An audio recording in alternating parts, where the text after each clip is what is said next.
coat. After applying light makeup in front of the mirror, she hooked her arm around Duke's and left the Waldorf Astoria with a sweet smile. The moment they stepped outside, flashbulbs popped. Duke didn't care. He helped Ivanka into the car before glancing at the nearby paparazzi and shaking his head. He then got in. In recent months, despite never officially confirming their relationship, Duke and Ivanka had been seen together frequently. Donald Trump's repeated mentions of their romance in interviews had already convinced the media. One of Hollywood's famous playboys seemed to have turned a new leaf. Thinking about Donald Trump, Duke frowned. Just after Harry Potter and the Sorcerer's Stone premiered, Trump had capitalized on its success by claiming that, once the timing was right, his daughter's boyfriend would take over the franchise. Accepting Ivanka as his girlfriend meant tolerating her family to some extent. But Trump's habit of using him for publicity was wearing Duke down. Fortunately, there was no presidential election this year. Otherwise, Duke would have undoubtedly become Trump's biggest promotional tool. For some reason, Duke's mind wandered to the possibility of Trump running for president. If he remembered correctly, Trump became increasingly politically active, even showing aspirations for the White House in later years. "What are you thinking about?" Ivanka asked, noticing Duke's distraction. Shrugging, Duke joked, "I was imagining what it'd be. Like if Donald became president. Then I'd be dating the first daughter." "Sounds great in theory," Ivanka replied, clearly skeptical of her father's potential. "But in reality, even he doesn't believe it's possible." "Perseverance leads to success," Duke chuckled, dropping the subject. The mere thought of Trump continuously exploiting his relationship with Ivanka for attention was exasperating. Ivanka wasn't much of a talker, preferring to savor the quiet, sweet atmosphere with Duke beside her. Although the Upper East Side was also on Manhattan Island, the evening traffic was just as bad. By the time they arrived, it was quite late. "Sorry, Mom," Duke apologized after lightly hugging his mother. "The traffic was terrible." "It's fine," Mrs. Leah smiled, greeting Ivanka warmly and leading them to the dining room. "Evening traffic on Manhattan is always like this," Ivanka chimed in. "It's a miracle if a car manages 30 miles per hour here." "Take a seat, Ivanka." Mrs. Leah gestured to the chair on her right. "Make yourself at home." "Thank you." Ivanka nodded politely. Dinner wasn't extravagant, mainly consisting of dishes Duke liked. The three chatted casually, without any constraints. However, the mood turned somber when the fallen Twin Towers were mentioned. The collapse of the Twin Towers deeply impacted the city's residents. "Ivanka, I heard you're starting a business." Mrs. Leah inquired about the website Ivanka and Duke were collaborating on. "Is it going well?" "It's just a small website," Ivanka replied modestly but eagerly. "Right now, it's mostly used in schools in Pennsylvania, with some users on the East Coast. It's nothing compared to blogs or large BBS sites. Even reaching that scale is impressive," Mrs. Leah complimented. Ivanka sighed. "The site has some influence but brings in no revenue." She glanced at Duke and added, "According to him, it won't be profitable for a long time. I haven't figured out a viable business model yet." Duke shrugged, signaling her not to rely on him. While he knew a bit about social networking sites, he had no idea how they generated revenue beyond ads. "I'm planning to turn the site into a company," Ivanka continued, now speaking about her pride and joy. "I'd base it in Los Angeles and change to a primary domain name." Mrs. Leah glanced at Duke, understanding Ivanka's motives. She was pleased with the positive changes in her son's personal life. Turning to Duke, Ivanka asked, "Do you have any good ideas for a name?" "A name?" Duke hadn't given it much thought. After a moment, he said, "How about Facebook or YouTube?" "Facebook or YouTube." Ivanka barely hesitated before shaking her head. "Those sound worse than Instant Share. At least it's straightforward and clear." "Then let's stick with Instant Share," Duke said indifferently. In this short Christmas holiday, in addition to visiting his mother and Ivanka, Duke will also attend a party hosted by Donald Trump. Chapter 435. Chapter 435. Conflict with Donald. Accompanying Ivanka as they walked around the banquet hall, Duke greeted New York's wealthy heirs under her introductions, exchanging simple pleasantries. This was the most frequent activity he engaged in at the party. Although some attendees bore jealousy, no one acted out of place in such a public setting. Perhaps many of them were indeed scoundrels in private, but they knew there was a time and place for everything. After making a round through the banquet hall, Ivanka took Duke's arm and returned to Donald Trump. Duke, let me introduce you to someone. Seeing Duke return, Donald Trump immediately introduced the three people standing opposite him. This is Richard Hilton from the Hilton Group. These two lovely ladies are his daughters, Paris and Nikki. Duke politely greeted the father and daughters.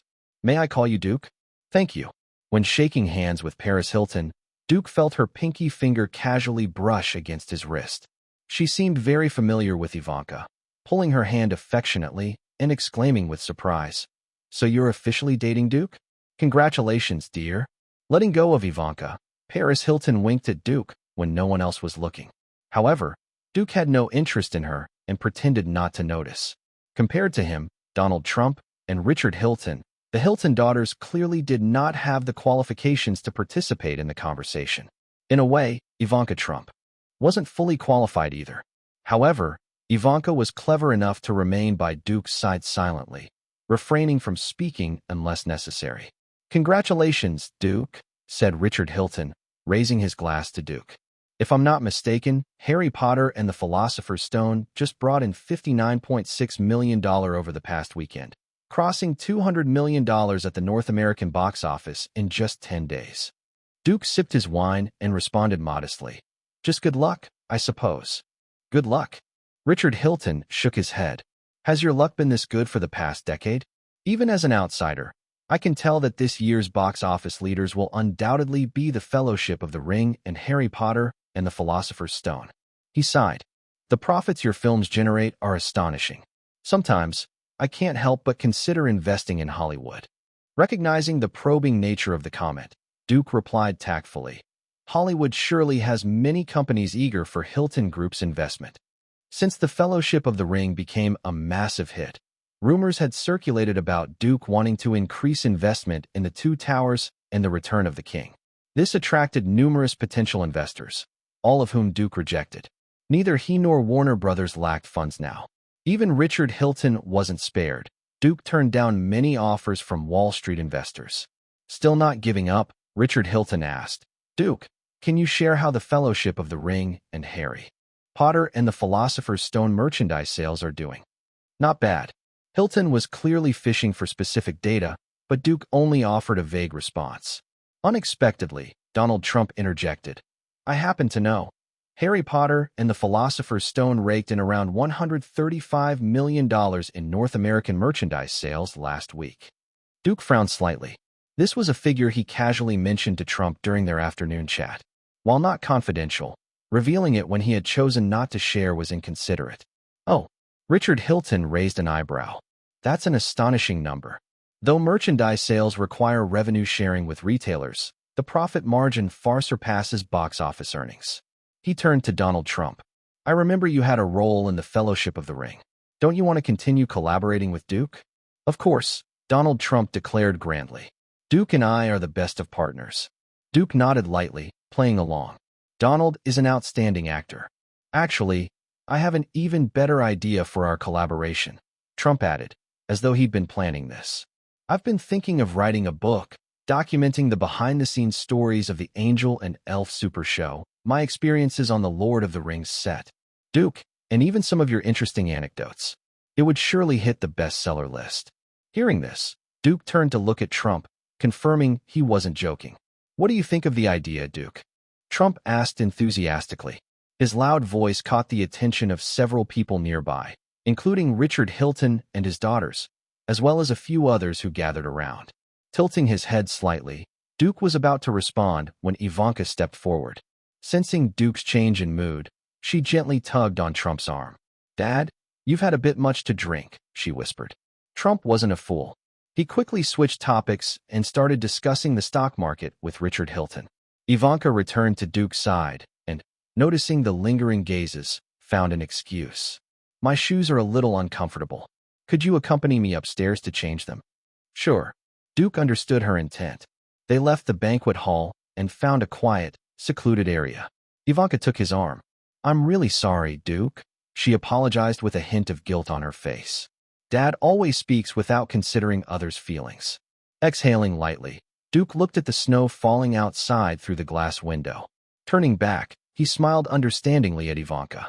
"It's okay. These are minor issues. Would you like to see my room upstairs? Ivanka invited. Of course. Duke agreed, temporarily setting aside his annoyance with Trump. As one of the hosts, Ivanka couldn't be away for long. She quickly changed her shoes in the cloakroom with Duke's company and returned to the banquet hall. I'll go accompany Dad to entertain guests, she said. Ivanka smartly left Duke alone to avoid another direct encounter with Trump.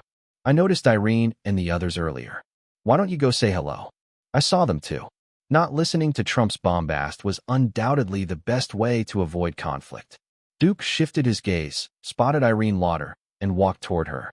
Relieved, Ivanka returned to Trump. Taking advantage of a moment when no one was approaching, she said, Dad, I don't think writing that book is a good idea. Trump turned to Ivanka, puzzled by her comment. Hollywood has unwritten rules, Ivanka explained. Having spent considerable time on the Lord of the Rings set, she had gained some understanding of the industry. No matter how sharp the conflicts within a production are or how much public attention they attract, people don't casually disclose such things. You and Duke have a special relationship, Trump replied, clearly unwilling to change his mind. I don't think he'd mind. He frequently engages in publicity, stunts himself. He wouldn't mind? Ivanka felt an urge to facepalm. Haven't you noticed?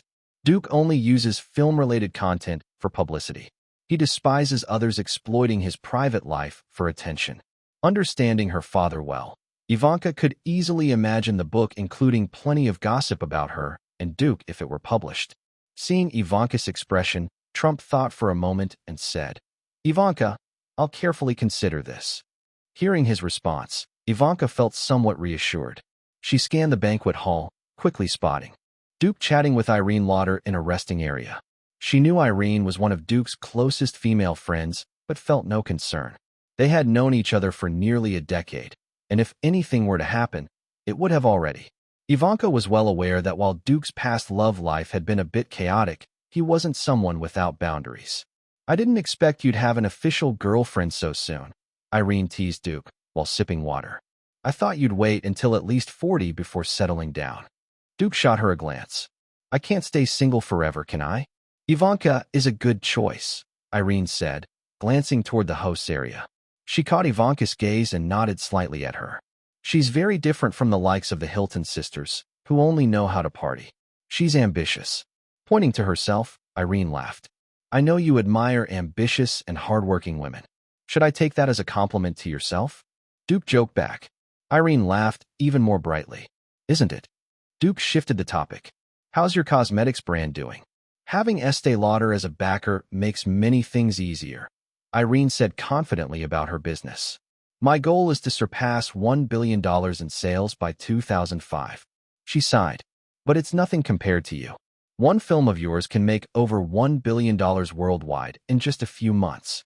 Chapter 436. Chapter 436. Release date must be changed. In this era, achieving over $1 billion in global box office revenue for a film is extremely rare.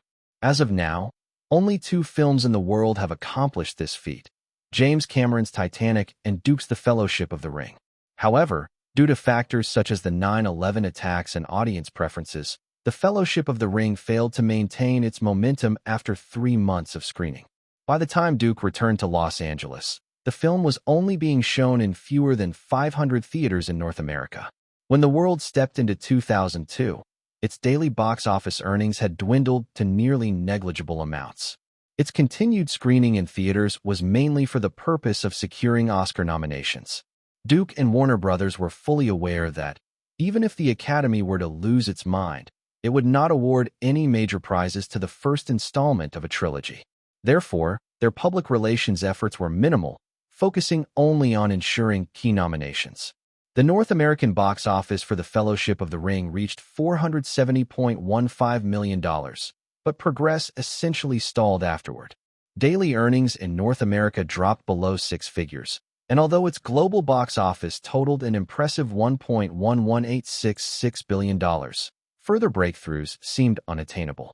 In early January, the Lord of the Rings music concert, jointly organized by Middle-earth Studios and the Los Angeles Philharmonic Orchestra, kicked off at the Dorothy Chandler Pavilion in the Los Angeles Music Center.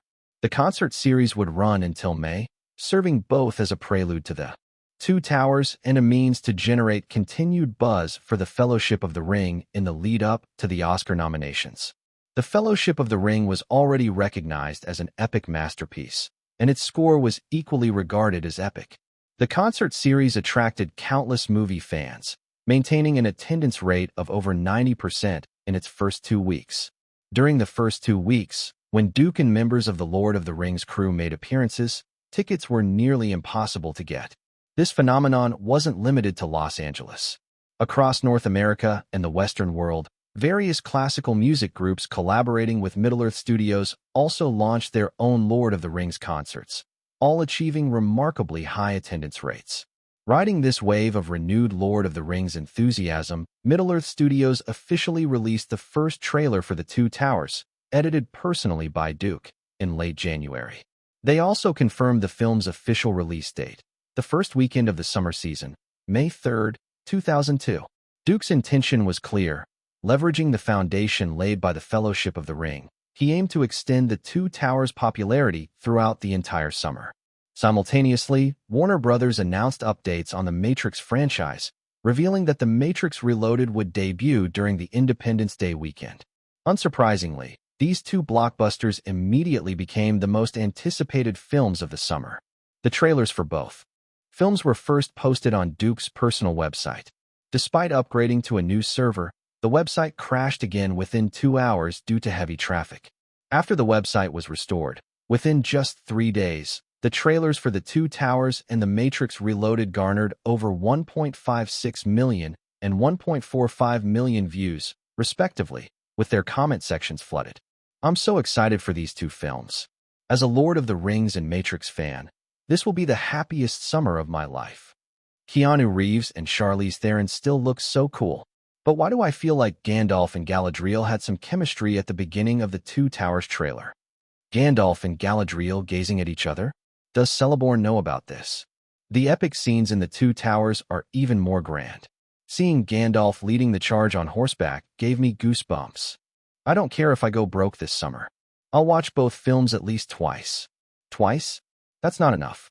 I bet The Two Towers will surpass the Fellowship of the Ring in epicness. I'll watch it at least 3 times. Can I just say I've been saving up my allowance for 6 months to watch it 5 times? Following the announcement of these release dates, audience anticipation surged, but many companies were disheartened, particularly those negotiating with theaters to avoid Memorial Day weekend and planning to release films at the start of the summer season. Why May 3rd? In an office at Sony Columbia Pictures, Nobuhiro Oga suppressed his anger. Didn't you say The Two Towers would be released around Memorial Day? Why announce the start of the summer season instead? As the executive in charge of distribution at Sony Columbia Pictures, Nobuhiro Oga couldn't imagine what would happen if their $140 million blockbuster stuck to its original plan and went head-to-head with Duke Rosenberg's new film. Yes, Spider-Man is wildly popular in the US and has a global fan base. Marvel's superheroes proved successful on the big screen with the X-Men series. However, superhero movies are not mainstream in the market. If it were any other blockbuster, Nobuhiro Oga might have the confidence to compete. But this was Duke Rosenberg's work. Sony's much-anticipated Godzilla was utterly overshadowed by his The Matrix. Last year, Disney's Pearl Harbor deliberately avoided his The Fellowship of the Ring by 2 weeks, but was still left in tatters, failing to meet expectations in both box office and merchandise. Could Peter Parker compete with Duke Rosenberg? The mere thought made Nobuhiro Oga shake his head.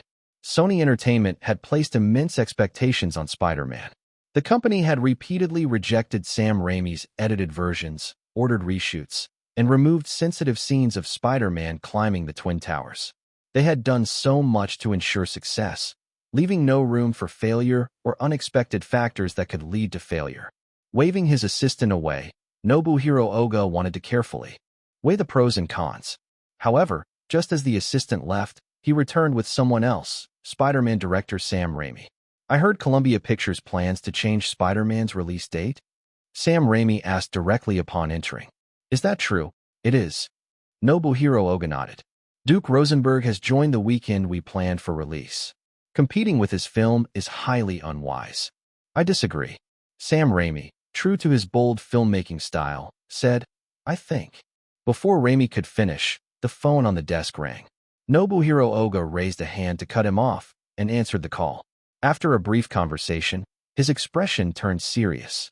The caller was Sony Entertainment CEO, Howard Stringer, whose message was straightforward. Don't even think about defeating Duke Rosenberg in the summer season, Nobuhiro. Spider-Man must change its release date. The further away from that summer season madman, the better. I understand. Nobuhiro Oga made his final decision. Despite Sam Raimi's continued arguments for competing with the two towers, he remained unmoved. Eventually, growing impatient, Nobuhiro Oga had his assistant escort Raimi out of the office.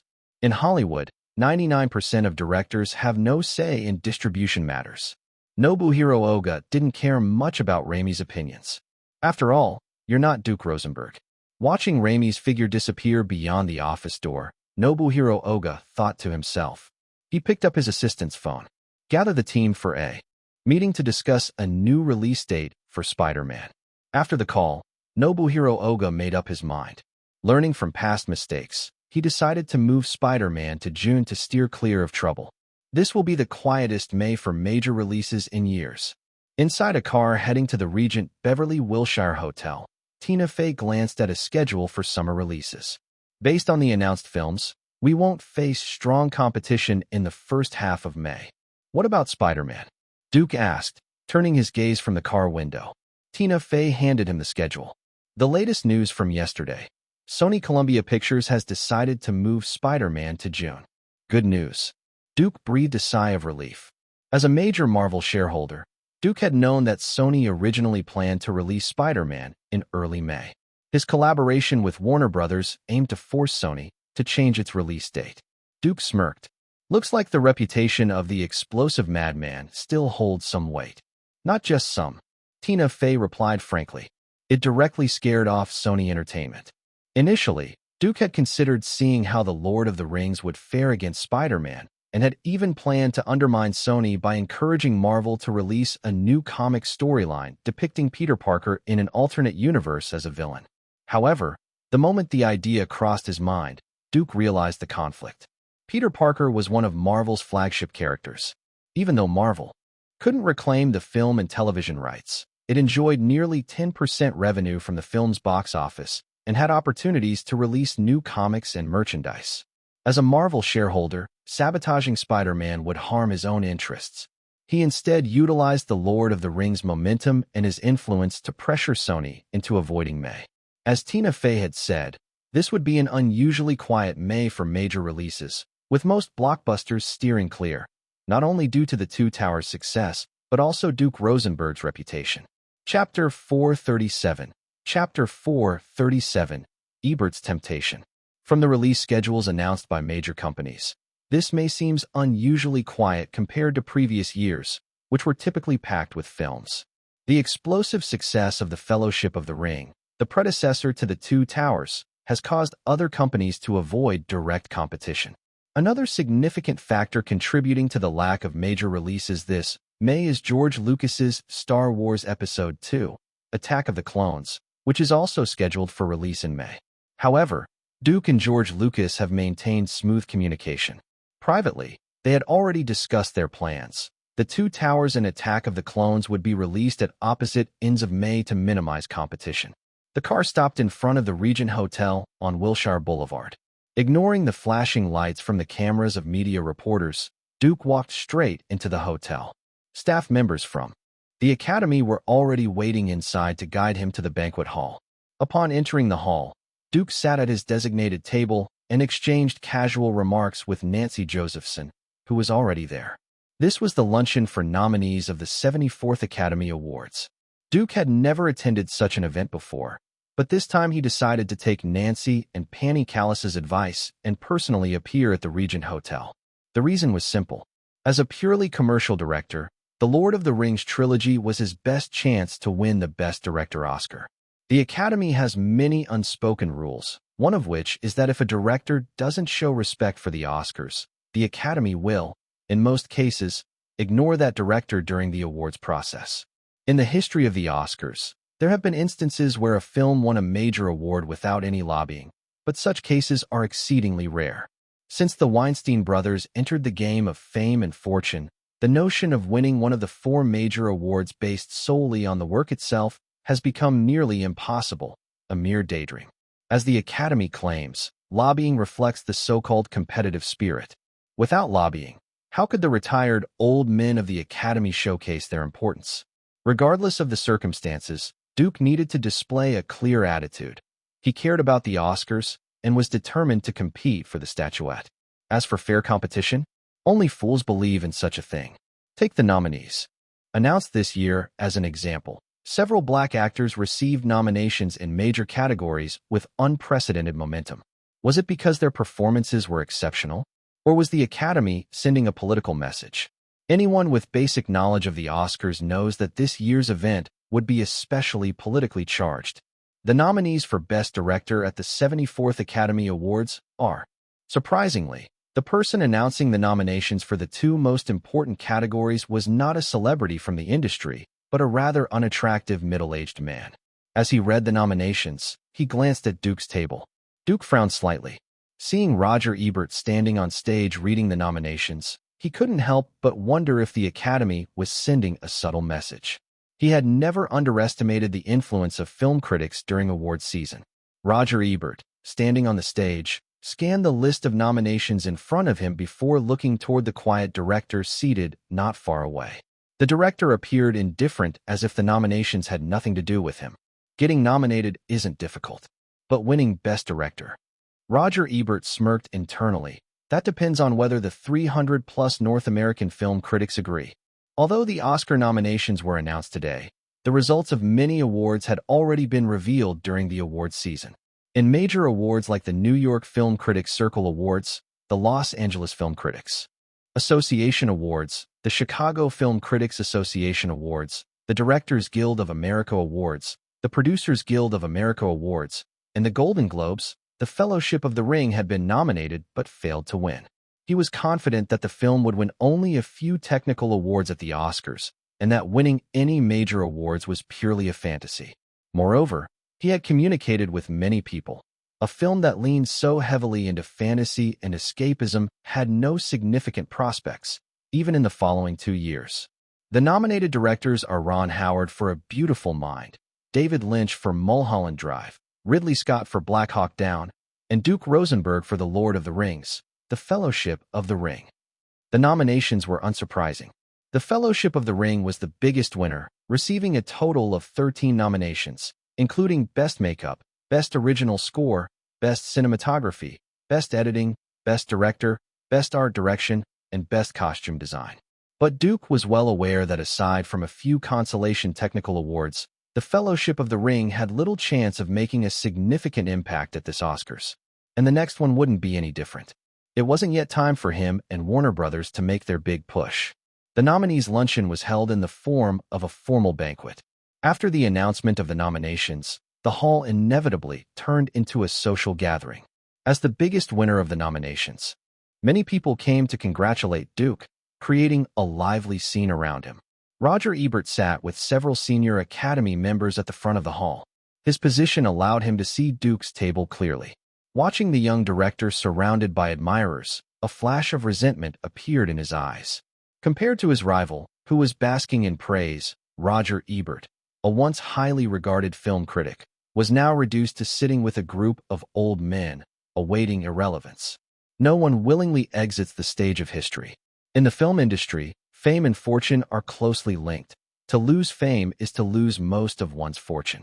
Having had his own interests trampled by Duke, he was unwilling to retreat without a fight.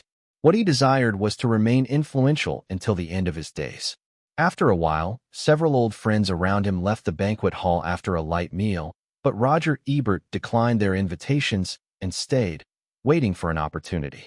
Although his conflict with Duke was sharp and their interests irreconcilable, they had only met a few times. The Oscar ceremony was still a month away, but in Roger Ebert's mind, he had already won a battle. If he didn't confront Duke Rosenberg directly, how could he savor his victory? How could he release the anger he had suppressed for years? After waiting for a long time, Roger Ebert saw that the crowd around Duke had thinned. He stood up and walked over leisurely. "Duke, someone's coming over."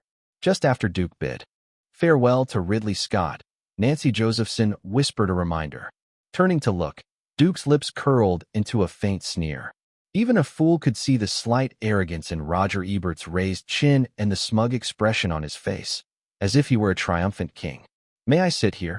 Roger Ebert gestured to the seat opposite Duke. This was a public venue with many eyes watching. Duke couldn't simply turn him away, so he nodded and said, Be my guest, Mr. Ebert. Sit wherever you like. Thank you. Roger Ebert took the seat and kept his gaze fixed on Duke. Congratulations on receiving 13 nominations. Duke smiled slightly. Thank you. Such a pity. Roger Ebert's tone was full of mock regret. The film is too escapist, too commercially oriented. It's likely to perform as poorly at the Oscars as it did during the awards season. It doesn't matter, Duke said indifferently. I've always been patient. You won't win Best Director. Roger Ebert lowered his voice to just above a whisper, ensuring only those at the table could hear. I can guarantee it. As long as you keep making commercial films, you'll never win Best Director. Just like this award season, you'll only end up with a pile of nominations. Even getting nominated isn't bad, Duke replied with a calm smile. Roger Ebert frowned slightly, his lips curving into a strange smile. Do you remember the advice I gave you the first time we met? Our first meeting? Duke had long since forgotten. Who would? Remember the words of a film critic? Exactly. Roger Ebert's face darkened. The fact that Duke Rosenberg hadn't paid him any attention even when he was a small-time director was evident. Pulling out a forced smile, he continued, A director should pursue more artistic goals instead of producing visual and auditory garbage. Artistic goals. Duke chuckled. How to make an art film. I'm sorry, I haven't learned that yet. It's simple. Roger Ebert's tone now brimmed with patronizing advice. Critics are the best guide to ensuring films avoid excessive commercialization and retain artistic value. If you start listening to critics, I can assure you, within 5 years, you'll win a Best Director Oscar. Ebert knew exactly what Duke's foundation in Hollywood was: commercial success. If Duke truly craved an Oscar, he might make decisions that would destroy the foundation of his career. As he approached Duke, this was his plan. He wanted to gloat over his small victory and, if possible, plant seeds of doubt to undermine the director who had shattered the financial base of critics' influence. What was Duke Rosenberg's greatest asset? Roger Ebert saw it clearly: his commercial appeal.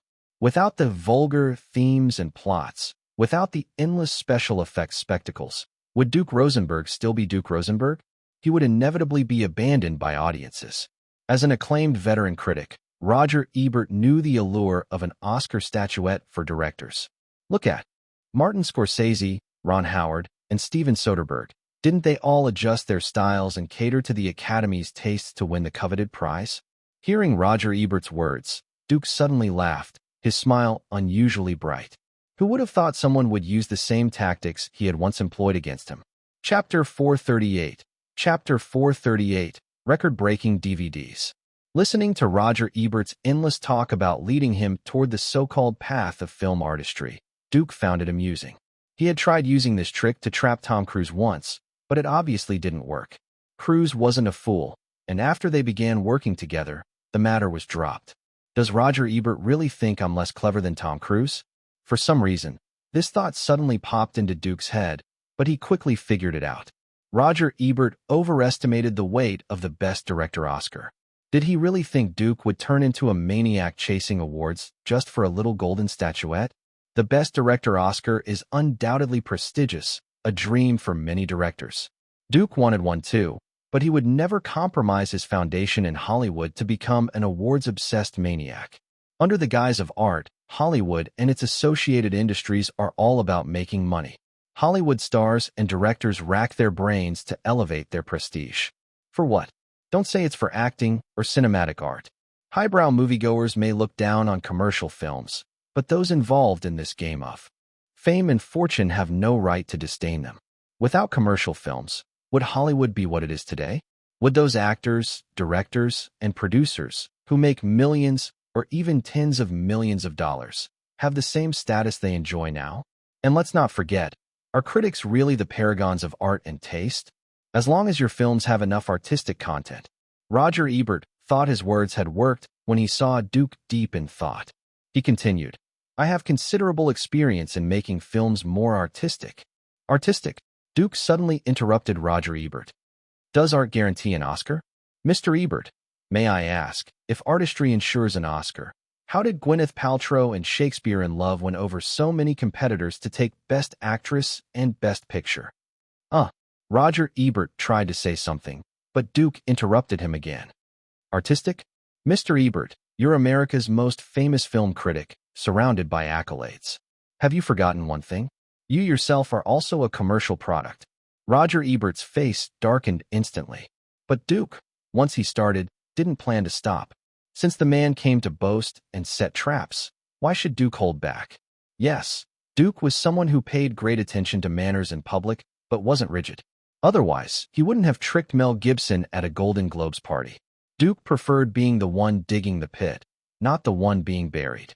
If he had a fixation on the Oscars and let himself be influenced by Ebert's words, he might have made choices he would later regret. When dealing with adversaries, Duke was never polite, even if the opponent was the somewhat aging Roger Ebert. Art is a very elegant term, one of humanity's greatest achievements, Duke said, his voice not loud, but very fast. I'm just a commercial director. My works aren't worthy of being called art, but neither are you. Do you really think that writing some harsh critiques gives you artistic cultivation? That it makes you an artist? That it qualifies you to guide the film industry? Duke smiled brightly.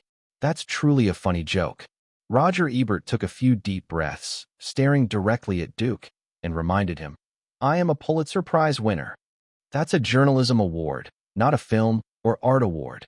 Duke spread his hands and shook his finger. We're discussing art, not journalism. Admit it, Mr. Ebert, your TV shows and review columns are all commercial activities, not artistic endeavors. Don't argue. He didn't give Ebert a chance to speak. You're merely a successful commercialized film critic. Guide the film industry? Guide a Hollywood director? Please don't package yourself as so noble and great. Leaning forward slightly, Duke used his height to create an oppressive aura. Essentially, we are the same kind of people, highly commercialized individuals. Why don't you like me and keep attacking my work? Don't tell me it's for art. That's just because I've encroached on your territory. Standing up, Duke took the coat handed to him by Nancy and put it on. Don't flaunt art everywhere. You can ask anyone in this banquet hall whether they think the great Roger Ebert is associated more with commerce or art. Before leaving, Duke added, Oh, by the way, I heard you're planning to publish another book, writing about your views on films from the 1930s to the 1990s? Repackaging old wine in a new bottle. Indeed, a great way to make money. Hearing these words, Roger Ebert felt furious, but also a tinge of sadness, because everything Duke said was true. Without the highly commercialized operations, would he be the most renowned critic in America? Without his repeated repackaging of snarky critiques and publishing books, would he have the luxurious estate in Chicago? If he were to guide Duke Rosenberg in making movies, what kind of mess would it result in? Even Ebert couldn't imagine it. Why was he sitting here confronting Duke Rosenberg? It wasn't due to differences in cinematic philosophy. There was only one reason: interests. A highly commercialized individual criticizing commercialism. It was laughable, even to himself. Still, none of this quelled the anger in his gaze as he watched Duke leave. You'll never win Best Director, I swear. Suit yourself, Duke said dismissively, and left the banquet hall with Nancy Josephson. Roger Ebert's anger intensified. If Duke had retorted more seriously, Ebert might have felt better. But Duke's dismissive attitude showed he never considered Ebert worth his attention, neither in the past nor now. Outside the Regent Hotel, Duke and Nancy got into a car. In the front passenger seat, Tina Fey looked at them and asked curiously, What happened? Nothing, Duke replied. Nancy offered a wry smile. There was a bit of an argument with Roger Ebert. Tina Fey glanced at Duke. An argument? That's not like you. He tried to set a trap for me. Duke reassured her with a look. Pretending to be an artist, claiming to stand atop the film industry and guide its course. Exhaling, Duke added, Just seeing him disgusts me. These critics, still oblivious to their rapid decline, truly thought their reviews were the Bible of the film industry? Swear to block him at the Oscars. For the first time, Duke realized he wanted to win the Best Director Oscar. If someone swore to stop him, he'd ensure they witnessed the futility of their oath in the face of strong commercial lobbying. When the Lord of the Rings trilogy concluded, he'd go all out for the Oscars and place the Best Director statuette before Roger Ebert, just to see his reaction. Hopefully, this narrow-minded critic wouldn't faint from anger. After the Oscar nominee luncheon, The Fellowship of the Ring became a focal point with 13 nominations. Warner Brothers ramped up its promotions for the film, but didn't expand its screening scale. The focus was on its upcoming DVD release. Before the luncheon, Duke had completed all post-production for The Two Towers. While beginning post-production for The Return of the King, he also made adjustments to the Fellowship of the Ring DVD version. The release included a $19.99 standard edition and a $39.99 deluxe edition. The deluxe edition featured an extended version and 30 minutes of behind-the-scenes footage. The DVDs also included a 3-minute preview of The Two Towers, specifically showcasing the Battle of Helm's Deep, edited personally by Duke. The DVDs weren't just about making money. They also served as a warm-up for the release of The Two Towers. And this was only the beginning of the DVD money-making journey for the Lord of the Rings trilogy. Duke had also prepared a 200-minute extended edition, set to be released with exclusive behind-the-scenes content after all 3 films had premiered. Other versions, such as online releases and Blu-rays, offered more opportunities for innovation.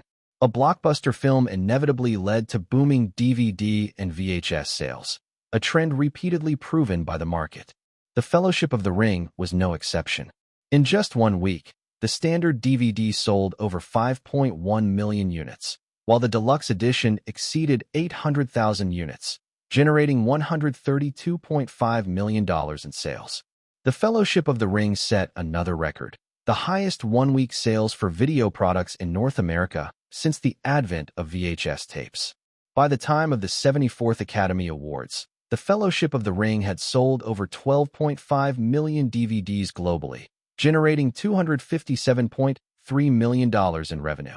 The studio earned a net profit of over $120 million. In just over a month, the DVDs alone had brought in over $100 million in profit. Meanwhile, NBC acquired the North American TV rights for the film's first broadcast for $20 million. The Fellowship of the Ring transitioned to a broader audience via home entertainment platforms, reigniting the film's momentum as it combined Warner Brothers' promotional campaigns with the Oscars' influence, setting the stage for The Two Towers. As expected, The Fellowship of the Ring became one of the disappointments of the 74th Oscars.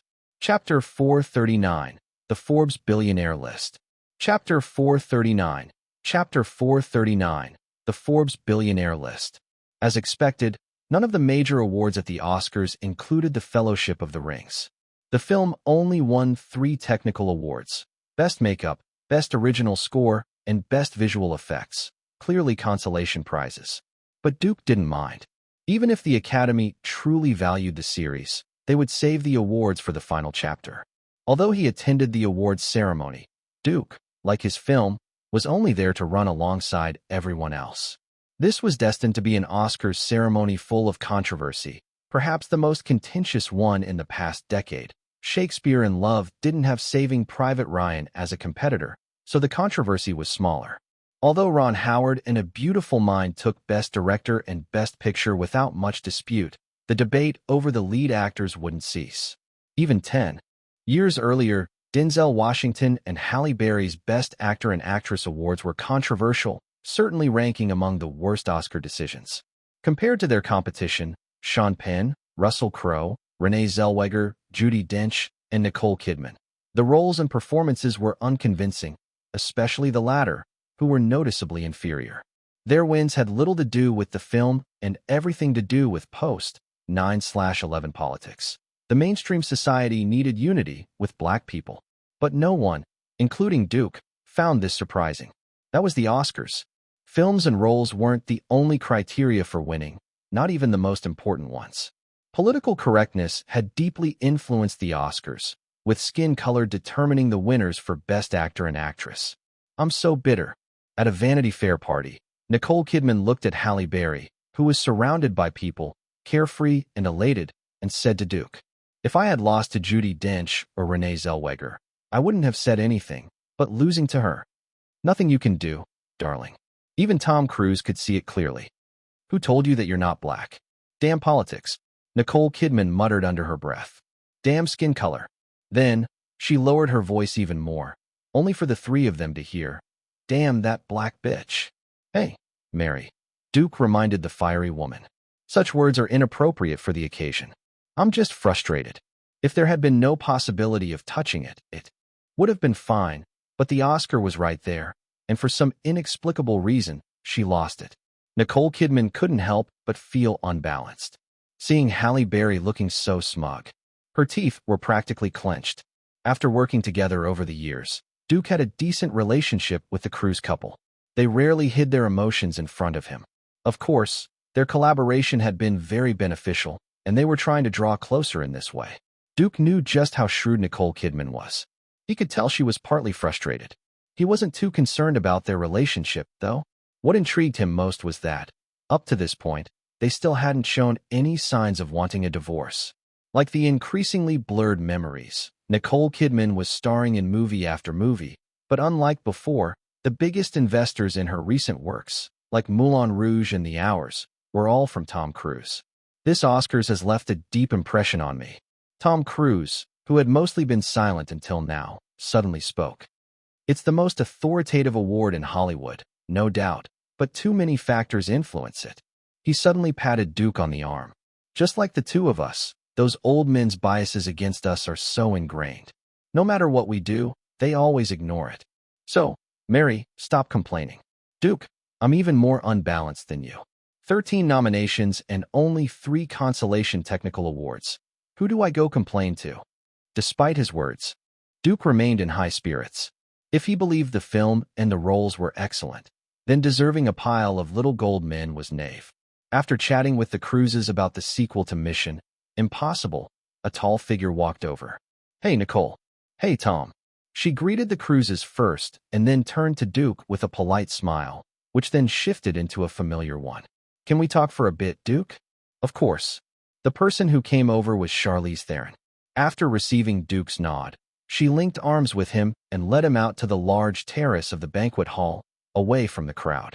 They sat at a table far from everyone, and she ordered 2 sodas. It's been a long time since you came to see me. Putting down her cup, Charlize Theron looked at Duke. Have you already forgotten me? Darling, don't joke like that. Duke gently swirled the cup in his hand, subtly reminding her, I already have a girlfriend. Charlize tilted her head and said playfully, why not me? We got along well over the years, Sally. Duke frowned slightly but still said, I remember I told you that if I were to pick a girlfriend, the conditions are. So you picked Ivanka Trump? Actually, Charlize had already known this. While she had an interest in being Duke's girlfriend, she had already gained fame and had no intention of quitting Hollywood to be someone's girlfriend. Sally, let's talk about business. Duke was very clear that Charlize had come to him not just about personal matters. Charlize knew Duke's way of doing things and didn't beat around the bush. She said directly, I received an invitation for a very special role, and it requires a lot from me. I'm not sure whether I should accept it, so I wanted your opinion. What role? Duke asked curiously. Have you heard of Eileen Wuornos? Seeing Duke look thoughtful, Charlize explained, she's a female serial killer. She's killed 6 men, one of whom was a police officer. Upon hearing this and seeing Charlize Theron sitting in front of him, Duke began to recall the case. I remember reading about her in the newspapers. Someone wants to adapt her story into a movie? Duke asked. Yes. Charlize nodded seriously. And they've invited me to star, which is why I'm conflicted. She paused and took a small sip of water. I've talked to the project's head, and to play this role, I need to gain at least 30 pounds and shave off my eyebrows. Appearance is every woman's second life, and Charlize seemed very hesitant. Duke rarely interfered in others' private matters. Even though Charlize Theron had kept a long-term relationship with him, he wouldn't impose his views on her. Sally, you haven't rejected this role outright, but you're hesitating, right? That's right. Hearing Charlize's answer, Duke added, why haven't you rejected it? What could this role bring you? Change my decorative image, Charlize said, turning her head toward the banquet hall, where Halle Berry was. It'll bring honor and recognition. Duke didn't say anything more, leaving her with one final piece of advice. Darling, Whether it's worth it or not is for you to measure. All I can tell you is that your chances of winning an Oscar for Best Actress the normal way are very slim. In fact, Charlize Theron and he were quite similar in this regard. Both had become famous in commercial productions.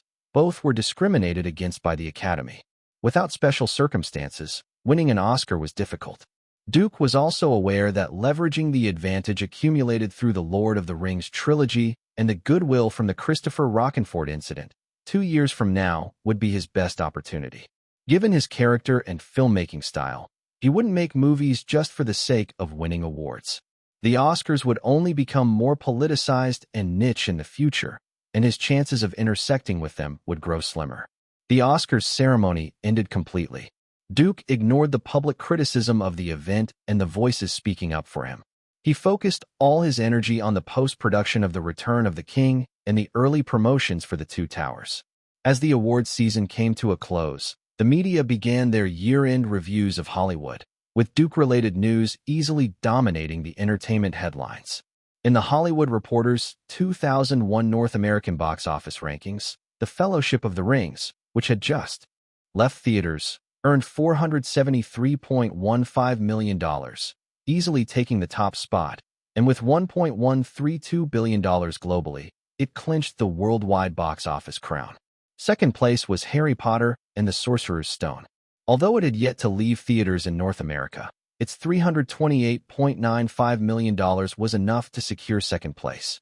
Globally, it was in second place with $892.33 million. Additionally, The Hollywood Reporter also released its most anticipated films of 2002 list, with The Two Towers and Reloaded taking the top 2 spots. At the same time, Vanity Fair revealed the top 10 Hollywood gossip and scandals for 2001, with Duke making his first appearance on the list. As expected, his relationship with Ivanka Trump was one that would undoubtedly attract a lot of attention due to her unusual background. These, coupled with Warner Brothers' massive promotional efforts, made The Two Towers even more eye-catching. Moreover, aside from all the entertainment industry rankings, Duke also made his first entry into the Forbes billionaire list. Chapter 440. Chapter 440. More surprises.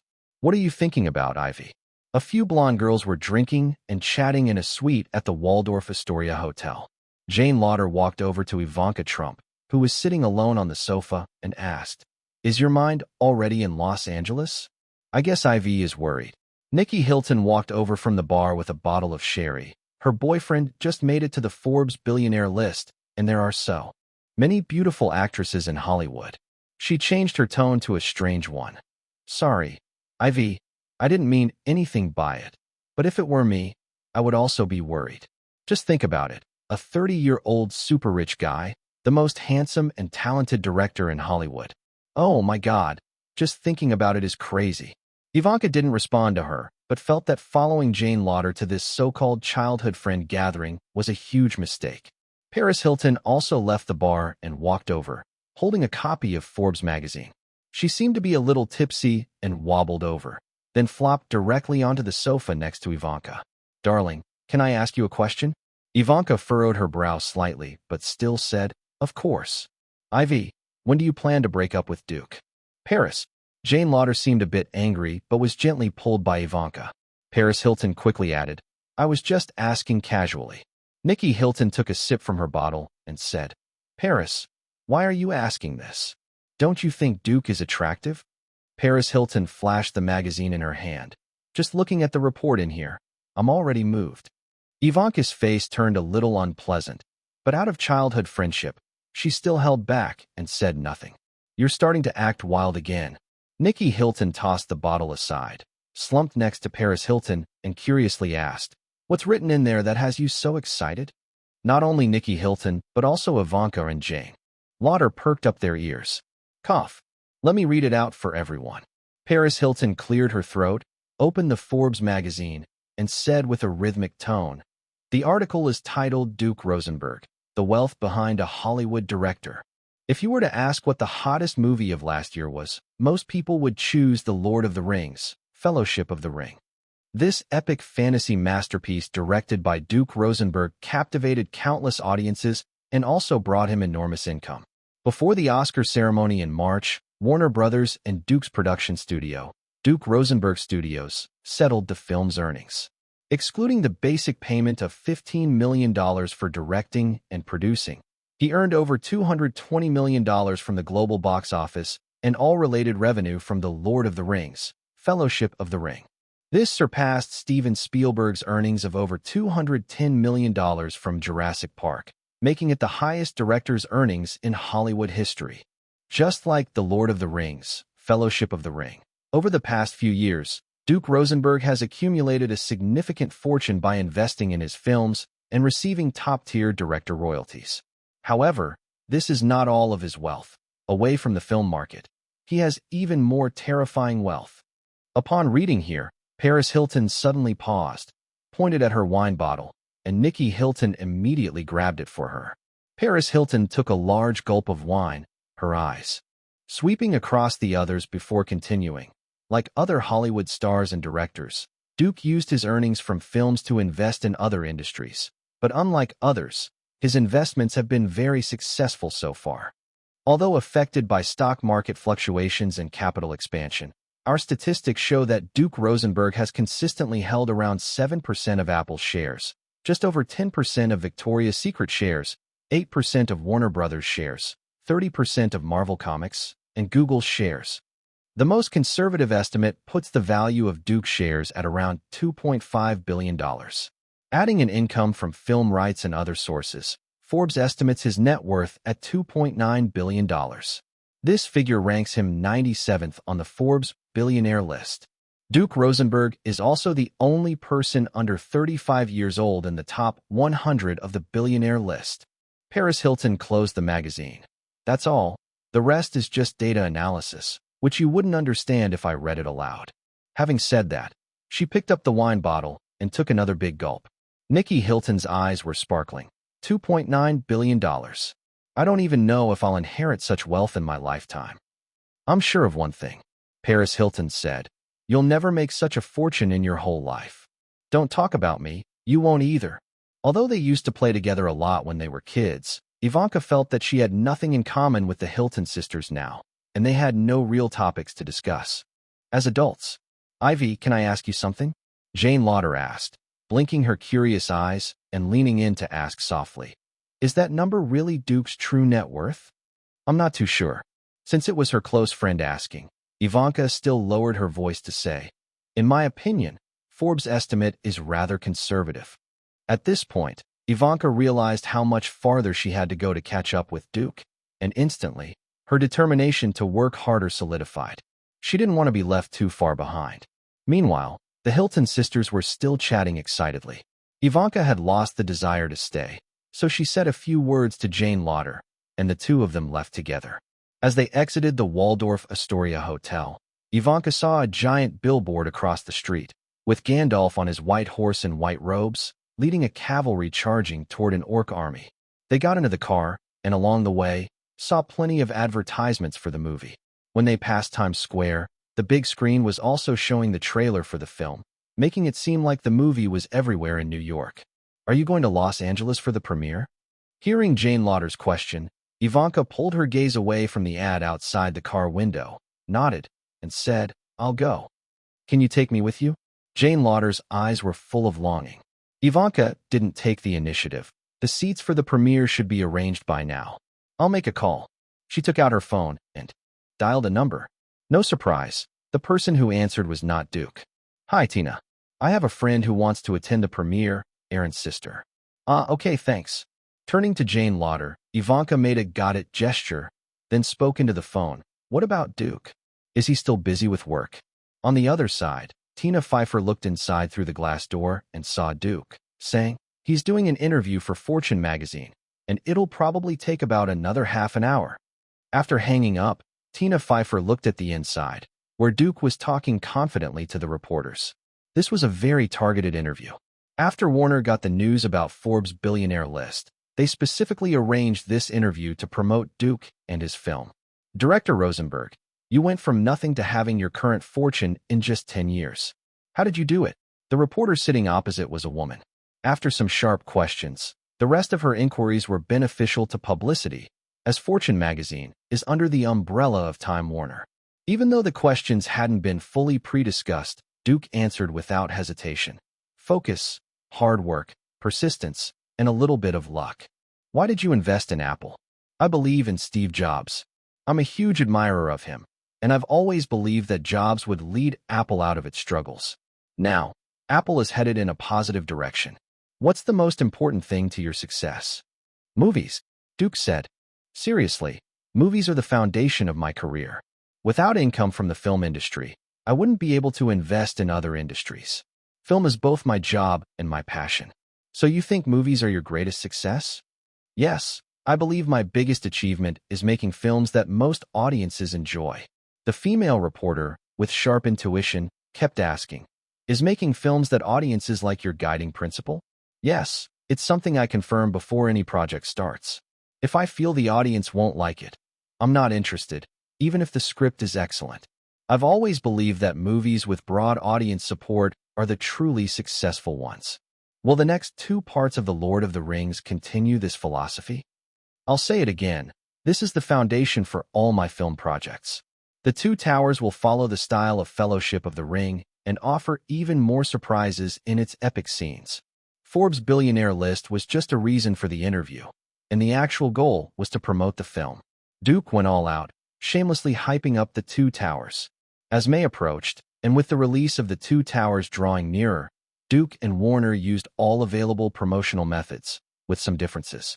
For example, the Lord of the Rings studio did not plan to hold test screenings for the film, as the overwhelming positive word of mouth from the first film already made the sequel highly anticipated. On the other hand, with no major competition in the same release period, the 2 Towers North American opening theater count broke records again, reaching 3,876 theaters. In short, everything was ready, just waiting for the film's release. Chapter 441, The High Attendance Rate. Chapter 441, The High Attendance Rate. May in Los Angeles was already hot enough.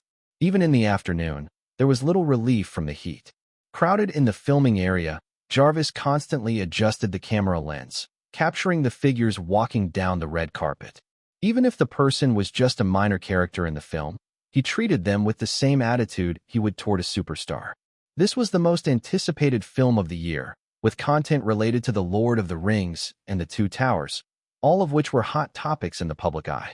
If it were a minor character in an ordinary film, they might not be worth so much attention, but who knew which unknown actor might rise to fame, like Alexander Ambrosio from the first film? Jarvis clearly remembered that the sales of action figures and models of Yon were only second to Legolas among all the characters in the first film.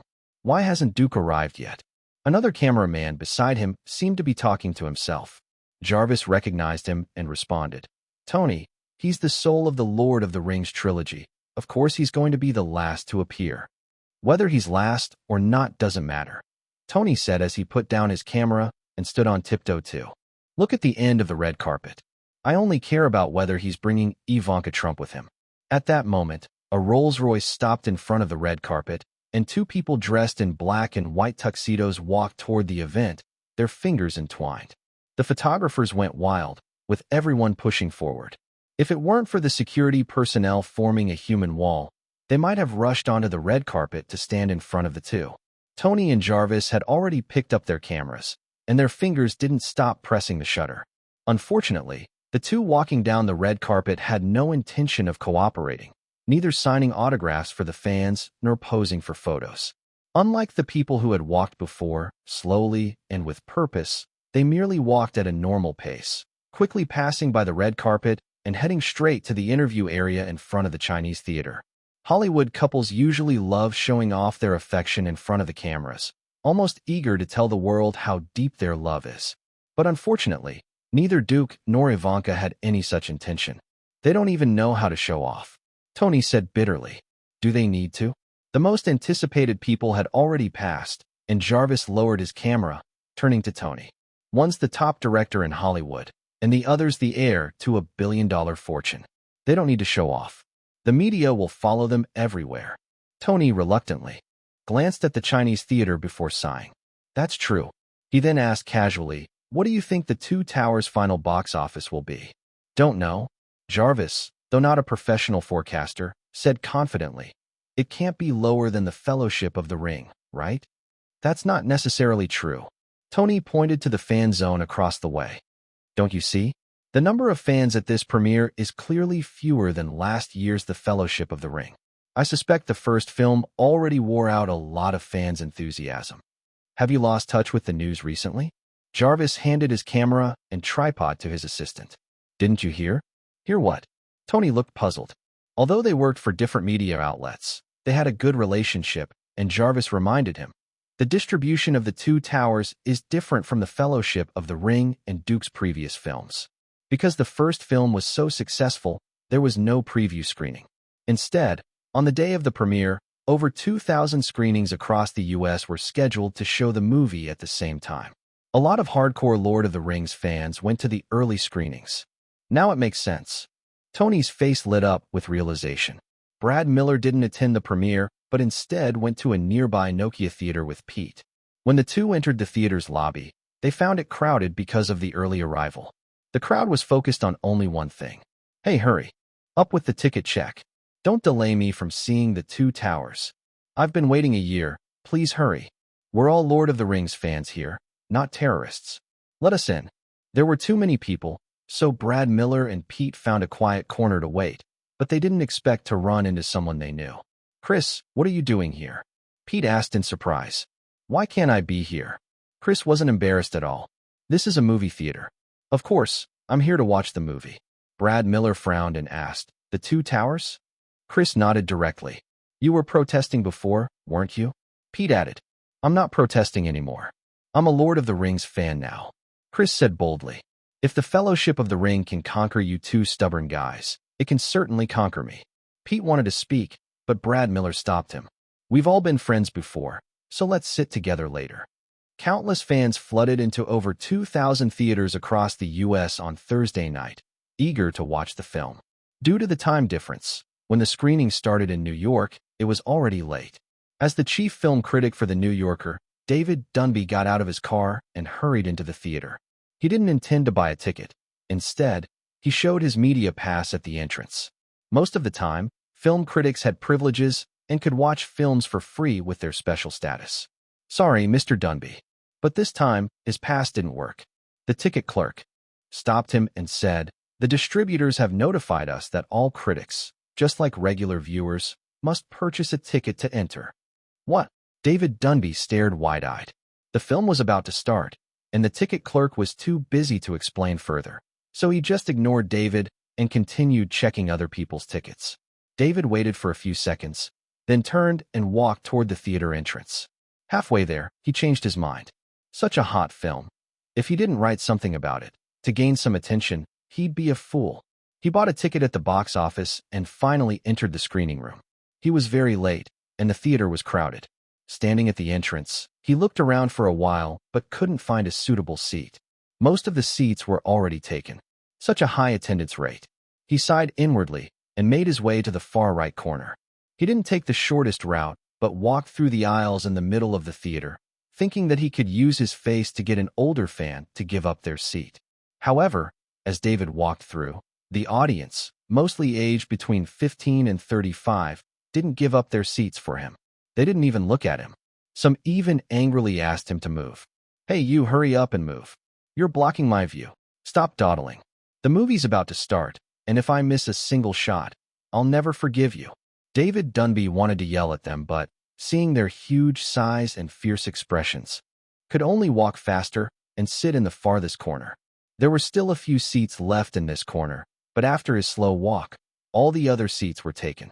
The last available one was in the farthest corner. Much like film critics during the summer blockbusters, David Dunby had no choice but to endure his frustration and sit there. Outside the theater, people were waiting as well. At the Santa Monica Commercial Plaza, a newly opened chain gift store had its grand opening. The owner, Pete Kerr, was personally overseeing the store, instructing the employees to quickly stock the shelves. The early screenings of The Two Towers were about to begin, and according to the information that Edward Young had received earlier, the film's length would be about 2.5 hours, meaning they would soon be receiving a wave of customers. As promised, Pete Kerr's biggest business secret was the sale of various Lord of the Rings merchandise. He had connections with both Duke's studio and Warner Brothers. Even if the supply was tight, he could ensure that he got the products, which meant enormous sales and profits. Although his chain stores were only in cities on the West Coast, from late May to the present, the merchandise from the Fellowship of the Ring had brought him nearly $3 million in profits. This was partly due to his always having a steady supply, and partly because he could get rare, limited edition items. For example, this time, the Lord of the Rings studio had collaborated with Tiffany to launch a special jewelry series. Although the materials were just crystal, gold, and platinum, the limited edition meant high prices and huge profits for distributors. These were the products that many businesses were scrambling to get. Aside from direct sales from Warner Brothers and Tiffany, it was extremely difficult for other merchants to get the goods. But Pete Kerr had managed to get his hands on a batch. However, the goods hadn't arrived yet at this time. At that moment, the sound of hurried footsteps approached. His new partner, Edward Young, entered with a tall woman holding a few boxes. They walked quickly into the store. "You finally made it." Pete Kerr greeted them and immediately took the boxes from their hands. "Did you get everything?" 10 sets, not a single one missing," Edward Young replied, then introduced the woman. "This is Miranda Kerr, a model I met when I went on vacation to Australia." Pete Kerr merely nodded politely before returning to his busy work. In his eyes, every time Duke's films were released, it was the best opportunity to expand his business empire. Chapter 442. Chapter 442. The Divine Eagle Descends. What will the beginning of this film be like? Sitting in the second row, Jane Lauder leaned towards Ivanka Trump and asked, "It won't be another big battle, will it?" "I don't know. I haven't seen it yet," Ivanka replied playfully, shrugging her shoulders and pointing to the director in front of them. "Duke. He's right there. You could ask him." Jane Lauder suppressed her curiosity. "I'll wait a bit longer. Duke's films always have an exciting start." This has almost become a consensus among the audience. Inside the Hollywood China Theater, countless people waited in anticipation, eager for the opening of the two towers. The lights in the theater finally dimmed, and the big screen gradually lit up. The iconic opening music began to echo. From New York to Los Angeles, from Seattle to Miami, everyone watching this film seemed to be holding their breath, staring wide-eyed, as if afraid to miss even a second of the scenes. The world is changing, the age of elves is about to end. The subtitles appeared on the screen, and a dreamy, ethereal voice accompanied by music echoed. "Past glories scatter with the wind. The key person has awakened." Hearing that familiar voice, Chris instinctively said, "It's Galadriel. It's Queen Galadriel. She's my favorite." "Just by the voice, you can tell?" Pete couldn't help but ask. "How many times have you watched The Fellowship of the Ring?" "Not many." Chris scratched his chin. "Only 5 times." Brad Miller didn't say anything, just sighed. The Lord of the Rings movie adaptations had such a powerful appeal, especially for them, the book fans. The subtitles were very brief, disappearing in just a few seconds.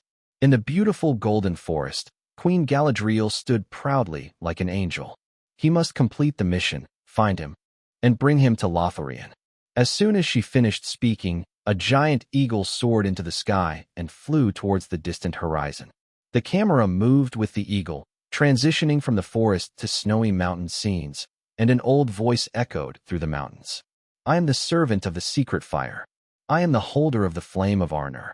The dark fire cannot defeat me." The camera passed through the mountain range and returned to the mines of Moria, where Gandalf was dragged into the depths of the world by the Balrog. The camera followed Gandalf as he fell deeper, the old wizard holding a sword and fighting the Balrog in a life-or-death struggle. The opening battle officially began. The battle between the two former Maiars was nothing short of brutal.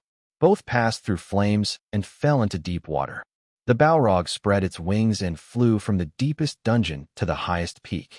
Although Gandalf fought to the death, he was no match for the Balrog. He was gravely wounded on the peak, but just before he fell, he used the power of lightning to kill the Balrog. The Balrog of Morgoth rolled down the mountain, and Gandalf lay motionless in the snow. The Hollywood China Theater was deathly silent. Even those who had never read the original story understood that bringing Gandalf back to life in the film was definitely not to show how the old wizard died. Everyone was waiting for the moment Gandalf would rise again. The camera slowly zoomed in on the severely injured Gandalf. As the darkness was about to fill the entire screen, suddenly there was a sharp intake of breath, and the image returned to normal. However, Gandalf, now wearing a gray robe and gray hair, had transformed into an elderly man with white hair and bare shoulders. The so-called divine system in The Lord of the Rings was rather complex. In the original story, it was Eru Ilúvatar who sent the dead Gandalf back to Middle-earth. But due to the film's time constraints and Duke's desire to avoid involving any divine systems, he simply used the defeating the Balrog and leveling up method. This neither hindered the understanding of those who had not read the original, nor did it prevent those who had read the book from easily deducing how Gandalf returned. The next scene was, of course, the divine eagle descending, bringing Gandalf back to Lothlorien. In the Golden Forest, Queen Galadriel personally draped a white robe over Gandalf and gazed at him with deep affection. Gandalf, my Dewey. Gandalf received the white staff, officially becoming the White Wizard. As soon as Gandalf received the staff, applause erupted without warning. The applause was thunderous inside the Hollywood China Theater. At the Nokia Theater, Pete, Chris, and Brad Miller also clapped along with the crowd. They didn't know why, but after seeing Gandalf's rebirth, they couldn't contain their excitement. At the AMG Theater in New York, the applause was deafening. David Demby was like a raindrop in the thunder, insignificant, but his brows were furrowed, his eyes filled with a hint of disgust as he watched the big screen. What was this mess? Aside from the special effects, what else was there? Was there a single scene filmed on location? What's the difference between this and those cheap animated films? Without the special effects, without the action scenes and melodrama, what else would you do? He ignored the thunderous applause around him, his face full of disdain as he looked at the screen, calculating how many points he should give. 7 points? That might be too high. Do special effects films deserve that much? However, the next scene made David Demby think that maybe 7 points were possible. Frodo and Sam appeared, and the heavy burden of the ring seemed to weigh down the hobbits, with the complex character of Gollum catching his attention. The film began to touch on the inner worlds of these characters. The pace slowed, and the emotions of the characters gradually developed. David Demby nodded. If the film didn't focus on grand battles, but instead followed Frodo Baggins, using a slow narrative structure to delve into his, Sam's, and Gollum's complex inner worlds, he could give the film 7 points. But just as he was thinking this, the camera cut to Aragorn and his companions, and another large-scale battle broke out. The silence in the theater was immediately replaced by heightened emotions. Though the battle between the riders of Rohan and the orcs was short, it raised the audience's excitement back to a peak after the slight lull brought by Frodo's story. David Demby looked at the war scenes with disgust, while the audience was thrilled by the action. Duke really is Duke. Chris sighed. His films never have a dull moment, and those battle scenes that were briefly mentioned in the book are amazing. Pete nodded in agreement. When it comes to filming medieval battles, Duke is definitely Hollywood's top level. A film can't rely solely on fantastical scenery and deep character exploration. At least for a commercial film, that's not enough. After all, the Lord of the Rings trilogy is still a big-budget commercial production. All major commercial films don't need to spend too much time on character exploration. Doing so would make the film drag, pushing it in the direction of niche audiences. There's one thing even the most artistic directors can't deny. 95% of the audience goes to the theater for entertainment, for simple enjoyment. As he had said in interviews, Duke always considered the audience's taste when making films. Even his 2 films with the narrowest audiences, Chicago and Critical Emergency, were still classic mainstream films. To maintain the film's pacing, Duke appropriately reduced some of Frodo's storyline. As long as the events were conveyed, it was enough. The film was 175 minutes long, and with the scenes of Merry and Pippin with the Ents, he simplified the long dialogues as much as possible to avoid dragging out the runtime. In the end, Duke's approach was different from Peter Jackson's. He was a fan of the Lord of the Rings films, but not a diehard fan of the original books, so he didn't feel the need to adhere strictly to the source material and make the film slow and long like Peter Jackson did. Therefore, when the film reached just over an hour, Thodin had already decided to retreat to Helm's Deep, where they would use the Hornburg fortress to resist the army of Isengard. Gandalf went to seek help, and on their way to Helm's Deep, Aragorn and the others encountered Isengard's wolf riders, leading to another battle. Oh, he's so handsome. Watching Legolas drawing his bow and shooting arrows, the theater erupted in admiration. This elf is so charming. Even as a man, I'm in love with him. This is my favorite character in the film. Right next to David Denby, a black girl nearly shouted, "Oh my God, I want to marry Legolas. I'm going to marry Legolas." David Denby's dislike for the film grew deeper as he heard and saw everything around him. What is this? Not only was the film poorly crafted, but now there's a pretty boy character just to attract the audience. Besides these unrefined tactics, what else can Duke Rosenberg do? David Denby felt a surge of disdain and couldn't help but sneer. Disgusting character.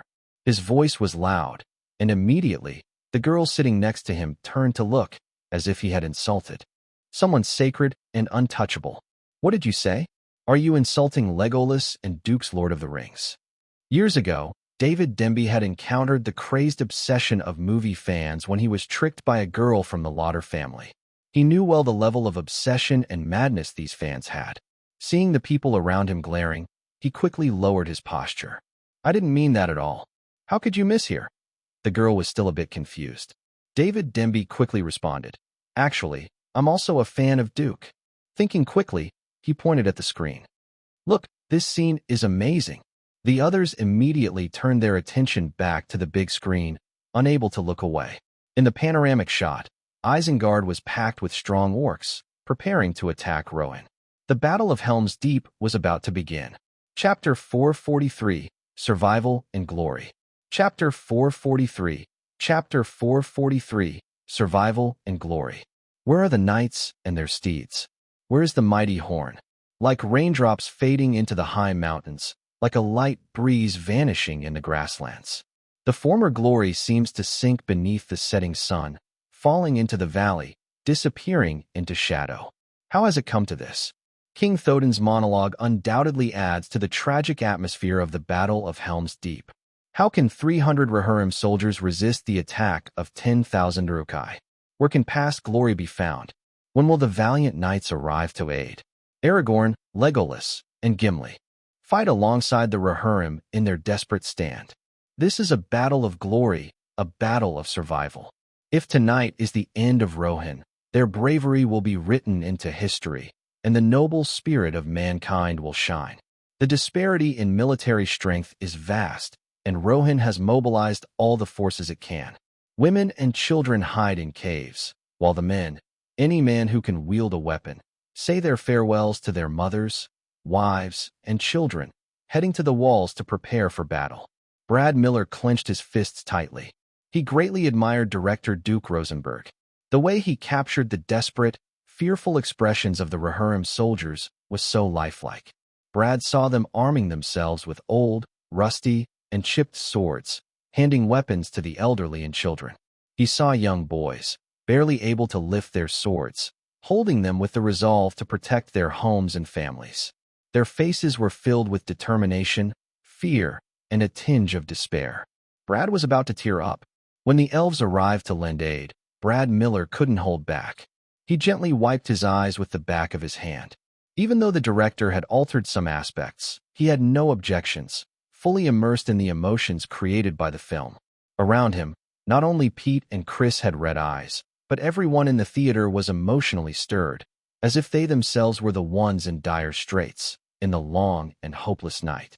Finally, they saw a glimmer of light, and that light was indeed bright. The elven captain leading the charge was a warrior princess. Duke made some changes here, and the elves arriving for aid were from Rivendell, led by an officer named Arwen. The Battle of Helm's Deep had been heavily adapted, and here, Duke had complete creative freedom. He decided to abandon the Lothlorien elves and instead used Peter Jackson's Plan A.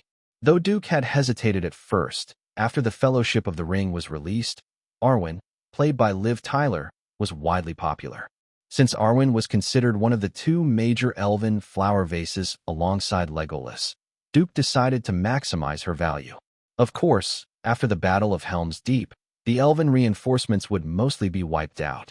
Arwen would return to Rivendell, awaiting her final appearance. The battle was about to begin. All the audience members were glued to the big screen, but David Dim felt he had had enough. He stood up and exited the theater, heading toward the restroom. Even though he didn't need to watch, he knew what was coming next: fighting, endless fighting. And then, those gullible audience members, manipulated by the director's crass emotional tactics, would be stirred to tears. What's so touching about a film built on computer-generated effects? However, his disdain didn't stop others from being completely captivated. Arrows fell like torrential rain, and the Uruk-hai were struck down in rows. Humans and elves fought side by side, determined to kill the enemy for survival and their beliefs. Just like in the first film, whenever the battle scenes were shown, Legolas had more screen time than Aragorn and Gimli. With Arwen added in, her combat style differed slightly from Legolas. In the original films, Arwen had only a minor role, aside from her interactions with the ringwraiths, with little action. Duke specifically had the action team design moves for Arwen, taking advantage of Liv Tyler's slim, flexible physique. Like Legolas, Arwen was first and foremost an excellent archer, and in close combat, she wielded a narrow dagger, relying on her agility to strike at the throat of the Uruk-hai. A unique sight emerged in the theater. Whenever Legolas charged into battle, female audience members could be heard sighing in admiration. When Arwen shot arrows or swiftly attacked, male audience members were heard swallowing. It wasn't an exaggeration to say that this pairing of elves turned flower vases into a commercial film phenomenon, amplified to its maximum potential. Though humans and elves weren't lacking in the courage to fight to the death, bravery alone couldn't turn the tide of battle with such a huge disparity in numbers. The Deeping Wall was breached by the Uruk-hai's fire, and soon the Hornburg was under threat. Humans were pushed to the brink. Was it all coming to an end? The audience watched as the remnants of the human and elven forces made their last stand in the Hornburg's hall. After a night of fighting, it was the darkest hour before dawn. The hall was dim, and it seemed like the entire world would be swallowed by darkness. Charge with me. Aragorn never lost courage. He rallied the morale of the alliance. Fight with me. The dispirited King Théoden found his resolve once more and gathered his remaining forces, preparing to charge into battle. Darkness enveloped the land, but the sun would rise again. The horn of Helm echoed once more, resonating throughout the valley. Using the brief time before the hall was completely breached, Théoden and Aragorn rallied the remaining human and elven troops, leading the last few dozen knights in a desperate charge against the Uruk-hai siege. The king's horn sounded. With Théoden and Aragorn at the front, the knights charged forward, followed by other Rohirrim and elven warriors, clearing the enemy lines. The Uruk-hai were caught off guard by this sudden assault, and the battle lines were broken. The brave knights protected their leaders as they charged down the Hornburg slopes, with many knights falling along the way. Charge! Charge! Charge!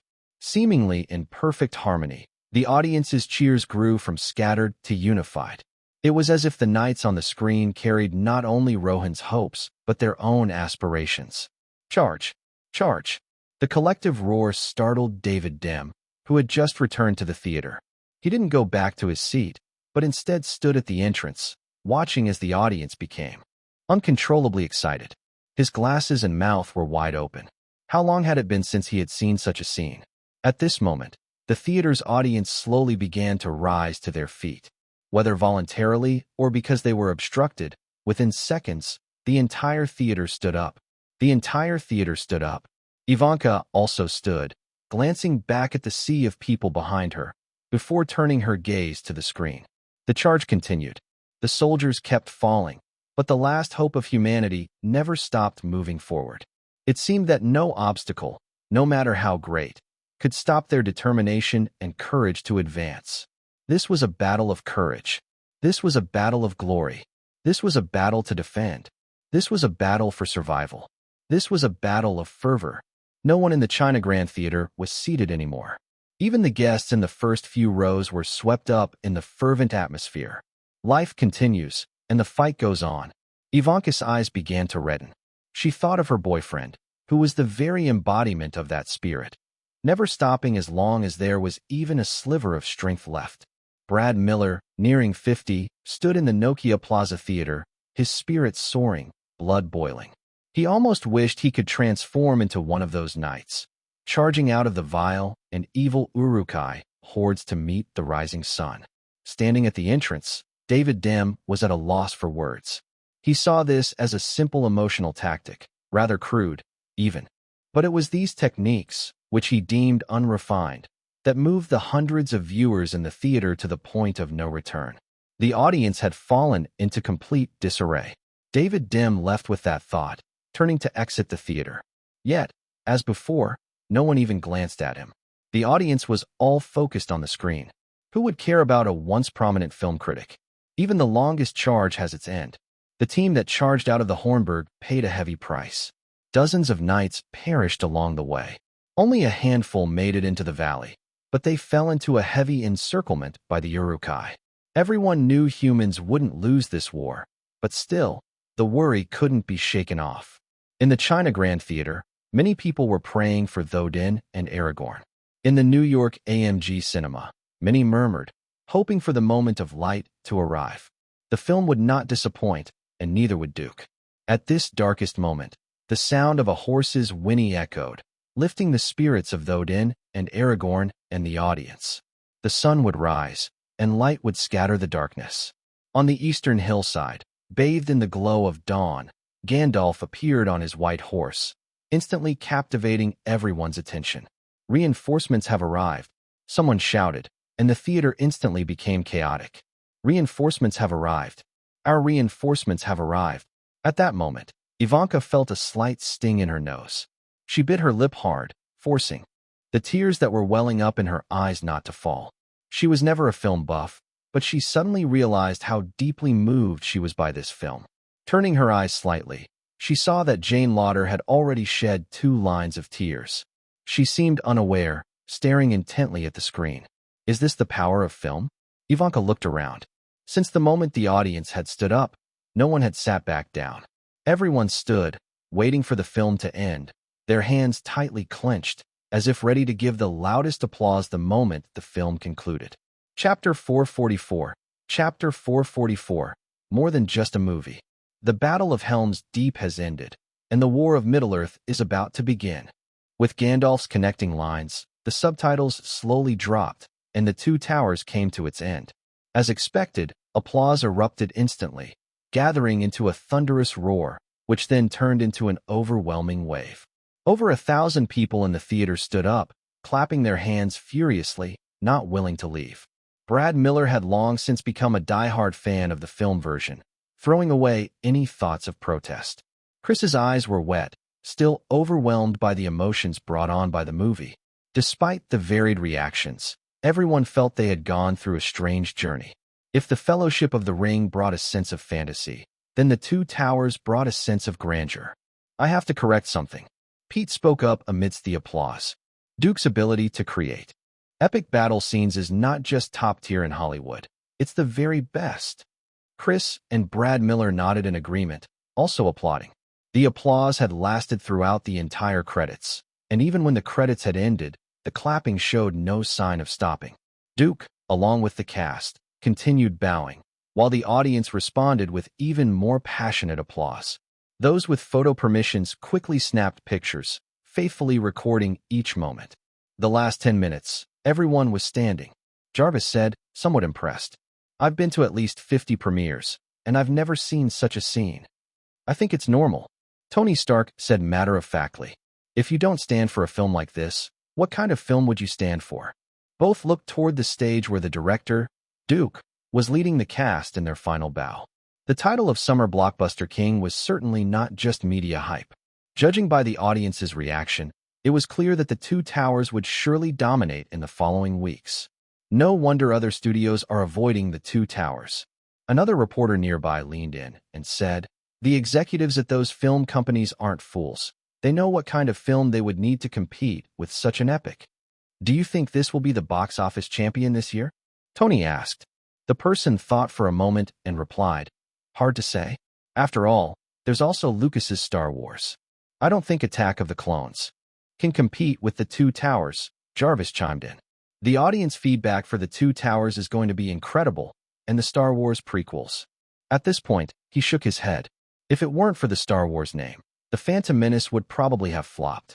The applause eventually died down, and Duke, along with the cast, headed toward the press conference room.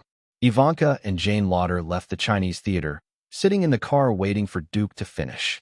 Ivy, you seem really excited, Jane Lauder said, closing the car door and leaning next to Ivanka. You, a non-film fan, must have been moved by the movie. Did you see the people in the theater? Ivanka opened the small fridge in the car, took out 2 bottles of water, and handed one to Jane. How many people could stay calm? She smiled. I'm happy for Duke. He's made another fantastic film. Having a famous director as a boyfriend, Ivanka couldn't help but pay attention to Hollywood and the film industry. The enthusiastic reaction at the premiere was a clear sign of something significant, and she understood very well what it meant. A large crowd of film fans surged out of the cinema. Brad Miller, being older, soon regained his composure. But along the way, almost all he heard were the excited reactions of the fans.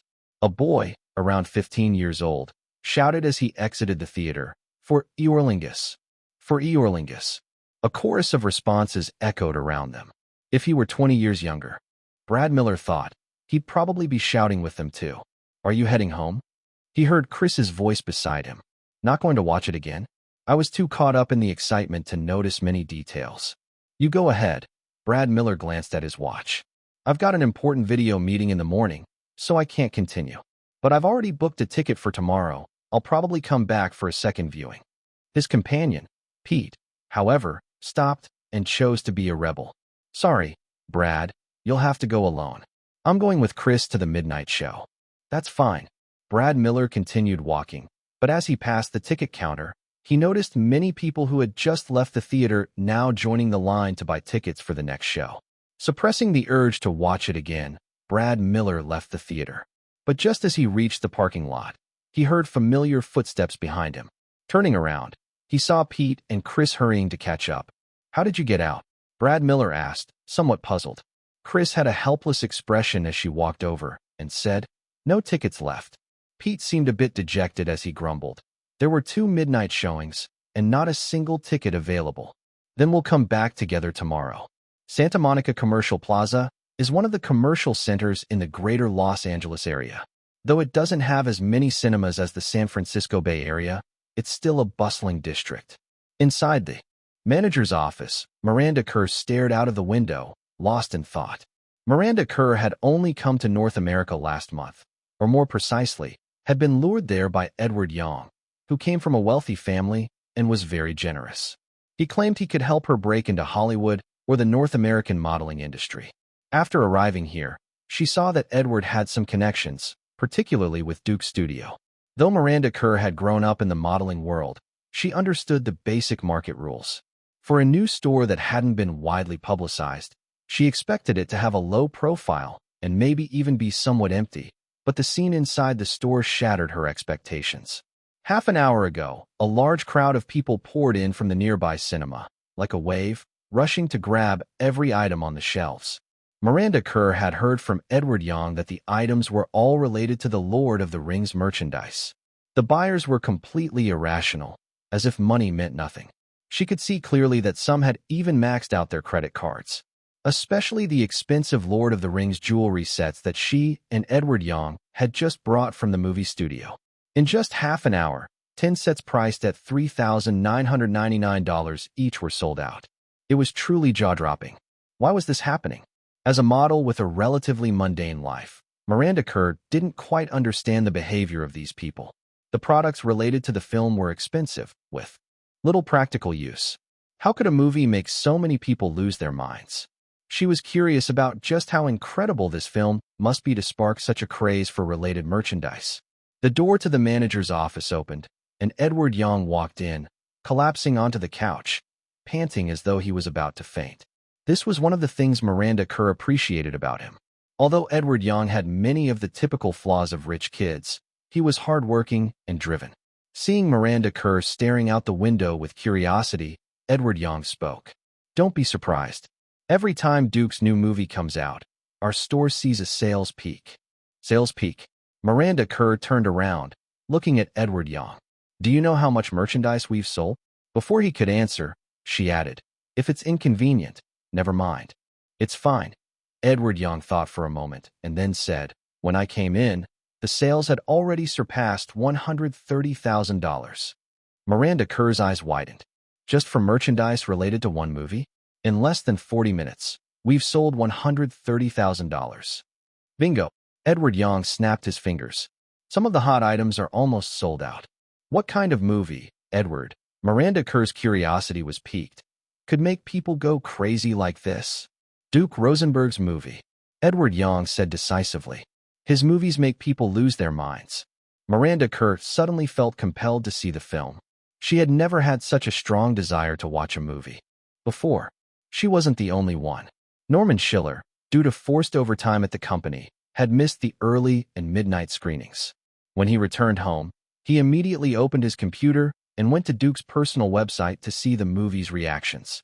Seamlessly connected with the first film, the pacing of the entire movie is tight, and the editing is fantastic, creating a feeling of smoothness. The visuals and music create an epic atmosphere, and this long film doesn't feel long at all. It felt like it just started when it ended. The beautiful landscapes, grand battle scenes, delicate character emotions, and the powerful, unyielding spirit. This is Duke's greatest gift to all the fans. The epic scenes are so stirring, I was moved to tears. Arwen and Legolas continue to amaze with their breathtaking beauty. Duke really captured another world, not just a movie. The Two Towers is, to me, the best movie ever, far surpassing The Fellowship of the Ring, especially the epic battle scenes in the latter half. They were incredible. Seeing the overwhelming positive comments flooding in, Norman Schiller decided he would go to watch the film first thing tomorrow morning. Chapter 445, refreshing his record. Chapter 445, Chapter 445, refreshing his record. Gently breaking free from the embrace, Ivanka turned her head and looked at Duke, who was still sound asleep. She knew her boyfriend had used up too much energy dealing with reporters the night before, so she didn't want to disturb him. Instead, she lightly kissed his forehead, then tiptoed out of bed. After washing up in the bathroom and changing clothes, she went downstairs directly. Since it was a bit early, the villa was very quiet. Ivanka walked to the computer by the floor-to-ceiling window, powered it up, and began to check the response to the Two Towers.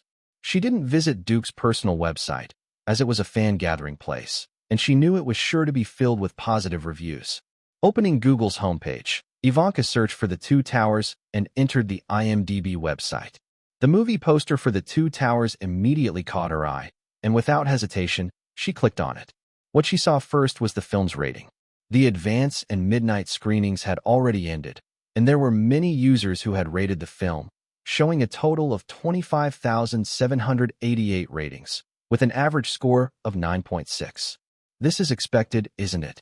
She muttered to herself with a slight smile, then looked down at the comments left by users. Some of them were from seasoned moviegoers. The Two Towers connects its storylines using classical montage techniques, with the last shot of the first part visually linking to the first shot of the second part. In terms of character development, the film has many highlights. Frodo's struggle with the temptation of the One Ring adds depth to his character. But the most impressive is Gollum, the new character. The action scenes aren't as numerous or intense as in the first film, but the final battle of Helm's Deep still does not disappoint. Its scale is enough to make the movie ticket worthwhile. The wide-angle shots of the battlefield are magnificent, and the close combat details don't get overlooked. The grandeur of the wide shots will leave you breathless, forgetting that a lot of the visuals are computer-generated. These were fair reviews. Ivanka continued scrolling down and saw that Duke's diehard fans were flooding the site with comments. A masterpiece in the fantasy genre. The visuals are so grand that you'll want to watch it again. Though I'm not a fan of fantasy films, I have to admit, the Battle of Helm's Deep was incredibly exciting. This installment was perfectly connected. The battle scenes were just right, grand yet not exhausting. Though the dramatic scenes were a bit lengthy, the story has been fully set up for the final chapter. Having seen the first one, How could I miss the second? How could I miss the third next year? The darkness before dawn, the desperate defense of the city, the unique human complexity and courage. The Two Towers made me cry. Director Duke Rosenberg is a true genius. In this film, he showcased his extraordinary talent, making the narrative of The Two Towers, which was difficult to handle, feel natural and smooth, leaving us eagerly anticipating the next chapter. Footsteps could be heard from the stairs. Ivanka turned her head and saw Tina Fey coming down the stairs, holding a document. It was probably just received via fax. "Good morning, Ivanka." "Morning, Tina."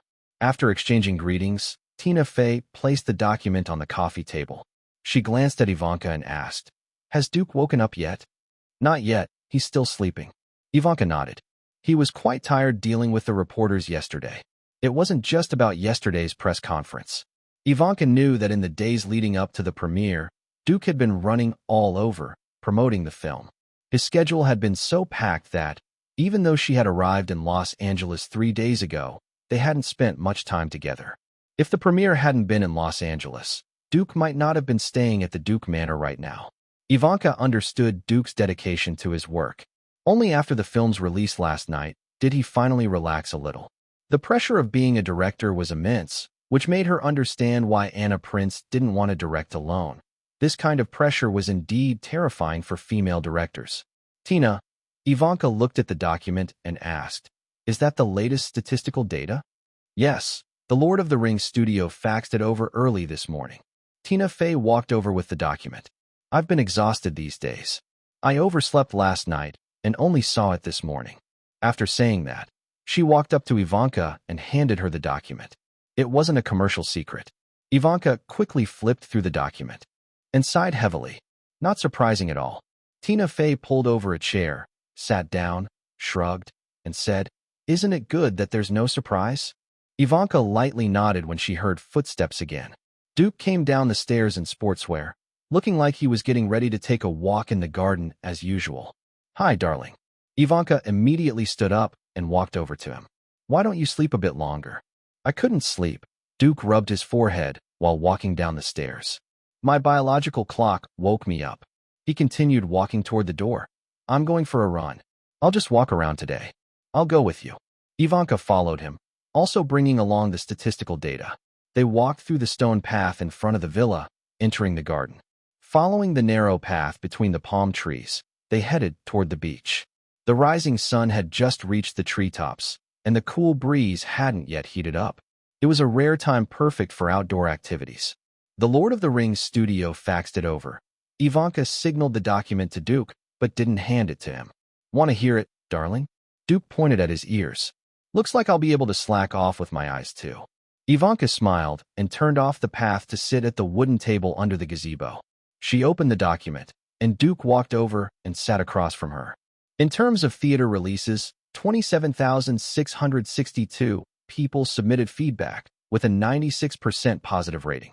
CinemaScore gave it an A+. At this point, Ivanka suddenly stopped and curiously asked, "What is CinemaScore?" CinemaScore is a market research company located in Las Vegas. It surveys audience ratings after they watch films. Its reports are used as a reference to predict box office revenue. The highest rating is A+, and the lowest is F. Duke briefly explained before adding, "It's a fast-growing research company in recent years. The data they release is one of the important references for theater chains and distributors to adjust their strategies." Ivanka nodded and continued reading the statistics for Duke. Rotten Tomatoes included 48 professional reviews, with a freshness rating of 78%. Some big critics, like Roger Ebert and David Denby, gave it negative reviews. She purposely blinked her eyes. "Darling, want to hear their reviews?" "I don't have a habit of looking for torture." Duke waved his hand. "Tell me about other aspects." "All right then." Ivanka knew Duke didn't care about critics' opinions. The film's popcorn audience approval index is 94%. Metacritic gathered scores from 77 entertainment reporters, with an average score of 88. Such high audience and market indices meant something, and Duke understood that very well. Sure enough, Ivanka didn't make any more suspense and directly said, "In the 2,145 advanced screenings yesterday, The average occupancy rate was 84%. The film earned $4.07 million, with single-screen earnings exceeding $1,800. Duke pinched his chin. After the big success of The Fellowship of the Ring, he and Warner were already expecting this. Though not all theaters were used for the advanced screenings, the confidence in the film was evident. Nearly all screenings of The Two Towers were held in the largest theaters of their respective venues, which contributed to the impressive advanced box office numbers. "Congratulations, darling." Ivanka's voice interrupted Duke's thoughts. "The Two Towers broke your midnight screening box office record." "What?" Duke didn't catch it earlier. Ivanka purposely put on a dissatisfied expression before saying, "The Two Towers earned $9.89 million in 3,876 midnight screenings, breaking the previous record of $9.47 million held by The Fellowship of the Ring." "This is good news." Duke gently squeezed Ivanka's hand. "We should go back and have a drink to celebrate." "Sorry, I'm on a diet." Ivanka gave an apologetic smile. "Alcohol is off limits." "Ivanka, you don't have to do this." Duke knew Ivanka had been sensitive to his past comments about her figure, which is why fitness, dieting, and weight loss never left her schedule. Ivanka didn't listen to Duke's advice. "This is something I want to do." She glanced at her watch and stood up, pulling Duke along. "It's about time. Let's go back for breakfast. Your meals and rest need to be regular." The two walked arm in arm back, but before they had gone too far, Tina Fey rushed over, clearly with urgent news. "What happened, Tina?" Duke asked. Tina Fey gasped for breath and quickly said, "Nancy, Panny, and the Lord of the Rings studio all called." A huge amount of negative reviews for The Two Towers just appeared online. Not only has IMDb been flooded, but it's spreading to other sites too, and even your personal website has been bombarded with bad reviews. Her words immediately caught Duke's attention. He quickened his pace back to the villa. The internet could create a movie, but it could also have a huge negative impact on one. Ivanka followed behind and casually asked Tina Fey, "I just checked IMDb. There were only a few negative reviews." "They just popped up while you two were out for a walk," Tina Fey replied. A large number appeared in a short amount of time. Chapter 446. Chapter 446. Online Smear Campaign. In recent years, every time Duke's films are released, internet trolls have been stirring up trouble online. Compared to Rotten Tomatoes, which focuses more on professional reviews, IMDb has a broader audience and greater influence among movie websites, making it a major target for these trolls. From The Matrix to The Fellowship of the Ring, IMDb has been infiltrated by Duke's trolls, initially flooding the site with positive reviews and high ratings. Although the scores dropped to 9.2 and 9.1 for the two films after the trolls withdrew and more viewers watched, it definitely had an impact during the film's release. However, trolling isn't exactly a secret or sophisticated tactic. Other companies had noticed it. For example, last year during the release of The Fellowship of the Ring, there were rumors targeting Billy Boyd and Ian McKellen, which were clearly the work of a competitor's trolls. But compared to Duke's trolls, who were established earlier, larger in scale, and more professional, the others didn't even compare. The internet, after all, is an open platform. Even if Duke had the advantage of foresight, others would still use it to their advantage. In a lounge at his villa, Duke stood behind Tina Fey, his assistant, who had logged into IMDb and opened the page for The Two Towers. "I saw it at 9.6 this morning," Ivanka said, sitting beside Tina Fey, her eyebrows furrowed.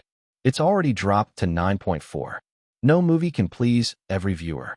Even Duke's fans have some who don't like fantasy films." As more people watched, the ratings tended to drop. But the speed at which The Two Towers ratings had fallen was too fast. Not just the rating, there was a flood of negative reviews. Too many unnecessary scenes, the story is weak, and the special effects, the only selling point, were just average. The story claims to be multi-threaded, but the director's storytelling skills are tragic, turning the entire film into a hodgepodge designed to operate like a commercial movie, clunky like a beast that can only charge forward. In the end, even innocent Aragorn was dragged down the cliff. I still don't understand what was so great about it after watching. Tina Fey glanced at Duke, who nodded. She closed IMDb and opened his personal website, where a wave of negative reviews had also appeared. Really inexplicably popular, stupid story. The slow pacing nearly put me to sleep. How did this get such good reviews? The main characters' emotional moments all had close-ups of their eyes and tears. Several storylines were awkwardly pieced together. Doesn't anyone think the story was clunky? And seriously, there's no need to release a third one. It's just so boring. Pretentious and forced plot. Ugh, the whole film felt so shallow. At this point, there was no need to continue reading. Duke could tell this was the work of trolls. Clearly, someone was targeting his film. Duke thought for a few seconds, then said to Tina Fey, "Notify Nancy and Panny Callis to head to the Lord of the Rings studio, and also Jamie Johnson from Warner Brothers." He then leaned down and kissed Ivanka on the cheek. "Sorry, darling, I can't be with you today." "It's fine." Ivanka smiled understandingly, gesturing toward the small yacht docked outside the window. "Jian will be over soon. I'll go out to sea with her. You can go handle things." Duke nodded and walked over to the intercom to have the driver prepare the car. In less than 3 minutes, Duke and Tina Fey were in a car, leaving Duke's estate to head to the Lord of the Rings studio in Burbank. Tina Fey was still dialing numbers to stay updated on the latest developments online, while Duke was considering how to respond. Frankly, there was no perfect solution. Even in his previous era, when a flood of negative online reviews appeared, the choices were either hiring trolls to counterattack or hiring a professional company to manage the damage. The internet is an open platform, and no one can completely control it. Some comments are inevitable. Duke knew very well that, aside from him, Lionsgate had already made extensive use of internet trolls in their marketing for the Blair Witch Project. This wasn't mysterious or sophisticated. Other Hollywood companies had learned from it. It was only natural for others to use it against him. Would anyone really think that internet trolls are secretive or sophisticated? Not in North America, where the internet is highly developed and has penetrated every corner of life. The methods used by trolls are similar to gossip-driven tabloid sensationalism. Duke never foolishly thought trolls could be his secret weapon. That's simply unrealistic. When he used trolls to attack others, he also considered how to respond if one day others turned them against him. Though there wasn't a perfect or effective solution, Duke had prepared some countermeasures. When they arrived at the Lord of the Rings studio and everyone gathered, Duke led Tina Fey, Panny Callis, Jamie Johnson, and Nancy Josephson into the conference room and instructed everyone else not to disturb them. "The situation is clear," Panny Callis said, flipping through the materials she had prepared. "Although the IDs behind these negative reviews are from all over the US, this is definitely a premeditated, organized effort." Jamie Johnson frowned and turned to Duke. "You've got the whole of Hollywood, and even across the US, using these tactics. Don't you have a good solution?" "These past few years, other companies have been learning from us," Nancy Josephson interjected. "Several films released last year and in the first half of this year have shown signs of rating manipulation on IMDb and other sites." Duke nodded. "Not just now, but even 10 years ago, rating manipulation on IMDb was still rampant." Nancy Josephson's gaze fell on Duke. "So what should we do? What exactly is an internet troll?" "Essentially, they are paid internet users who spread content for hire. These content pushers and commentators are often employed by PR firms or competitors of the target company. They are active on popular social media platforms, forums, and blogs, attempting to influence public opinion. These paid content creators usually post favorable comments for the employer's products and services while disparaging competitors. Most internet trolls use multiple fake identities, and some even use automated tools to speed up the dissemination of biased opinions. In fact, mandatory real name registration would significantly reduce troll activity, but obviously, neither Duke nor Warner could enforce this. Thinking for a moment, Duke said, "Let me list a few things. Feel free to add if you think of anything else." "First, we identify malicious troll accounts on the websites we control. Specific methods include analyzing posting frequency, IP addresses, repetitive content, and suspicious accounts. We can delete these negative comments either automatically or manually. Another method, one I'm not fond of, is that if people can pay to spread rumors, they can also pay to remove them. I'm not sure if there are companies in North America that offer this service. The best way, however, is for us to be strong enough. The weakness of trolls is that they rarely have real followers. In the era of online media, they can't effectively target truly powerful individuals or projects. Their main tactic is to stir up the emotions of netizens and create an atmosphere of negativity about the other side. Therefore, our trolls need to be deployed when necessary to guide online public opinion. I'm sure you've all seen the latest statistics. I believe the Two Towers is strong enough on its own to attract a large number of supporters. These supporters are our other force. Our people need to find ways to guide the supporters of the film to become spontaneous promoters online and opponents of the malicious forces. To use a phrase from his previous world, Duke intended to turn the supporters of the Two Towers into organic promoters. Duke was confident that there were many who disliked The Lord of the Rings trilogy, but there were far more who supported it passionately. Meanwhile, at the artist management headquarters on Wilshire Boulevard in Beverly Hills, Martin Bob and Michael Ovitz were also monitoring online developments. In just one morning, the Two Towers has run into big trouble. Martin Bob, looking up from his laptop, seemed quite pleased. IMDb's rating has dropped from 9.6 to 9.3, and it's still falling. By tonight, it'll likely fall below 9. We can't take this lightly, Michael Ovitz said cautiously. Let's keep our people monitoring the film. Over the years, he had seen enough to know that a reconciliation with Duke Rosenberg was impossible. The two had been entangled for nearly 10 years, and without a massive benefit, their conflicts could never be resolved. So, when the artist management company set up a network publicity department, they directly used the Two Towers as practice, and the results so far were quite effective. Martin Bob, flipping through websites, suddenly asked, how did negative comments end up on Duke's personal website and the official Lord of the Rings trilogy site? I thought our network department wasn't targeting those sites. Michael Ovitz smiled slightly. You missed something, Martin. Do you think other Hollywood companies will watch the Two Towers make a killing without doing anything? Don't forget, Duke Rosenberg and Warner Brothers have already tarnished the reputations of Disney's Pearl Harbor, Paramount's Tomb Raider, and Universal's Fast and Furious. Do you really think they'll just stand by and let Duke Rosenberg and Warner Brothers continue to dominate the summer box office? Chapter 447, The Battle of the Water Army. Chapter 447, Chapter 447, The Battle of the Water Army. Water Army tactics, malicious hype, online public relations, internet trolls. These phenomena, which emerged with the internet, might be commonplace and exploitable in the eyes of professionals or companies, but for ordinary users, they remain relatively unfamiliar terms. Although many internet users with sharp senses have already noticed the presence of water armies, most people still find themselves influenced by online comments, whether negative or positive. Norman Schiller, a steadfast supporter of Duke in film matters, missed yesterday's early screening and the midnight showing. After waking up early, he checked online reactions, then drove to the theater where he had booked his ticket. After picking up his ticket at the theater, he sat in the lounge, throwing popcorn into his mouth. His brow was furrowed as he couldn't understand how, after just one night's sleep, both IMDb and Duke's personal website were flooded with negative reviews of the Two Towers. Could the film really be that bad? It shouldn't be, though. Even though this is a trilogy, the Two Towers can't be called a sequel in the strictest sense. These are 3 films shot and produced simultaneously, so there's no reason the Fellowship of the Ring was so good and the Two Towers turned out to be a disaster, right? Anyway, since Duke became a director, he's never made a bad movie. Didn't you see the online reviews?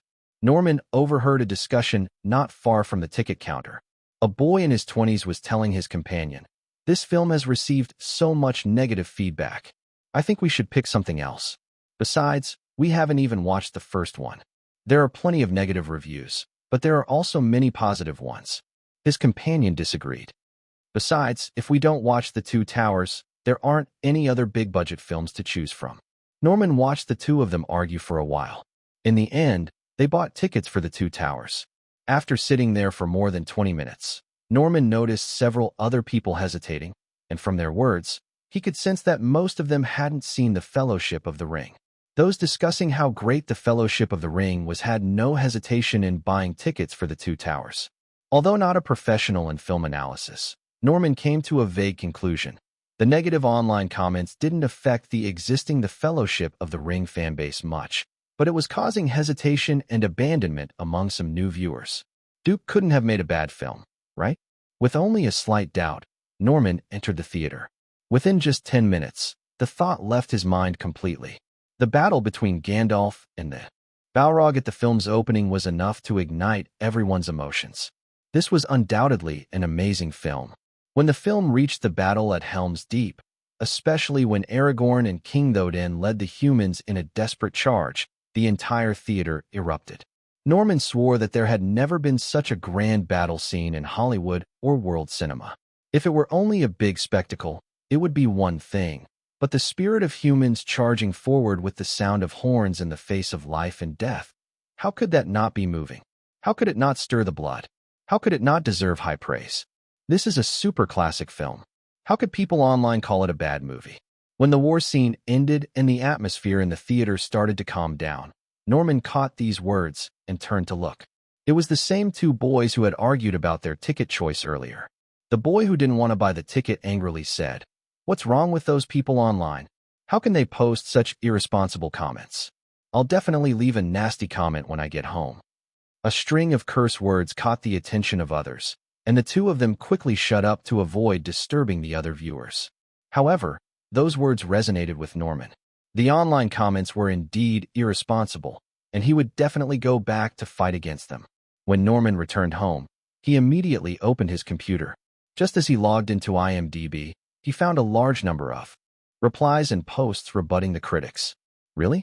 The Two Towers is a piece of crap, and it's still ranked number 1 on IMDb. Norman frowned. He wanted to ask why such an amazing film couldn't be ranked number 1 on IMDb. Similar comments followed, and they were especially sharp. IMDb ratings have become more and more problematic. More and more young people are joining IMDb, and more people who haven't watched many films are giving ratings, leading to a very skewed direction. As a result, films like The Two Towers, which are big spectacle films, are getting outrageously high ratings. Now, if it's a Duke Rosenberg film, IMDb ratings are never low. I don't know what basis the score for The Two Towers is based on. Just because it's a Duke Rosenberg film, it gets such a high score? I've noticed that there isn't a single Duke Rosenberg film with a low score on IMDb. They all have high ratings. It's unbelievable and disgusting. The Two Towers is indeed a pretty good movie, but it's nowhere near as good as The Shawshank Redemption. How does it deserve more than a 9? Is it the Lord of the Rings nostalgia? Duke Rosenberg? The director's name? The actor's pull? What makes it deserve such a high score? In my opinion, The Two Towers is at best in the same category as Braveheart, maybe even a bit lower. I can only say that these ridiculously high scores are because of fanboys who don't know any better. At this point, Norman's fury reached its peak, and the urge to curse immediately rose to his lips. However, when he saw that there were countless people countering these comments, people who weren't just blindly defending the film, he swallowed his words. Looking at it on its own, The Two Towers is an indisputable 9/10 movie. It has a perfect story structure, well-developed plot, great performances, high standards, depth, and so on. It could compete for the top 3 classic films of any year, only slightly behind Duke's Saving Private Ryan. Furthermore, even if we assume that IMDb is full of water armies, fanboys, and young people who don't understand films, can the 40,000 plus people who voted for 9 out of 10 not indicate something? Are all American young movie fans worse than you keyboard warriors? Are all young movie fans around the world just Duke Rosenberg fanboys? If global movie fans are all Duke fanboys, does that not prove that Duke is incredible? These words almost echoed Norman's own thoughts, and he unconsciously nodded. Then, he refreshed the page and saw that there were more and more supportive comments for The Two Towers. Commercial and genre films need examples like The Two Towers. While greatly pleasing us, it also gives the film some depth. As the middle part of the trilogy, The Two Towers is excellent and has received praise both inside and outside the theater. It's not just IMDb that has high ratings. The poster even included the latest statistics to back up their claims. Audience approval rate for The Two Towers is 96%. CinemaScore gave it an A+, and 94% of popcorn audiences love it. Metacritic collected ratings from 77 entertainment journalists, averaging 88 points. Can't these facts explain something? Norman nodded lightly. He had already watched The Two Towers, and such a response was normal. At this point, he couldn't hold back any longer. He clicked on the reply section, and his fingers flew across the keyboard. A targeted response was quickly posted. During its nearly 3-hour runtime, Duke delivered a surprise that surpassed the Fellowship of the Ring. The Two Towers has brilliant story details, masterful pacing, tightly integrated action scenes and plot progression, perfectly balanced moments, and no excess. Every minute grabs the audience's attention, keeping them holding their breath until the final frame, still resonating with them. Though both films in the trilogy have dark tones, Duke is still a director who enjoys telling beautiful stories. Even though this isn't the final film of the series, he still sticks to one key principle. Every touching character should receive a good ending. As the leading figure of the new generation of Hollywood directors, Duke has once again proven himself through these two films. He's different from the previous generation of directors. He no longer obsesses over the so-called art and meaning of films, but focuses on presenting diverse filmmaking techniques. Through an exciting story and stunning visual spectacles, he brings the greatest enjoyment to global audiences. How could we not love such a director and his works? How could we not give high ratings? After posting, Norman didn't even think about lunch. He scoured websites, including Duke's personal homepage, and everywhere there were criticisms of the Two Towers, Norman was there countering the arguments, fighting the battle. Throughout the entire afternoon, Norman, guided by some clever online discourse, unknowingly became what some referred to as a water army for the Two Towers. However, one thing was clear to Norman. He was happy to speak out for such an amazing film. By afternoon, he had already noticed that the number of supporters for the Two Towers was steadily increasing, and their voices were growing louder. Many fans were actively suppressing negative comments, giving positive reviews to the film they loved. By midnight, the negative reviews had almost been drowned out. Chapter 448. Chapter 448. The First Day's Negative Impact. Good morning, Mr. Eisner. As he passed through the corridor, Michael Eisner nodded lightly to those who greeted him, pushed open the door to his office, sat in his chair, and took a sip of the coffee on his desk. The temperature and taste were perfect. He put down the cup and pressed the intercom, saying to his assistant, "Colin, send me the latest theater box office data." After a short while, there was a soft knock on the door. When Eisner called for them to come in, Cook Dick entered, holding a report. "I saw Colin was about to bring it to you," he said, sitting across from Eisner, "so I brought it over." Michael Eisner took the report and glanced at it. His brow furrowed slightly. Although our PR department joined in on the online crusade, Cook Dick knew what the report was about and continued. The effect was clearly not as expected. An excellent movie paired with excellent promotion. Michael Eisner shook his head. It's impossible to defeat it so easily. But there was still some effect. Cook Dick quickly added what he had learned. Warner Brothers released their projection for the Two Towers opening day at $28 million. But many believe the movie will surely break the single-day box office record set last year by Harry Potter and the Sorcerer's Stone. A slight smile appeared on Michael Eisner's serious face. In this regard, it can be considered a success. Despite saying this, his self-deprecating tone was unmistakable. The Two Towers' first-day box office of $32.27 million was still a bit short of Harry Potter and the Sorcerer's Stone's $33.55 million single-day record. But it couldn't be called a failure, right? Yesterday, Michael Eisner had received a notice from Michael Ovitz. He tacitly worked with Universal Pictures and Paramount Pictures to give a little push behind the artist management company. Apart from these companies, Eisner also noticed the involvement of others. It was quite obvious. The major Hollywood companies had grown tired of Duke Rosenberg taking the biggest and most delicious slice of the summer box office cake every year. Though they weren't yet ready to go head-to-head with him and Warner Brothers, they wouldn't pass up the chance to subtly hinder him with small, low-effort tactics. In fact, they were all very clear that Duke Rosenberg had a team that often stirred up the internet, with many victims. They were just throwing the same tactics back at him. However, from the online public opinion last night, Michael Eisner knew their actions had achieved some results, but far from the expected outcome. Duke Rosenberg's online PR team reacted swiftly, guiding public opinion online with skillful techniques, clearly not something their traditional media groups, with their newly formed teams, could compare with, especially after 10 years.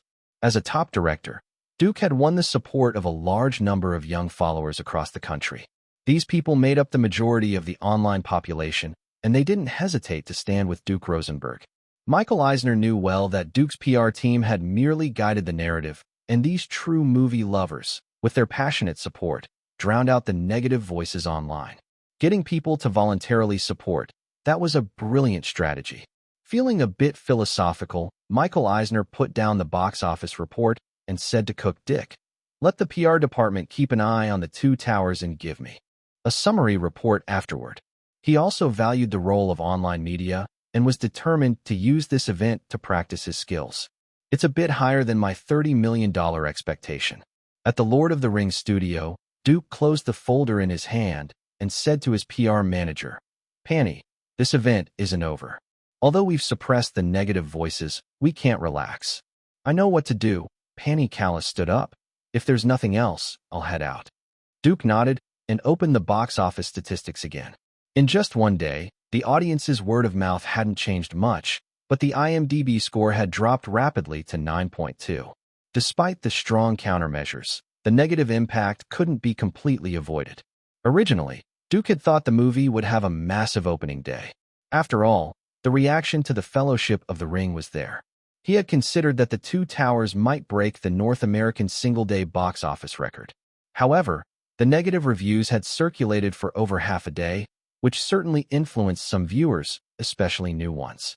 Could it be that Hollywood is tired of me dominating the summer box office? Duke saw it clearly. Such a large-scale negative campaign couldn't have been the work of just one company, but he wasn't too worried. He knew better than anyone that a person couldn't sweep through Hollywood just with a good movie. Behind him stood the entire Warner Group, with the ability to suppress the negative reviews. In less than a day, the supporters and influencers had played an important role. They would remain a crucial part of the online PR efforts going forward. Getting the audience to spontaneously form a wave of support under guidance sounds easy, but it's not. The most important part is making the influencers believe that what they are supporting is truly worth supporting. In other words, the foundation of turning the audience into influencers is to have enough excellent content. Why didn't the blacklists against Godzilla, Pearl Harbor, Jessica Alba, Angelina Jolie, and others create this kind of counterattack? A key point is that their content wasn't good enough. How many loyal supporters could they win? Looking at the time, Duke briefly tidied up, planning to head to the second-floor editing room to continue working on Return of the King's post-production. As he walked out, he saw a studio manager leading 3 people toward him. 2 of them were unfamiliar, but from their black hair and eyes, it was clear they were of Chinese descent. After living in this country for over 30 years, Duke could still easily distinguish Chinese among Asians. The other was a tall blonde woman with a very noticeable baby face. If Duke remembered correctly, she used to be a Victoria's Secret supermodel. "Hi, Duke." When the studio manager greeted him, Duke nodded at him. "Hello, Jeremy." Then Duke saw one of the Chinese men lightly nudge Jeremy. Immediately, Jeremy said, "These are our 2 clients." Duke, always polite, nodded at each of them, and Jeremy introduced them. "Duke, this is Edward Yang. This is Pete Kerr. They are our merchandise distributors." "Hello." Duke shook hands with both of them, his interest piqued. He asked, "Are you first-tier distributors?" "Yes." Pete Kerr nodded, and Edward Yang continued, "We run chain stores." Duke was intrigued and asked, "Which new products are selling the best?"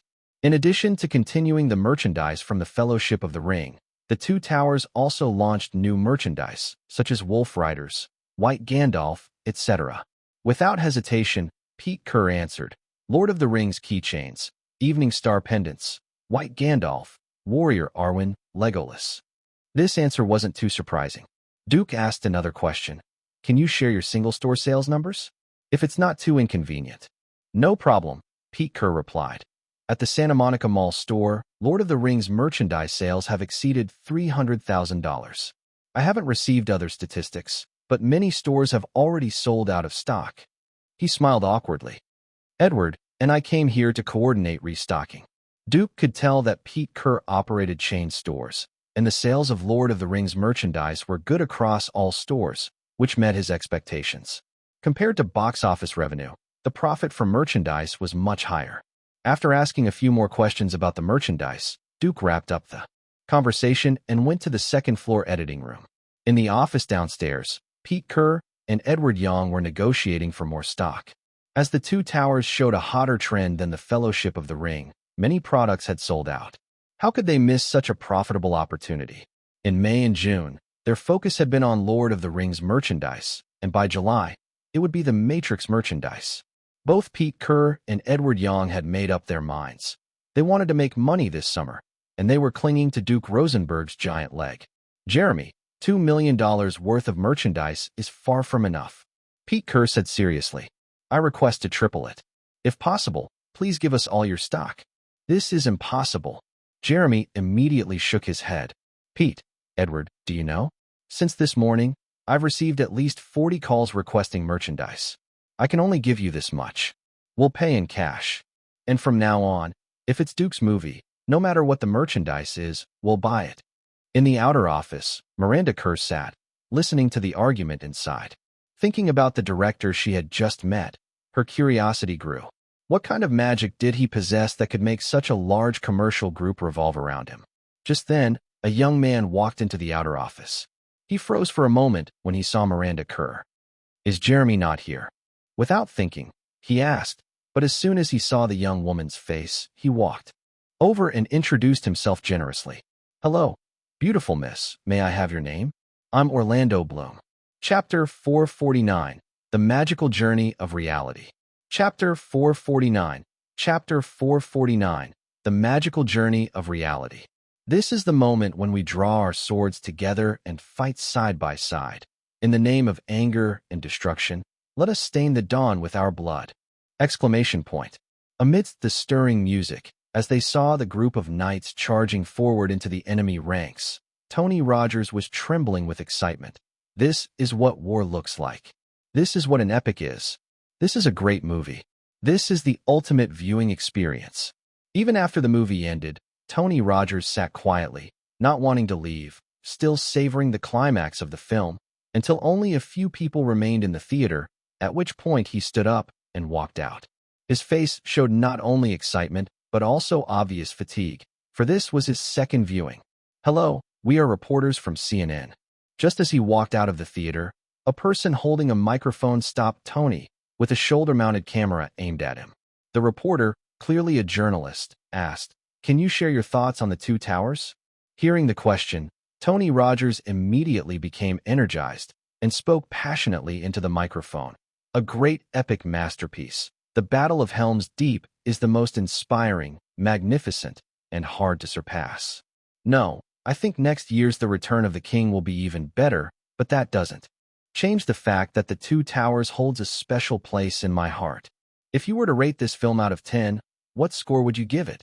Without hesitation, Tony Rogers replied, 10. Definitely 10. After the interview, Tony walked out of the Santa Clara cinema, looking up at the bright streetlights, feeling a little down. The Two Towers had ended, and he would have to wait a whole year to see The Return of the King. What a long year it would be.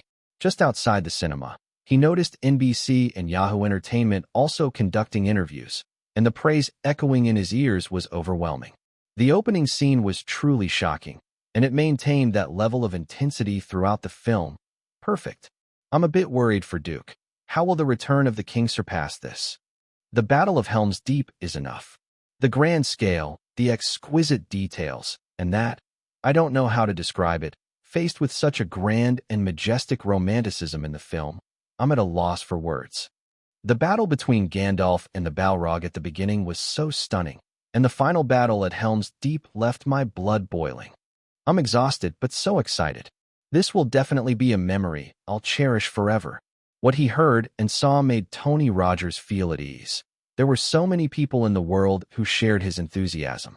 They would repeatedly watch The Fellowship of the Ring and The Two Towers, eagerly waiting for The Return of the King to be released. The online promotions were still going strong. Warner wasn't slacking off either, as radio stations, TV stations, and even major websites were all filled with reports. On-the-spot interviews with ordinary viewers are a low-tech promotional strategy, but it's still an effective one. Combined with other efforts and the shrinking negative reviews online, The Two Towers finally hit its explosive moment on Saturday. Early on Sunday morning, The Los Angeles Times published related data on the entertainment section's front page. A brand new single-day box office record, $36.24 million. This is the box office figure The Two Towers earned on Saturday. It surpassed the previous record held by Harry Potter and the Sorcerer's Stone by over $3 million. As everyone knows, Duke's The Fellowship of the Ring set the North American single-day box office record. But last year, it was broken by Harry Potter and the Sorcerer's Stone. Now, he's taken that record back. Duke Rosenberg creates records. Duke Rosenberg breaks records. This has become a common occurrence in the North American film market, and it's believed that this won't be the end of the Two Towers breaking records. There will be a series of records broken by this fantasy epic masterpiece.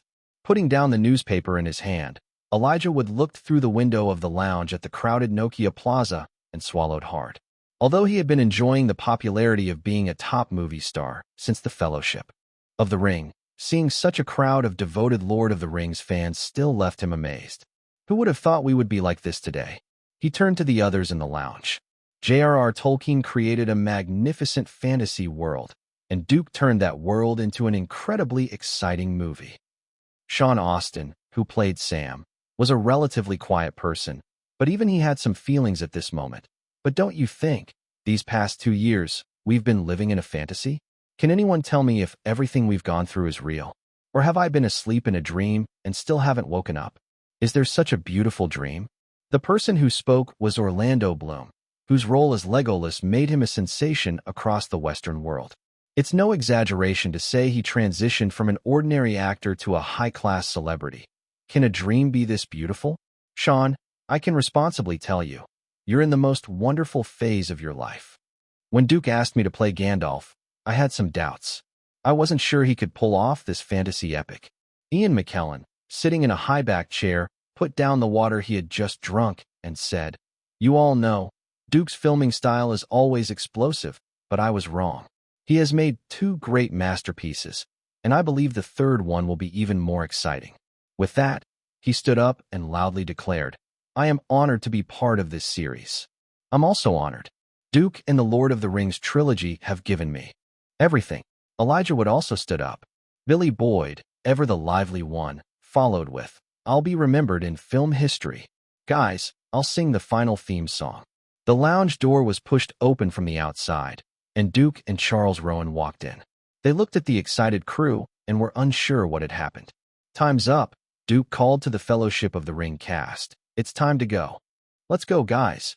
Billy Boyd, the enthusiastic one, shouted, "Our magical journey is about to begin again." Through a special passage, the crew walked onto the stage in front of the Nokia Plaza AMG Theater. Duke naturally stayed at the back. It was the actor's time to shine, and unless necessary, the director wouldn't step forward. Legolas, Legolas, Aragorn, Aragorn, Frodo, Gandalf. The chants were thunderous, and the whole Nokia Plaza seemed to tremble. To catch a glimpse of their idols, some fans in the back even took out large military telescopes. The scene also had a series of interactive programs, but Duke, aside from making a brief appearance and waving, spent most of the time hiding behind the stage with Charles Rowan. At this time, the effect of promoting the actors was far better than the directors. "Hi, Duke." "Hi, Sarah."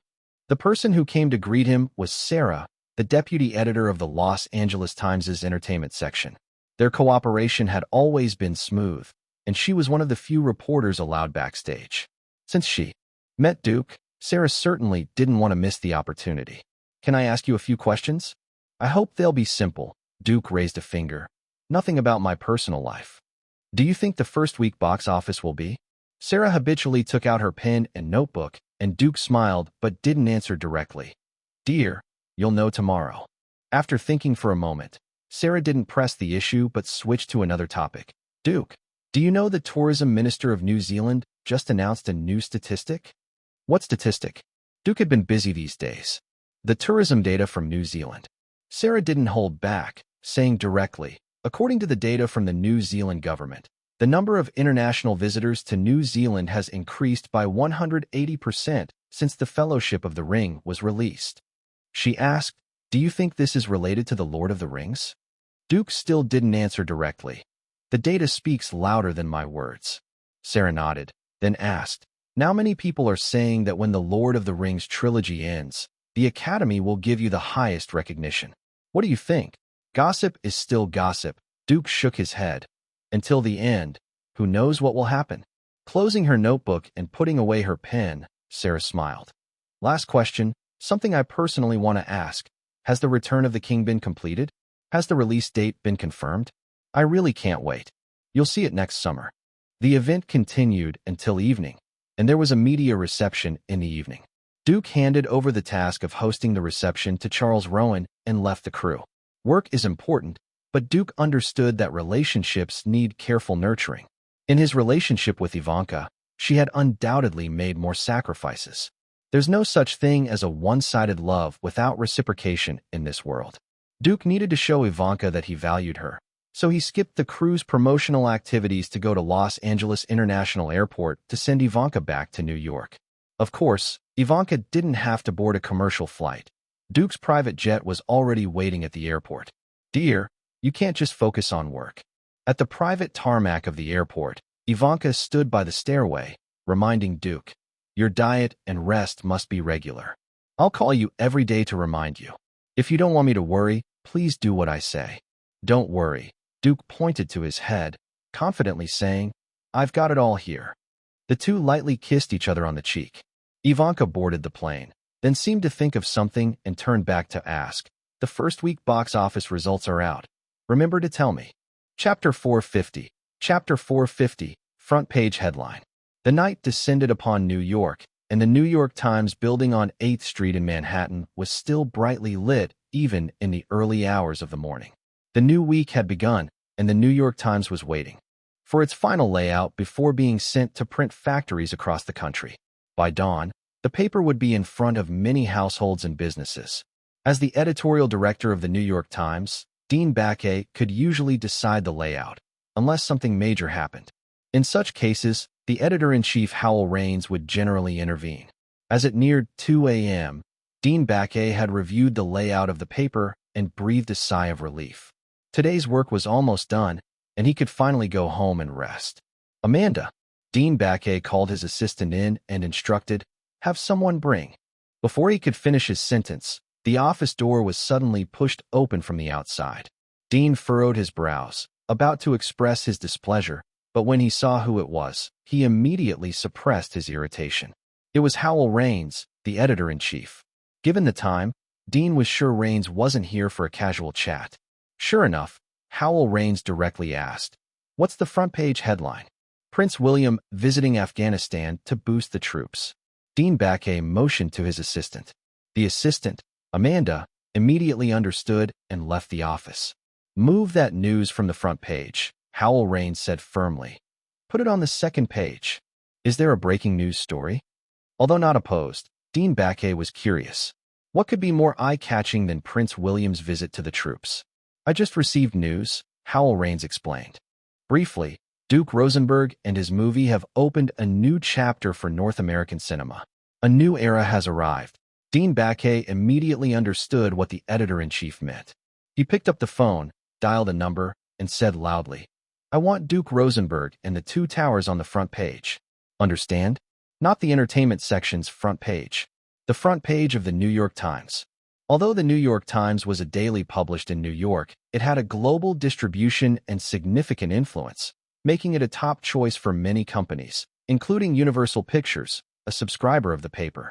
Walking into the office, Ron Meyer threw a copy of the New York Times onto the table, sat down, and pressed the intercom. Has Michael Ovitz arrived? He's been here for 10 minutes and is in the break room. Upon hearing the secretary's response, Ron Meyer immediately instructed, send him in. Though Ron and Michael Ovitz were former partners at CAA and later had a falling out, their professional cooperation wasn't affected. Ron Meyer recognized Michael Ovitz's abilities, and their last collaboration, The Fast and the Furious, had been a huge success. They were now collaborating on a massive project, with an investment exceeding $150 million. Personal conflicts were insignificant compared to such a huge investment. However, seeing the number on the front page of the New York Times and recalling Michael Ovitz's proposed release date for Van Helsing, Ron Meyer couldn't blindly trust him. A light knock sounded at the door, and Michael Ovitz entered, sitting directly across from Ron Meyer. Once friends, now adversaries, they exchanged brief nods without any pleasantries.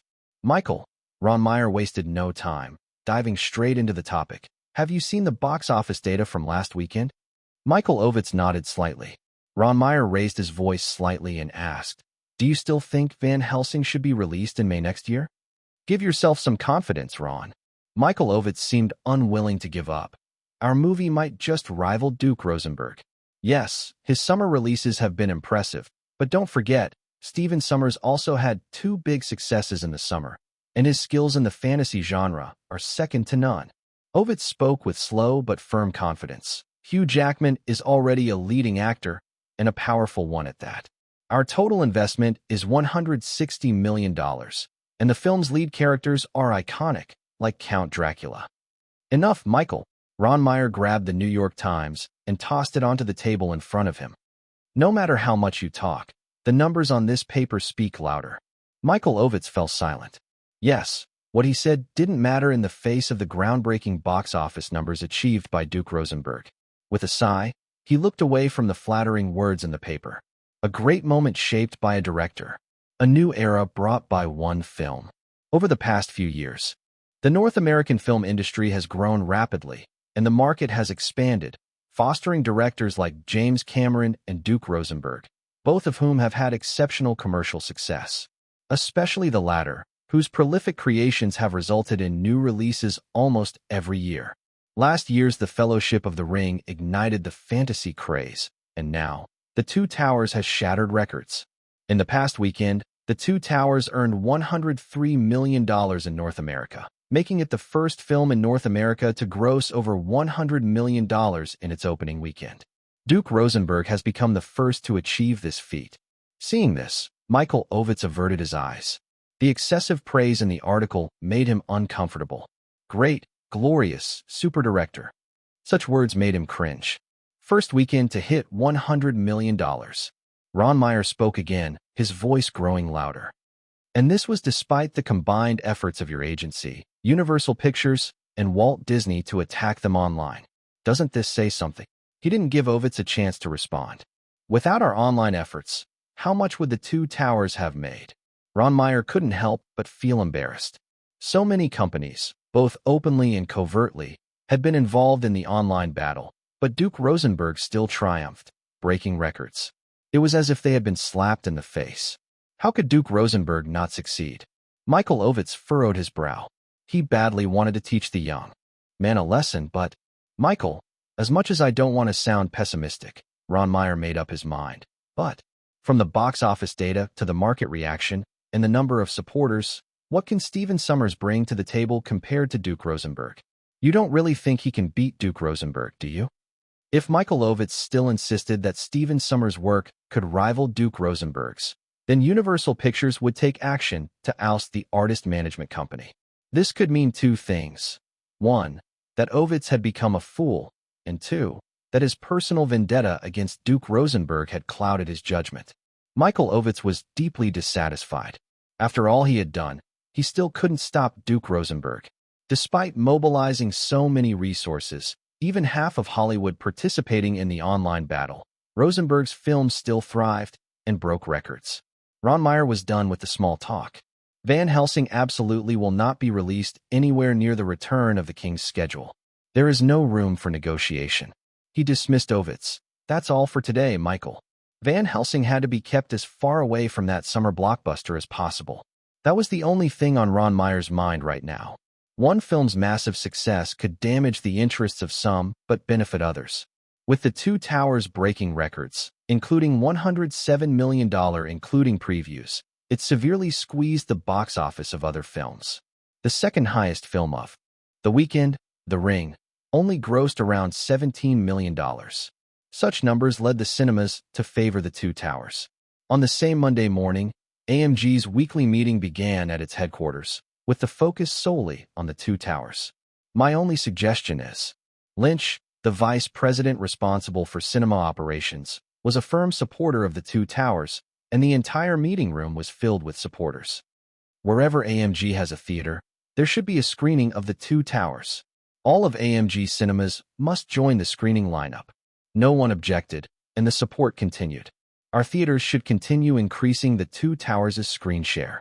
I think 70% is still too conservative. 80% or higher would be the right choice. Another executive chimed in. Before the meeting, I got the news that Emperor Entertainment has already increased its screen share to 78%. We need to move fast. That's right. I agree with increasing the screen share. Not just the screen share, but during the discussion, AMG's executives also decided that they wouldn't reduce the number of screenings for the two towers before Star Wars: Attack of the Clones was released. Chapter 451. Chapter 451. The Uncontested Leader.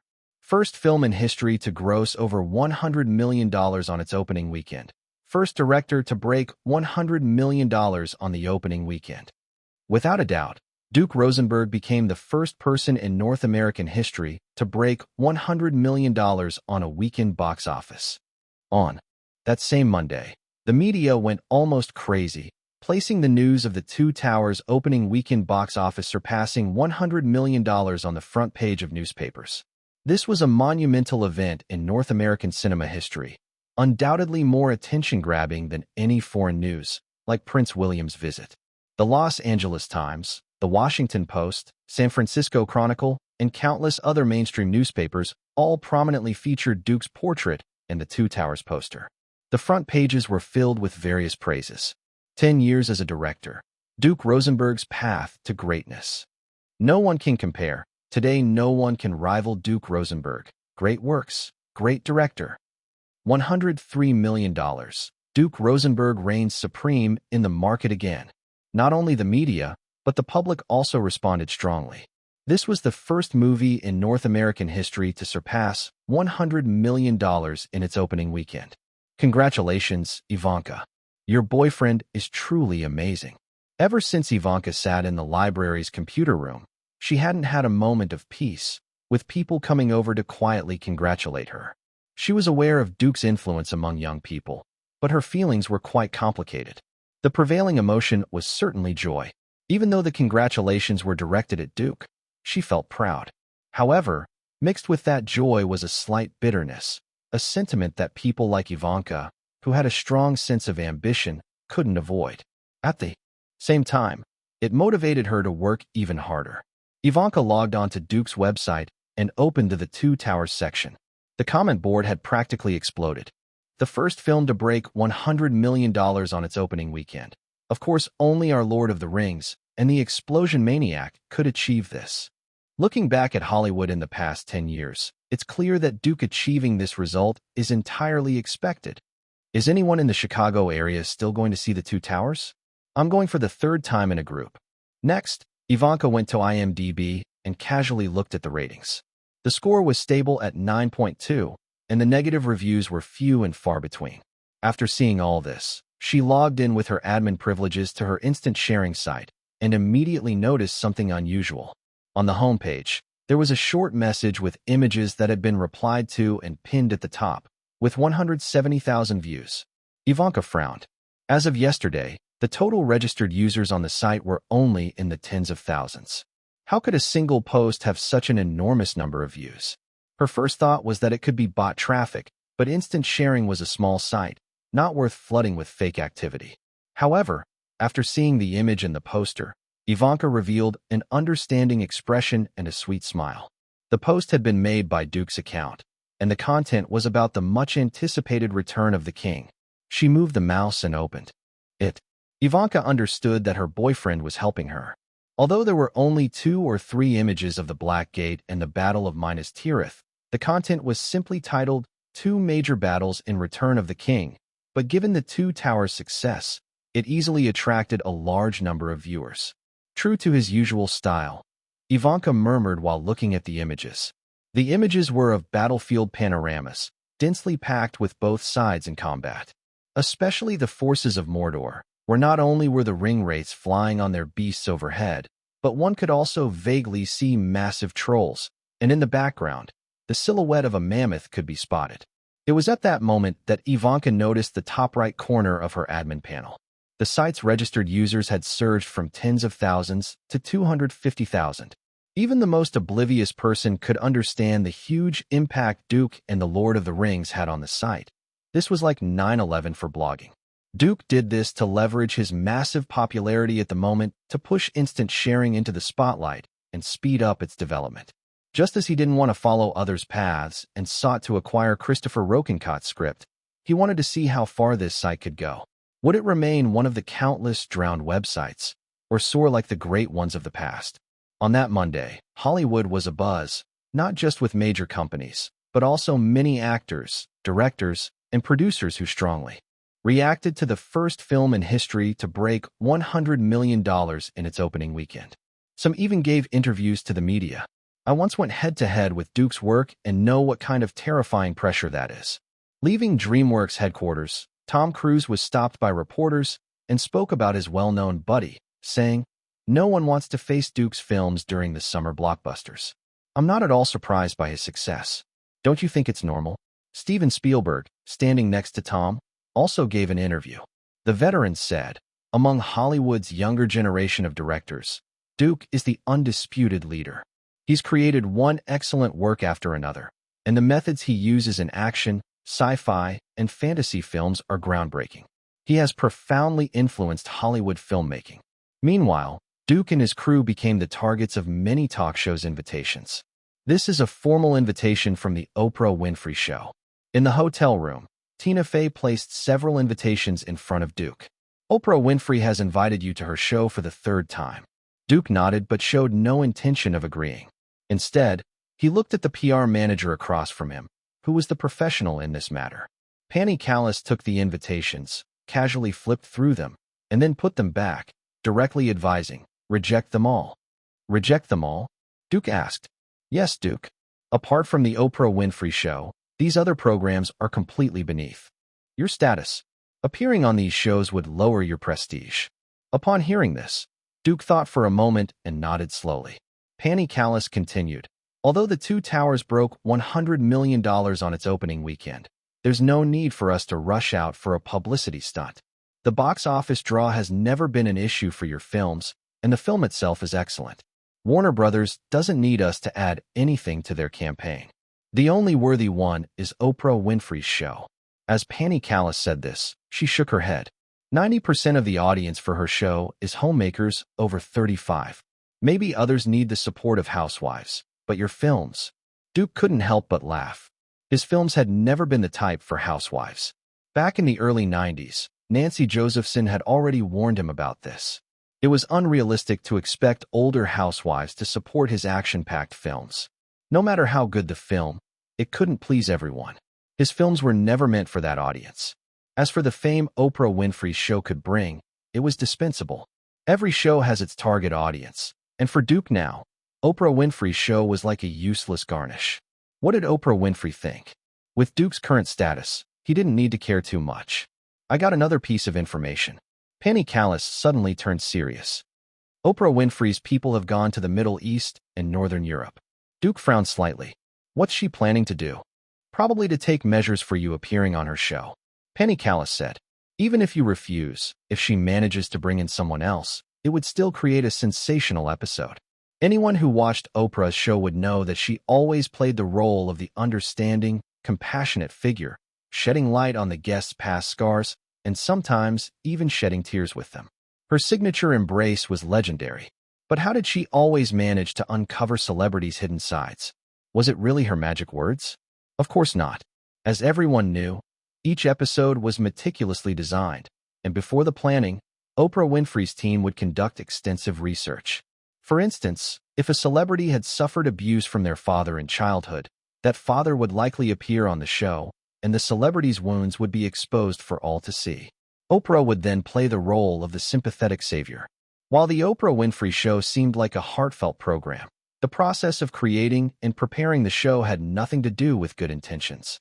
After hearing what Penny Callis said, Duke already had an idea of what Oprah Winfrey was up to, although his mother never mentioned it, and he hadn't investigated it himself. Duke vaguely knew that his father had been moving between Northern Europe and the Middle East. But how hard would it be for a talk show to invite someone who hated publicity and didn't need the money? Duke instructed Tina Fey to reject all.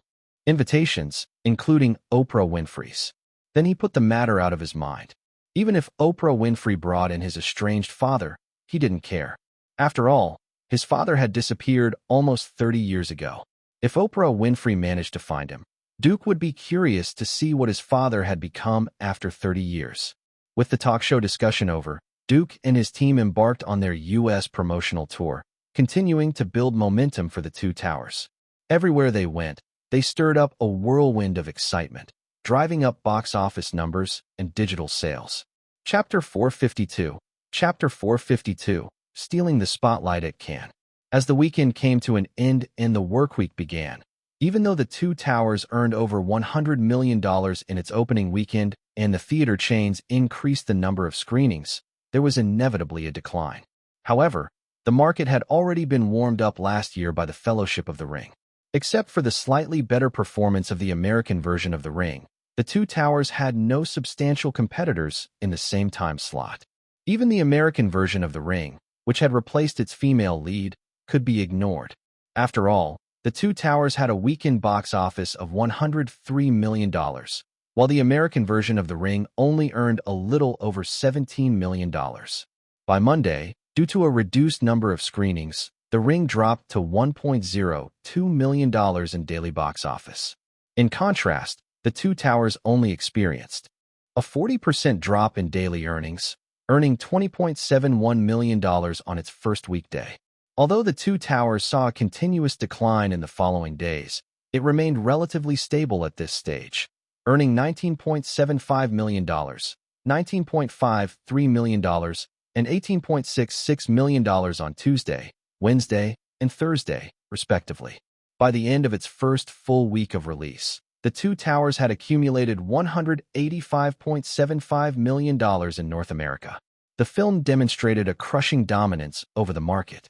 Whether it was art house cinemas or commercial chains, from the small border town in Washington state to the beach area in Miami, the two towers could be seen everywhere in cinemas.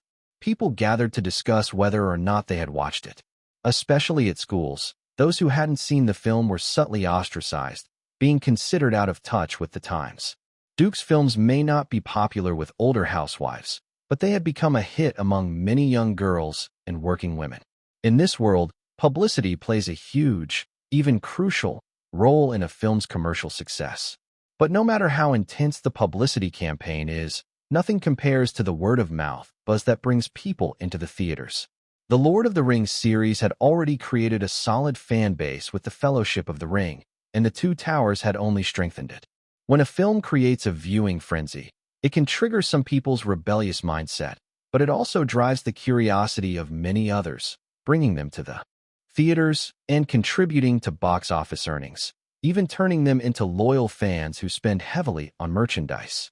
The two Lord of the Rings films released so far were the prime example of this. Furthermore, the PG-13 rating ensured a broad audience. Before the second weekend arrived, the team split into two groups. Duke led one group to Europe to promote the film's European journey, while the other group continued to tour major cities in North America. While it may be an exaggeration to say that Hollywood films had conquered the entire world, it would be hard to deny that they had no competition globally. Duke's first stop in Europe was Cannes, France. Though the two towers wasn't participating in the competition section of the Cannes Film Festival, it was still scheduled to be screened during the event. While Duke had no interest in the three major European film festivals, he would not deny their influence, and screening at Cannes was Warner Brothers' established promotional strategy. However, no one expected that the two towers would steal the show at the Cannes Film Festival. Its premiere coincided with Roman Polanski's The Pianist on the same afternoon. The festival's promotional push for The Pianist was largely ignored by both the media and film fans. The red carpet for the premiere was sparsely populated, with only a few people from the press and the audience. In contrast, the premiere of The Two Towers was grander than even the opening ceremony of this year's Cannes Film Festival. Fans waiting outside the venue stretched from the festival palace to the opposite beach, and the press area was crowded, with reporters constantly jostling for positions. Had this not been a film festival, there would likely have been physical altercations. As with the general public's reaction to the two films, The Two Towers had a huge, excited crowd. while the pianist was left cold and empty. The world's best artistic directors are gathered in Cannes, yet they're overshadowed by a commercial director from Hollywood. It's truly a tragedy, commented Le Figaro the following day. I don't know what the organizing committee was thinking, allowing the Two Towers to be screened during the festival. Did they really think the competition films could suppress Duke Rosenberg? It's clear that this year's Cannes Film Festival committee has made a huge mistake. When the Two Towers had been screened for 3 consecutive days at Cannes, with tickets sold out, Le Figaro once again spoke out. The combined reaction to all the films in the competition section is still less than the response to the Two Towers. Even if they don't want to admit it, reality proves that Duke Rosenberg has outshone the entire Cannes Film Festival. Sitting on the balcony of his hotel room, Duke looked out over the yacht dock across the street. This was his first time in Cannes and his first time attending a European film festival, but it was destined to be just a brief stopover. The support from the organizing committee is decreasing, Tina Fey said, putting down her coffee and looking away from the distant view. It's normal, Duke said, stirring his coffee slowly with a spoon. To the Cannes Film Festival, we're just disruptors. No one would be happy being overshadowed by a film that was only using the festival for promotion. Suddenly, Tina Fey's phone rang. She answered briefly and then hung up, saying to Duke, "The guests have arrived. They're in the CAF on the first floor. Let's go down." The people Duke was meeting were clients introduced by Warner. In the quiet CAF on the first floor, the Warner representatives were waiting for Duke. Among the 2 quiet men, one seemed a bit nervous. "Old Lou," the younger man said. "You've been through a lot of big events. Don't you think the domestic directors are all respectful when they see you? Why are you suddenly nervous? Can they compare to him?" The middle-aged man named Old Lou knew that the younger man, who had always been in the domestic market, didn't understand the foreign film industry. So he began to explain. "Do you know how much the Two Towers earned in North America over its first 3 days? Over $100 million. Do you know how much his last film earned? $1.1 billion. $1.1 billion. The younger man's mouth dropped open. His film's box office is more than our total domestic box office over the last 2 years. It's just the box office. Old Lou sighed, deeply moved. Do you know the film's merchandise? I heard his last film's total merchandise sales reached $1 billion. How much? The younger man couldn't believe it. $8 billion? Is that all from toys and things like that? How could they sell so much? Those are just cheap items. In China, it really doesn't amount to much. Old Lou shook his head. But in Hollywood, the profit margin for merchandise can exceed 50%. The younger man took a deep breath, thinking that the merchandise alone had brought in $500 million in profit. Old Lou continued, Do you know how much Duke makes per film? I saw a report that some top Hollywood stars earn $20 million per film. They say that's the highest salary. Hearing this, Old Lou shook his head, raised 2 fingers, and said, The most conservative estimate is that he made $200 million from his last film's profits. The younger man nearly spit his coffee out. He quickly swallowed and said, $200 million? That can't be true. Not a bit less. Old Lou said firmly, Don't be fooled by the fact that he hasn't won an Oscar. In Hollywood and America, his status and treatment are second only to Spielberg. At this point, footsteps approached, and both men turned and quickly stood up. This is Director Duke Rosenberg, and this is Ms. Tina Fey. This is Mr. Smith Liu, and this is Mr. Johnson Han. Warner's people briefly introduced the 2 sides, and then stepped aside, not saying much more. They knew Duke's temper well, and wouldn't interfere in such matters. This was a work-related meeting, and Duke didn't waste time. He asked directly, Mr. Liu, Mr. Han, you've contacted me through Warner. What's the matter? It's like this. The 2 were clearly led by Smith Liu, and their English was impeccable. Our group has been introducing your films, including The Rock, Speed, Saving Private Ryan, The Matrix, and The Fellowship of the Ring since 1995. These films have had great responses in China.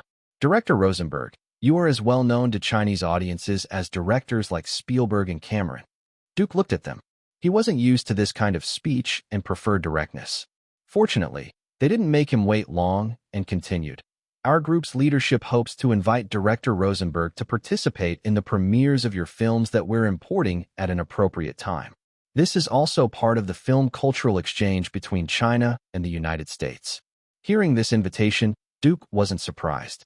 Given his achievements, it was a natural development. Since last year when Tom Cruise and Nicole Kidman went there to promote Moulin Rouge, top Hollywood actors and directors had begun to realize the vast potential of that market. Particularly with Paramount leading the way, major Hollywood companies had gradually set up branches in the Far East, with a few even establishing liaison offices in the North. Although China's film industry was underdeveloped, the market could be cultivated. Chapter 453. The One Who Decides, the Warner Brothers CEO. Chapter 453. Chapter 453. The One Who Decides, the Warner Brothers CEO. If the timing is right, I will accept your invitation. Duke didn't make any promises, only gave a vague answer. The market on the other side was indeed tempting, but that was a decade away. The current value was barely worth mentioning. Even if the box office could reach $100 million, a share of just over 10% would be negligible for his films. Unlike traditional Hollywood directors, he clearly understood the psychological bottom line of the public. Although the films he had made over the years were all politically correct, pro-American productions, they never crossed boundaries they shouldn't, and in the future, he would certainly continue to avoid doing so. Of course, after September 11th, Sino-American relations had greatly improved, and if there were official cultural exchange programs between the two countries, and they formally invited him, Duke would be happy to visit. However, it would only be for a visit. Duke was well aware that, even if he were an American-born Chinese, any action he took would still label him as an outsider. This was just a small episode during his trip to Europe. After spending the weekend at Cannes, Duke and his team flew to London, and the latest weekend box office data was sent to him by the Lord of the Rings studio. In the first weekend overseas, the UK remained the top market. The Two Towers earned $27.85 million in its opening weekend, setting the highest opening weekend box office record in British film history. Across Europe, The Two Towers almost invariably topped the box office charts in every country it opened, with the film earning $18.52 million in France, where Duke and the crew had visited, just behind the UK and Germany. In Germany, Europe's traditional second-largest box office market, The Two Towers unsurprisingly claimed the top spot, with a box office of $24.55 million. Though the film wouldn't release in Asia and Latin America until the next weekend, in Europe alone, The Two Towers had already grossed $124.57 million in overseas box office. Meanwhile, the film continued to perform strongly in North America. Among the new films released that week, Universal's About a Boy opened in over 1,500 theaters, but this low-budget film was unable to make an impact due to the overwhelming presence of The Two Towers. Even with stars like Hugh Grant and Rachel Weisz, it couldn't pose a threat to The Two Towers.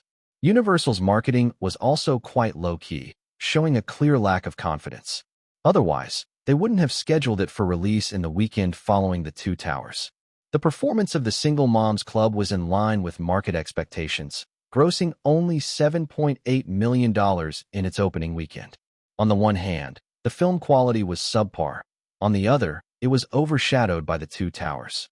The Two Towers had a strong second weekend performance in North America. Compared to the first weekend's box office, the drop was just 38%, earning an impressive $63.87 million. Even now, in the year 2000, when many commercial blockbusters could surpass $50 million in their opening weekend, $63.87 million not only crushed most films' first weekend earnings, but also set the highest second weekend box office record in North American history. 10 days in, the North American box office has accumulated $249.62 million, and the global box office stands at $374.19 million. In Warner's office, Doug Walter and Jamie Johnson were smiling brightly. The latter continued, "Can you imagine such numbers?" "I can," Doug Walter said seriously. "Because the director is Duke Rosenberg."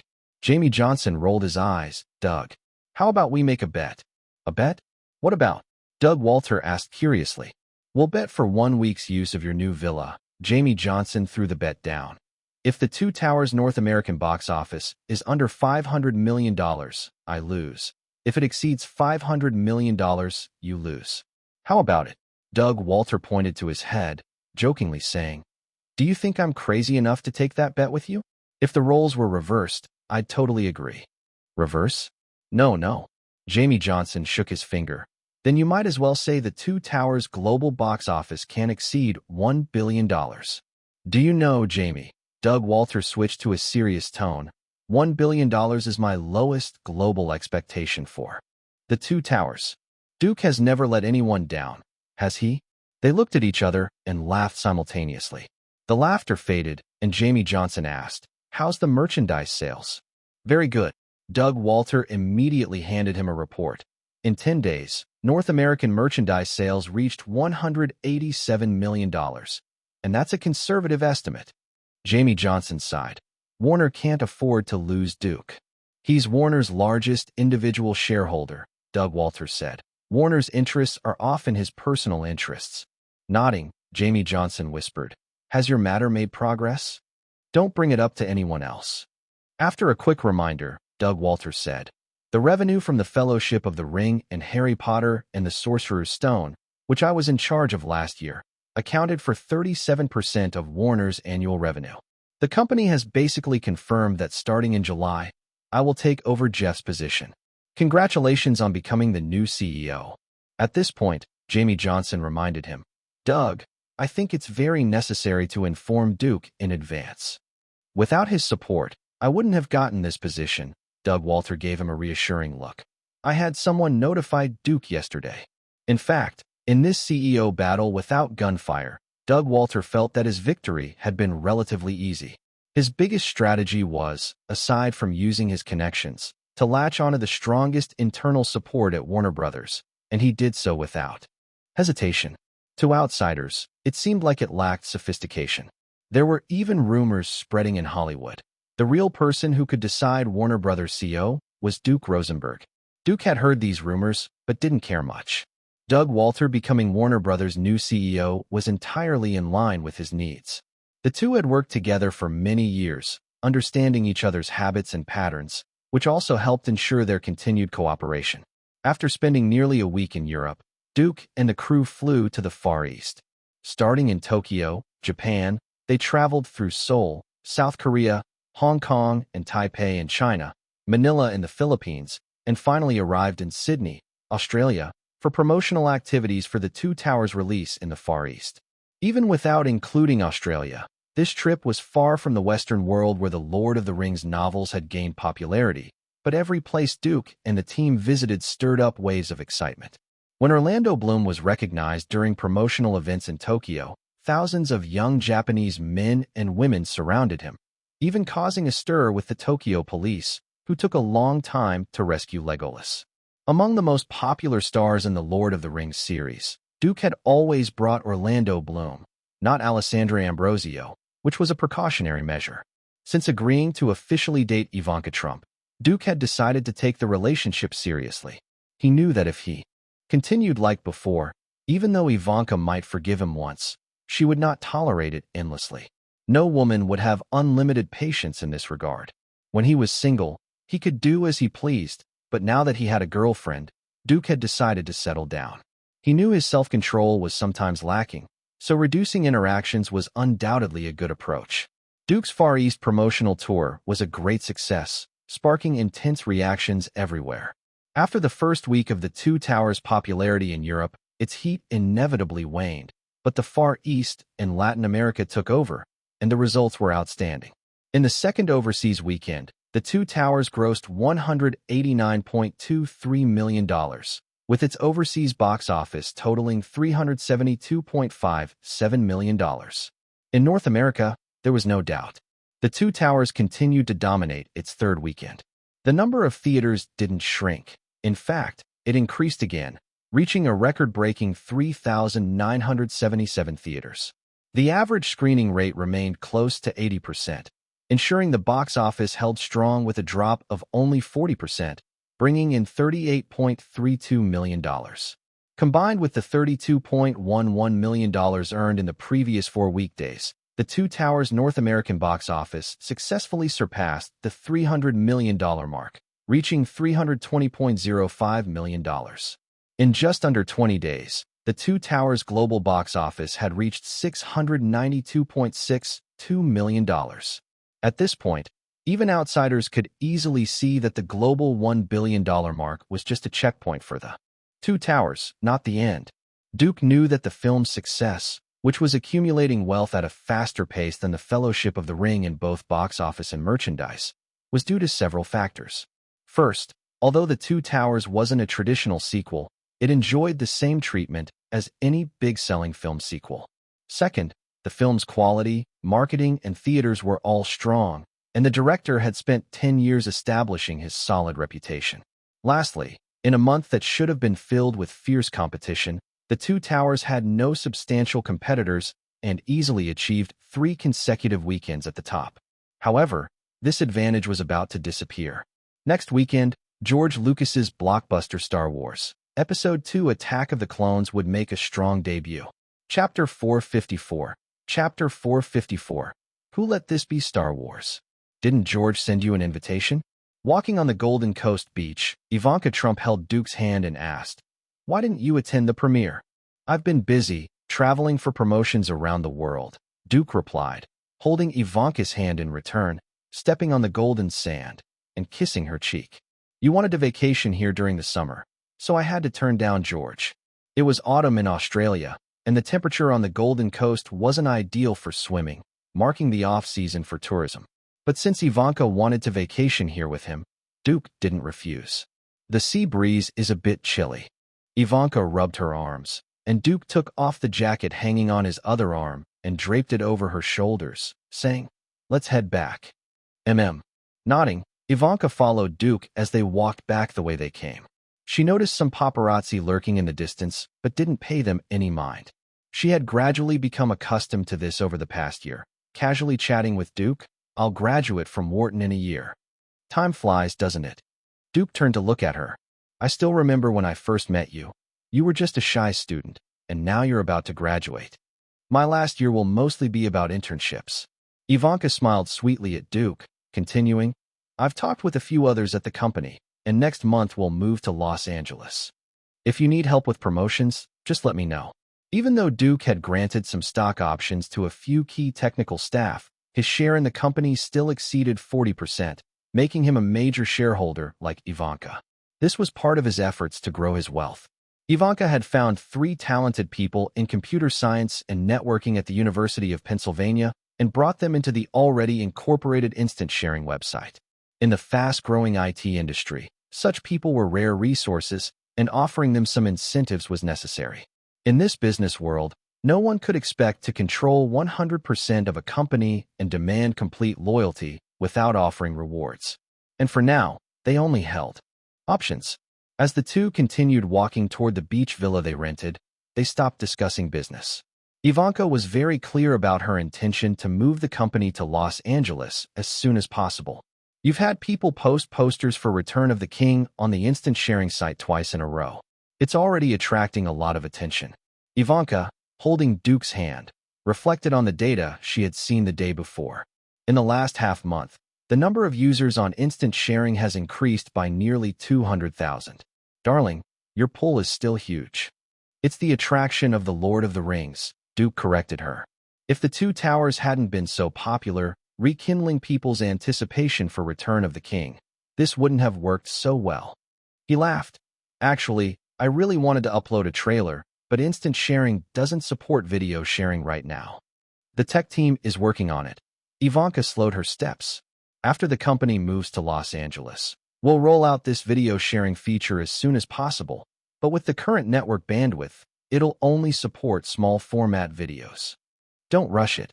Duke slowed his pace to match hers. "The road has to be walked step by step. The speed of the internet's development is incredible." Ivanka nodded. Suddenly, she asked, "Where's Tina? I haven't seen her since we landed." "She's in New Zealand." Duke reminded her. "Did you forget that I have an estate there?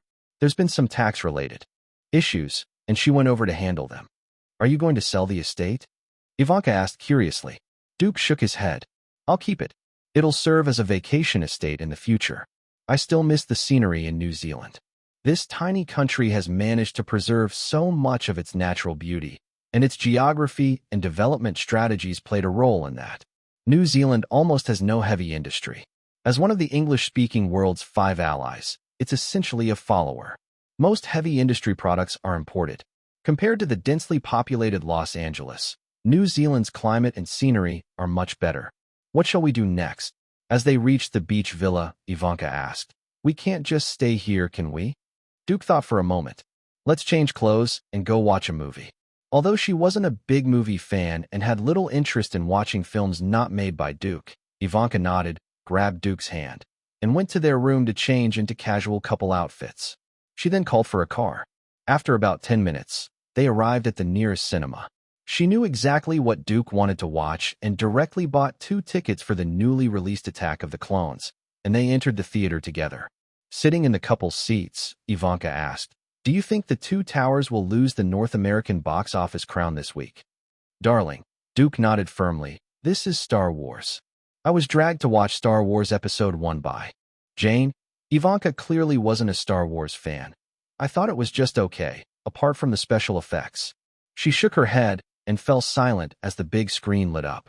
However, less than halfway through the movie, Ivanka furrowed her brows. To her, a non-Star Wars fan, this movie was simply torture. She eventually leaned on Duke's shoulder, no longer concentrating on the film. To her, Duke's marble-like profile was far more beautiful than the movie.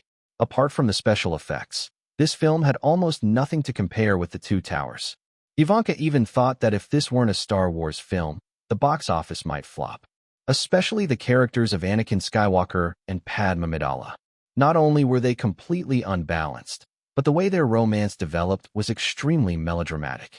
Indeed, the film's romance was clicked, but their relationship seemed too abrupt. Ivanka knew very well that Duke wasn't skilled in filming romance scenes, and George Lucas didn't seem to be much better. To be honest, Natalie Portman's performance was excellent, but when paired with Hayden Christensen, the actor playing Anakin, the contrast in their performances was glaring. Suddenly, Ivanka heard Duke's voice beside her. George still chose him. What? Ivanka leaned closer to him, whispering.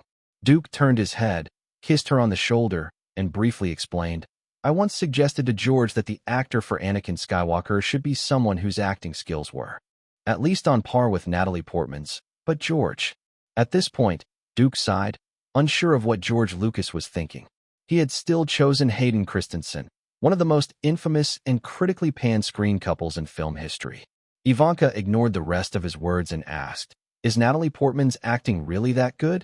I don't think she's much better than Kirsten Dunst. She's okay. Duke shrugged, unconcerned. Among actresses of her age group, she's one of the best. As Duke's former assistant, Ivanka knew a lot. She was well aware of the rumors and gossip that tabloids had sensationalized. However, the smart woman chose not to comment. Some things were best left in the past.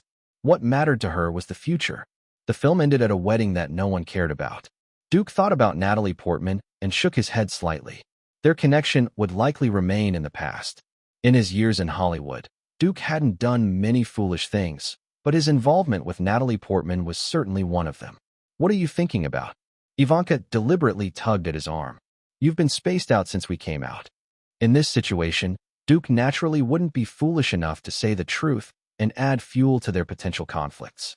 I was estimating how much box office this film will make for George. Aside from the special effects, this film. Ivanka shook her head. If it weren't Star Wars, I think $500 million would be a stretch. Global earnings of $500 million won't be a problem. Duke led her toward the car, shrugging. After all, this is Star Wars. If memory served, Attack of the Clones was the lowest grossing and most poorly received of the Star Wars films, with a global box office of just over $600 million. Even so, the Two Towers couldn't compete with Attack of the Clones opening weekend.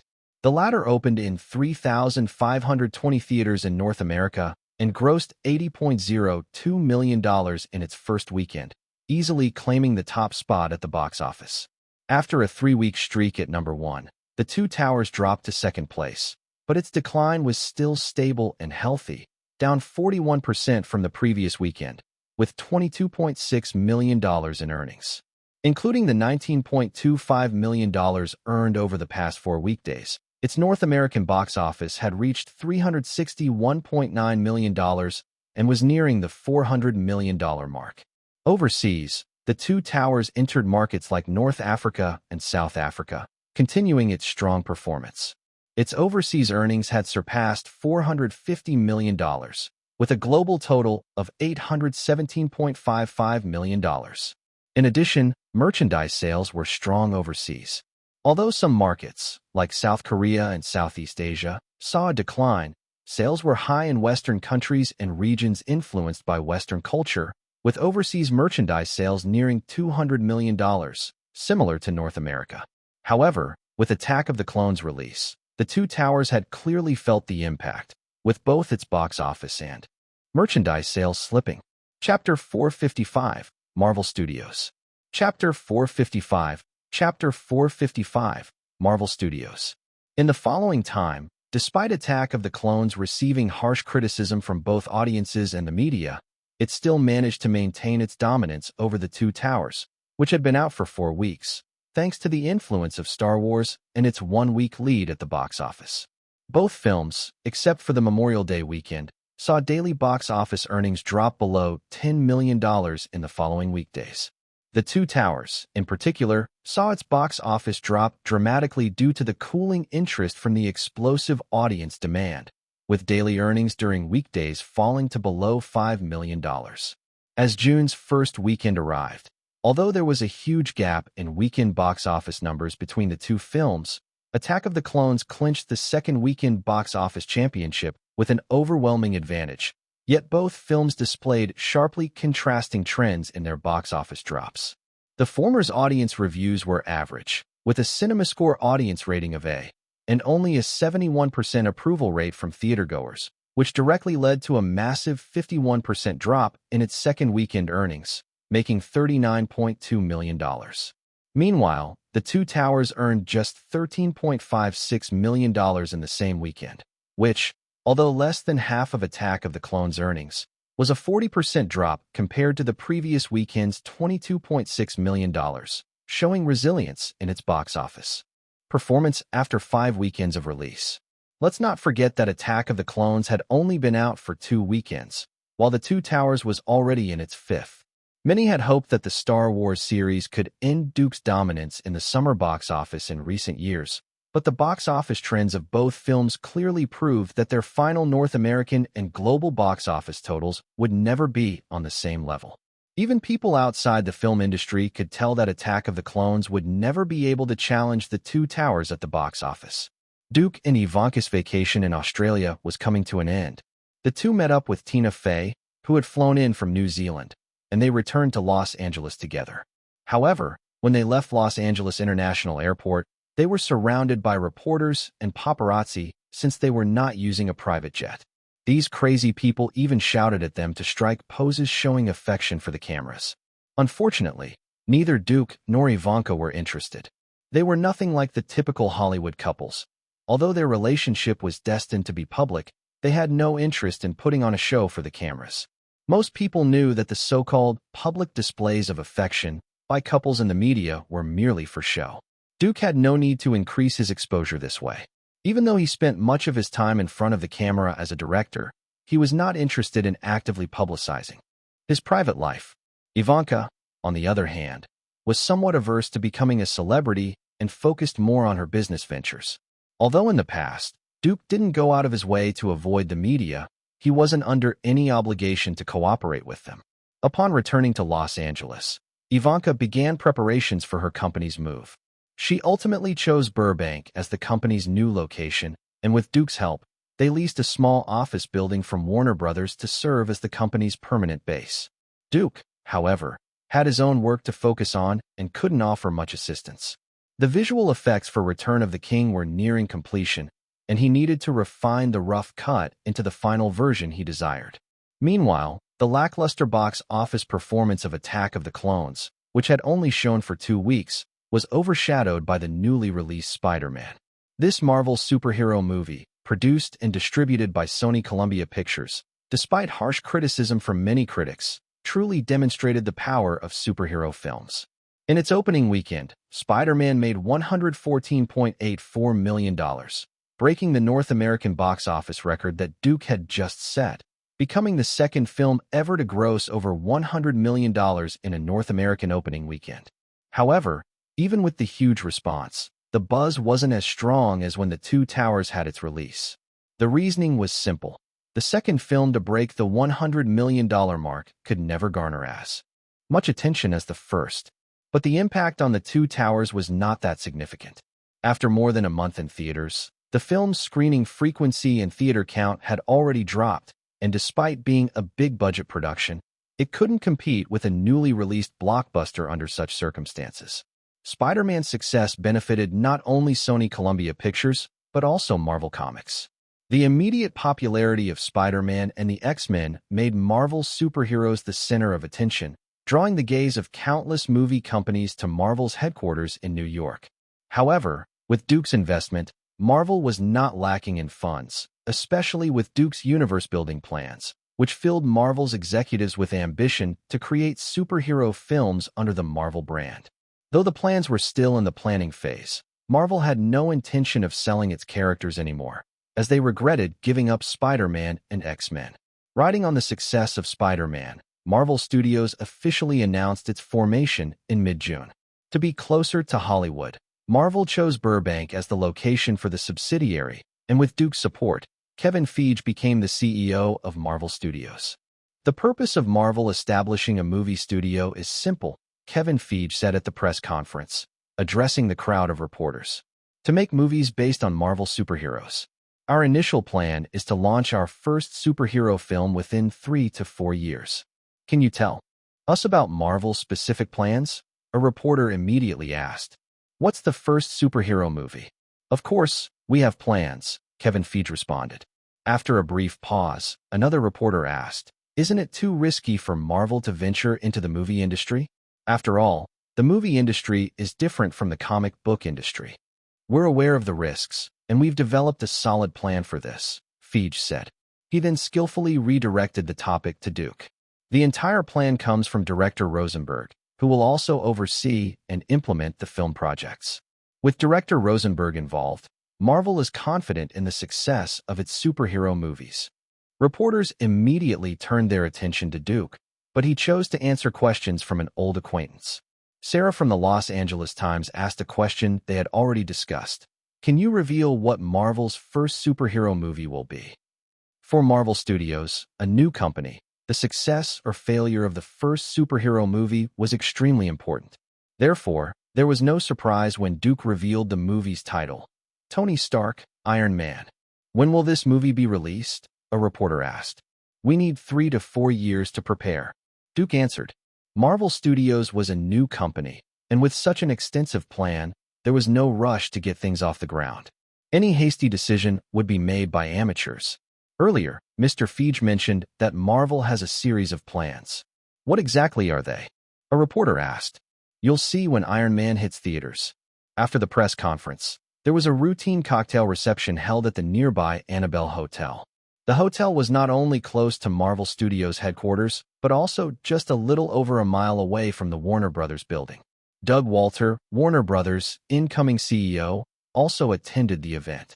Although Marvel and Warner's DC were in a competitive yet cooperative relationship, they had been fierce rivals for decades.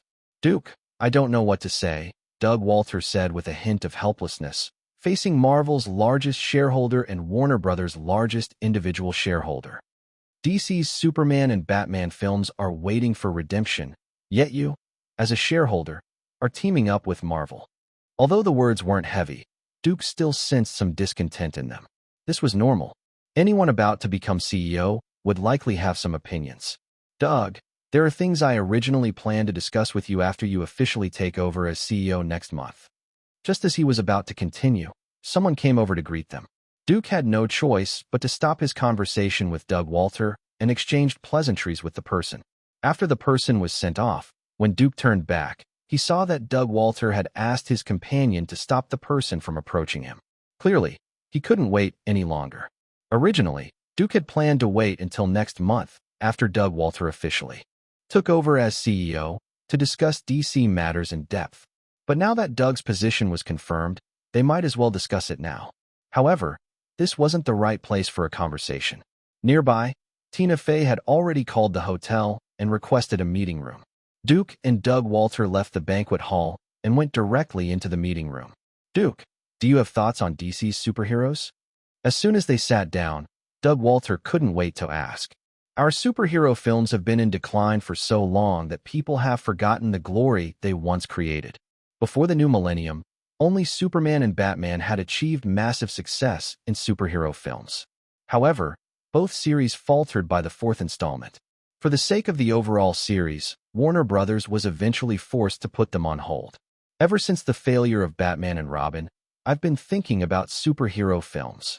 Upon hearing Duke's words, Doug Walter's eyes immediately brightened. So, you're interested in directing a superhero film? In his eyes, if anyone could save DC's comic films, it was Duke. Doug, the development of special effects technology is advancing rapidly. It's becoming easier to showcase superheroes' abilities on the big screen, and Duke said a few simple things, then continued. I believe that in the coming years, superhero films will become the mainstream in the market. Warner Brothers and DC should have a long-term, systematic plan for this. Chapter 456. Chapter 456, Justice League.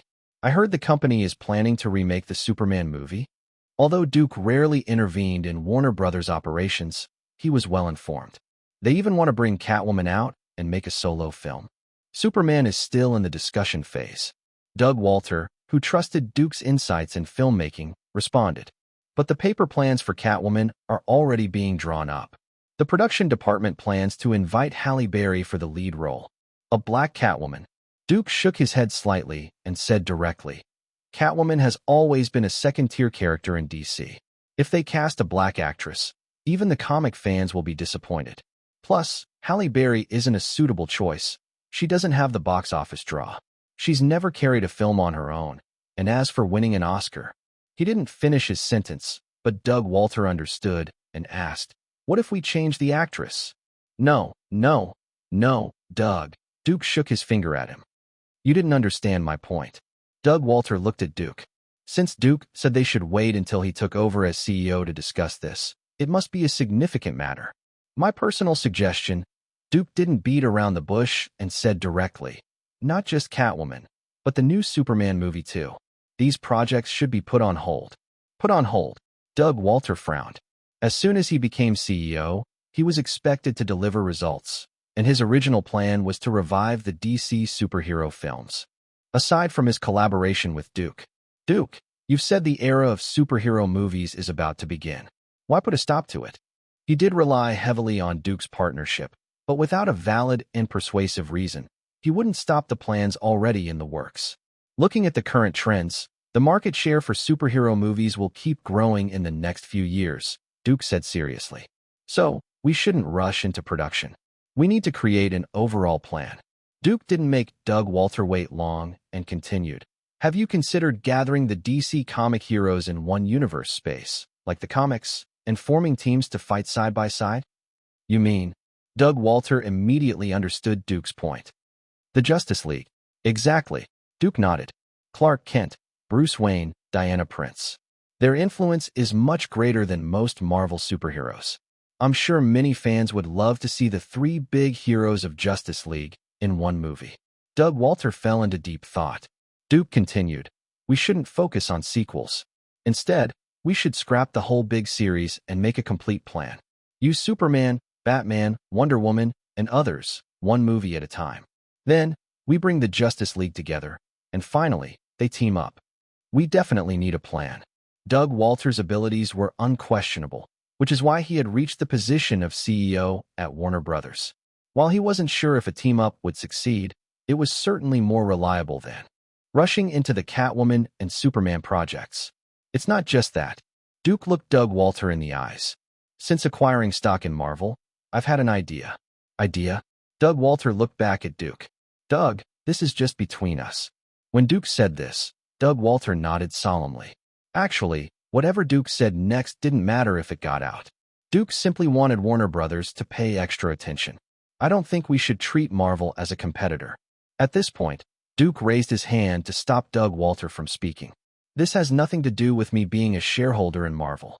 Doug, Marvel Studios was just established. Even 4 years later, when they made their first movie, they didn't have the ability to distribute. Could a film studio, established for only a few years, distribute films on a large scale in the US and worldwide? Doug Walter understood Duke's point.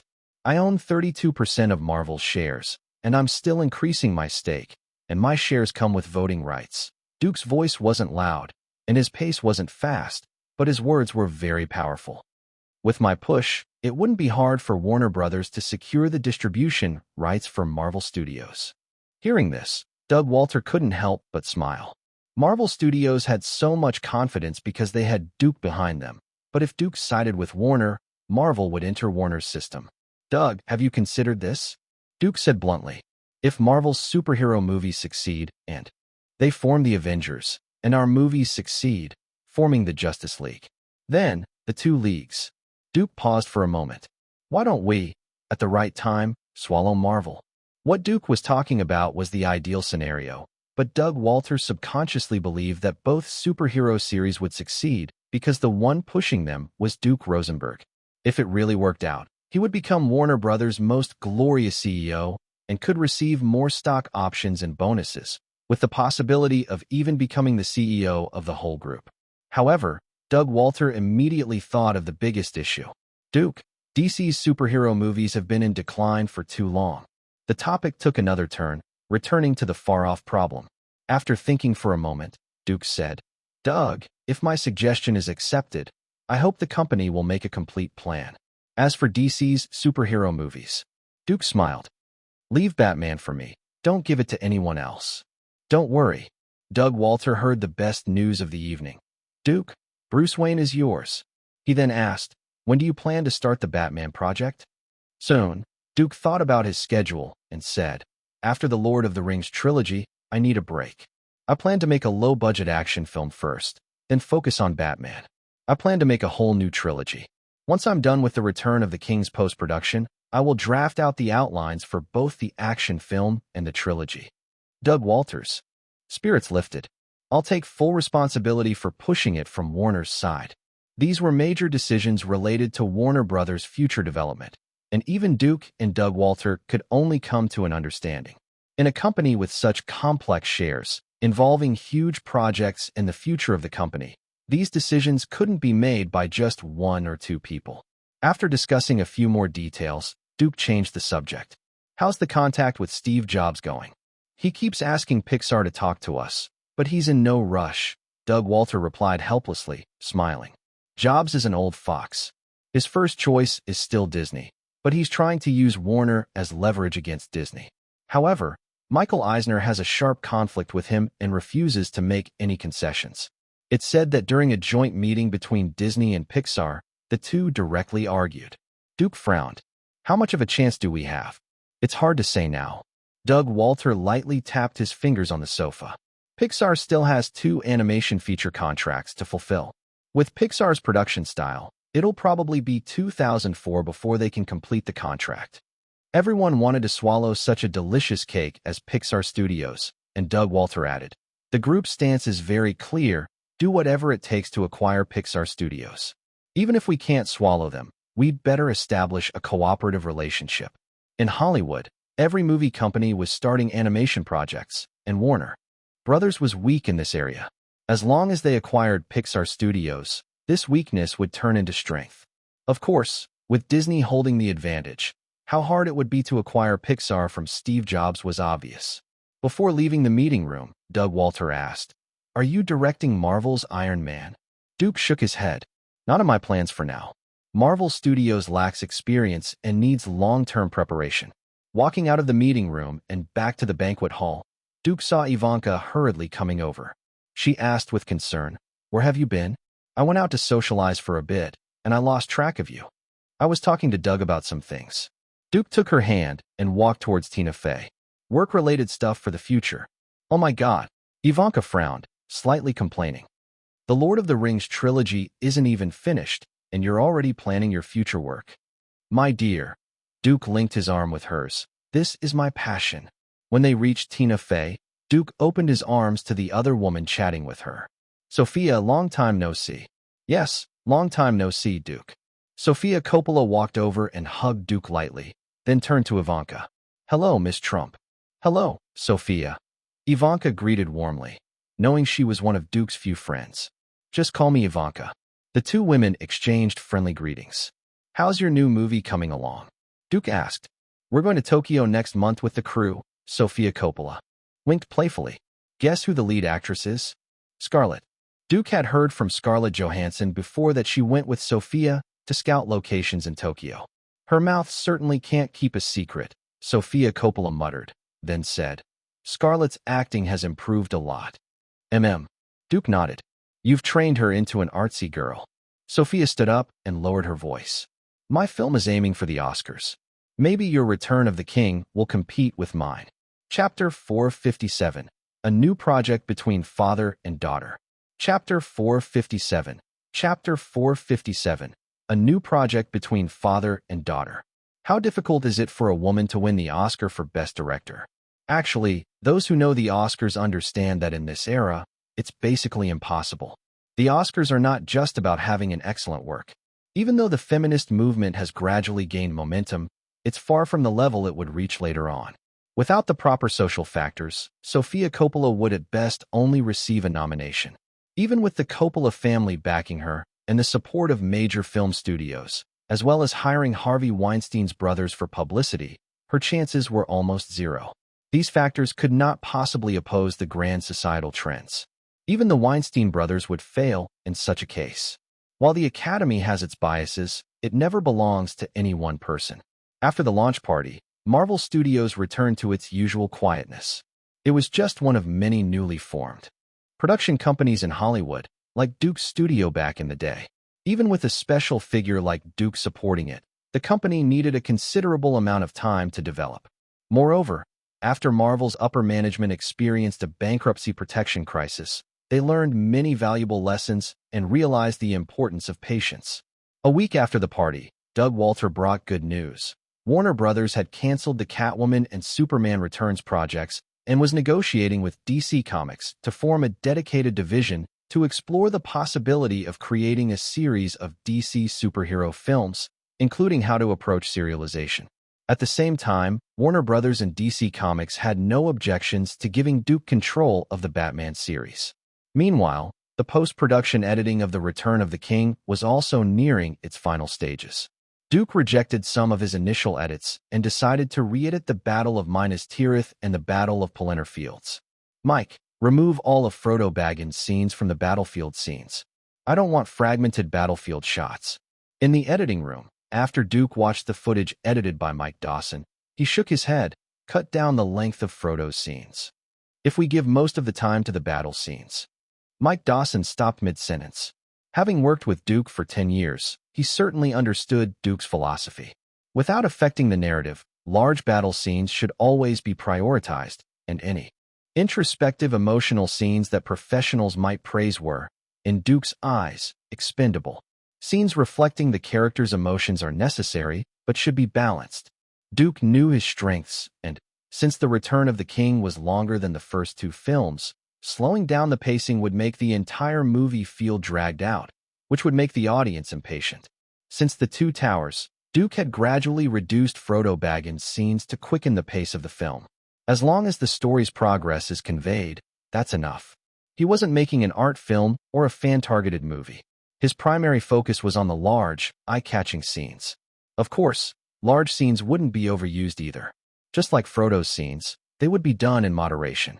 Let's isolate Frodo and Sam's scenes with Shelob and tell that part of the story separately. Duke continued to instruct the changes to the editing. I need a complete, uninterrupted battle sequence. The Battle of Minas Tirith and the Battle of Pelennor Fields should flow together as one. Mike Dawson, seeing that Duke had made up his mind, didn't offer any further opinions, just nodding in agreement. Duke then added, simplify Denethor's death. Compress the time to under 3 minutes. His reasoning was simple. For this climactic battle, he wanted to spend more time showcasing the grand spectacle of the battlefield. As in the past, Duke's priority was always how the market and mainstream audiences would react, not professional reviews. As for professional reviews, to a director like him who leaned entirely toward commercial filmmaking, they were irrelevant. After a busy day, Duke returned to his Malibu home to find Ivanka even busier than he was. She had called to say she would be late and that he didn't need to wait for her for dinner. The instant share company had just moved to Burbank and was in the midst of its busiest time. Recently, Ivanka was running around nonstop. Although Duke could offer some thoughts on website and software development from his memories, he was an outsider to company operations. He was self-aware, knowing his past experience was limited, and he never spoke without understanding. This was also how Ivanka operated. In their relationship, conflicts and friction were inevitable, but they should always be resolved privately, not in public. Duke could see that when Ivanka accompanied him to events or banquets, she always focused on him. In front of her employees, Duke naturally showed her the respect she deserved. Although he had once hesitated about whether to change, Duke had decided to invest in the relationship with Ivanka and was sincerely working on it. After dinner, Duke called Ivanka again to check in. He then went upstairs to his study, opened his computer, and began handling emails. Most of the emails were work-related, but there was an exception, one from Edward Newgate and Richard Law Firm regarding the case of Christopher. The verdict had been announced a few days ago. Christopher had been sentenced to 10 years in prison and fined a large sum, while his girlfriend, Jessica Alba, had it slightly better, receiving an 18-month sentence. Upon seeing this, Duke called Richard for a quick discussion. Christopher and his associates had already appealed, but Duke felt the outcome would likely remain unchanged. With so many stars watching the case, there wouldn't be any surprises. However, Richard also brought up an unexpected piece of news. The con artist wasn't resting. He was reportedly selling his experiences and his so-called authentic scripts and project plans to Hollywood. Having gone through such a game, Duke had completely lost interest in taking over Napoleon's story and had no intention of continuing with the project. After handling the emails, Duke opened a script document to begin organizing the outline for the next phase. He didn't need to rush with the Batman trilogy. The rights were owned by Warner Brothers, and he didn't need to worry about the creative side. Much of the content for the trilogy was originally adapted from Frank Miller's comics for DC. The copyright for the comics was also owned by Warner Brothers and DC Comics, so those weren't concerns. After their meeting, Duke had called Doug Walter and secured the rights to Frank Miller's illustrated novel as well. The last two films of The Matrix were already shot, and Reloaded was set for release in July. Zack Snyder, unlike Anna Prinz, was an ambitious director. If he was interested, he would certainly be the first choice for directing 300. If not, a new director would have to be found. Duke also couldn't guarantee that Zack Snyder's path wouldn't change drastically and that he would still be interested in 300. Putting aside thoughts on the comics and illustrated novel adaptations, Duke's mind turned to smaller productions after the Lord of the Rings trilogy concluded. This was a story about a retired agent and his daughter. A father willing to do anything to rescue his daughter, despite the cliché of family and love. It was an evergreen theme in Hollywood mainstream cinema, and a value constantly promoted in the U.S. Duke planned to start shooting in the second half of next year. The film had been moved up by several years, and some changes would have to be made. Most importantly, the actress for the daughter role, who was once a child star, had clearly grown out of shape. He would definitely be replacing her. As for Liam Neeson, he was now a second-tier actor, and both his age and acting skills were suitable for the role. He figured that if he extended the invitation, the actor would likely accept. Focusing on the task, Duke began drafting character settings and the script outline. He had written several dozen lines when the study door knocked. Duke answered, and Ivanka entered. "Back already?" "Yes." Ivanka walked over, kissed Duke, glanced at his notebook, and sighed lightly. "You're working again. Darling, please don't put so much pressure on yourself." Duke saved the document and turned off the computer. "I was just writing an outline for a script." "Are you already preparing for the new film?" Ivanka asked as she took a chair beside Duke. "Isn't post-production for The Return of the King not finished yet?" "I need to write the outline and character settings first," Duke briefly explained. "Then I'll give it to the studio's editorial department for refinement. I need to review it, and if there's anything I'm not satisfied with, it'll need to be reworked. These things take time." Then, Duke asked, "How's your company going?" "Office equipment is mostly set up." Ivanka rubbed her forehead, a trace of fatigue on her face. We're doing server data migration. It'll be on track soon. Duke couldn't help with these tasks, so he asked, "Do you have to go to the company tomorrow? Is there something going on?" Ivanka asked. "We haven't gone out in a while." Duke stood up, stretching.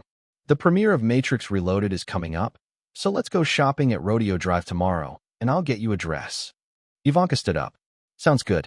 I've been so busy lately, I could use a break." The Matrix Reloaded was set for release on the weekend before Independence Day, and it was in the hottest phase of its promotional campaign. Duke, as a co-investor in the film with Warner Brothers, would, of course, attend the premiere. Chapter 458. Chapter 458. Matrix.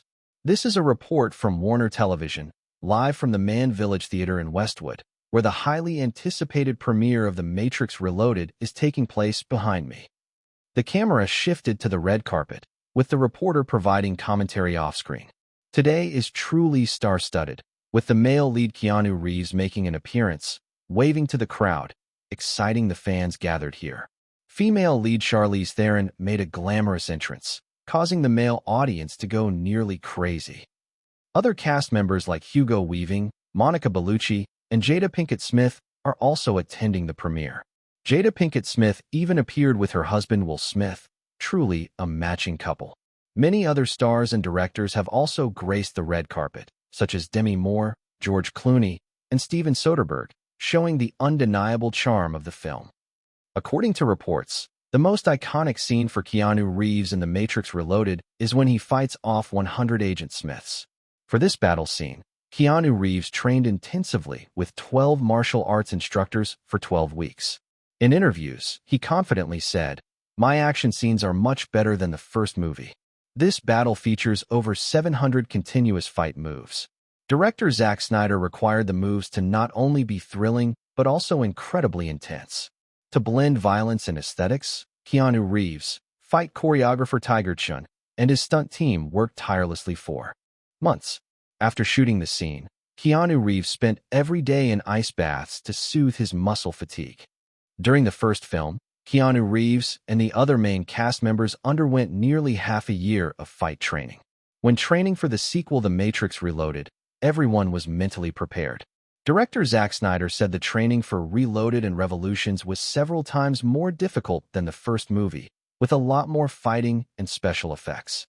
Zack Snyder, who has long served as Duke Rosenberg's assistant, carries over the filmmaking philosophy. The Matrix sequel, under his direction, received unanimous praise during test screenings, with cinema and audience scores given an A+. It seems this sequel will not disappoint the long-awaited fans of The Matrix. Duke arrived early, and after reaching the interview area, he stood behind Ivanka. The Matrix franchise had already become a major brand, and as a producer, there was no need for him to compete for attention with the actors and directors. Moreover, the production team had indeed gone all out to generate buzz and attract attention. Monica Bellucci and Jada Pinkett Smith staged a dramatic black-and-white kiss. Their passionate kiss excited the media and audience to the point of frenzy. The twin actors, the Lamont brothers, performed close combat moves live, showing remarkable synchronization. Guardian Angel Chow Zhalong demonstrated his 360-degree flying kicks, drawing exclamations of "so cool." As for the leading actors Keanu Reeves and Charlize Theron, they didn't need to do much. Their mere presence, as current A-list stars, was enough to incite wild cheers from the fans. "Let's go inside." After the group photos, Duke led Ivanka into the theater and towards the VIP lounge. Duke had already seen The Matrix Reloaded and wasn't worried about it. Not only had the first film sparked massive anticipation, but he had worked with Zack Snyder for years. While their philosophies weren't identical, they were very similar. The final product would have more commercial elements and less of the abstract discussions on philosophy that dominated the first movie. In this world, 99% of the time, the simpler the plot of a movie, the more the critics will dismiss it, but the more likely it is to be commercially successful. Both Duke and Zack Snyder knew this very well. Especially Duke, who had final cut rights, ensuring that the film wouldn't follow in the footsteps of the Wachowski siblings. Anyone could see that many directors cared deeply about the critics' professional reviews, and the Wachowski siblings were one such pair. After their success, they were praised by critics to the point that it clouded their judgment. From certain perspectives, They were even led astray by the critics, an often narrow group. The films they later wrote and directed, from V for Vendetta to Cloud Atlas, garnered significant professional acclaim but failed to resonate with mainstream audiences, trapping them in a cycle of high professional praise and low commercial returns. Eventually, they had to rely on the success of the Matrix franchise. They weren't the first directors led astray by critics, and they wouldn't be the last. Ultimately, professional acclaim means little if the director's films don't bring in profits, as no production company will keep investing in a film that doesn't bring in revenue. In Hollywood, it could be said that directors like Duke, who finance their own films, are a rare breed. Whether it's top-tier directors like James Cameron and Steven Spielberg or those working on smaller B-movies, most directors follow an unwritten rule. Directors do not invest in their own films. Most directors in Hollywood would rather invest in the stock market or real estate than put a single dollar into their own films. Simply put, making movies is somewhat akin to gambling. After entering the VIP lounge, Duke greeted a few people briefly before Steven Soderbergh approached. "I never had the chance to properly thank you." The bald director was quite friendly, though his usual expression remained serious. However, his tone carried a note of familiarity. "If you need anything, feel free to ask." "You're too kind, Steven," Duke politely responded, placing himself on the same level as the other. "We're all victims here." "Yes, Duke is right." George Clooney then approached. "We're all victims." Afterward, he extended his hand to Ivanka. "Hello, Miss Trump, it's great to meet you." Ivanka gently shook his hand. "Hello, George, it's a pleasure to meet you too." Unlike George Clooney, Steven Soderbergh was more reserved and left after only a few words. George Clooney, on the other hand, was very talkative and seemed to subtly flatter Duke in his conversation. This rising star, now seemingly on the verge of becoming an A-list celebrity, had experienced a tumultuous career. His rapid rise in the 90s nearly collapsed due to Batman and Robin, but after last year's Ocean's 11, his career finally regained momentum. Honestly, Duke wasn't particularly fond of him. George Clooney seemed more like a politician than an actor, and his rise to A-list status wasn't solely due to his films or marketability. Just like how actors can maintain their A-list status using various methods, such as fashion like Nicole Kidman or Charlize Theron, George Clooney chose an easier route for male actors: political engagement. Perhaps he was considering following in Ronald Reagan's footsteps. Similar to Harrison Ford, George Clooney had strong connections in the political world. Duke had no conflicts of interest with him, and despite his past views, there was no reason to harbor animosity. From his current perspective, Duke knew how to handle things for his best interest. "Oh, by the way, I haven't congratulated you yet, Duke." George Clooney, quite perceptive, shifted the topic to movies. The box office and merchandise sales for The Two Towers are through the roof. It will definitely surpass The Fellowship of the Ring. "Thank you." Duke nodded with a smile.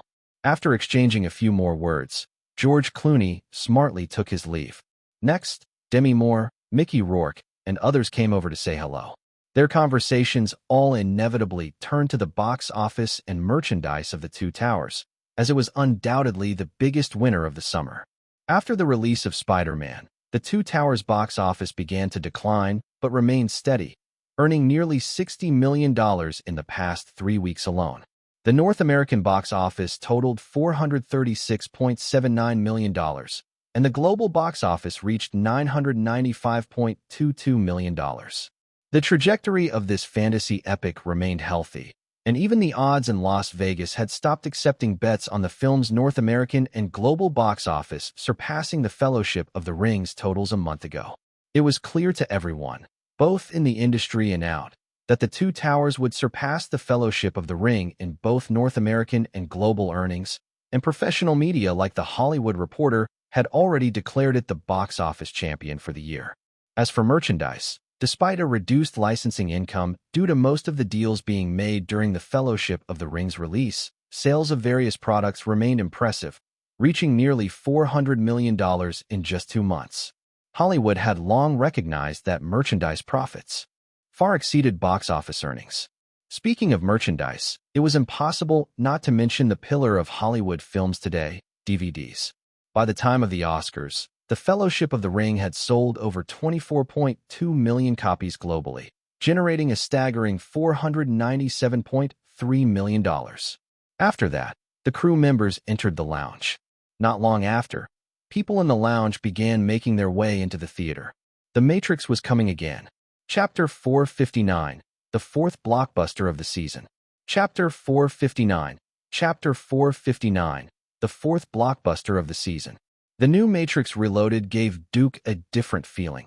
The colors, heavy and as if painted in oil, even though the film still maintained its predominant blue-black tones. Zack Snyder successfully incorporated his signature style into the movie, while reducing unnecessary complexities and philosophical elements. Combined with changes in the action style, the film earned a thunderous applause in the theater once the screening ended. It was now the summer of 2002, and martial arts styles in Hollywood and North American audiences were no longer a novelty. Matrix Reloaded abandoned the overused martial arts that had dominated Hollywood action films, particularly the flashy, complex moves. The actors' fighting techniques, while varied, were much closer to a simple and direct style akin to the future. Traditional Hollywood tough guy brawls could lead to aesthetic fatigue, and martial arts could too. Even in the heart of the global film industry, Hollywood's tendency to follow trends was no better than in Eastern cinema. Today's Hollywood action films wouldn't be complete without hiring a few action directors from Hong Kong, and without showcasing moves like Tiger Crane and Tai Chi, it would be hard to start production. With so many similar films flooding the market, the consequences were easy to predict. Duke's future plans meant action elements would play a large role, just like in Zack Snyder's Matrix Reloaded. He wouldn't use martial arts. He was well aware that whether it was Thai boxing, taekwondo, kickboxing, or traditional martial arts, none of them would gain worldwide popularity just by being added to a film. Back when filming The Matrix, Duke had already instructed his action director, Jimmy Carter, to use Hollywood's technical methods while also learning from the Hong Kong-style filming of Yuen Wu Ping. By combining multiple close-quarters fighting styles, they designed a new action mode. These new action routines didn't require overly elaborate moves, but needed to be simple, powerful, fast, and direct, at least as seen through the lens. As for promoting martial arts films, it was a challenge for someone like him, who wasn't a martial arts enthusiast. Martial arts were profound and complex, and they weren't something someone like him could fully grasp. Countless people on the other side of the ocean were much more suitable for that task. After The Matrix Reloaded was released, the overall reaction was positive, despite numerous critics blasting the film, claiming it was just non-stop fighting and explosions with no depth or philosophical insight. It didn't stop fans from enthusiastically buying tickets. In the first 3 days of the opening weekend, Matrix Reloaded raked in $92.77 million in North America, setting the all-time highest opening record for an R-rated film. The film's box office was a massive success. It immediately ended Spider-Man's 3-week streak at the top and became the fourth blockbuster of the summer after The Two Towers, Attack of the Clones, and Spider-Man.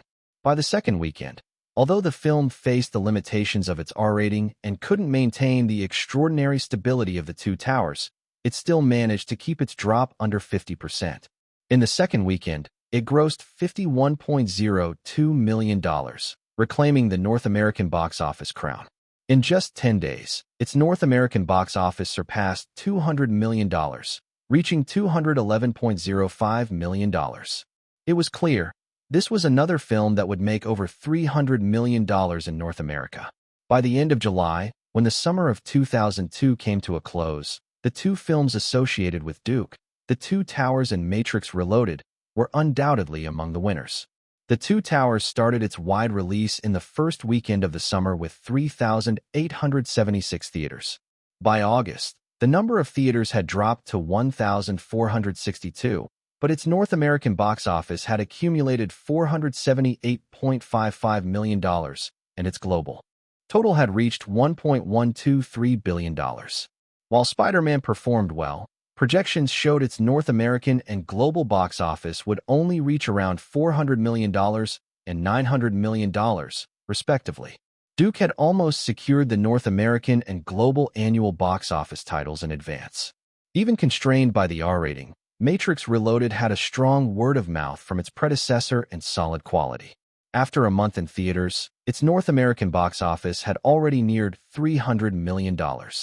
It would certainly surpass $300 million, contending for the third spot in both North American and global box office rankings alongside Attack of the Clones and Harry Potter and the Chamber of Secrets, which was released around Thanksgiving. What's more impressive than the box office is the performance of the two franchises' merchandise.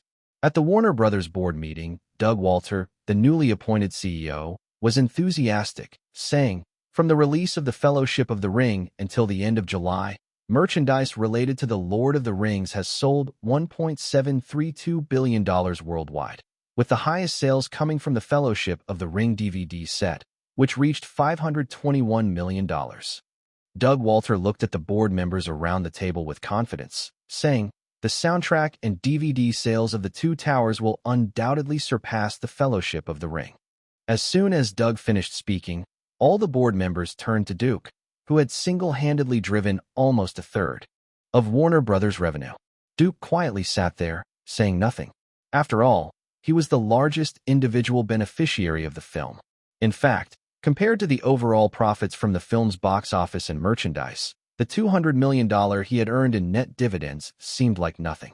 But remember, film merchandise was more dependent on distribution channels than box office sales. Without the support of a conglomerate platform, merchandise could only achieve rough licensing revenues. This was why studios like Pixar, Blue Sky Studios, DreamWorks Animation, and other smaller companies eagerly joined or tried to join large conglomerates. Perhaps many years from now, Hollywood's era of giants might end. But from the early 1990s to the following decades, Hollywood was undoubtedly in its era of giants. His journey was extraordinary, but seeing it and experiencing it were two different things. The problem with Hollywood was not simply about making excellent films. To put it bluntly, in Hollywood, new creators and ideas weren't valued much. Without any past successes, could a screenwriter just send a script to a film company or director and expect them to rush to sign them? Don't kid yourself. Duke's experience was slightly better, thanks to his family background and his mother's influence. Many new screenwriters didn't even get the chance to meet the executives of film companies, and even famous directors and producers knew full well that scripts sent to them would never actually reach their hands. Just like Duke and Tina Fey, which major directors and producers didn't have assistants. Even at Duke's level, Tina Fey's team had more than 10 assistants, and any script sent in would first go to these assistants. Who could expect these assistants to pass the script to the top? Let's be clear, screenwriters hoping to work with big directors and producers could line up from Long Beach to Malibu.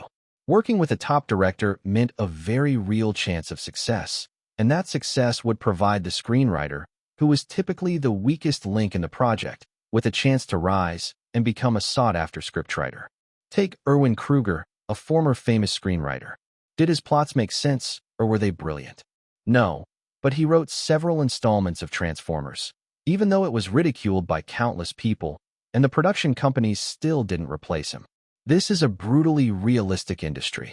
Experience and seniority carry far more weight than creativity. The same goes for the so-called Hollywood blacklist, where many great scripts took years to become real projects. The reason for this is easy to understand. It's like the rumors about Bill Gates bowing to Wall Street. A person trying to fight against the massive system is nothing more than a fool's dream. So, from the beginning, Duke had chosen to align himself with big companies and collaborate deeply with them. By now, Duke was very clear that without his mother's support, his first film might have never seen the light of day. Just like with Speed, even though the film received rave reviews from critics and even had George Lucas help, 20th Century Fox still chose the most conservative and advantageous release strategy, preparing to pull the film from theaters if the market response was poor. Hollywood has countless ways to rise, but sending out a script to be appreciated by the big shots and companies is definitely a very unreliable one. Moreover, many huge box office hits had very average scripts, and the ideas and plots were often recycled and overused. As for innovation, the flip side of innovation is risk. When innovation is combined with a newcomer with no credentials, what choice will directors, producers, and movie companies make? Believe me, if their heads aren't filled with water, their choice will be obvious. And how many people who rise to the top in Hollywood's fierce competition are idiots? The topics continued one by one at the board meeting, but Duke rarely spoke. However, when it came to discussions related to the film industry, he would speak seriously, and his words always carried weight with the Warner Brothers board. For example, the board focused on the establishment of the Justice League studio, which Duke was very supportive of. Under the push from Duke and Doug Walter, Warner Brothers also decided to start talks with Marvel to secure the rights to distribute Marvel films. Marvel and DC have a competitive yet cooperative relationship. While competition is far greater than cooperation, there's always a chance to collaborate if the profit is large enough. Chapter 460. Chapter 460. Prove it to me. A new month has begun, and for now, there will be 2 updates daily, one at 9 a.m. and one at 9 p.m. For Duke, the main tasks at this stage are first to complete the post-production of The Return of the King, and second to follow the progress of several negotiations. Among these, the most important negotiation is undoubtedly the one between the Harry Potter studio and J.K. Rowling regarding the copyright for the remaining films in the series. As Duke had predicted, it was a long and difficult negotiation, filled with wrangling and conflicting interests. Especially regarding J.K. Rowling's share, both parties were essentially fighting over a fraction of a percentage, and with companies like Walt Disney causing trouble, the negotiations had started after Harry Potter and the Philosopher's Stone was released and had continued until now, taking over 6 months.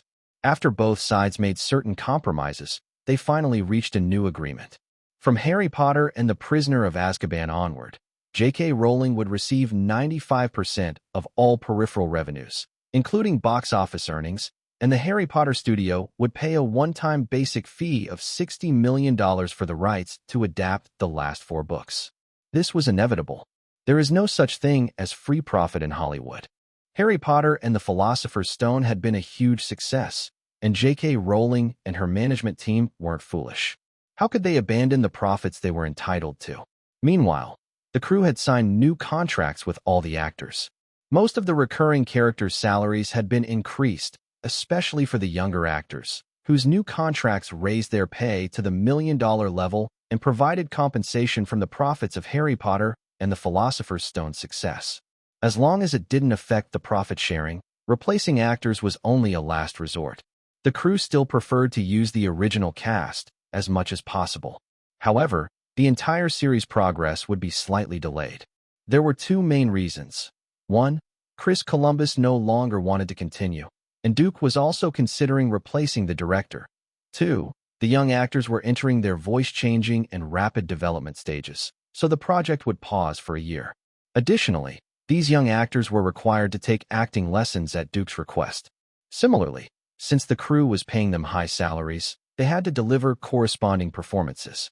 Those few actors from the earlier films, especially the Golden Trio from Gryffindor, had performed terribly in the later films. If not for the established image of the series, their acting was no better than that of the lowest-tier extras in Hollywood. In fact, Duke and Warner both knew that compared to J.K. Rowling, these young actors were the real problem. At most, they had 2 more films, and their agents and parents would likely come back to renegotiate, even demanding a share of the profits. But after so many years in Hollywood, with Warner Brothers assisting, Duke had already prepared the means to deal with this. He would sign a box office profit-sharing agreement with the young actors when the time came. The Harry Potter studio was a separately registered company and could easily raise funds from Duke Studios and Warner Brothers through loans. As time passed, the hype for the 2 towers continued to fade.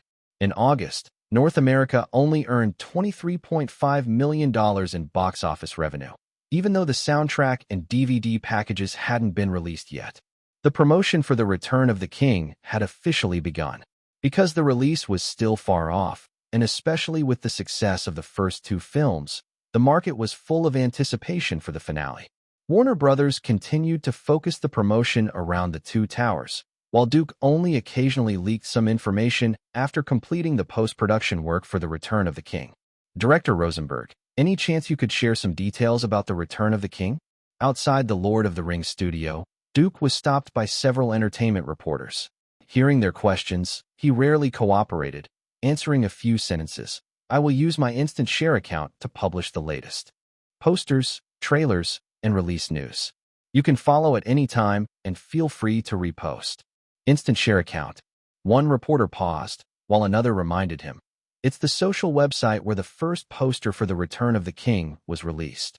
Duke smiled and, with two bodyguards escorting him, walked into the studio.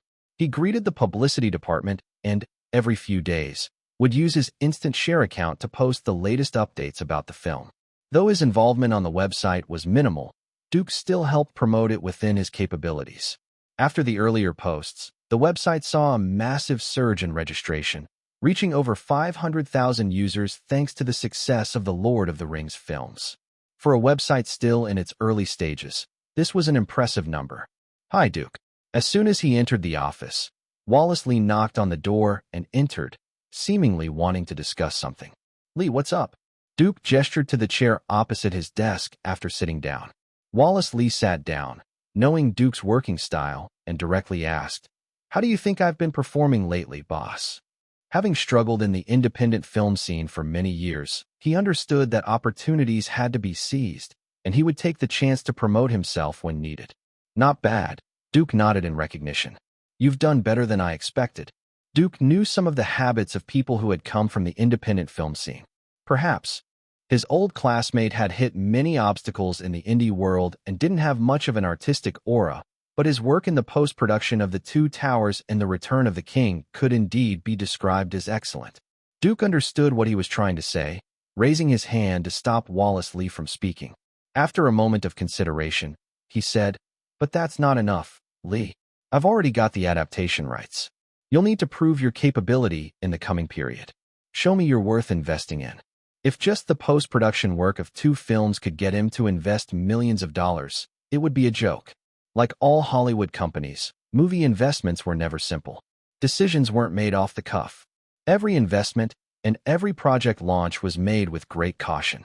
"Lee, I need a 1.5-minute trailer." Duke still gave him a chance to prove himself. "You're in charge of editing the first trailer for The Return of the King. If I'm satisfied with it." Wallace Lee's eyes immediately lit up, but Duke continued. "Next year, I'll have a new project. If the trailer meets my basic requirements, you and Anna can help me prepare for this film. This is your opportunity to prove yourself up close." "Is it the new script that's going to be filmed in Paris?" Wallace Lee asked. Duke nodded. "Yes, the script I gave Anna last week. You two can discuss it first." After completing the outline and character settings for the script, Duke handed it over to the editorial department at Duke Studios, where other writers would fill in and refine it. The plot of the script wasn't extraordinary, and from the creativity to the story development, it was all typical Hollywood fare. Even the most touching father-daughter bond was nothing new or innovative. Just as he had said before, popular blockbuster films had almost no connection to new and innovative ideas. Take the project that was already named Taken, for example. If this script had been submitted by a newcomer to a film company, it would have had a 99.9% chance of being tossed into the script library after a quick glance, slowly gathering dust in a corner, not knowing when it would see the light of day. But in the hands of a successful director and producer, it would receive very different treatment. Although the script for Taken was completed, Duke wasn't planning to start production immediately. There was still a lot of work left to do on The Return of the King. This was a small investment, short-duration project, and there was no need to rush. Starting in September, Duke's instant share account began to release posters and character designs related to The Return of the King.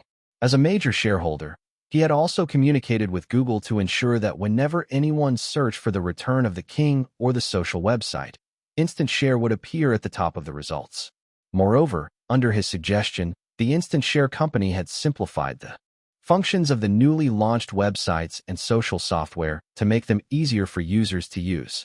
This was one of the few things Duke could do to help promote the website for Ivanka. After all, he wasn't a professional in this field. He mostly relied on his influence and works to help Ivanka promote the website. Besides, Duke still held 45% of the shares. If the website really became successful, it would be a good thing for him as well.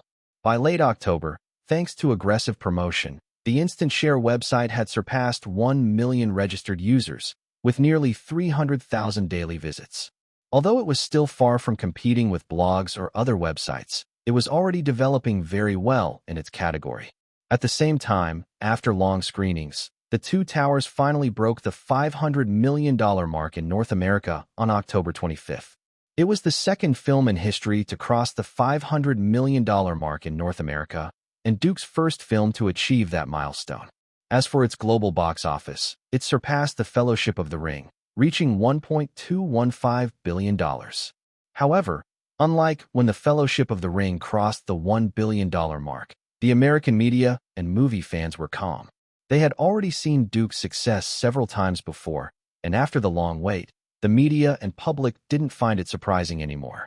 If The Two Towers doesn't break $500 million in North America, and its global box office doesn't surpass The Fellowship of the Ring, that would be news.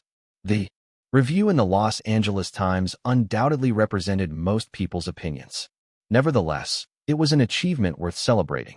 Starting from mid-October, Duke Manor had been busy preparing the banquet hall for a grand party, not only to celebrate the success of The Two Towers, but also to celebrate Ivanka's 21st birthday. Chapter 461. Because the leader is called Steve Jobs. Chapter 461. Chapter 461. Because the leader is called Steve Jobs. Darling, are you ready? Duke pushed open the dressing room door and walked in. Hollywood's top stylist had already helped Ivanka change into her outfit. After greeting Duke, the stylist quickly left with her assistant. Do I look beautiful? Ivanka turned her head and asked. Duke smiled, stunningly beautiful. Ivanka's blonde hair was styled into an elegant bun with no adornments. On her slender neck hung a platinum necklace encrusted with diamonds. Below it, she wore a custom-made strapless white evening gown from Chanel, its fitted design accentuating her enviable figure.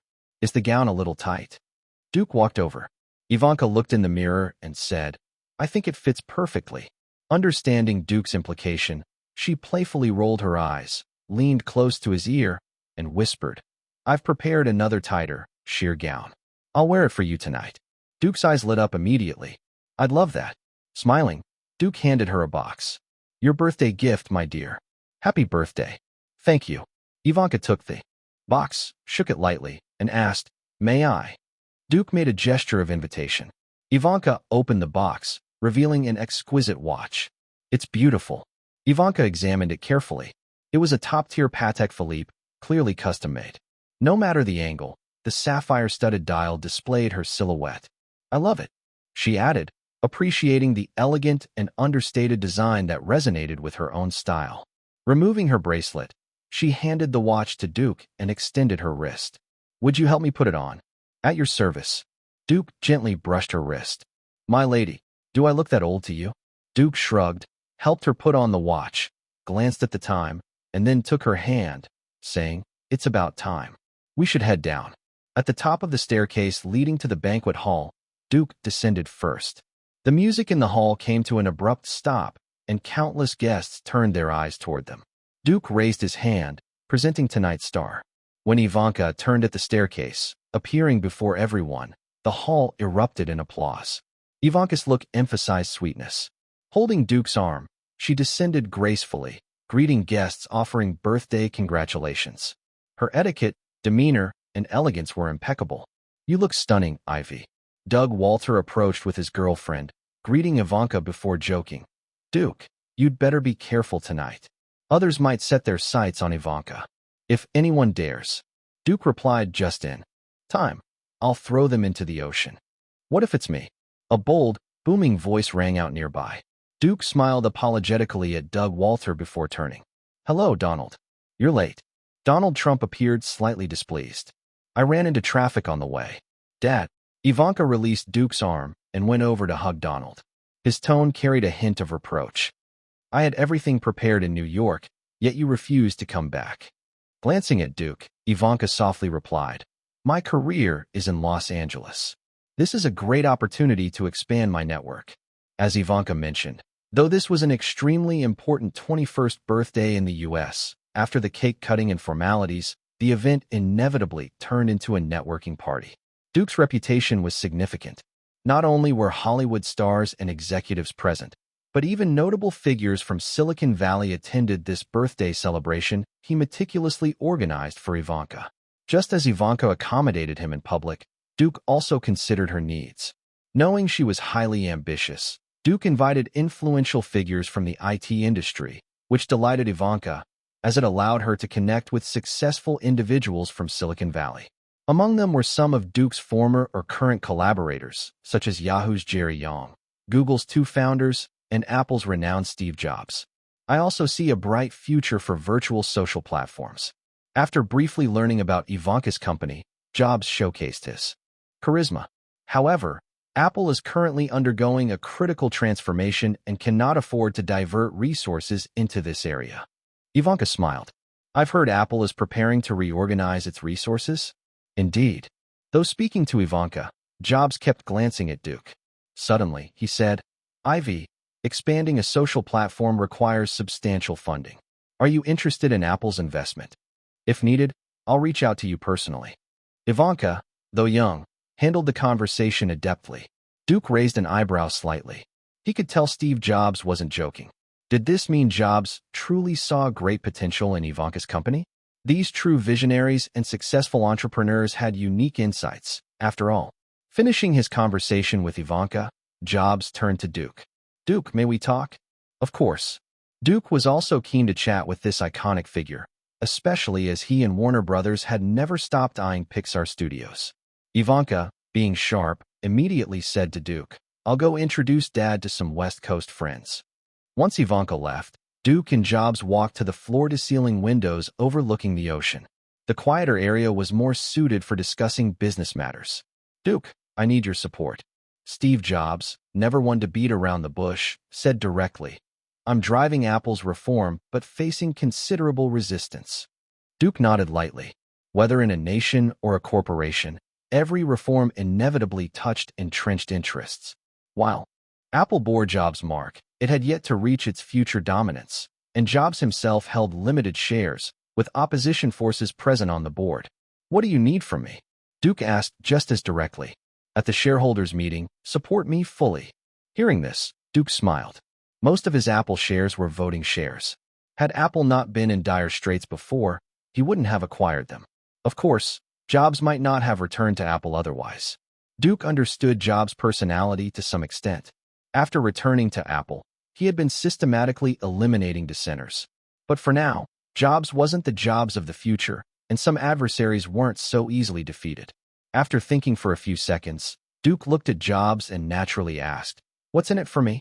In the next 5 years, Apple will undergo financing and share expansion. Jobs said, prepared.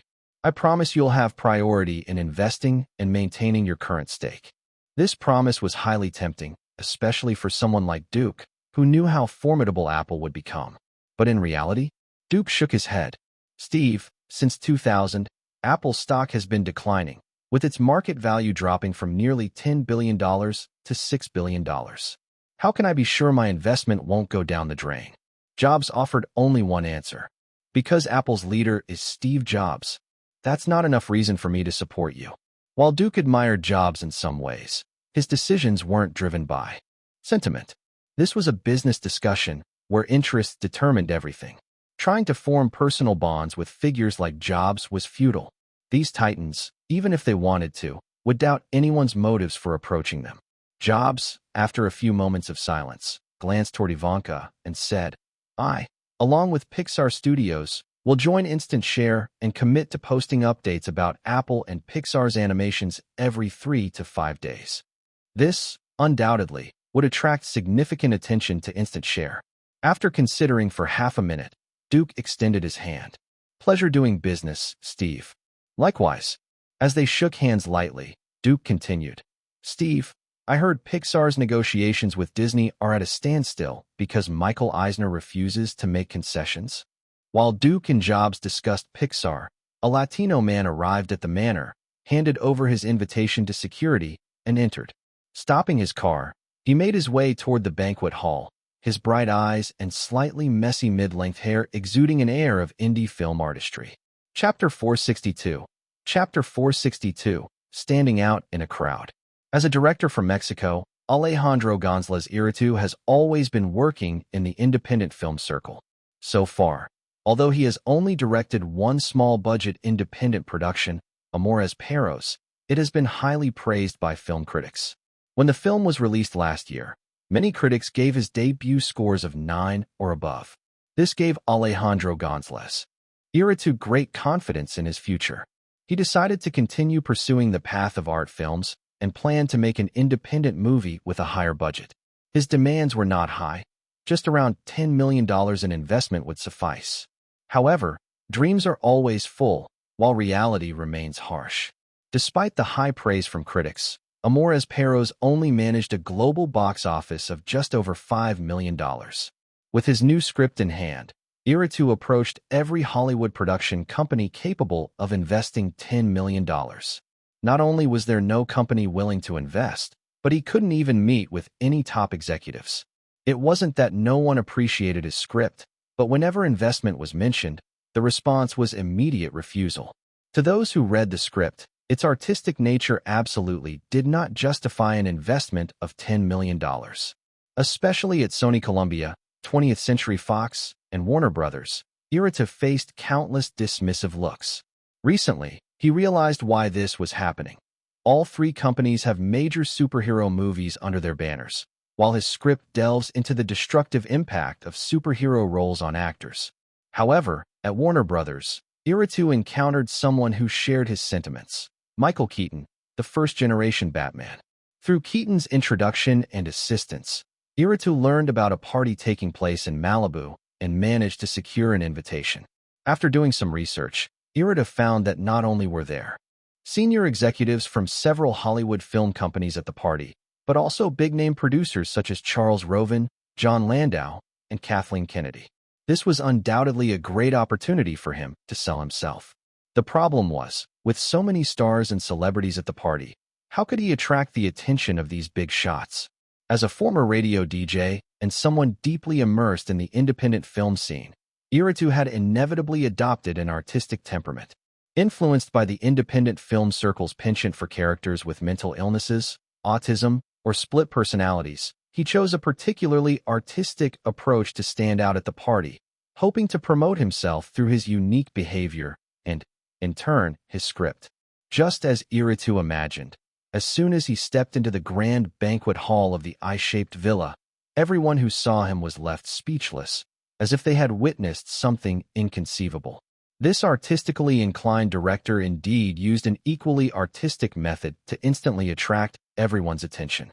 Iñárritu's black, shoulder-length, slightly curly hair was loose and unkempt. It seemed like it hadn't been washed for days, not only greasy but also clumped together. What stood out even more was his attire. In stark contrast to the formal attire of everyone else in the banquet hall, Iñárritu wore a faded, tattered denim jacket. His pants, much like his directing career, were artistically distressed, with numerous holes. In such an outfit, he was a rooster among swans in the banquet hall, making it impossible for people not to notice him. However, Iñárritu knew that this alone was not enough. It didn't fully highlight his personality or make him truly stand out. He had already planned how to distinguish himself from the mediocrity of Hollywood. To Iñárritu, his personality symbolized artistic flair, which in turn represented exceptional talent, a talent that deserved admiration. He walked straight through the banquet hall toward the dining area. Everyone in his path or nearby instinctively moved aside, covering their noses, giving Iñárritu a sense of royal arrival. How long has it been since that guy showered? What's that smell? Why would Duke invite someone like that? The murmurs from either side were completely ignored by Iñárritu. He approached the table, grabbed an oversized tray, and began piling it with roast lamb, tender veal, cheesecake, and even the largest Alaskan king crab. Carrying food and drinks, Iñárritu found a table closest to the crowd. He sat down and began eating noisily. The sound of him cracking open the crab shell with a crisp snap caught the attention of everyone around. Unaware of their reactions, Iñárritu believed he was eating in the most artistic and unique manner possible. Emma, the steward of Duke's estate, had been supervising the party's internal coordination despite outsourcing its organization to a professional company. She had noticed Iñárritu as soon as he entered and kept an eye on him until he sat at the table, noisily eating. Wearing such attire and behaving like this in public might be an individual's freedom, but to do so at someone else's house and at such a high-profile party was extremely disrespectful to the host. Rude, lacking manners. This was Emma's first impression of Iritu. It wasn't just that this was a formal birthday party. Even at the simplest gathering, his behavior would be considered extremely impolite. The guy might have mental issues. He could be dangerous. This was Emma's second thought. After all, who in their right mind would act so absurdly? The sound of him snapping crab legs even reached Emma's ears, solidifying her belief that he was mentally unstable. Lifting her black evening gown slightly, Emma turned and headed toward Tina Fey. She had heard of a certain Hollywood circle specializing in producing films about mentally ill characters, where method actors and directors sometimes exhibited eccentric behaviors. Perhaps this man belonged to that group. "Did you see that guy?" she whispered to Tina Fey. Tina Fey nodded. "I've been watching him for a while." "Is he an invited guest?" Emma asked. Shaking her head, Tina Fey confidently replied, "No." "Do you think an invited guest would disrespect both the host and themselves like that?" Emma withdrew her gaze. "He could be a security risk." Tina Fey glanced toward Duke, who was still conversing with Steve Jobs, and made a decision. Have Charlie and Bruce escort him out discreetly. She knew Duke's preferences well. Her boss would never tolerate such behavior. Irita discarded a crab leg, grabbed a glass of wine, and took a big gulp. After wiping his mouth vigorously with a napkin and tossing it onto the tray, he let out a loud belch. Just as he was about to stand up and find someone among the onlookers to pitch his script, two white men in black suits approached him.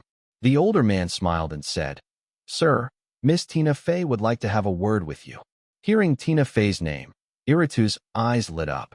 Though not very famous, she was a senior executive at Duke's studio and his right-hand woman. Why would she want to talk to him?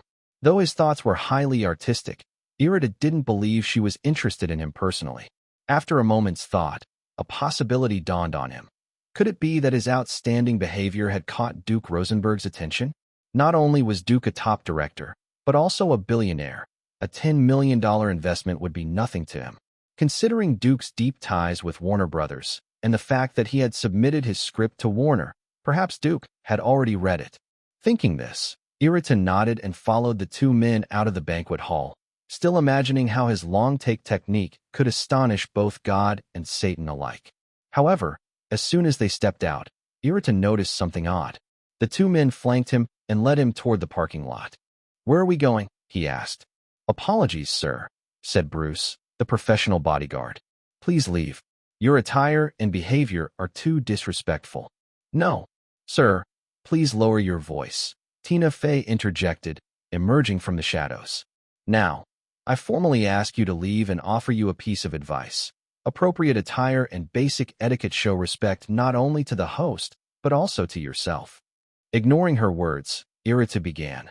"Miss, I have a script and a project I'd like to pitch to Director Rosenberg." Hearing this, Tina Fey frowned slightly.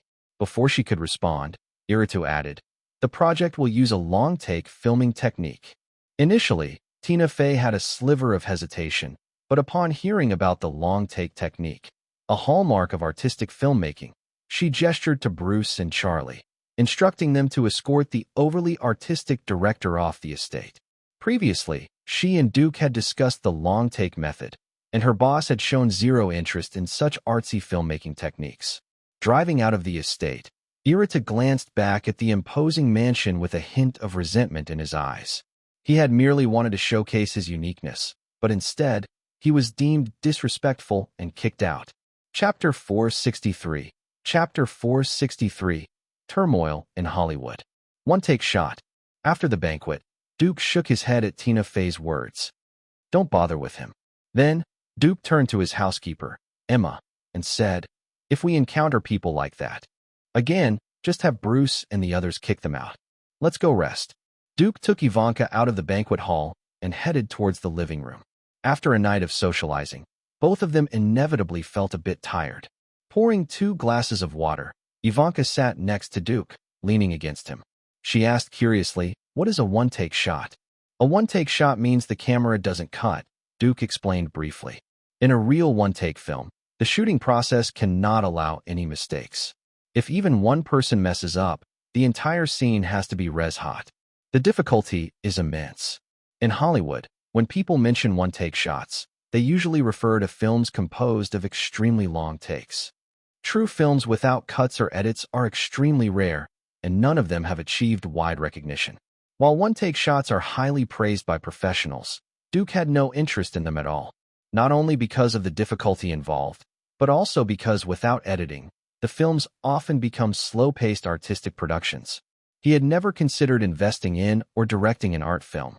After the banquet, since the post-production of The Return of the King was already complete and its release was still far off, Duke was able to take a break from his busy schedule. He planned a vacation with Ivanka, starting in Hawaii and then traveling westward for a global tour, visiting major cities worldwide until returning to North America by Christmas. Of course, there was no need to revisit New Zealand and Australia, as they had spent considerable time there in the past. While Duke and Ivanka left North America, the follow-up products of The Two Towers continued to roll out without delay. In November, the film's official soundtrack album was released, and the Lord of the Rings concerts resumed. Both were even more popular than during the Fellowship of the Ring. The situation was clear. With the releases of the Fellowship of the Ring and The Two Towers, each better than the last, audience expectations for The Return of the King had reached unprecedented heights. This is a good thing, David. As the new awards season approached, critics from various regions began gathering in Los Angeles. Roger Ebert addressed David Denby, the chief film critic of The New Yorker. The higher the expectations, the greater the disappointment when the film fails to meet them. David Denby sipped his coffee and said as a reminder, "Don't forget, he's Duke Rosenberg. Though I dislike him immensely, I must admit that his films, while vulgar, cater perfectly to the tastes of those shallow audiences." Why did the first two Lord of the Rings films succeed? Roger Ebert asked before answering his own question. The most crucial factor was undoubtedly the realistic special effects and grand scenes. Seeing David Denby nod in agreement, Roger Ebert continued. In The Two Towers, the special effects and grand scenes were nearly perfected.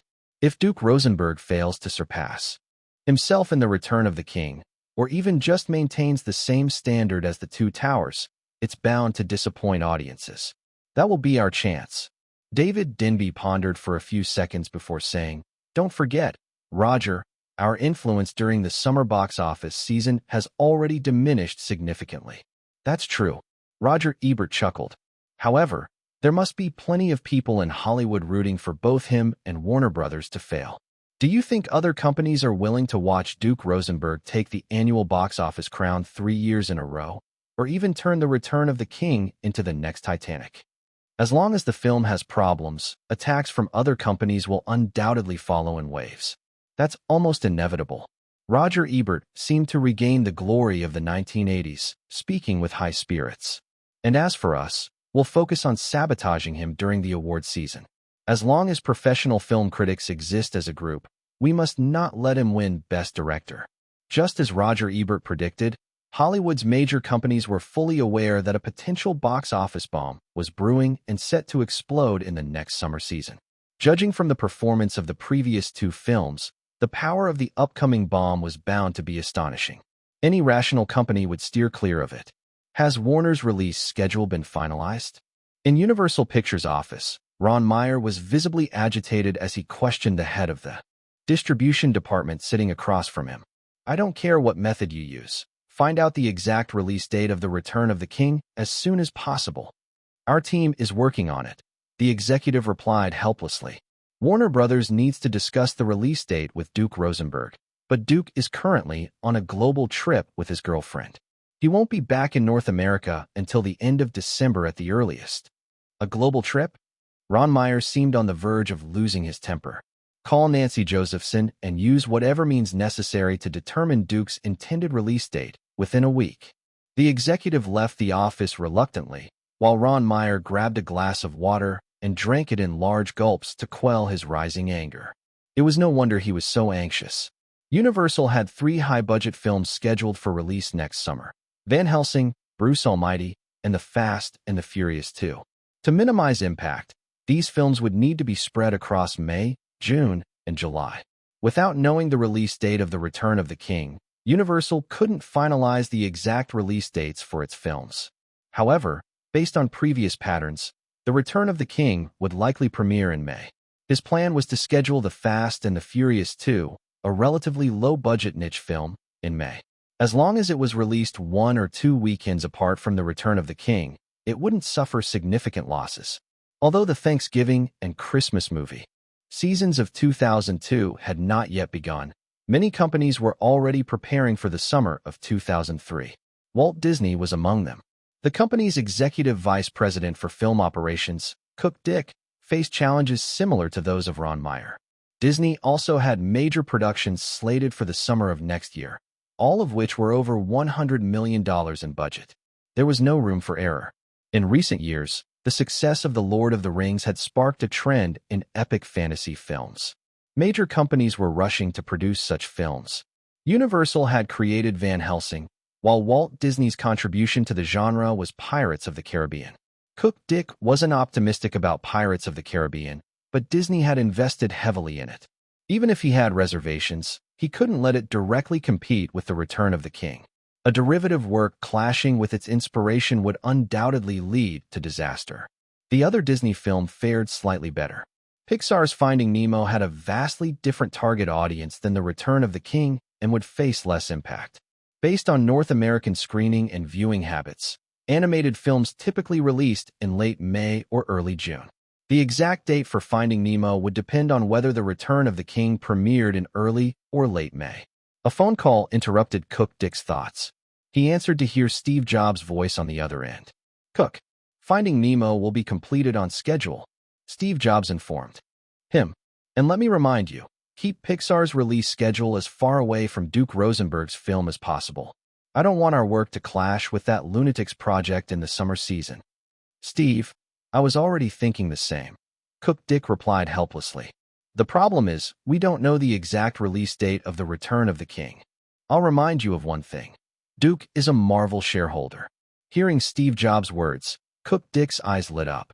After ending the call, he dialed another number and quickly learned that 20th Century Fox had adjusted the release date of X-Men 2 to early June. He immediately deduced that The Return of the King would likely follow the same pattern as The Two Towers, premiering in early May. Relieved, Cook Dick shook his head as he thought about the current turmoil in Hollywood.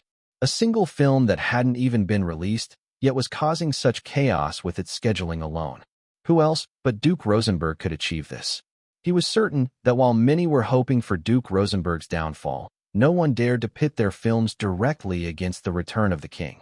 When Duke received Nancy Josephson's call in Dubai, he briefly communicated with Doug Walter. It was officially decided that The Return of the King would premiere at the beginning of next summer, and the announcement was immediately posted on Instant Share. "How should I thank you?" In the presidential suite of the Burj Al Arab, Ivanka lay on the soft, thick rug, staring at the laptop screen.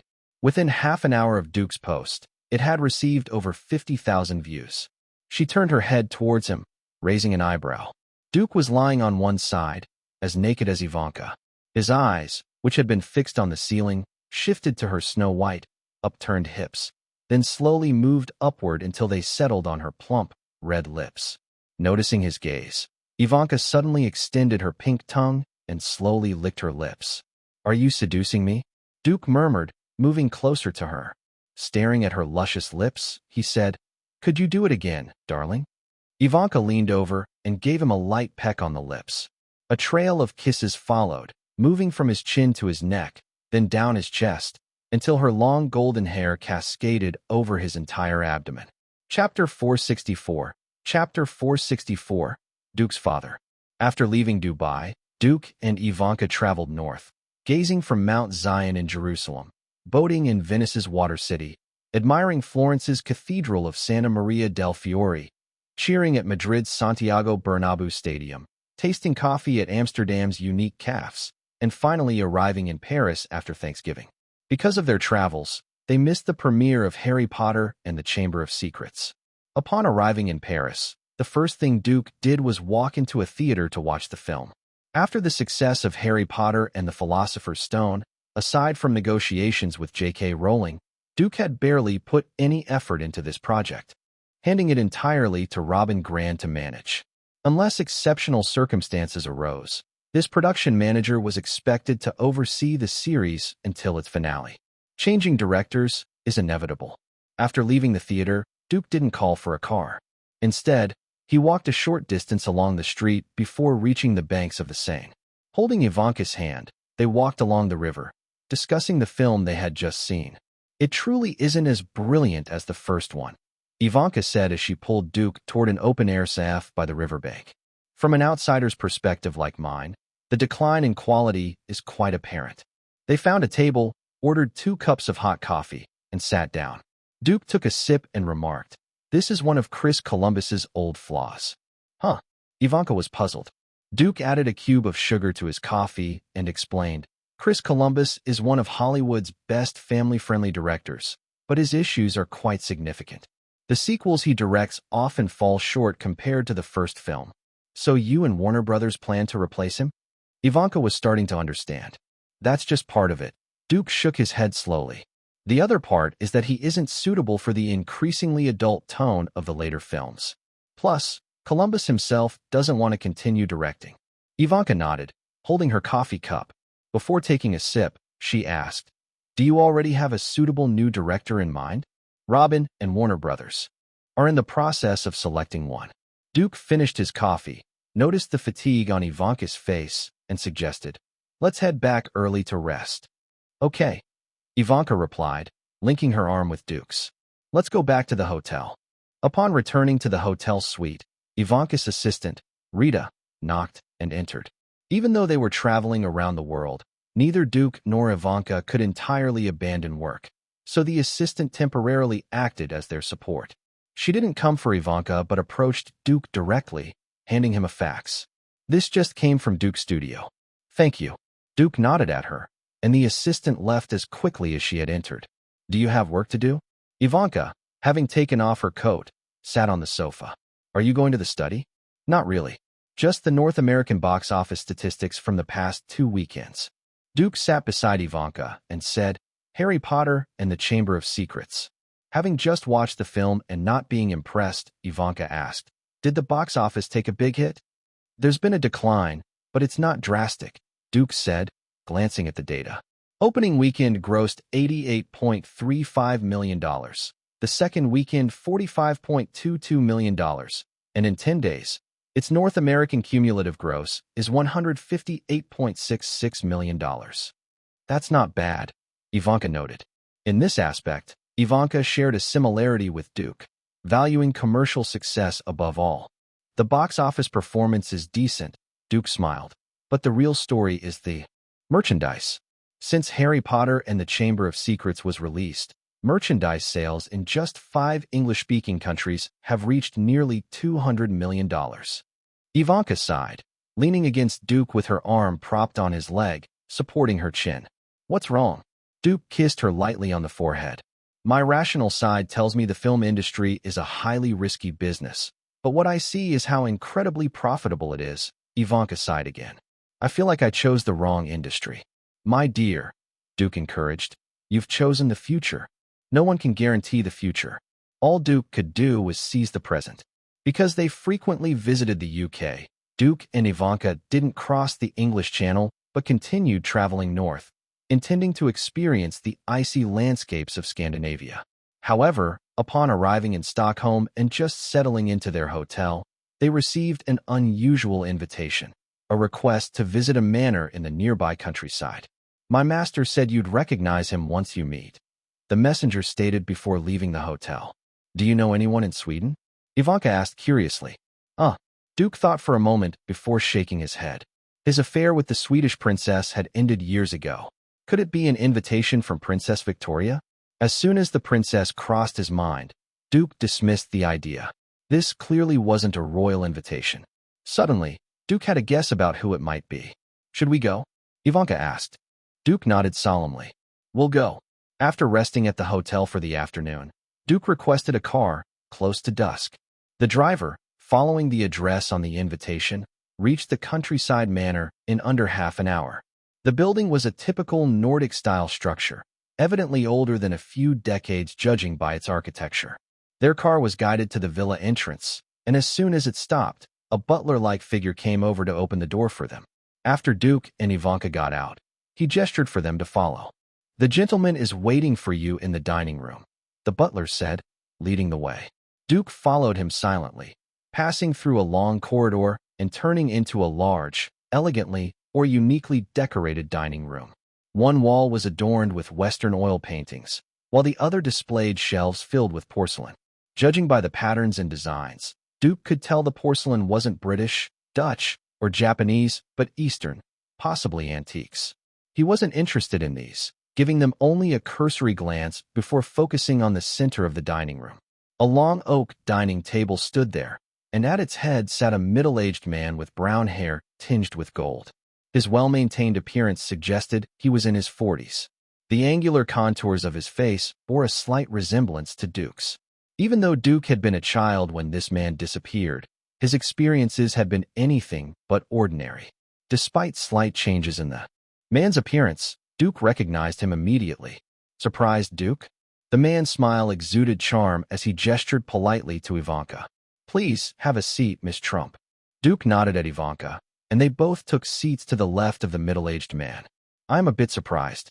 I thought you'd forgotten about me long ago." "I've been keeping an eye on you," the man replied with a graceful smile. "You just didn't know. Should I say thank you?" Duke asked, smiling faintly. "Mr. Lant." The man shook his head. "No need." Realizing who Duke was referring to, Ivanka wisely chose to remain silent. Dishes were served one by one. After a few polite exchanges, Duke stopped speaking and focused on sampling the Nordic-style cuisine. The middle-aged man maintained his elegant demeanor and didn't say much either. "How's your mother?" he eventually asked. Duke looked up and confidently replied, "She's doing very well." Turning his attention to Ivanka, the man apologized. "Sorry for my earlier rudeness, Miss Trump. Allow me to introduce myself. I'm Nathan Lant, Duke's father." "Nice to meet you, Mr. Lant," Ivanka said politely. Nathan Lant turned back to Duke. "You've done well." "Thank you," Duke replied courteously, glancing around at the art pieces in the dining room. "Your oil business seems to be doing well too." "Just a small venture," Nathan Lant said, still smiling. "It's nothing compared to your Forbes Top 100 status." "Stock values are just illusions," Duke replied, cutting into the salmon on his plate. "They can't compare to oil and cash. A single stock market fluctuation could have one's net worth." For most of the dinner, both sides were relatively quiet. Despite their blood relation, years of estrangement meant any claim of affection would be hollow. From Nathan Lant's words, Duke gathered that his long-absent father had only reached out after spotting paparazzi photos of him at a Swedish airport and was now merely curious. In essence, this was an irresponsible father, suddenly curious about his famous son. "Oprah Winfrey's people approached me," Nathan Lant said as dinner wound down. "But don't worry, I've already declined her." "Thank you," Duke replied, keeping his tone polite and distant. He had never expected Oprah Winfrey to persuade his father, who neither needed money nor enjoyed the spotlight. His interests were the polar opposite of the talk show queen's strengths, making it impossible for him to appear on the Oprah Winfrey Show. After dinner, Duke had no intention of lingering, nor did Nathan Lant attempt to detain him. As Duke left the villa, Nathan lightly patted his arm. "Duke, keep pushing forward. Let me see how far you can go." Duke nodded, opened the car door, and waited for Ivanka to get in before climbing in himself. The car sped toward the manor gates. Turning to look back briefly, Duke then faced forward again, knowing their paths would rarely cross in the future. Chapter 465. Next year is the key. Chapter 465. Chapter 465. Next year is the key. The long line stretched from the east side of Nokia Plaza to the west, packed with countless people, forming a unique scene. Despite this, more people continued to join the line, willingly waiting for hours because the release of the Two Towers DVD was imminent. This was the film that had once captivated audiences across America, and now they could finally purchase it for their collections. Amid the crowd, Kunitz stood on his tiptoes to look ahead. He had arrived at Nokia Plaza at 3 a.m., hoping to make it into the top 10 in line. However, he didn't even make the top 100, as many people had already gathered, some even bringing tents to wait overnight. This is Duke's film. Behind him, Jones, who had come along, kept muttering, "We should have come here to line up yesterday evening. I can't wait any longer." "It's just over 100 people," Kunitz said calmly, his age making him more composed. It'll be our turn soon enough. He then asked Jones, should we get the standard edition or the deluxe edition? Jones didn't hesitate. Of course, the deluxe edition. Don't forget, the deluxe edition includes special clips from The Return of the King. That movie doesn't release until May, and now it's only February. I can't wait that long. Neither can I, Kunitz admitted. He was eager to see what kind of conclusion Duke would deliver after such an amazing first two installments. At 8:30 sharp, the music store at Nokia Plaza opened its doors. After waiting for about 20 minutes, Jones and Kunitz were part of the third group allowed inside. Like everyone else who entered the store, they ignored all other merchandise and rushed straight to the Two Towers DVD section. Each grabbed a deluxe edition priced at $39.90 from the shelves. After paying, they left the store. Kunitz glanced back at the growing line. Even though the store had opened, the queue hadn't shortened. Instead, it stretched even longer. This was the first day of the Two Towers DVD release, and it seemed poised to set another astronomical sales record. With this thought in mind, Jones and Kunitz got into their car and rushed home, eager to see the clips from The Return of the King. Their black Chevrolet sped away from Nokia Plaza, stopping only 10 minutes later on Brincote Street. Instead of heading home, Kunitz decided to join Jones at his house since it was closer. This way, they could watch the content they'd been anticipating even sooner. They turned on the TV, inserted the DVD, and skipped ahead quickly. Finally, The Return of the King revealed itself. A majestic white city built against the mountains appeared on screen. Even though it had briefly shown up in the first installment, Jones and Kunitz still widened their eyes in astonishment. Minas Tirith looked exactly as it should. The next moment, their jaws dropped. It was a sweeping view of the battlefield. Cavalry, arrayed in wedge formation, charged toward an endless horde of orcs. The cavalry charge in Helm's Deep had already been overwhelming, but it paled in comparison to what they were seeing now. The camera swept through the orc formations, revealing half-orcs, trolls, and even massive elephants, a monstrous assembly that made them worry. Could humanity win? Could the White City hold? How much courage would humanity need to face such a calamity? Then came another battle scene. The human army assembled before the Black Gate. As the gate opened, Mordor's forces surged out, encircling humanity entirely. We're doomed. We're doomed, Jones murmured. I'm going to die. Just thinking about how I have to wait 3 more months for this movie makes me feel like life isn't worth living. As he spoke, Jones prepared to replay the scene, but Kunitz stopped him. Don't watch it again. If I do, I'll end up like you. God, I've never wished for time to pass faster than I do now. The two sat on the couch, at a loss for words. Despite the video clips being only 3 minutes long, they were so breathtaking that words couldn't describe them. After about 5 minutes, Jones suddenly clenched his teeth. Such an amazing film, and the Oscars only gave it 7 nominations? That's outrageous. What's worse, Kunitz added angrily, is that out of the 7 nominations for The Two Towers, it'll probably only win 1 or 2 consolation prizes. The Academy has always discriminated against Duke. Kunitz, Jones, seem to have an idea. If Duke walks away empty-handed at this year's Oscars, I think we should do something for him. He's given us so many amazing films, always putting our needs first when making them. I think Yes, exactly. Kunitz's eyes lit up. We may not have a voice in the media, but we can rally people online to support Duke. If the Oscars still refuse to recognize Duke after The Return of the King, we should call for protests and tear down the Academy of Motion Picture Arts and Sciences. They owe Duke. They owe me. Duke chuckled. They don't owe anyone. Standing up, he paced the terrace and looked at the dark night sky. At least the Academy's old men don't think they owe anyone. This year's Oscars. Ivanka began. Duke shrugged. We'll still just be along for the ride. Although The Two Towers had received 7 nominations at last week's 2003 Oscars luncheon, including Best Picture, Best Sound, Best Director, Best Sound Editing, and Best Visual Effects, it was destined to only win technical awards. So, we'll have to wait until next year? The sea breeze picked up.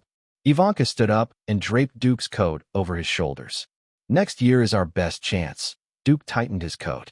After next year, it'll be much harder to win Best Director. His production style was inherently at odds with what the Academy preferred, often facing discrimination. Footsteps echoed from outside the terrace. Tina Fey entered with a document in hand and handed it to Duke. Warner Brothers just faxed this over. The first week DVD sales numbers are out. Ivanka's interest was piqued. What's the total? Another record breaker, Tina Fey said with a smile. Duke opened the document. The Two Towers DVD had sold 6.1 million standard editions at $19.90 each and over 1.1 million deluxe editions at $39.90 each in North America during its first week. Total North American revenue had reached $147.22 million, easily surpassing the $132.5 million first-week sales of The Fellowship of the Ring. Is the film about to go offline? Even as an outsider, Ivanka knew that since the DVD had been released, The Two Towers must be in its final days in theaters. In fact, the film's momentum had mostly dissipated. In North America, it was still being shown in about 400 theaters across major cities, but this was largely for the sake of the Oscar nominations. Now that the nomination list was out, there was no longer a need to keep it in theaters. What Duke didn't expect, however, was that the film would remain in theaters until just before the Oscars ceremony. The reason was simple. Many fans, stirred by the nostalgia of the DVD, realized that the special effects and grand scenes felt completely different on a big screen compared to a TV. A significant number of them chose to return to the theaters to once again experience the epic impact. Moreover, even the most biased individuals had to admit that neither The Fellowship of the Ring nor The Two Towers was merely a fast-consumption popcorn movie. A week before the Oscars ceremony, The Two Towers officially exited North American theaters, with its box office earnings stopping at $521.32 million. It became the second film in North American history to surpass $500 million in box office revenue. In the overseas markets, apart from a few small countries that had purchased exclusive screening rights, The Two Towers had largely gone offline as well. Its global box office totaled $1.31288 billion, successfully surpassing The Fellowship of the Ring and claiming the title of the second highest-grossing film worldwide. The Two Towers achieved immense commercial success, but at the subsequent Oscars ceremony, it once again became one of the night's losers. Even with Chicago no longer a strong competitor, the film only won 2 consolation technical awards, Best Sound Editing and Best Visual Effects. However, Duke didn't mind too much, as it was only the second installment in the trilogy. I told you that you wouldn't win.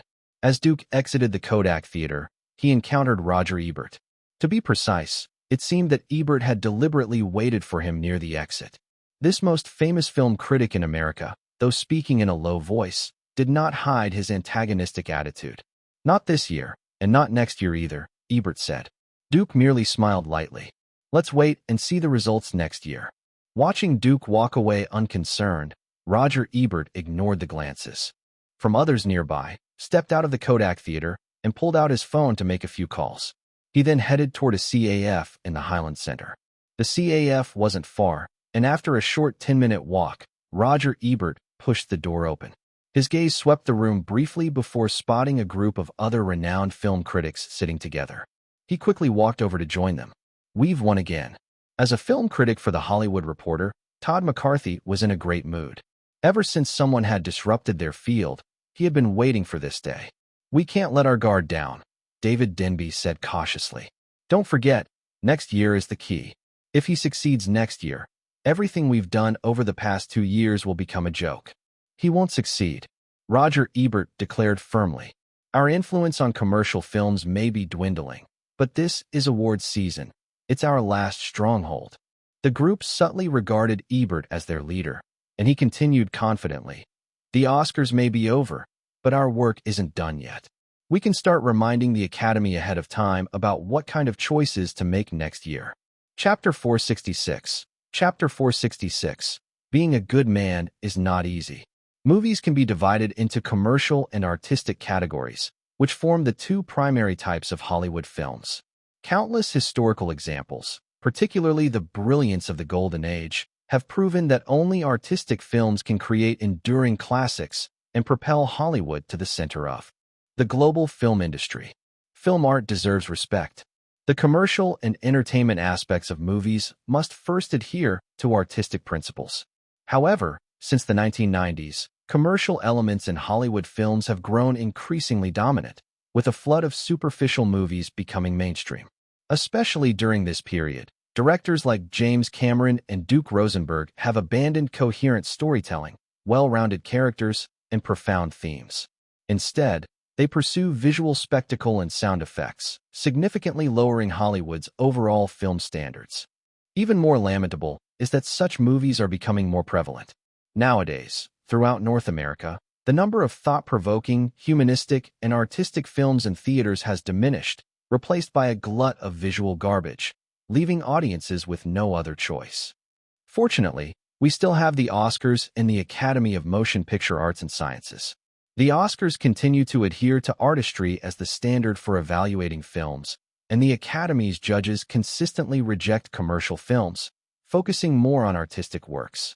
This is something worth celebrating. As the authority of the North American film industry, the Academy has always strived to maintain Hollywood's final artistic bastion. They have not succumbed to commercial pressures in the past, nor will they in the future. The Academy must hold firm to the defense of art, resisting the encroachment of commerce. The Oscars remain the last artistic stronghold in the increasingly commercialized Hollywood. For the sake of film art, we must defend this territory. Roger Ebert.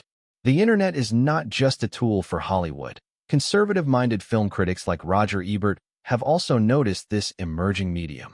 Many prominent critics, including Ebert, have launched their own online columns. Shortly after the Oscars concluded, critics led by Ebert published their articles online, praising the results of this year's awards. Simultaneously, they subtly reminded the Academy's older members to uphold artistic standards in next year's selections. When it comes to commercial films, the Oscars must remain vigilant. For filmmakers, there must be a balance between immediate profits and a sense of responsibility toward film artistry. Certain directors who lack this sense of responsibility are utterly undeserving of the Oscar statuette.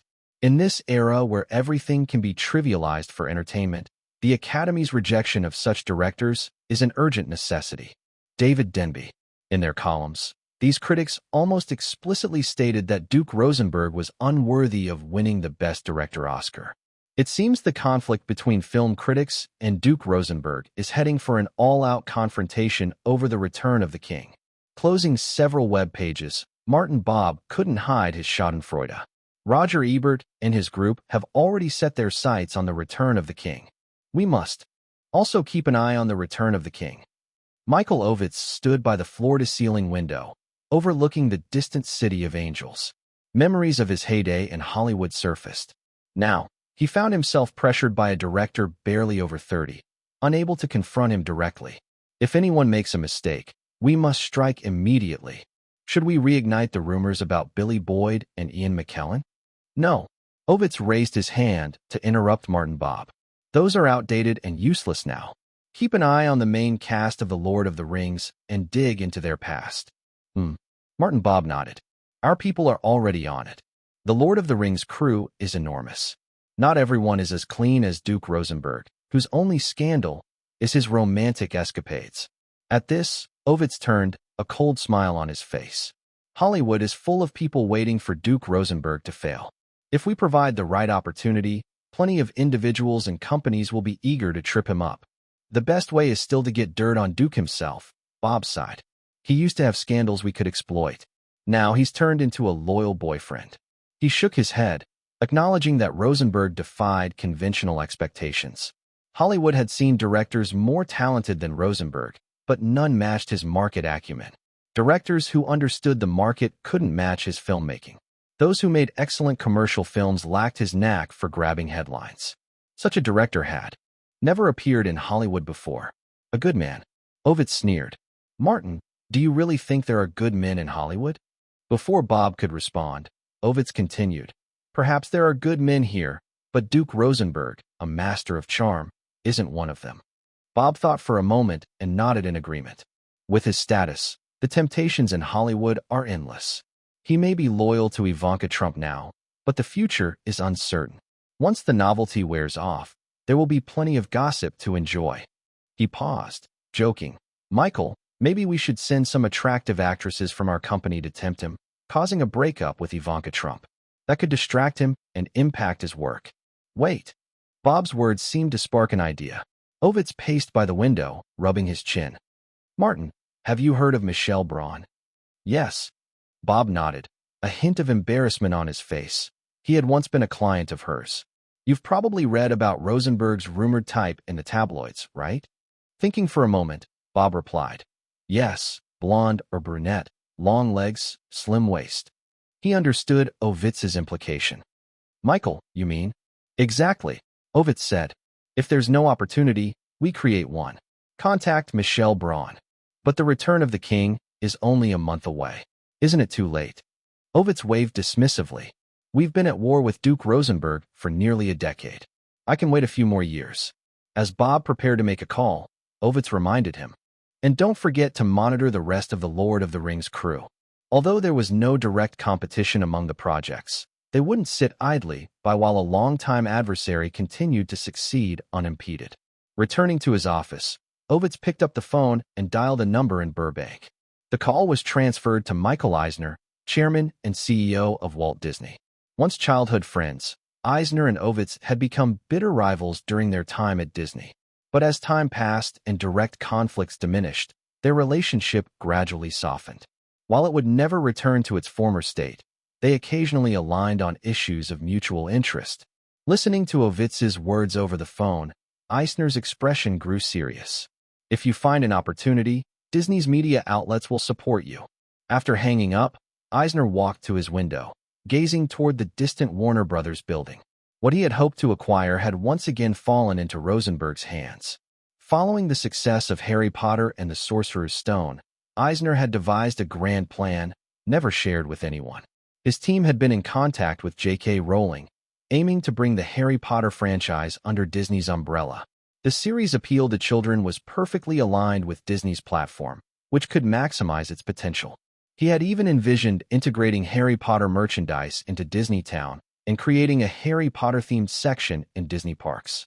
With the series' influence, his position at Disney would become unassailable. Unfortunately, after Rowling signed a new deal with Warner Brothers, all these dreams evaporated. While these failures and the Pearl Harbor fiasco were frustrating, another matter had made Eisner regard Duke as a potential enemy. Although Disney had withdrawn from Harry Potter, Rosenberg had not retracted his interest in Pixar. Since October of last year, Rosenberg and Steve Jobs had been meeting frequently. Eisner, knowing Jobs was also an adversary, realized their discussions likely centered on Pixar, not Apple. Eisner understood the stakes clearly. If Pixar left Disney during his tenure, the shareholders' fury would cost him his job. If you won't back off, then I'll push you away. Eisner was waiting for the right moment. Chapter 467. Chapter 467. A tool for stirring emotions. As time moved into April and the release of The Return of the King drew closer, Duke started becoming increasingly high-profile.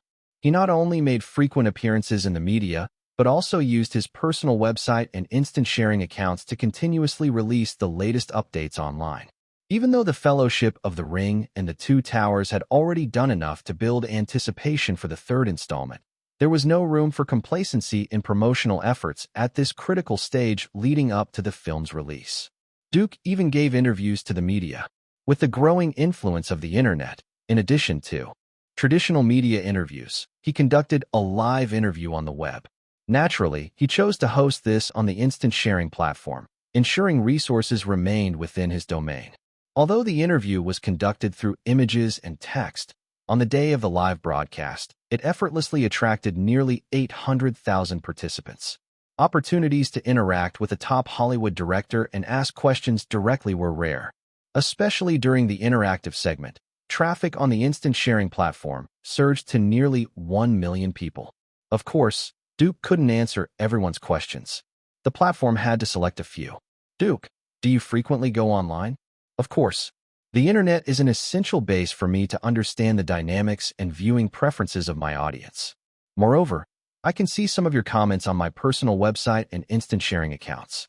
For instance, after the Oscars, many of you expressed outrage on my behalf. Here, I'd like to thank everyone for your support. This comment sparked a flurry of responses. Duke is paying attention to us. He's seen our voices. Skipping over these replies, The host selected another question. The epic battle scenes in the DVD and trailer. Will they surpass the Battle of Helm's Deep? Compared to the Siege of Minas Tirith, the Battle of Pelennor Fields, and the final battle at the Black Gate in The Return of the King, the Battle of Helm's Deep is just an appetizer. Can you share any behind-the-scenes secrets with us? Let me think. I've got one. When filming wrapped up, all the main actors received gifts from me. For example, Viggo Mortensen took Aragorn's sword, Orlando Bloom got Legolas' bow, and both Andy Serkis and Elijah Wood were given props of the One Ring as pendants. To this day, each believes theirs is unique. The online interview lasted for a full 3 hours. Not only did it captivate regular fans, but many traditional media journalists also participated using instant sharing accounts to obtain first-hand hot topics.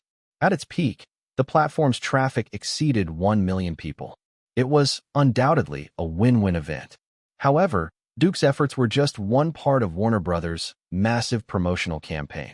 3 weeks before The Return of the King hit theaters, Warner Brothers, in collaboration with the New Zealand government, hosted a Grand Lord of the Rings parade in the capital city of Wellington. Over 5,000 participants joined the parade, including all members of the Fellowship of the Ring. The parade scale and the audience it attracted surpassed even New Zealand's National Day celebrations.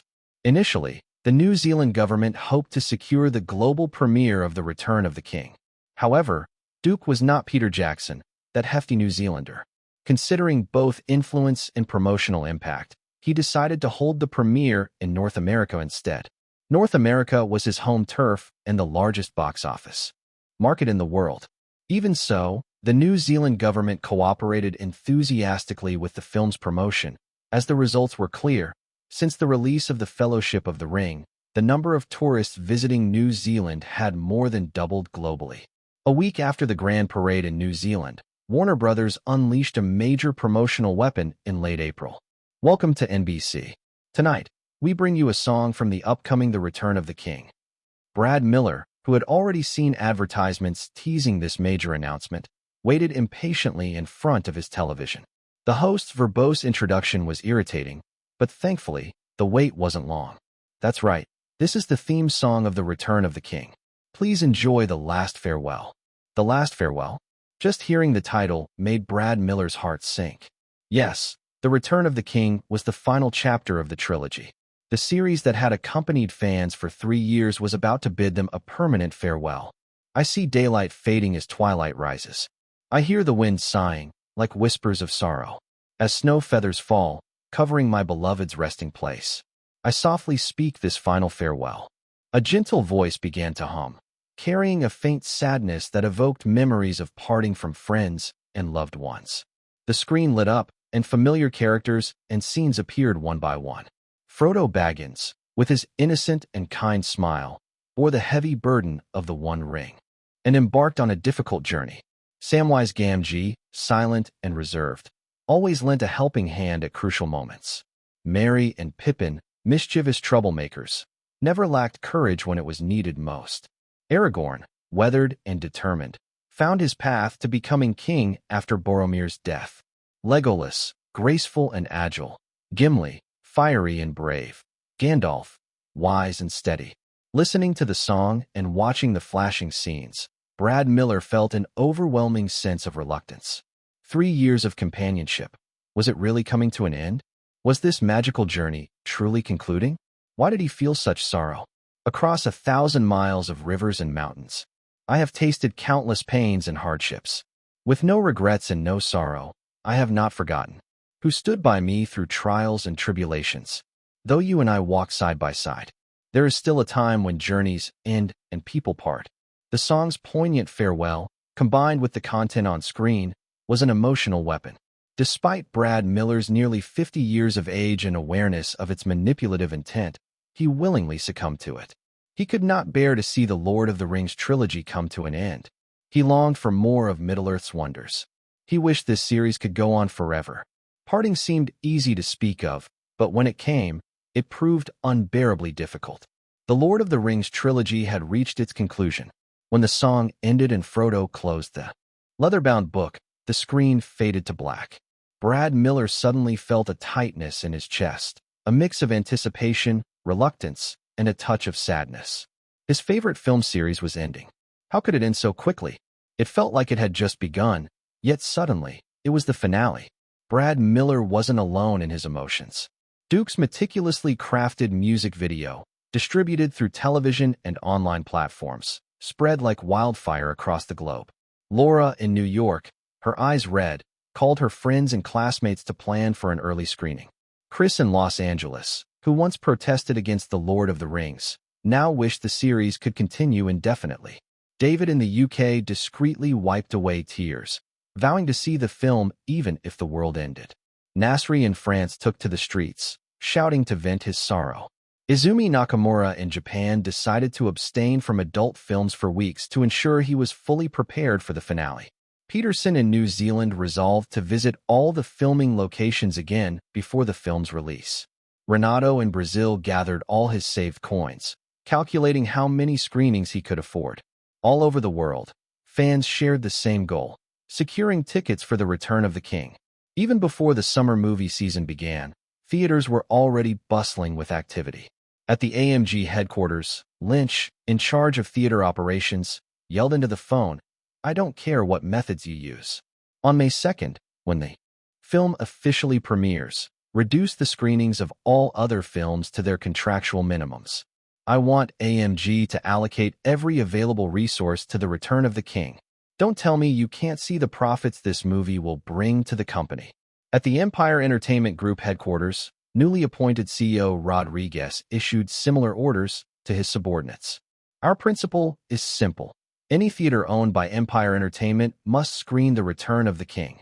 Whether it's an art house or a commercial theater, single-screen theaters must show only The Return of the King, and multiplexes must dedicate at least 3 screens to it. The largest and most advanced theaters under Empire's banner must all be reserved for The Return of the King." The 3 major theater chains in the U.S. ignored calls from other film studios or agents. Even the faintest hints from them were dismissed. It didn't take a genius to see that after the groundwork laid by the Fellowship of the Ring and the Two Towers, the market's anticipation for The Return of the King had reached its peak. This film was destined to bring massive profits to theater chains. "The theater chains are fully cooperating," said Warner Brothers' new CEO, Doug Walter, beaming at Duke. "We hardly need to do any work on this front." Duke remained calm. Like movie studios, theater chains were sharks drawn to the scent of blood. "How many theaters are participating this time?" he asked. 4,013. Doug Walter replied, excitedly. "This is the first film in North America to debut in over 4,000 theaters. Even for early screenings, we have 3,000 showings." The Return of the King also followed the same distribution strategy as The Two Towers, with no test screenings. Apart from North America, the film was set to simultaneously release in over 70 countries and regions across Asia, Europe, Australia, and Latin America. There was a sudden knock on the door. Tina Fey entered and informed Duke, "I just received news that after last night's publicity event, Orlando Bloom was assaulted." Chapter 468. Chapter 468. The Human Emperor and the Elf Prince. What happened? It was the crucial period for promotion, and Orlando Bloom, who played Legolas, was an important part of the promotion. "We just received a notification from his agent," Tina Fey said as simply as possible. "Last night, after the announcement, Orlando went to a nightclub and had a conflict with a Chinese man." "Is he seriously injured?" Doug Walter wasn't concerned about Orlando Bloom's well-being. "Will it affect the upcoming promotion schedule? Has the news spread?" Duke knew how popular Orlando Bloom was at the moment. "His agent dragged it out all night," Tina Fey said helplessly. "When I was notified just now, the negative news was already everywhere online." Duke walked back to his desk and opened Yahoo Entertainment. As Tina Fey said, news about Orlando Bloom fighting was everywhere, even with pictures. Though there were no pictures of the fight, there were photos of him leaving the nightclub and going to the hospital. The actor who portrayed the capable Legolas in the film looked miserable, nearly beaten to a pulp. Even with timely treatment, he couldn't possibly appear in public anytime soon. Yahoo Entertainment provided a relatively neutral description of the incident. Orlando Bloom has recently been hot with an Australian model. The incident began with the model, Miranda Kerr, who broke up with her boyfriend because of Orlando Bloom's involvement. Her ex, a wealthy Chinese businessman, had obviously been eyeing Orlando Bloom for a while, and after following him into the nightclub, he directly attacked him.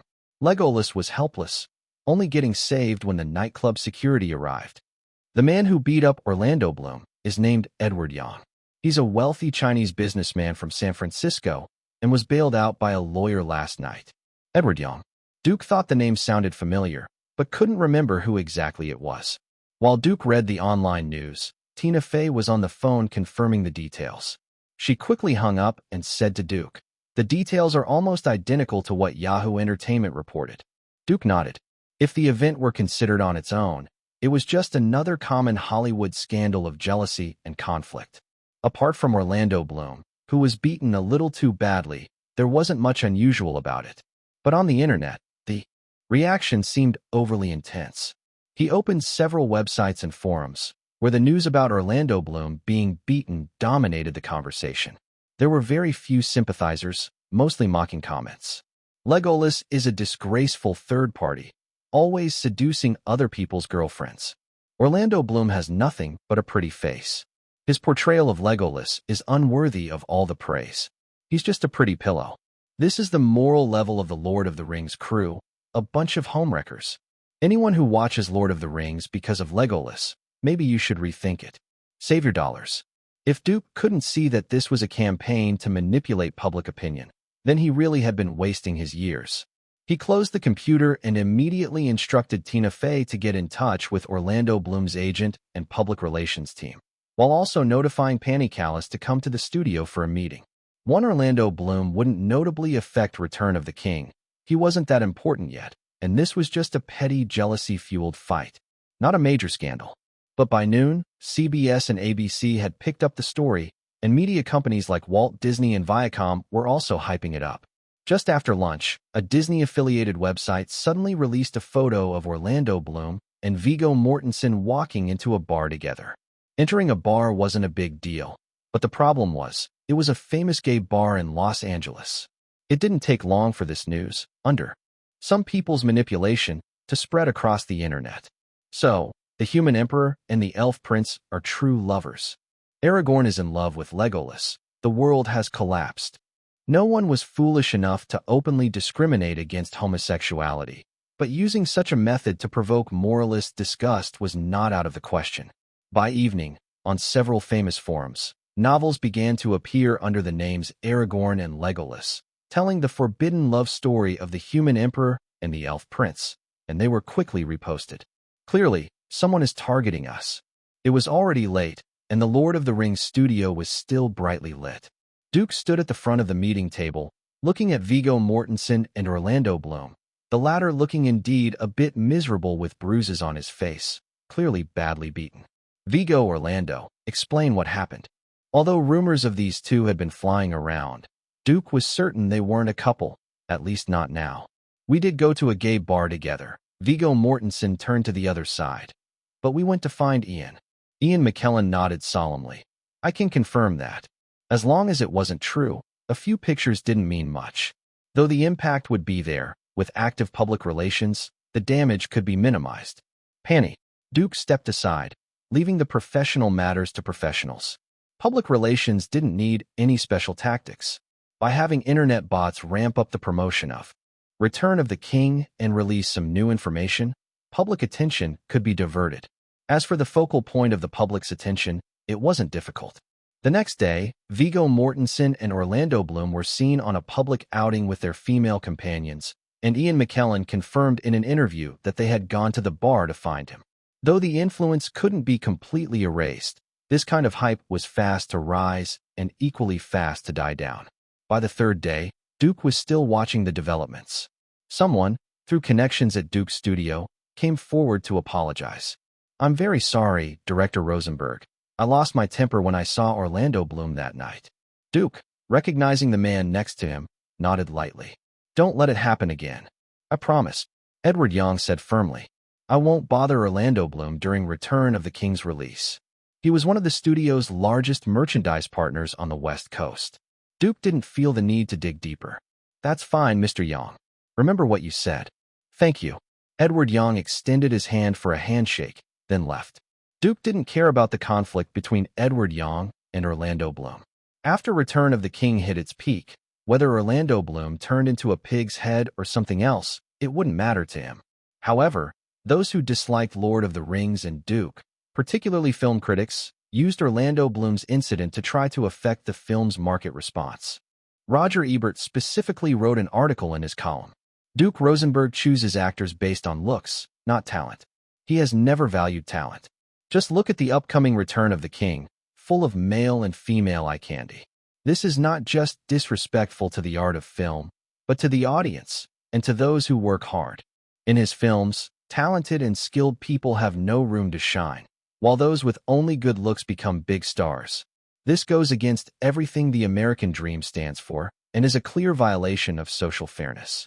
Look at the actors he selects, always surrounded by scandals. Those who enjoy Duke Rosenberg's films should really open their eyes and figure out what kind of people they are really supporting.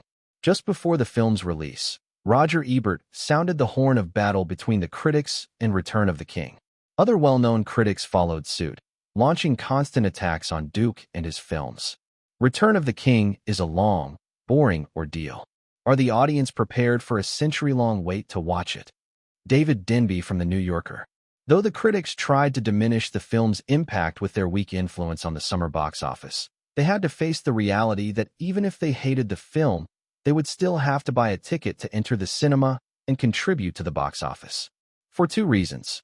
First, the distributors didn't provide free tickets to any critics, and second, the buzz around Lord of the Rings was too strong for critics to ignore.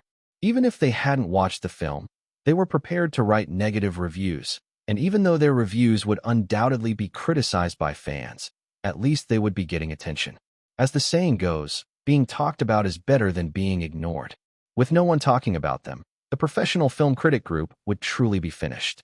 On May 1st, Roger Ebert put on his best suit, sat in his living room, and waited for the minutes to pass until it was time to go to the theater for the early screening that would coincide with the premiere.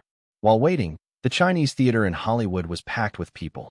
Despite all the gossip and negative publicity surrounding Return of the King, it seemed unaffected as the global screening journey kicked off with extraordinary scale. Chapter 469, The Traitor's Fate. Chapter 469. Chapter 469, The Traitor's Fate. On the day of the premiere, after 2 years of hype surrounding the Guardian expedition and the Two Towers, the long-built excitement and passion of movie fans seemed to find an excellent outlet. Over 100,000 fans gathered in Los Angeles, celebrating the premiere in a festive atmosphere. To get an early view of the Return of the King and catch a glimpse of the stars, fans camped out overnight, setting up tents to secure prime spots. By 8:30 a.m., thousands of fans had crowded the Hollywood Walk of Fame leading to the TCL Chinese Theater. Wearing wizard hats and cloaks, the streets of Los Angeles had transformed into a Middle-earth, with fans dressed as hobbits, elves, and orcs everywhere. The Lord of the Rings trilogy had shown immense influence, with the media enthusiastically covering the event. Nearly 500 journalists from around the world formed a large reporting group. Los Angeles City Hall also fully supported the event.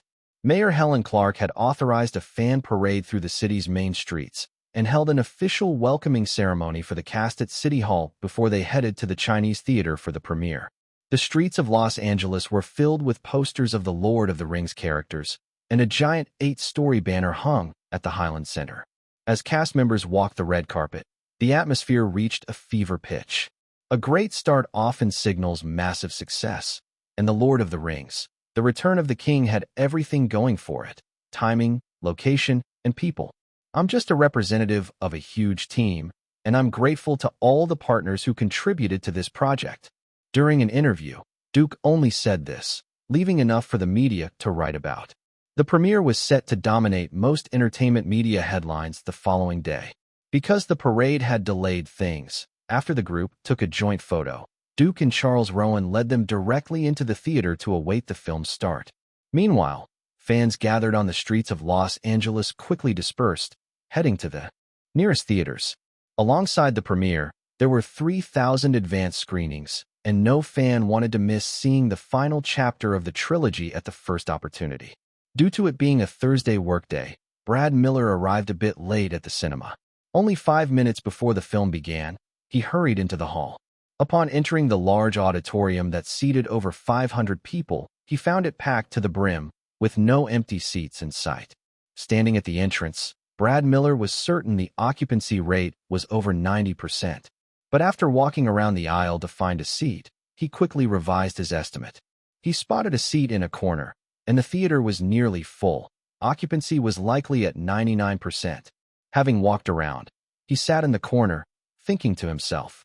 In a Beverly Hills cinema, Oliver Stone arrived early and chose a slightly forward seat. With his status and fame, he could have attended the premiere, but he didn't want to. Firstly, the Lord of the Rings studio hadn't invited him, and secondly, his project had been obstructed by Duke Rosenberg.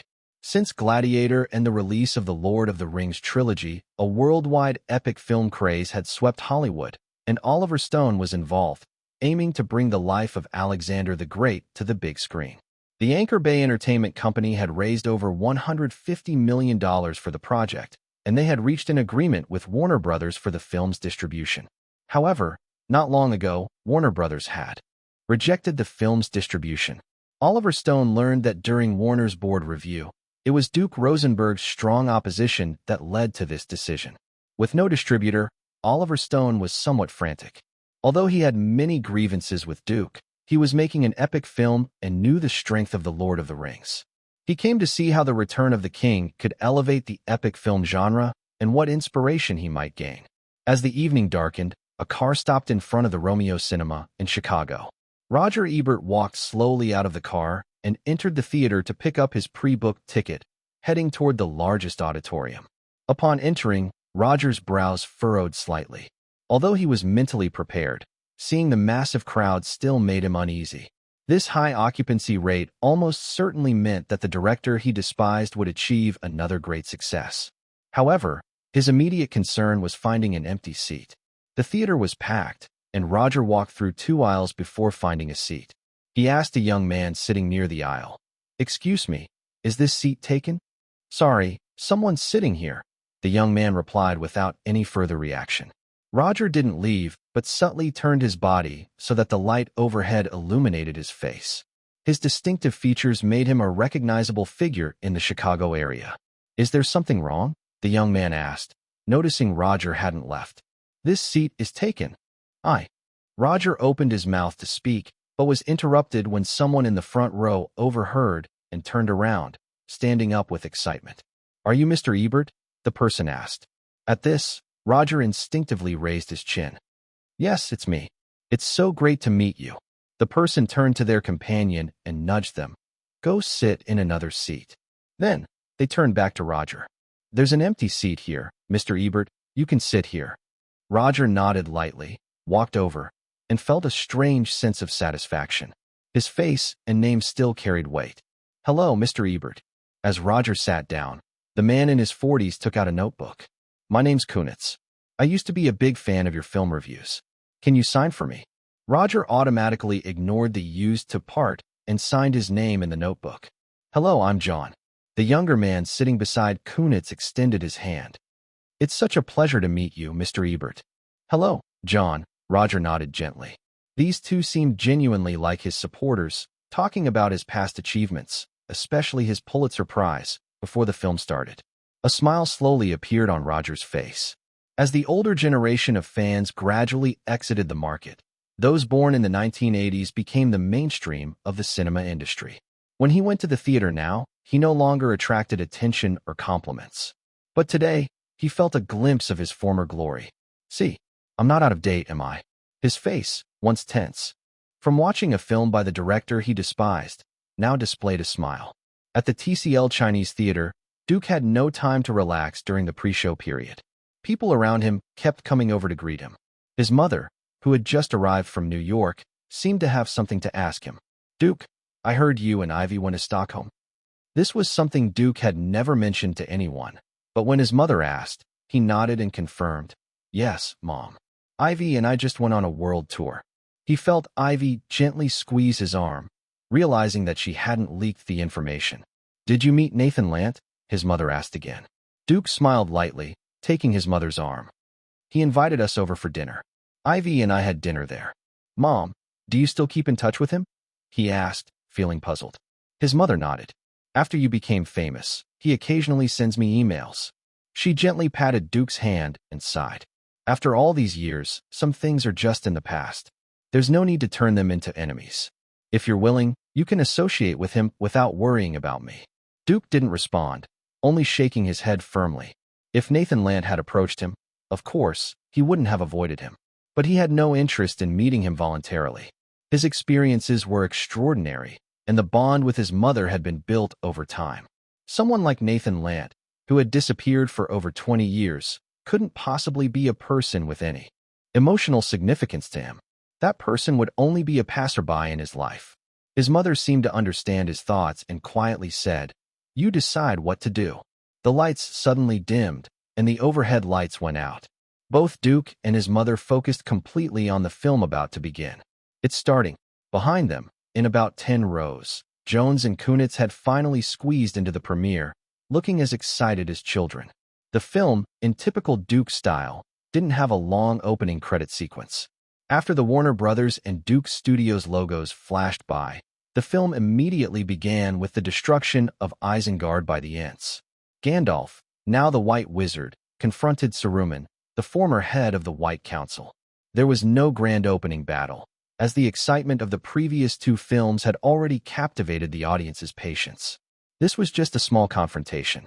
In the original story, Saruman, who had been exiled, met a more tragic fate, killed by Grima Wormtongue, who was then shot in the heart by Legolas. In typical Western culture, no matter the traitor, they would meet a grim end. This change was made to align with current cultural values.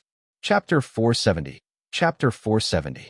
The first 40 minutes of the great film, excluding Duke's special edit of Saruman's death, hardly have any action scenes.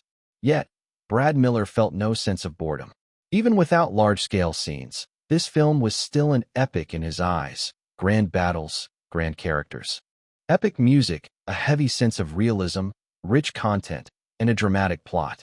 Everything was a setup for the grand finale, making the atmosphere of the final battle even more intense and overwhelming. Sitting next to the famous Roger Ebert, Kunitz had completely forgotten about him and was absorbed in the film. The places where this film shocked him were too many to count. The lifelike orcs, the ominous and dark Minas Morgul, all were produced flawlessly. Even without delving into the meaning of the battle between good and evil, it was enough to be worth the ticket price. Especially the next scene. Just the voice acting and visuals almost made the entire theater erupt with emotion. Pippin climbed the beacon tower and lit the beacon to call for aid from Rohan. The beacons on the snowy mountain tops lit up one by one, and with the stirring music, the beacons rose like a dragon awakening from slumber, stretching all the way to Rohan. The beacon of Amon Din was lit, and humanity's hope was also ignited. Oliver Stone sat in the theater, silently sighing. When it came to emotional manipulation, Duke Rosenberg was undoubtedly one of the best directors in Hollywood. He didn't need any elaborate techniques. He often used the simplest and most direct methods to stir emotions. Even though the audience could tell the film was manipulating their feelings, they were still immersed in it, enjoying the emotions and joy it brought. Not just the audience, even he, a professional director, was full of anticipation for the upcoming battle. Would Rohan send troops? In the life-or-death moment for Middle-earth, would humanity unite to fight the dark forces? Kunitz had such a question in mind, but King Dodin provided the answer. Rohan will send aid. Rally all the riders of Rohan. With this simple statement, Kunitz heard the surrounding people sigh in relief. The tension built up by the film had stretched everyone's nerves to the limit. The fractured humans were finally going to unite. If the film can keep this up and just quickly pass over the war scenes. Roger Ebert absent-mindedly doodled on his notebook. I might consider giving it a passing grade. Compared to The Two Towers, which was filled with endless fighting and killing from the start, Roger Ebert's impression of Return of the King was relatively positive at this point. However, Duke's films from Speed to Return of the King were never made for critics. The war drums rumbled like thunder, and the vast orc army surged towards Minas Tirith like a tidal wave. The Battle of Minas Tirith had finally begun. In this day and age, the film, with its scenes, special effects, and themes of courage, had immense appeal, especially for the audience. Whether it was the trebuchet battles or the Wraith's aerial attack, it was so stunning that the viewers could hardly blink, completely absorbed in the action on screen. Duke wasn't lying. Jones murmured. Compared to the battle in Return of the King, the Battle of Helm's Deep was just an appetizer. Kunitz agreed. What other films could possibly compare to this massive scale? This was the most epic siege battle ever in film history. It wasn't a few hundred or even dozens fighting, but an army of over 100,000 orcs charging towards the gates, walls, and every part of Minas Tirith. Their only goal was to annihilate humanity. Humans may be greedy, cruel, ignorant, and arrogant, but they would never perish, because they could be so brave and incredibly strong. When the White City was about to fall and humanity seemed to be on the brink of defeat, the signature horns of Rohan sounded. The sun, just about to rise over the horizon, broke the darkness of the east, lighting up a portion of the sky. In this storm-filled world, it brought hope. With the red glow of dawn, the Rohan cavalry surged from the sky, then halted at Pelennor fields to reform their ranks, their spears and swords aimed directly at the army of 100,000 orcs. They were ready. They were about to avenge their fallen comrades. Their iron hooves would crush the orcs' bodies. Their spears and swords would sever the filthy, ugly heads. Forward, do not fear the darkness. King Theoden rode his horse at the front, giving a final rallying cry to the riders of Rohan. Charge forward, riders of Rohan. Break the lances, shatter the shields. And today, let us welcome the end of the world with bloodshed in the rising sun. Fight to the death. Fight to the death. Fight to the death. That passionate battle cry was powerful enough to move hearts. Many people trembled with excitement, and if they weren't in the theater, they would certainly have joined in shouting. Had there ever been such a massive cavalry charge in film before? Absolutely not. The sun illuminated the formation of the riders of Rohan, and under the sunlight, King Theoden swung his sword forward, shouting, "For Eorlingus." The Rohan horns blared again, and the massive cavalry formation slowly advanced. 6,000 riders, unyielding, rode forward with courage and violence to greet the blood-soaked dawn. This is the most thrilling scene in film history. Seeing the riders of Rohan charging into the orcs, Kunitz couldn't contain his excitement. He completely forgot that the person sitting beside him was Roger Ebert and mistakenly grabbed his arm. This is the most thrilling scene I've ever seen in any film. Yes, exactly. Even with Roger Ebert between them, Jones responded. The most thrilling? Roger Ebert pulled away from Kunitz's hand and muttered with disdain, "This scene was totally unnecessary. These special effects are just trying to show off. Duke Rosenberg's style is still so obnoxious," he added. From the moment the horn sounded, Kunitz felt a fire burning inside him. When the riders of Rohan charged into the enemy ranks, his blood was nearly boiling. In the emotional high of the moment, upon hearing this remark, Kunitz immediately turned around, glaring at Roger Ebert. "What did you say?" Seeing this passionate fan, Roger Ebert replied, "This movie is really trashy. You didn't need to." Before he could finish, two pairs of eyes, sharp as wolves, locked onto him. The two moviegoers who had previously politely given him their seat now looked like they were ready to turn on him. "Mr. Ebert, you're free to criticize a film in your column." Kunitz took a deep breath and controlled his emotions. "But please remember not to insult a film and its director in front of a fan. When you do that, you're insulting more than just the movie. You're insulting us as fans." His words were calm, and his voice low, but people around them began to look over. The man named Jones didn't have Kunitz's patience and quickly echoed his thoughts. A dozen angry glares fixed on Roger Ebert. Roger Ebert, still intent on defending his viewpoint, realized he was no fool and coughed awkwardly. "Sorry, I'll go to the restroom." Kunitz nodded but didn't let him leave immediately. He pulled out his notebook from his pocket, found the page with Roger Ebert's autograph from before the screening, and tore it out, tossing it to the ground. He wouldn't show respect to anyone who insulted his favorite film. Roger Ebert's face turned bright red, and a wave of dizziness hit him. He couldn't believe a nobody would treat him like this. But no one was paying attention to him anymore. The film continued, and the audience's emotions were completely stirred. It was finally King Aragorn's moment. Hold the line. Hold the line. Before the mighty Black Gate, Aragorn rode and swung his sword, shouting to rally his troops, urging them at the most crucial moment. He galloped back and forth along the front line. King Aragorn had returned. "Men of Gondor and Rohan," he cried, raising his sword. "In your eyes, I see the same fear I feel. Perhaps one day, humanity will lose its courage and we'll be betrayed by our own. But not today. Perhaps one day evil will triumph, and the human world will perish, but not today. Today, we fight to the death. To protect everything you cherish in this world, we fight to the end, men of the West." Yes, humanity would never be wiped out by darkness and evil. The future may be uncertain, but today, they must fight once more. Let us fight together until the very end. Kunitz's eyes widened. In his mind, this movie was beyond classic. It could only be described with one word: magnificent. Chapter 471. No epic film can compare to this one. Chapter 471. Chapter 471. No epic film can compare to this one. The plot of the movie develops with multiple storylines running simultaneously. It begins with 3, but later, when the Pelennor Fields battle occurs, it narrows down to 2, finally merging into one and bringing a perfect conclusion to the entire series.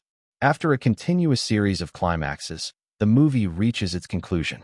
Aragorn, crowned king, walks toward the 4 hobbits with Arwen by his side. He bows to the 4 hobbits, and on the square atop the White City, the hobbits, who are only half the height of regular humans, suddenly appear unusually tall. The music shifts from soft to dramatic, and Old Friends plays.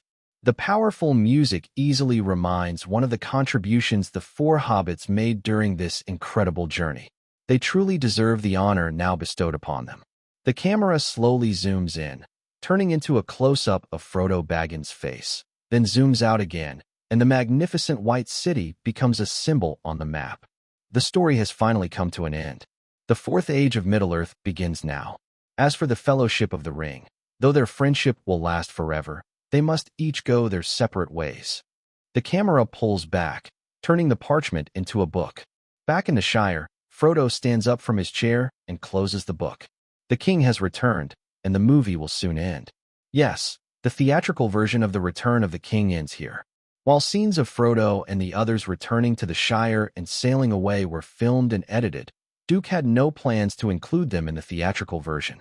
The climax had already been fully released after Aragorn's return, and he was not a hardcore Tolkien fan like Peter Jackson, so the futures of the characters didn't need excessive explanation. In past films, the most criticized part was often the lengthy 20-minute ending after the climax. Duke had no hesitation in removing that section from the theatrical version, thus successfully keeping the film's length at 181 minutes. The 20-plus minutes saved might seem insignificant, but it notably increased the number of screenings. In a theater, saving 20 minutes per movie means one additional showing in a day. Although some hardcore fans may criticize this, it's Duke's usual production style. He would never sacrifice substantial profits for the sake of supposed artistry.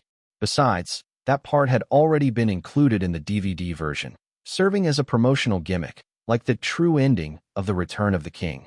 As the credits rolled, Billy Boyd's The Last Goodbye played. Across the United States, from southeast to northwest and southwest to northeast, in all theaters showing The Return of the King, practically no one left.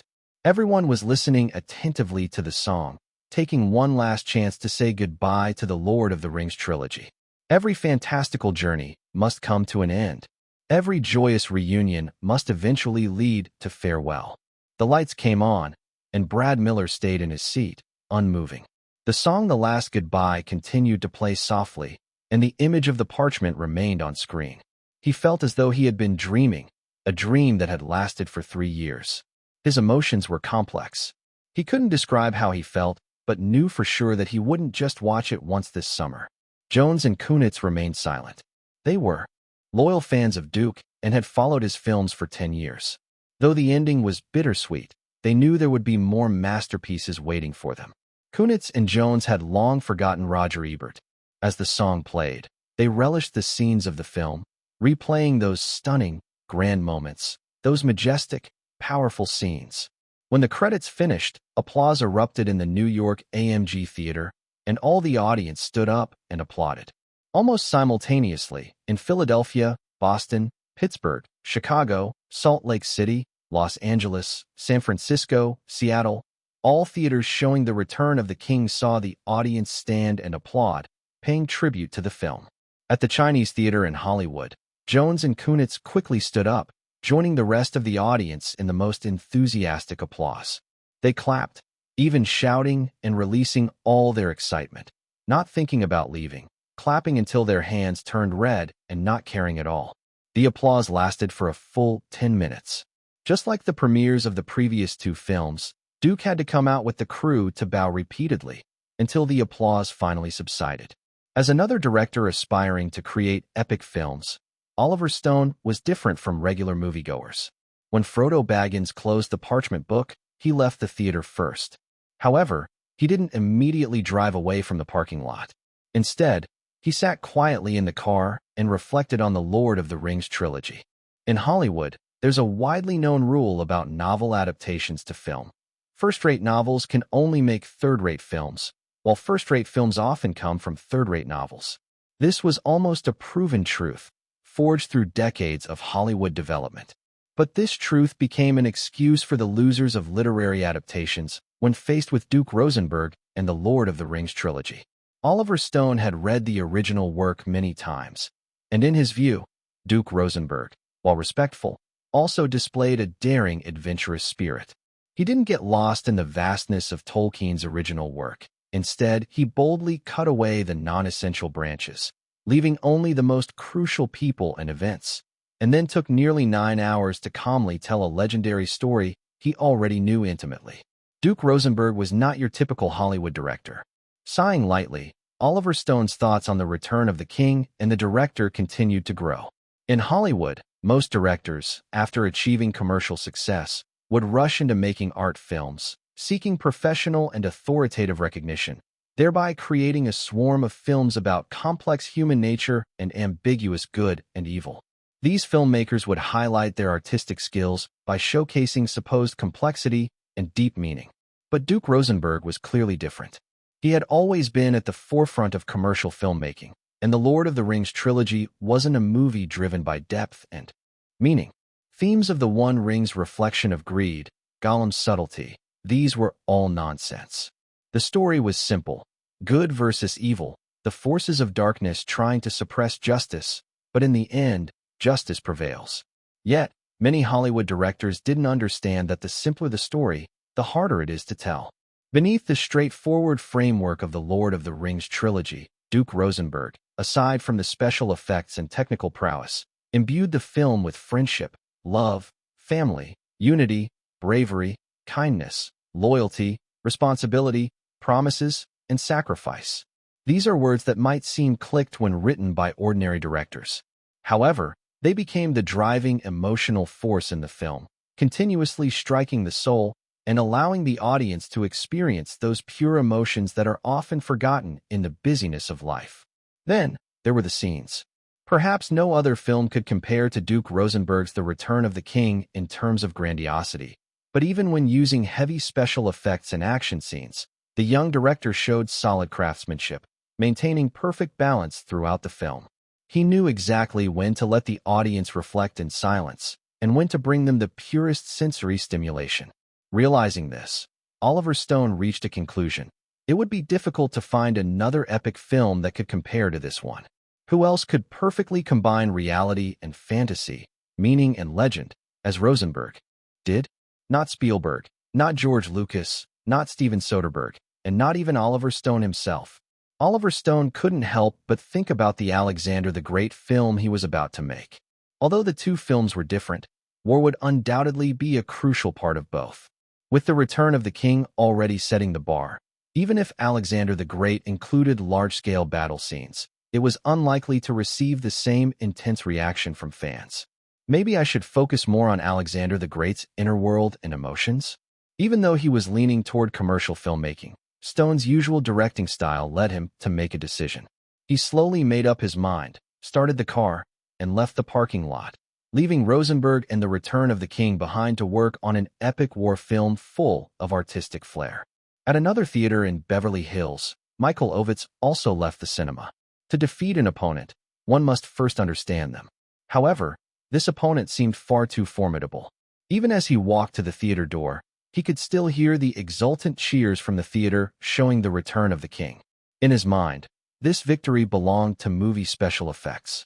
It was the use of computer-generated effects that made the film so breathtaking.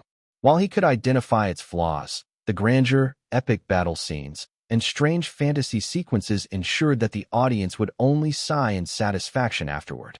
Had it been a different director's work, Ovitz would have watched it several more times with an appreciative eye. But with this director, he sighed. Facing such an incredible film and director, it was hard not to feel disheartened. All he could do was try his best. Back in his car, Michael Ovitz called Martin Bob, asking him to contact professional film critics. Though they had lost momentum during the summer blockbusters, in the face of such a formidable adversary, they had no choice but to unite all their forces. Otherwise, how could they slow down such a monumental film? Ovitz knew full well that with the full backing of Warner Brothers and the North American Theater Alliance, they could never hope to stop this magical behemoth, only slow its progress. Chapter 472. Chapter 472. Dreamlike. I know what I need to do now. In the study, Roger Ebert looked at the agent sitting across from him. My online column is ready. Tell them I will keep following this movie until the Oscars next year. Then let's leave it at that for now. The agent stood up. I'll be going now, Roger. Wait.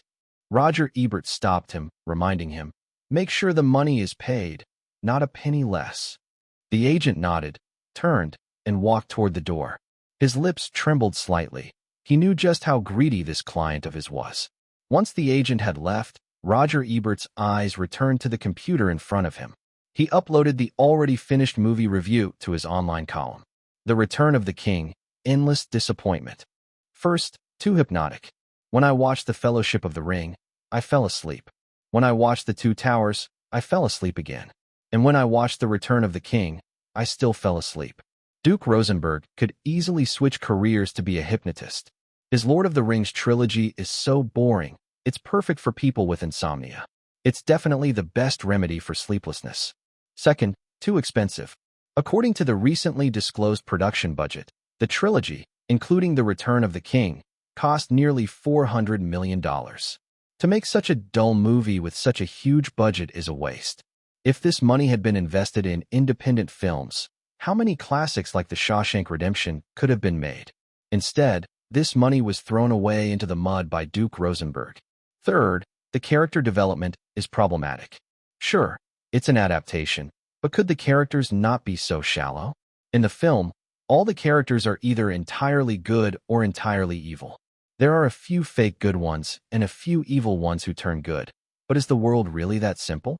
I think anyone with sense knows that the world Duke Rosenberg created is as naive as a joke.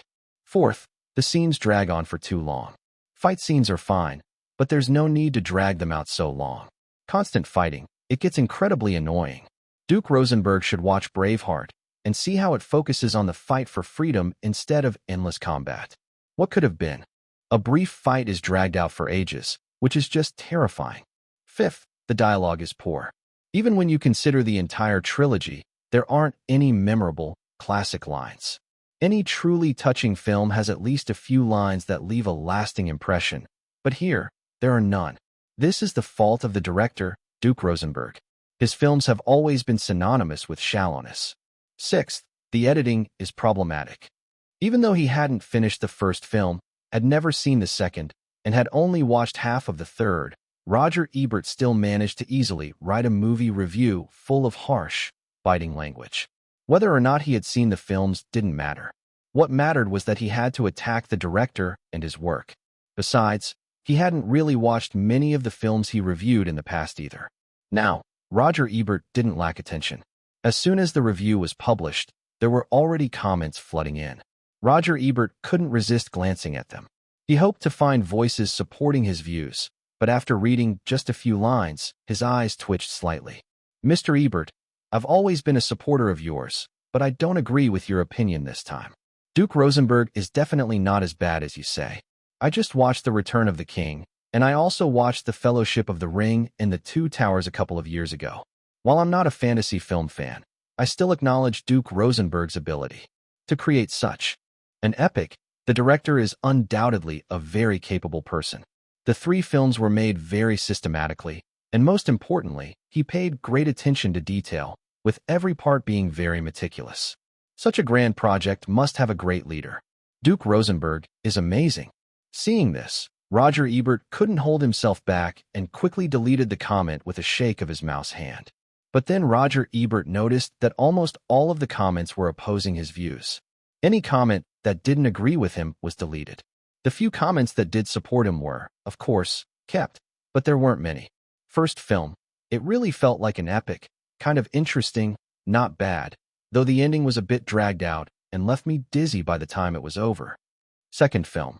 It was just boring, endless fighting, human versus human versus orcs. It made me irritated and I almost fell asleep. There were no classic lines in the dialogue, so I left halfway through. Third film. The scenes were grander. The monsters had more layers, but it got even more boring. I just couldn't finish watching. With about an hour left, I left the theater. I didn't want to torture myself anymore. Roger Ebert nodded. He still had some supporters. Next, he switched to IMDb, where he immediately saw The Return of the King with an average rating of 9.7 from 5,266 users. Without thinking, he closed the page and went to another site, specifically logging on to a very popular real-time sharing site to check the comments there. The reviews were mixed, but he opened one. Why is The Return of the King so highly praised? It's not as good as it's made out to be. The visuals are grand, but not as good as Starship Troopers. Many other films are better in terms of visual effects. The Lord of the Rings trilogy doesn't deserve all this praise. A fan of Starship Troopers? Roger Ebert frowned. He didn't like the Lord of the Rings trilogy, but comparing it to Starship Troopers, that was just foolish. Sure enough, there were many rebuttals underneath. Starship Troopers compared to the Lord of the Rings is laughable. You're an ignorant film fan. I don't mean to say Starship Troopers is bad, but it's nothing compared to the Lord of the Rings. Please, have you even seen the Lord of the Rings? If film ratings were 100 points, I'd give the Lord of the Rings 98. Starship Troopers barely gets 70. The Lord of the Rings will always be a classic in my heart. This review is hilarious. I was going to say something, but now I see it's not even worth it. Though he forced himself to focus on the negative reviews, the positive feedback was overwhelming. No matter how unwilling Roger Ebert was to see it, there were still many comments flooding in. The Return of the King, achieving a dreamlike miracle. As is well known, no trilogy in film history has ever been perfect, but today that history ends. The Return of the King has finally completed the impossible task of bringing a trilogy to a perfect conclusion, creating a dreamlike miracle. The 3-hour film felt so precious. The audience didn't want to blink, afraid of missing even a second of the plot and visuals. Compared to other so-called super shocking films, what's valuable about The Return of the King is that it never numbs you. It only makes you feel elated and grateful to be alive today. Yes, this is the highest form of beauty shock. Roger Ebert wanted to delete this comment, but unfortunately, this was a real-time sharing site, and he had no authority. As he read on, more and more users flooded in, viewing the comment. Within just a few minutes, it had received over 1,000 likes. Some people even shared their own thoughts. The battles at Minas Tirith and the Pelennor Fields were unprecedented in scale. Duke's way of keeping us on edge was also unprecedented. The passionate climax waves came one after another, constantly pushing our emotions to the ultimate enjoyment. And Frodo and Sam's journey was unexpectedly brilliant. I originally thought it would be a peaceful path, a rest from the epic battles between man and monster. But the reality was the opposite. Those huge, spectacular battle scenes made my blood boil with excitement, and I loved every second of it. But Frodo and Sam's experiences kept my heart on edge. That's mainly because the film invested so much effort into depicting their inner world, their vulnerability and strength, and their unbreakable friendship. This gave the fantasy film the power to capture our hearts. Closing the window, Roger Ebert returned to the homepage of the real-time sharing site. only to find that this recently popular social network had been overwhelmed with posts about the return of the king. Almost every post he clicked on had overwhelmingly positive reviews. I've always believed the opening of the Fellowship of the Ring set the stage for this series to have an effect beyond any other film. The vibrant green of the Shire, its peace, its quietude, is the most lifelike and dreamlike setting I've ever seen. This set the visual tone for the entire Lord of the Rings series, the dreamlike beauty. Honestly, it's hard to describe. I thought for a long time and still couldn't find a direct and suitable word for the series' visual style. After watching The Return of the King, I feel that calling it magnificent diminishes the term, calling it exquisite makes it seem mundane, calling it grand makes it look petty, and calling it dreamlike makes it seem false. The visual effects of the Lord of the Rings trilogy transcend ordinary imagination, setting the latest dream standard for films to come. Sorry, I used the word dreamlike, but it's the closest I can get to the feeling in my heart. After reading so many of these comments, Roger Ebert finally became calm. He had been in his study working until midnight when he suddenly realized another terrifying truth. Chapter 473. Chapter 473, The Perfect Ending. Closing those windows, Roger Ebert returned to the homepage of Instant Share. Among the top 10 most clicked shares today, 5 were related to Return of the King, all with positive reviews. If this were the case, he could accept it. But what terrified him were the view numbers behind those positive reviews. Those numbers were simply too horrifying. For example, the post he just viewed, published only a few hours ago, had over 20,000 views, and the number of likes was approaching 15,000. The other positive reviews had similar view and like counts. Roger Ebert then switched to his own online column, which had been heavily recommended by Chicago Sun-Times and his television station. Despite his column being updated earlier and, logically, his name being more well-known, it couldn't even compare in terms of view count to the comments made by regular moviegoers on Instant Share. Since he updated his review of Return of the King, less than 2,000 people had viewed it. Roger Ebert kept switching between refreshing his online column and the Instant Share homepage, watching as the numbers of the two increasingly diverged. He couldn't understand why this was happening. Why could a group of unknown individuals on the internet have such an overwhelming advantage over him, a renowned film critic? What on earth was happening in this world? Were critics now inferior to ordinary movie fans? Closing his column, Roger Ebert stared at the Instant Share website, lost in thought. After some time, he started to piece things together. However, understanding these things only made him more disheartened. This Instant Share site catered to regular internet users. Every user could immediately post their thoughts on something, such as their reviews of Return of the King. Users could also follow one another, and if you had enough followers, or if your opinion was unique or novel, you could be seen by many people. In this space, film critics had almost no advantage. They were just one among many internet users.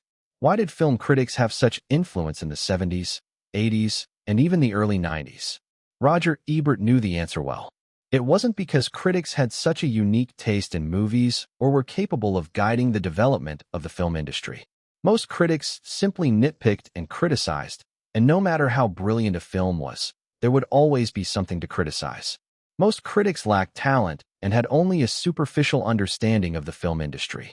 The reason they were in the positions they were in back then had more to do with media choosing them. They were able to voice their opinions through the media, while ordinary viewers had no such platform. This was the biggest difference between critics and regular moviegoers. But now, the rise of new online media was changing the game. The freedom of the internet far exceeded that of any media outlet, especially with Instant Share's rapid rise since the second half of last year, which attracted millions of users. Roger Ebert helplessly realized that as Instant Share continued to grow, the opinions voiced by ordinary moviegoers would become louder. If fans could quickly exchange views on a large scale, critics would undoubtedly become more marginalized. Would the future be one where everyone could comment on movies and freely share their thoughts over the internet? What would the role of professional film critics be then? Looking at the vibrant Instant Share site before him, Roger Ebert couldn't help but think about the company and shareholders behind it. He suddenly felt a sense of conspiracy, a conspiracy against professional critics. But ordinary fans couldn't care less about Roger Ebert's thoughts. Since last year, with Duke, Steve Jobs, and Pixar making instant share their base to announce their updates. The site's traffic and user numbers had skyrocketed.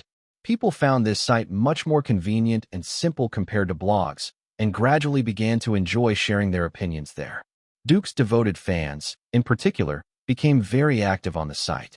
Due to a business trip overseas, Norman Schiller couldn't get tickets for a movie near his home and had to go to a distant town to watch Return of the King. By the time he got home, it was already late. Instead of resting, he turned on his computer and logged into his instant share account. He had only become a user of the site in January this year. After using it, he abandoned his blog and recommended the site to his friends and colleagues, who were now active users. Though he only had a few thousand followers on the site, Norman Schiller thoroughly enjoyed the experience of sharing his views, and as a seasoned movie fan, his opinions were naturally what he wanted to share the most. Without hesitation, he typed out a long post about his thoughts after watching the film. After watching Return of the King, I can't help but marvel at how the Lord of the Rings trilogy is truly one of the greatest achievements in movie history. Its greatness doesn't just lie in the stunning visuals, but in the quality of all three films. The entire series, when viewed together, can be considered a flawless masterpiece. This isn't to say that the Lord of the Rings trilogy has no flaws, but in terms of overall quality, it reaches the pinnacle of cinematic entertainment. Few films manage to be so universally appealing, and even more rare is the fact that all three films maintain such a high level of quality, completely satisfying and surpassing the expectations of fans. Just Return of the King alone, with its dreamlike qualities, has the power to earn an Oscar for Best Picture next year. I wonder if the Academy, which often touts itself as mainstream but is actually quite niche, will choose Duke's masterpiece. Finally, I'll say this. Duke didn't disappoint. The conclusion of the trilogy was even more spectacular than we could have hoped for. After posting, Norman Schiller still wasn't tired. His mind was still buzzing with excitement from the cavalry charge, so he decided to browse through some of the users he was following, many of whom were also movie enthusiasts. A lot of them had already seen the advanced screening of Return of the King, and their reviews were mostly full of praise. Some even shared interesting experiences from the advanced screening. This year, I fell in love with the captain of the school's cheerleading team.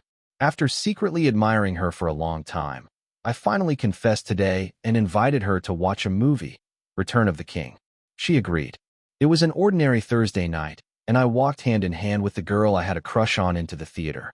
3 hours later, my mind was blown by the film. However, halfway through the film, the cheerleading captain started getting restless, repeatedly asking to go home because her father would be mad at her. She asked me again and again to take her home while I sat there, eyes wide, watching the ghost army charge toward the White City, humming, completely unwilling to move. A while later, she coldly said, "Maybe I should just leave." I stared at Sauron's giant eye and said, "Okay, you go ahead." My first love ended in a single day, but I don't regret it, because I found something even more exciting. Norman Schiller couldn't help but laugh. What a painful experience for a Lord of the Rings fan to leave Return of the King halfway through. Turning off his computer, Norman Schiller was ready to rest, but for many fans, it was destined to be a sleepless night. Brian, a top-tier surveyor at CinemaScore, was responsible for the Seattle region. Despite it being the early morning, his work had only just begun. He entered an office, exchanged a few words with the cinema manager he had business with, and confirmed the cinema's occupancy rate. Although Return of the King saw a slight drop compared to its advanced screenings, with over 90% of seats filled, the film was still on track to break some terrifying numbers with just the midnight and advanced screenings. As the midnight screening neared its end, Brian left the office and instructed a few assistants to wait at the cinema exit to directly gather audience reactions and data. With his recorder ready, he approached a moviegoer in his 30s as soon as they walked out. After explaining his purpose, the moviegoer readily shared his thoughts. The fan had slightly red eyes, still emotional from the film. At the end of Return of the King, I never expected to cry. From the Fellowship of the Ring in 2001 until now, it feels like a century has passed, but all I've done is watch them fight, watch them destroy the One Ring. How I wish it could go on for centuries. I think I would accompany them all the way. Only a director like Duke Rosenberg could have created the great Lord of the Rings trilogy because of his love and passion for film. How would you rate it out of 10? Brian asked. The fan thought for a moment. Giving it a 10 would be a bit too much, but 9.5 is absolutely deserved. After talking to a few more audience members, Brian decided to step aside and more objectively listen to his assistants' interviews. This isn't just a movie. It's another world, an absolute classic. The perfect ending, the best battle, fearless hearts, and brave steps forward. The emotional moments in this film are the most in the entire trilogy. Whether it's the almost attained hope or the solemnity after the battle, or Aragorn's humility when giving the crown, or the hobbits being treated as royalty by the entire kingdom, and the bittersweet farewell at the end. Chapter 474. Chapter 474. The team's masterpiece. A faint light of dawn appeared in the sky. The CinemaScore company's headquarters in Las Vegas was busy. Whenever a major release came out, the company would spend sleepless nights. After years of hard work, the data released by CinemaScore had become increasingly important to distribution companies and the theater market. Vice President Crowan, working the night shift, stood in the dispatch room, with the phone constantly ringing as the fax machine kept whirring. Emails from across the United States were flooding into Las Vegas. All the statistical data was then compiled into the company's software and database, carefully calculated to produce relatively objective statistics.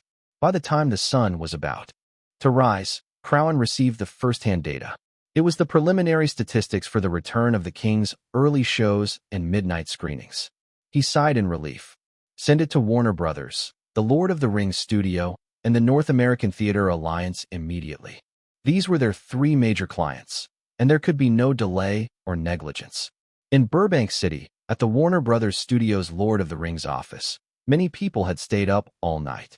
Just before sunrise was the most difficult time, with Laura sitting by the fax machine, her head resting on the desk, eyes barely open as she nodded off. She looked as though she might fall into a deep sleep at any moment. Suddenly, the fax machine made an unexpected sound, and Laura shook her head to wake herself up. She picked up the received document, took a quick look, and immediately felt alert. Just as she was about to leave, the fax machine rang again, slowly printing another document. Laura's looked at the second fax, and, as she saw the numbers, the sleepiness immediately vanished. Her energy surged as she grabbed both faxes and ran toward the studio's office. "It's here! It's here!" she shouted as she ran into the office, and the other colleagues, who were tired from staying up late, immediately looked up. "Good news," Laura said in the loudest voice. "The early show made $6.61 million. The midnight show made $12.26 million. "What?" someone asked instinctively. Laura's repeated. "The early show made $6.61 million. The midnight show made $12.26 million. "Wow." The office erupted into cheers.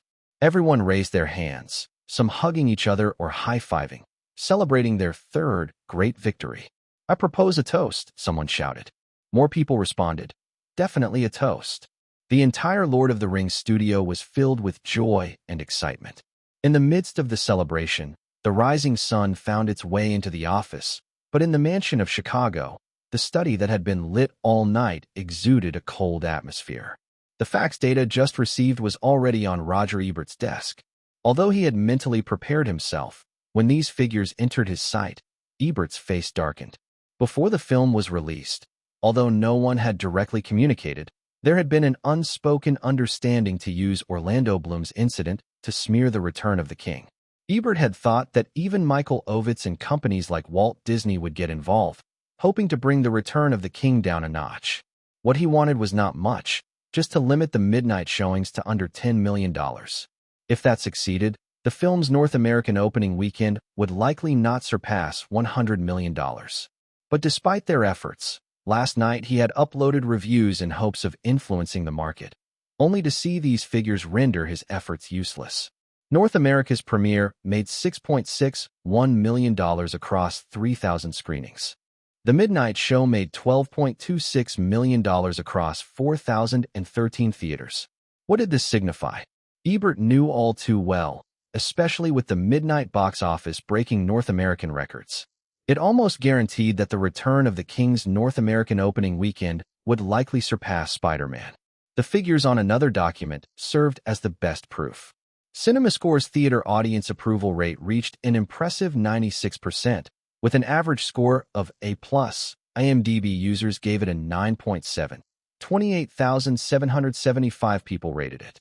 The popcorn index stood at an astonishing 97%, and 45 media critics from Metacritic gave it an average score of 93, an all-time high for the series. These were all strong indicators that the film's box office momentum would remain robust. Although Ebert didn't want to admit it, he knew deep down that the return of the King's commercial performance would certainly surpass the Fellowship of the Ring and the Two Towers. Their attempts at sabotage during the summer release period now seemed like a joke. However, he wouldn't give up just yet. Ebert took a sip of coffee, looked at the two statistical reports, and muttered to himself, "I'll be waiting for you at the awards season, Duke Rosenberg." As the sun rose on Friday, Duke's Bentley drove out of the Duke estate. He first dropped Ivanka off at her company, then visited Warner Brothers, and finally arrived at the Lord of the Rings studio. "Hey, Duke, we've succeeded again." "Boss, you did an amazing job." "Boss, you're invincible. Any chance you can reveal if the North American opening weekend will hit $150 million? Entering the studio, everyone was full of excitement, and they all greeted their boss. Duke was in a good mood too. Although he didn't say much, he nodded with a bright smile to everyone. Each person here had made tremendous contributions to the success of the trilogy. As he said during the premiere interview, this was a team effort. Duke and his production team ensured the film's quality, while everyone here had worked hard on its promotion. Although the film had been released and the response looked good, Duke hadn't completely relaxed. He was still monitoring the progress of many tasks. This was the final chapter of the trilogy, and it was one of his best opportunities to create a box office peak. The film's reputation was crucial, but promotion could not be neglected either. Duke was busy at the Lord of the Rings studio until the afternoon. Just as he was preparing to leave, Jamie Johnson knocked on his office door. "Leaving?" Jamie asked. Duke nodded. "Ivanka needs me to stop by." "Well, say thanks to her for me," Jamie said, looking pleased. The Instant Share website played a big role in the promotion. It was a win-win collaboration, wasn't it? Both Jamie and Duke smiled at the same time. "I've got good news for you," Jamie said. According to the North American Theater Alliance's data, The Return of the King has maintained 60% occupancy across major chains so far today. "Good news," Duke said as he opened the office door. After Jamie left, he added, "Let's have a drink to celebrate when we get the chance. I'll be waiting for you." As Duke drove to Ivanka's company, he made a detour past one of Burbank's famous theaters. Although there were no long lines like during Titanic's release, there were still a lot of people coming in and out. Many of them wore Lord of the Rings merchandise, such as wizard hats, clearly coming for the return of the king. Duhamel was the manager of this theater. Since it officially opened this morning, he hadn't had a chance to rest. He hadn't even had lunch. Despite the theater's preparations, the number of people coming into the theater far exceeded their expectations. The ticketing system was so tight that by 10 a.m., they had to remove the Killing Game from one screening room and replace it with The Return of the King to meet the audience's demand. However, he had no time to relax. By late afternoon, as many fans rushed in after work, the 9 screening rooms were showing The Return of the King in 7 of them, yet it still wasn't enough. Duhamel, a decisive person, ordered his operations manager, leave one screening room for other films, and schedule The Return of the King in the other 8. After the manager left, Duhamel picked up the phone and dialed the Burbank branch of Empire Entertainment, saying, "I strongly request that starting tomorrow, our theater only show The Return of the King." By 8 p.m., the theater hit its peak time, with audiences crowding the lobby and corridors, all eagerly awaiting the film's start. Most didn't even glance at other movies, focusing solely on The Return of the King. It was so packed that the buzz of conversation could be heard even through windows and doors. Many people had already grabbed the last of the film's merchandise before watching the movie. Duhamel felt a bit cautious. Large crowds could lead to problems, so he quickly called an office staff to help maintain order with the few security personnel available. But the excited audience was focused only on the movie. Everything else seemed irrelevant.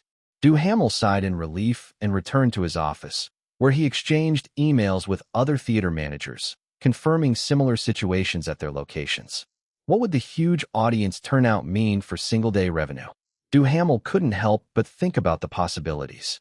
Chapter 475, The Movie-Watching Craze. Chapter 475, Chapter 475, The Movie-Watching Craze. Congratulations, Duke. In CAA's office in Century City, Eno Martin dialed Duke's number as soon as he came in on Saturday. I really don't know what else to say other than congratulations. Return of the King. Well, if you have time, we should play golf together. See you. After hanging up the phone, Eno Martin glanced at the person sitting across from him, one of his top clients, Leonardo DiCaprio. Guess Duke himself probably doesn't even feel it anymore. Leonardo, who had gained some weight, said with a hint of sarcasm, "It's funny how some fools can't even tell the situation and still think they can attack Return of the King." Though the words were veiled, there was a subtle warning in Leonardo's tone. He knew a little about what had happened recently. Although his agent hadn't really taken action, whether or not he had stirred things up was another matter.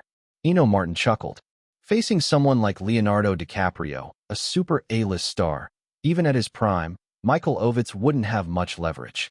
Yes, he could ignore Leonardo, but if the actor wanted, he could fire him. As for the penalty fees, countless Hollywood agencies would gladly pay them for him. Besides, without the cooperation of large media companies, it would be hard for him to harm Leonardo too much. CAA was still the largest entertainment agency in the U.S., but Eno Martin wasn't foolish enough to be arrogant. Even if CAA tried something, Hollywood's film companies wouldn't cooperate with such a super A-lister. Moreover, Leonardo was CAA's flagship, a powerful tool for the agency to push bundled services. With Leonardo's involvement, it made sense for CAA to deploy its staff on a project. As for whether Leonardo's words earlier hurt his feelings, Eno Martin hadn't even considered it. Since he became an entertainment agent, he'd tossed the concept of face into the Pacific Ocean. Besides, he knew Michael Ovitz was also in talks with Leonardo, trying to pull him into Martin Scorsese's new project. All right, Eno, that's it for today. Leonardo stood up. I've got a round of golf with Duke. Watching Leonardo DiCaprio leave, Eno Martin sighed. Recently, he'd only secretly nudged things along, not expecting Leonardo's reaction to be so strong. It seemed like his relationship with Duke Rosenberg was really good. Since Martin Bob stepped down, the relationship between him and Duke had quickly cooled. They had been brought together by a common enemy, and with that enemy gone, there was no longer any common ground. Meanwhile, that director had grown closer to his current rival, Pat Kinsley. Though the Hollywood film market share was continuously growing, the speed wasn't fast, and the total market share was still the same. Duke Rosenberg wouldn't collaborate with CAA. There was bound to be competition between them, and at the right time, Eno Martin wouldn't mind subtly pushing back, dealing a blow to this invisible rival. However, after seeing the box office statistics for the previous day, Eno Martin couldn't help but smile bitterly. Duke Rosenberg's strength couldn't be shaken by such little tricks. Just for Friday alone, he pulled in $40.35 million, a result that left all those who had schemed embarrassed. After seeing this number again, Eno Martin made up his mind. He would never be as foolish as Martin Bob and Michael Ovitz to go head-to-head with Duke Rosenberg. Leo, are you really planning on changing your image? Putting away his golf club, Duke returned and sat under an umbrella. Leonardo was spinning his glass in his hand. He looked up and replied, I'm not like you, who can force the Academy into a corner. If I want an award, I have to take more concrete actions. He suddenly mentioned another person. I ran into Sally the other day. She almost looks like a different person. Oh, what kind of different person? Duke asked curiously. Leonardo made a few gestures with his hands. She shaved her eyebrows, and now she's gained some weight. Since coming to the golf club, Duke had noticed that Leonardo was starting to lean toward a more obsessive drive for awards. He had tried to give some advice, but Leonardo had already reached the peak commercially, and it was almost impossible for him to surpass it. The Academy Award naturally became his biggest pursuit. Duke's words had little effect. This was about someone else's career and future, and Duke couldn't do much more. Moreover, Leonardo's status in Hollywood wasn't lower than his. Although they were friends, Leonardo wasn't going to take orders from him. Duke knew very well that he didn't carry any naive halo. After giving some advice and seeing Leonardo's persistence, he gave up. Leonardo, wanting to change the topic, started talking about Duke's Return of the King. Even Cameron couldn't do what you've done. Leonardo looked at Duke with a playful smile, as though something particularly interesting had happened. Duke, you've forced the Academy to make a choice. Duke shrugged. I haven't forced them, but they have to make a choice. Leonardo said enthusiastically. If they want to maintain their traditional stance and continue ignoring you in Return of the King, not awarding major prizes to non-realistic films, it'll not only be criticized by the public, but also protested and boycotted by countless fans. It will affect their proclaimed fairness. Duke just smiled but didn't say anything. Leonardo continued. If they give the major Oscar to you in Return of the King, that'll be even more interesting. This is a non-realistic film, and the Oscars have never had such a situation. You seem to enjoy seeing them struggle? Duke tilted his head and looked at him. Of course, Leonardo said with confidence. I want the Oscar because I've reached the peak commercially, but that doesn't mean I like those people. I really want to see them squirm. I suggest, Leo, Duke stood up, after you win the Best Actor Oscar, just toss it in the trash at home. That way, the looks on those old guys' faces will be even more interesting. Leonardo's eyes lit up immediately. That's a great idea. Though Duke was relaxing, playing golf with Leonardo, the publicity for Return of the King didn't slacken. In this era of rapidly rising networks, the influence of traditional media could not be overlooked, especially some movie. Fan-focused media, which became an important battlefield for the film's publicity. While critics were downplaying Return of the King, their voices were drowned out by the huge promotional budget and media hype. Especially for professional media outlets like The Hollywood Reporter, the front-page headlines were almost all related to Return of the King. The Lord of the Rings is originally a long and grand epic fantasy. After watching the premiere of Return of the King, I can finally rest easy. Duke Rosenberg did not disappoint anyone. He delivered even more thrilling scenes in the third chapter, while maintaining a high level of continuity with the Fellowship of the Ring and the Two Towers. This made the trilogy a flawless masterpiece that no one can deny as the perfect representation of the original work. The success of the Lord of the Rings trilogy cannot be separated from the depth of the original work, a lifetime of wisdom from Tolkien, which guarantees the brilliance of every movie. But the movie's success relies more on the unique talent of director Duke Rosenberg. This young director may not have the genre-bending genius of Quentin Tarantino or the humanistic insight of Steven Spielberg, but he has astounding creativity and integration skills. His overall ability is even more outstanding. In fact, the more famous the original work, the harder it is to adapt, especially for a monumental work like The Lord of the Rings. Adapting it is nearly an impossible task, but Duke Rosenberg has done it almost perfectly. I don't believe anyone could do it better, and I also don't think any other director would dare to guarantee they could do it better than Duke. For this alone, if he doesn't win the Academy Award for Best Director, it would be a loss for the Oscars. There are plenty of directors who can make art films that are well received, but there are very few who can turn the Lord of the Rings trilogy into a spectacular, classic fantasy masterpiece. Even if Duke isn't one of a kind, he's certainly among the very few. In this sense, Duke Rosenberg, whose character is as strong and unyielding as Aragorn, should be as universally acknowledged and respected as King Elisar in the film. Finally, I want to say, the 3-year wait was not in vain. The Lord of the Rings, The Return of the King, is as grand as its name suggests, delivering a perfect answer. To witness Duke and his Lord of the Rings trilogy create a miracle, we feel lucky and fortunate. The media guides public opinion drives the audience watches the movie, which stirs up high emotions. These emotions spread through the crowd, eventually creating overwhelming word of mouth. This word of mouth spreads everywhere, leading more people to the theaters, creating a positive cycle. On Saturday, the North American cinemas experienced the most frenzied movie-watching surge since 2003. Nearly 7 million spectators flooded into theaters across North America, all with one goal: watching the final chapter of the Lord of the Rings trilogy, Return of the King. Not only in North America, but since the Fellowship of the Ring and the Two Towers had caused strong reactions worldwide. Return of the King was also released in over 70 countries and regions overseas, sparking a movie-watching craze everywhere. Hollywood, from Razzie to Legend, 30 chapters. Chapter 476. Chapter 476. Rendering Dreams with Ink.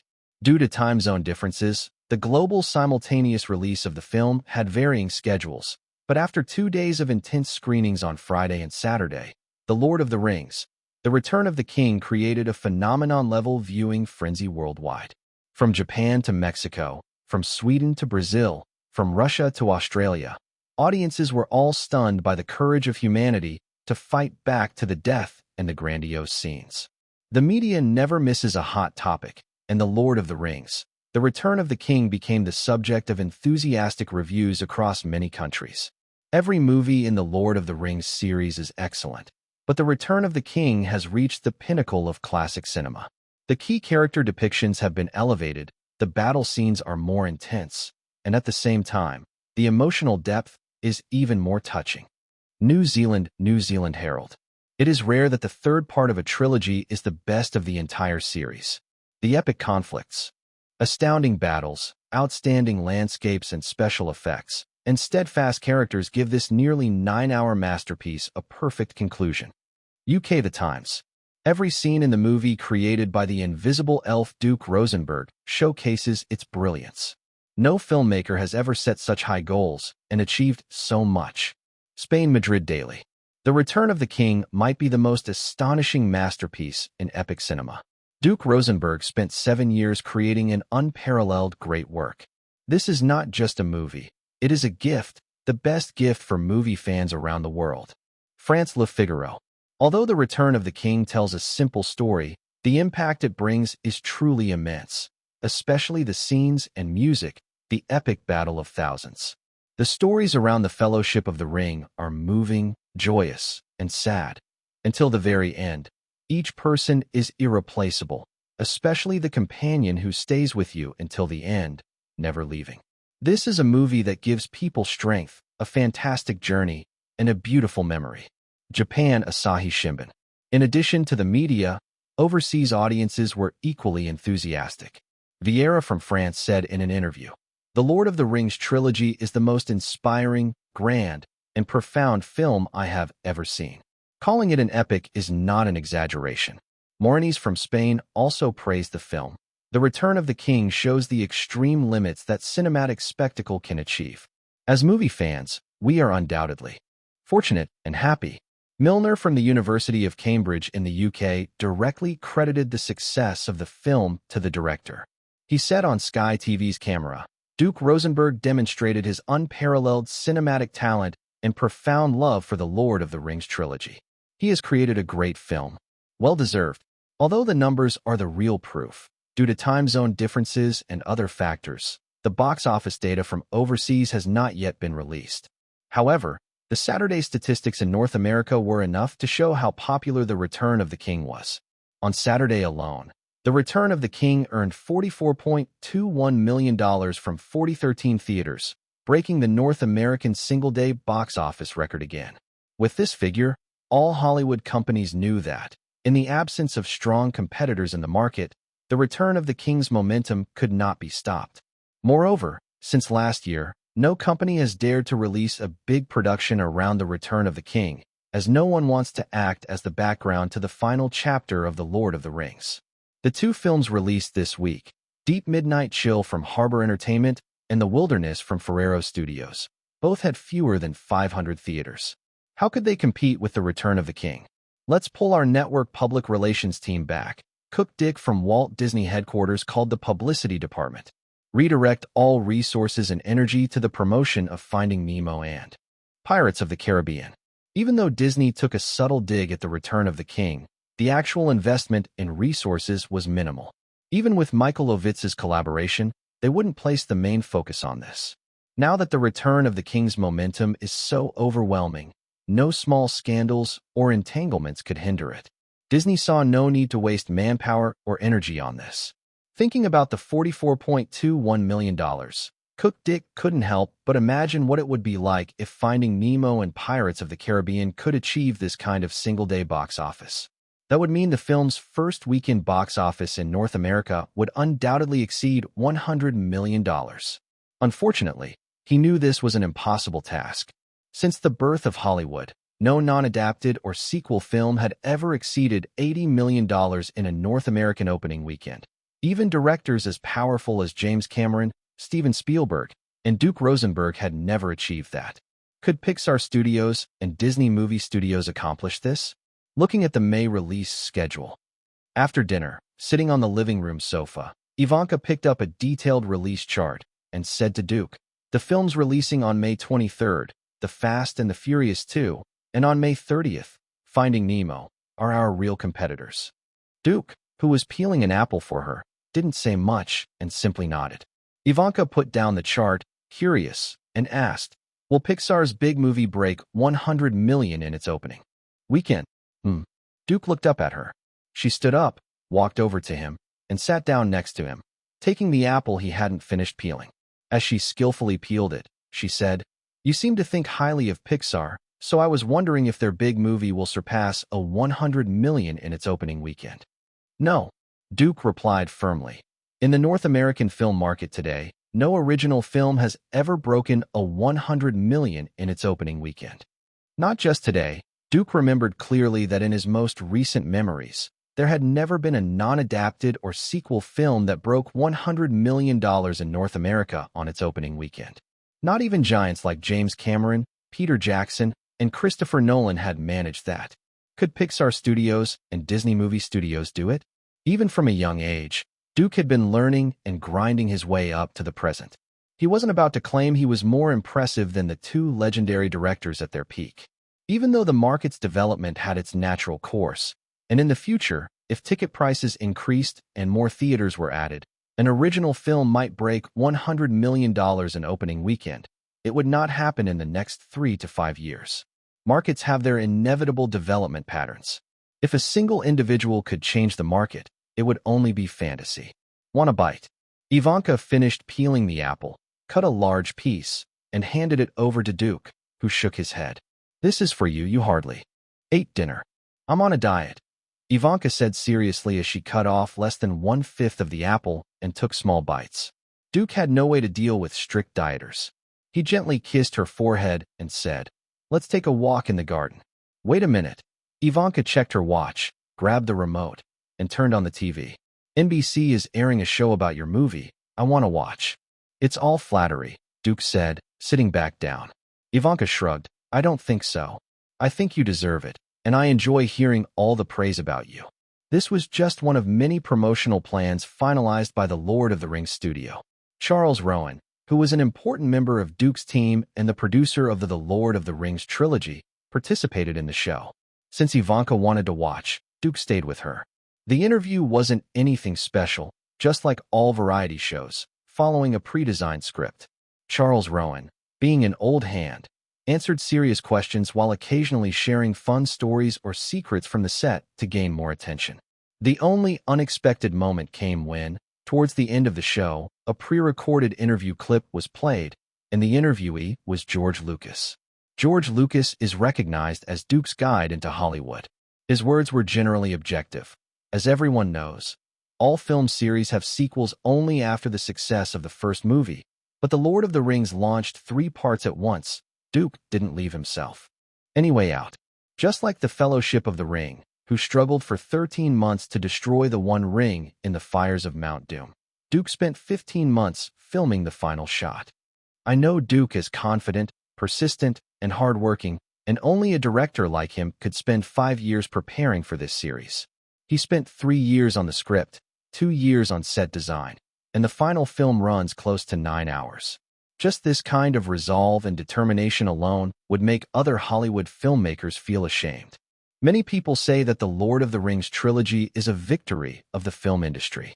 From some perspectives, this is true. Only in today's era could the technology exist to bring the Lord of the Rings to life on screen, allowing Duke to present Middle-earth and his rich imagination on film. But this series is definitely not just about special effects. In The Lord of the Rings, special effects are not used to show off technology, but to render dreams with ink. Chapter 477, Steve Jobs in the Film Industry. Chapter 477. Chapter 477. Steve Jobs in the film industry.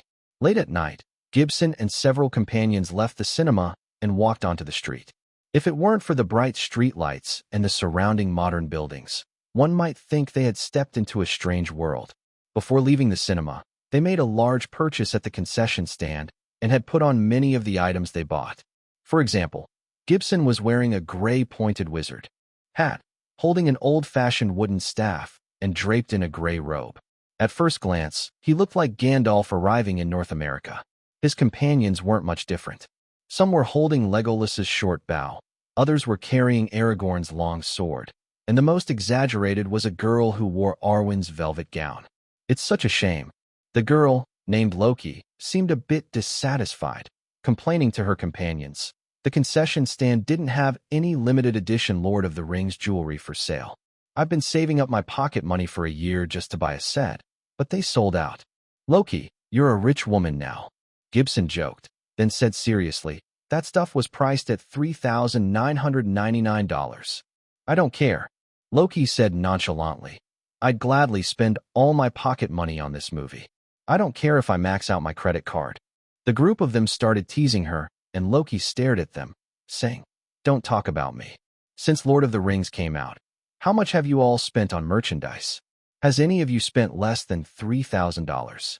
Gibson and the others scratched their heads, not speaking. Tonight alone, each of them had spent over $300. Let's stop talking about this. Gibson quickened his pace. After watching Return of the King, I keep thinking about the first two movies. How about we hurry up and go back to watch the DVDs? I agree. Loki was the first to agree. Others quickly joined in, and they walked faster and faster, eventually disappearing into the streets of New York. For many movie fans across the US and even the world, this weekend was an exciting and happy one. But no matter how long the weekend is, it eventually comes to an end. The sun once again illuminated the North American West Coast. In a small conference room at Pixar Studios in Emeryville, Steve Jobs finished a glass of water, not looking at Ed Camel, who was preparing documents beside him. Instead, he picked up a few newspapers in front of him and began flipping through them. He quickly skimmed through the political and tech sections, finding no noteworthy news. Then he turned to the entertainment section, and as expected, the section was almost completely filled with reports related to Return of the King. Following his usual habit, Steve Jobs set aside the front-page headline for now and flipped to the later pages to see how the market was reacting. Just like with Apple's products, whether it was computers, media players, or movies, his priority was always the user experience. Though the user feedback in the papers might not always be truthful, it often revealed some issues. Because I watched the Lord of the Rings trilogy, I now believe that somewhere in this world, at some point in time, there really was a land called Middle-earth. In this land, there were hobbits with deep blue eyes walking barefoot, royal descendants covered in dust riding horses and wielding swords, elven princes with silver hair shooting bows and white-robed, wizards wielding magic. The Shire, Rohan, Gondor, and Mordor all once truly existed under the sky. In 2001, 2002, 2003, 3 years of anticipation, nearly 9 hours of shared joy and sorrow. Every time it seemed like the movie was nearing its end, I feared it would be the true ending.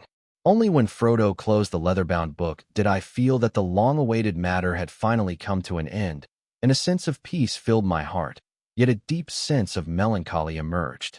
I've seen a fan at the cinema after Return of the King, after the movie ended, in front of everyone's astonished gaze, rise and bow deeply to the screen. It wasn't just a movie. It made people believe in everything that happened in it. In this era when dreams are no longer believed, Duke Rosenberg has woven a magnificent dream for us. Reading this, Steve Jobs looked up and asked Ed Camel, "Have you watched Return of the King?" Ed Camel, the CEO of Pixar, paused his work, adjusted his glasses, and said, "I saw it on Friday. It's a masterpiece, truly deserving of greatness." Duke Rosenberg's talent in filmmaking is unparalleled. He turned to the others, saying, "John and the others watched it twice." John Lasseter shrugged. "This movie is more than just great. Duke Rosenberg's practical techniques have inspired me. I think some of the techniques he used could be applied in our animation production and be very helpful. After watching the Lord of the Rings trilogy, you can't help but admire Duke Rosenberg, said Andrew Stanton, the director of Pixar's upcoming animated film. Disney hasn't gone mad yet. The release date of Finding Nemo is far enough from Return of the King, said John Lasseter with a smile. Michael Eisner hasn't been infected by that fool Michael Ovitz, John added, then looked at Steve Jobs and asked, Steve, has the opening weekend box office come out? It should be out by now. Steve Jobs turned to the front page of the entertainment section, looked at the prominent numbers, and said, it made $42.11 million on Sunday. $42.11 million. John Lasseter, a big fan of the series, immediately started calculating. Friday made $40.35 million, Saturday made $44.21 million, and Sunday made $42.11 million. The opening weekend total for 3 days is, Steve Jobs answered, $126.67 million. A new North American weekend box office record. John Lasseter added, including the preview screenings, Return of the King has already grossed over $130 million in North America. Actually, it's $133.28 million. Ed Camel and Andrew Stanton exchanged glances and smiled helplessly. Duke Rosenberg's strength in the summer blockbusters was as strong as ever. Putting down the newspaper, Steve Jobs couldn't help but think about that young director who was always calm. For once, he felt a little bit of admiration. Although due to business reasons, they were unlikely to become friends. Jobs respected all capable people, and without a doubt, the man named Duke Rosenberg was one of the best in his industry. In fact, Steve Jobs felt that Duke Rosenberg was to the film industry what he was to the computer industry, truly exceptional.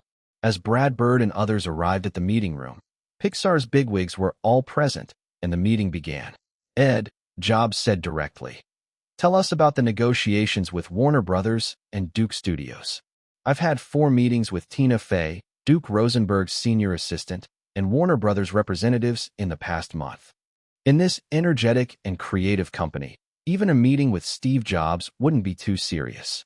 Ed Camel spoke at a moderate pace, trying to be concise. I can sense that Duke and Warner are sincere.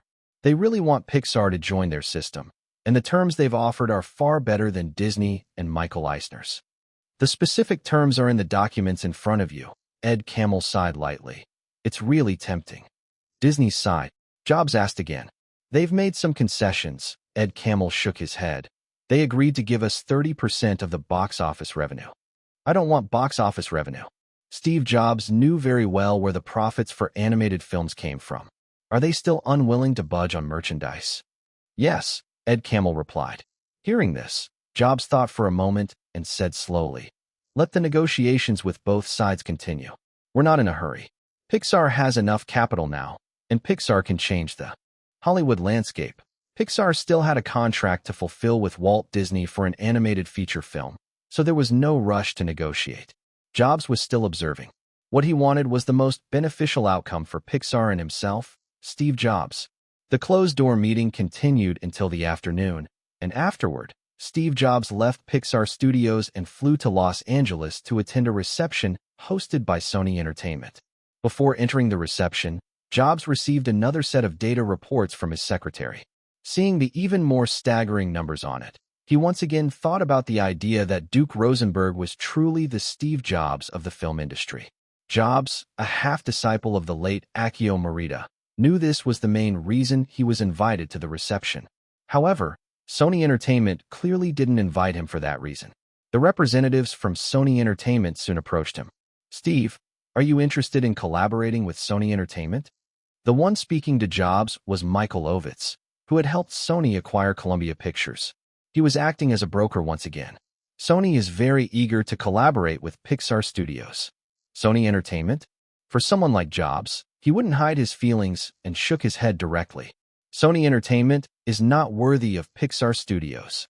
Indeed, Pixar needed a massive media platform to shine, but among the 6 major Hollywood companies, Sony Entertainment ranked last. For Pixar, who was in high demand now, Sony Entertainment really wasn't worthy. Michael Ovitz, who knew Jobs well, wasn't bothered and continued. Steve, I guarantee. Guarantee. Before he could finish his sentence, Jobs interrupted him. Do you think your guarantee is trustworthy? Hollywood. From Razzie to Legend, 30 chapters. Chapter 478. Chapter 478. Changing the entire film industry. Do you want to drag Pixar Studios into Sony Entertainment's muddy waters? After understanding Michael Ovitz's intentions, Steve Jobs had no goodwill toward him. No one will believe your guarantees, Michael. Steve, Sony Entertainment is very sincere. Michael Ovitz seemed not to notice Jobs' expression and continued shamelessly. And I will be part of this cooperation, with the addition of the artist management company. Cooperate with you and your company? Jobs interrupted Ovitz again. Duke's people are also talking to me about cooperation. Why should I choose you? Because your responsibility for Godzilla was defeated by the Matrix? Or because Pearl Harbor was beaten miserably by the Lord of the Rings? Or because your sharp vision wisely abandoned talents like Duke Rosenberg? Steve Jobs shook his head. If your packaged films can earn $126.67 million in their North American opening weekend and $237.55 million overseas, then you can use your involvement as a condition to attract Pixar's cooperation. He coldly stared at Michael Ovitz and said bluntly, right now, you're not qualified to join this game. For Jobs, these words didn't need to be whispered. Many people around turned to look. This super genius, who had risen and fallen multiple times, completely ignored the surrounding gazes and even more so ignored Michael Ovitz in front of him. As he said, in the face of Return of the King's $370.83 million global opening weekend, Michael Ovitz's so-called involvement in Pixar's cooperation was nothing but a joke. Michael Ovitz stood there, being stared at by countless eyes. Even if his face was thick-skinned, it began to turn red. He wanted to say something, but didn't know how to start. Every word that Steve Jobs had said felt like a knife stabbing him. The more successful Duke Rosenberg became, the more Ovitz and Martin Bob became a laughingstock in Hollywood. Jobs was arrogant and indifferent to what Michael Ovitz thought. He asked a waiter for a glass of water, drank a big gulp, and had his secretary greet the Sony Entertainment people before directly leaving the banquet hall. Pixar Studios indeed needed distributors and partners, but Sony Entertainment and Michael Ovitz weren't qualified enough. Since Jobs had seen through Sony Entertainment's intentions, he certainly wouldn't continue staying. As for what Sony Entertainment would think, did he need to care? North America was already a mature film market, and maturity meant that the market was essentially divided. Even though Sony Entertainment had acquired Columbia Pictures and worked for many years, it still couldn't change its embarrassing position at the bottom of the six major studios. If the six majors hadn't been suppressing DreamWorks might have surpassed them. Unlike Sony Columbia, Warner Brothers had already established a mature operational mechanism in North America. Now that Return of the King was a huge success in North America, Duke's attention inevitably shifted overseas. Starting Monday, he and important crew members embarked on an intense overseas publicity tour. On Monday, they arrived in Mexico City. The entire city, the most crowded in the world, was nearly set ablaze as over 100,000 passionate movie fans surrounded the crew at the Scalo Plaza Theater. Although the Mexican police quickly intervened, the crew was surrounded for the entire afternoon and didn't escape until the evening to return to the hotel. This was not only due to the passionate nature of Latin Americans, but also a true reflection of the film's widespread fervor. Doing this again would really drive me crazy. Back at the hotel, Duke immediately collapsed on the sofa. While his body might not have been too tired, his spirit had drained from the crowd encircling them in the theater. Could he not be worried? This shows how much they love your film. Tina Fey brought him a cup of water and said, "That's why they're so enthusiastic." After Duke took a sip, she continued, "The overseas box office is out." "How much?" Duke asked immediately. Return of the King was his first movie to be released worldwide simultaneously. $237.55 million. Tina Fey said. The global opening weekend was $370.83 million. Duke nodded. Not bad. Not bad. Tina Fey raised an eyebrow. This was a result that would make countless people envious. 99% of Hollywood films would never reach such a global total. For Duke, this result was just as expected, and in his memory, there had been some global simultaneous releases that earned $400 million or even $500 million in their opening weekends. However, he was satisfied. The overseas film market of this era couldn't compare to the future. For instance, a massive Hollywood box office market in the future could easily disregard the earnings of the next few years. During the remaining weekdays of this week, Duke and half of the Lord of the Rings crew were busy with events in Latin America, especially in Brazil and Argentina, the two largest markets in Latin America. These were the key focuses of the publicity tour, and as time passed, more and more countries and regions joined in releasing Return of the King. By Friday, apart from North America, the film was already showing in theaters in 84 countries and regions worldwide. However, North America remained Return of the King's largest box office market. Box office declines on weekdays were inevitable in all global film markets. Return of the King's box office in North America dropped by 48% on Monday, from $42.11 million on Sunday to $21.89 million, and the next 3 days showed a steady decline, earning $21.15 million, $20.47 million, and $19.88 million, with a total of $83.39 million over the 4 weekdays. Overseas, with the addition of new markets, the overseas box office also declined, but the trend remained relatively stable, earning $142.47 million over 4 days. After 1 week of release, Return of the King's North American box office reached $221.67 million, with a global box office of $610.69 million. The speed at which the film was advancing in the box office was unprecedented in film history. Of course, Duke was aware that this was inseparable from the audience and reputation foundation built by the previous 2 films, as well as the recent development of the global cinema market. As always, without enough theaters and screening screens, even the highest quality and most well-received films couldn't achieve high box office earnings. The new weekend began, and Return of the King didn't face any worthy competitors in the overseas markets. In North America, the only big release this weekend was Paycheck from Paramount Pictures, directed by John Woo, continuing his usual style. However, audience and cinema feedback during the film's test screenings had been poor. The repeated style inevitably led to viewer fatigue, and Paramount didn't invest enough in marketing and promotion. Before release, many viewers hadn't even heard of the film. No one believed that John Woo's film could challenge Duke's Return of the King. Warner Brothers barely paid attention to this newly released film. In the eyes of the distributors, the only competitor Return of the King had was itself. Although the film had become a sensation, the promotional efforts showed no signs of slowing. From online to traditional media, a variety of commentaries and reports were flooding in, all aimed at enticing as many viewers as possible to enter theaters, even encouraging repeat viewings. Not only were there media reports and enthusiastic fans, but many people in the industry were also analyzing the Lord of the Rings trilogy's success, as some of its factors were worth learning from. In the latest issue of Premiere magazine, an article appeared with a similar title, How Duke Rosenberg and the Lord of the Rings Trilogy Changed the Entire Film Industry.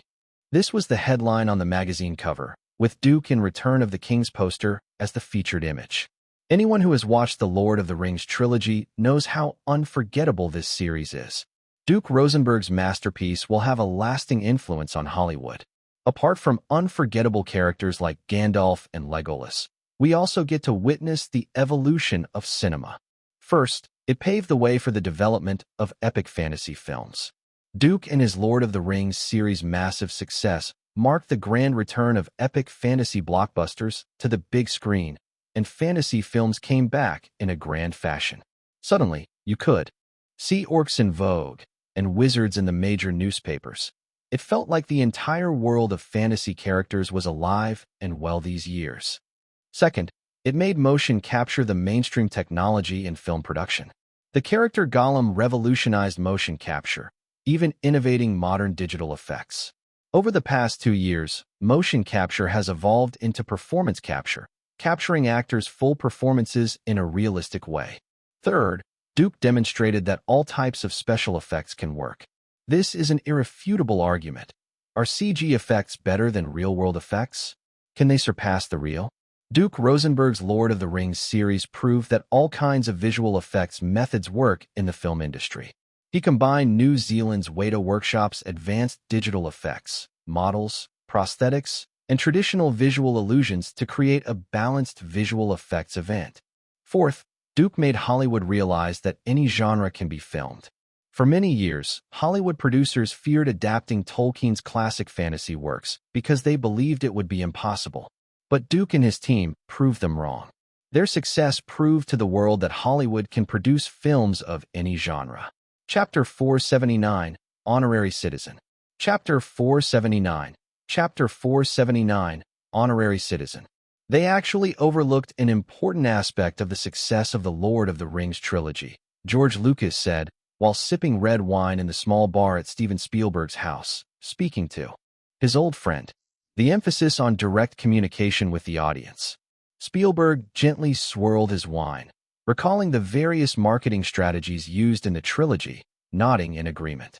It's undeniable that Duke's personal website played a crucial role. Then he thought of something else. There was also that social website he used before Return of the King was released, the various updates and interactions with supporters posted on behalf of the Lord of the Rings studio. It was key. The internet is something no one can ignore anymore. George Lucas put down his glass and paced a few steps. Amateur film blogs are just starting to have an impact. But Duke and Donald Trump's daughter have already created an increasingly powerful promotional tool. It instantly bridges the gap between Hollywood and movie fans, easily gaining massive support from audiences. Spielberg fully agreed with George Lucas's point. The Lord of the Rings trilogy wasn't just a success for Duke's career as a director. It was also a comprehensive success in film marketing. George Lucas sighed. He's changing Hollywood. Exactly, Spielberg echoed. Duke is changing the conventional marketing model in Hollywood. At this point, Spielberg suddenly showed a highly interested expression. The success of Return of the King far surpassed The Two Towers. That website played a part in it. Looks like I should register as a user and see just how powerful it really is. Times have changed. The internet is narrowing distances between people and even making anyone's opinion spread quickly. Since the release of The Fellowship of the Ring, Duke had never ignored the power of online promotion. He and the Lord of the Rings studio had become a significant driving force behind online news. The following Monday, after leaving Brazil, Duke flew to Wellington, New Zealand. By the time he arrived, the second weekend box office data for Return of the King had just come in. In North America, Return of the King had an almost mythical weekend box office trend.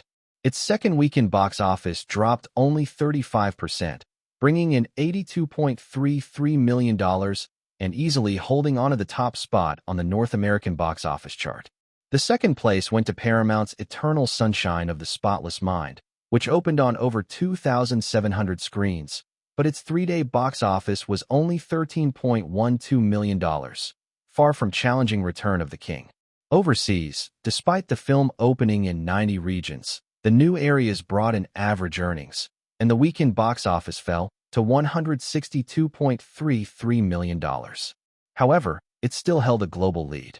After 10 days of release, Return of the King had crossed the $300 million mark in North America, reaching $304 million, with a global total of $846.35 million. According to market surveys and CinemaScore's estimations, Return of the King is highly likely to surpass $1.5 billion worldwide. At the Warner Brothers CEO office, Jamie Johnson looked excitedly at Doug Walter. All the major theater chains in North America have guaranteed us that, before Memorial Day weekend, the number of screens and showtimes for Return of the King will not be reduced. When Jeff and I pushed this project, we expected Duke to succeed, Doug Walter sighed. But we never imagined the trilogy would be this successful. To be honest, compared to the investment made by the Lord of the Rings studio, the box office profits were not overly impressive. However, the profits from merchandise were simply astonishing. The DVD sales from the first two films had already brought in more than $300 million in pure profit globally before Return of the King was released.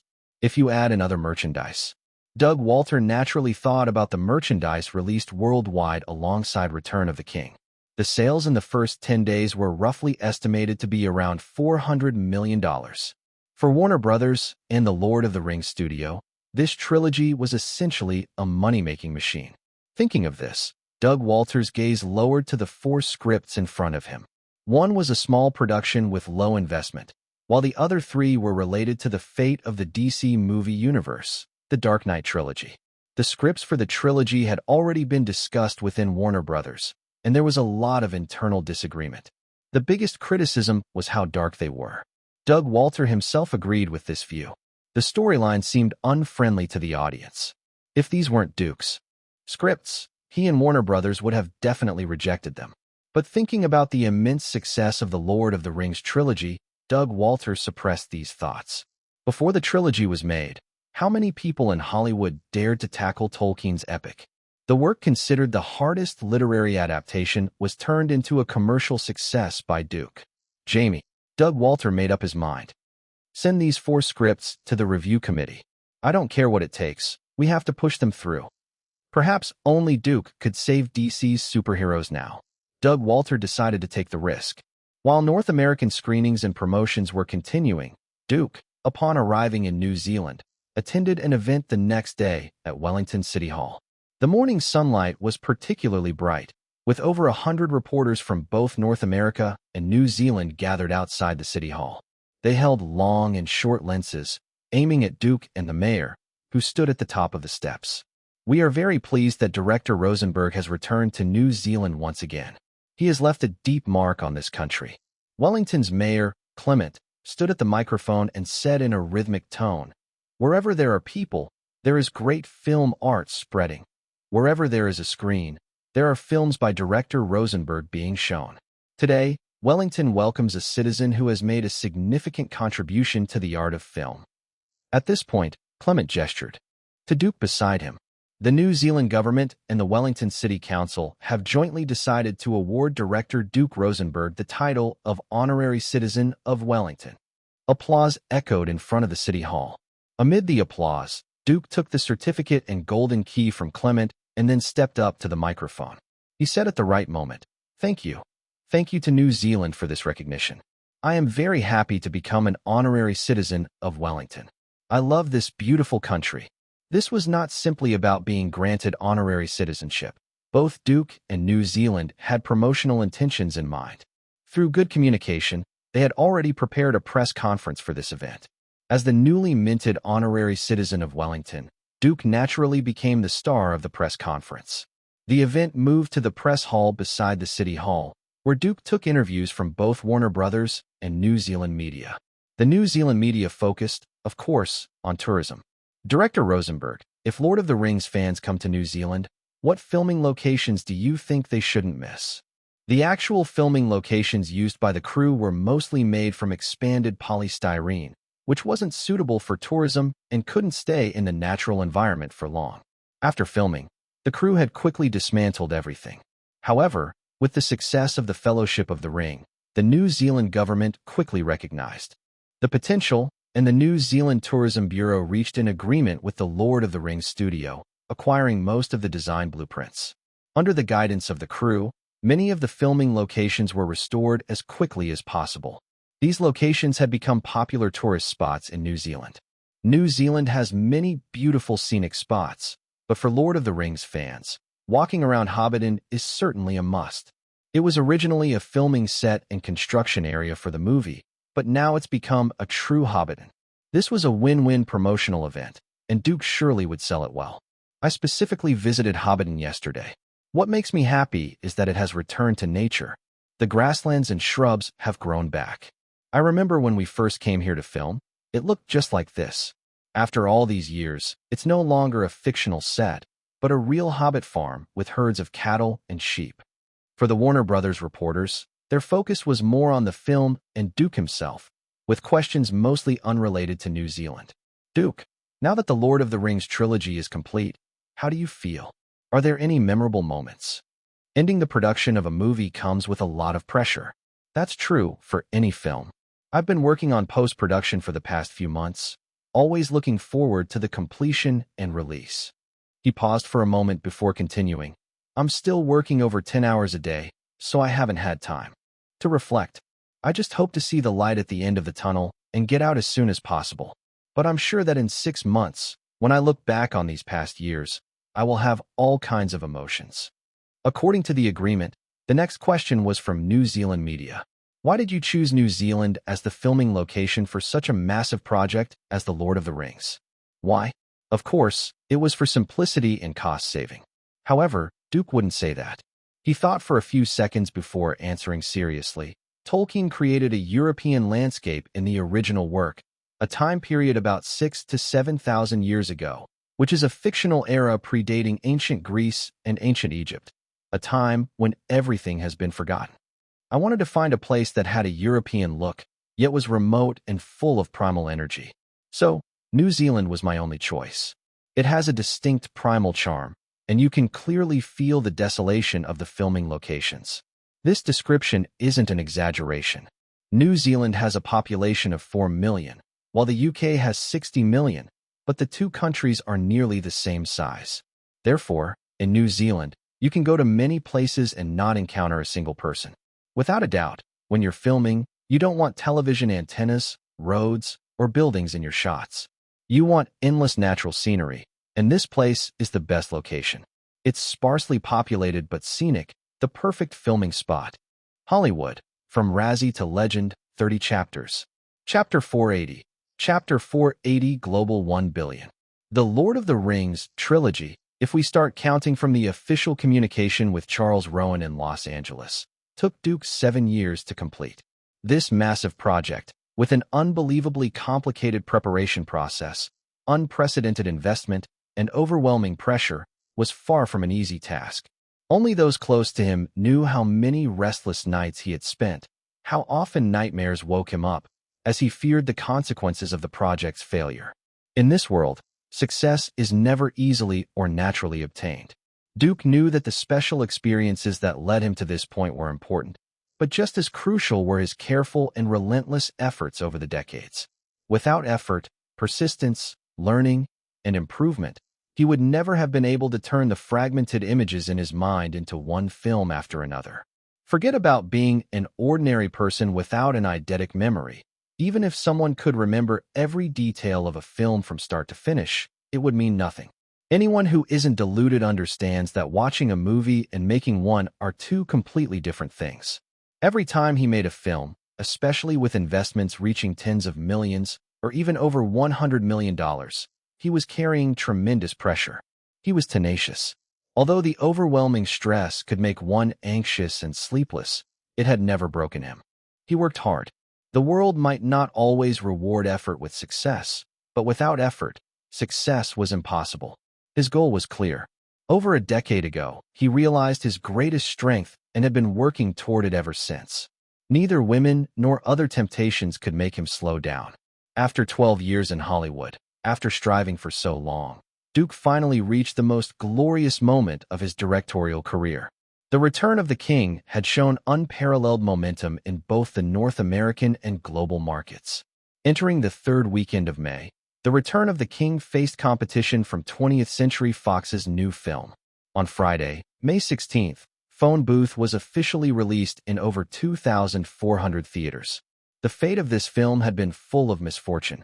Initially, both the director and script were rejected by multiple companies, nearly killing Batman director Joel Schumacher's career. But he managed to secure investment and made it an independent film. Then, a sniper incident in the US delayed its release.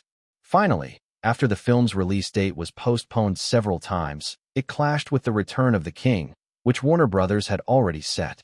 However, 20th Century Fox did not change the release date because the film had already been delayed too long, and the small-budget release didn't warrant much of their attention. After Phone Booth was released, it garnered professional acclaim despite the previous failures of its director, Joel Schumacher, who almost killed the Batman franchise. Critics felt that it was commendable for a commercial director to successfully transition to the independent film world, even though the film's quality wasn't the top priority. Strong dramatic tension, almost abandoning the rich spatial layers brought by scene transitions typical of films. However, the limitations imposed by the camera frame gave the film a deeper meaning, cutting straight to the heart. Roger Ebert gave the film a 9 out of 10 in his column. Another well-known critic, David Denby, also praised it, giving it an 8.5. Overall, the script is above average, but the director and actors' control of the film's rhythm made it a top-tier work. On the Rotten Tomatoes site, which collects critics' reviews, the film had an 87% fresh rating, while The Return of the King had only 74% and was still declining. Looking at just this one figure, Phone Booth seemed to outperform The Return of the King in terms of theater count and release rate.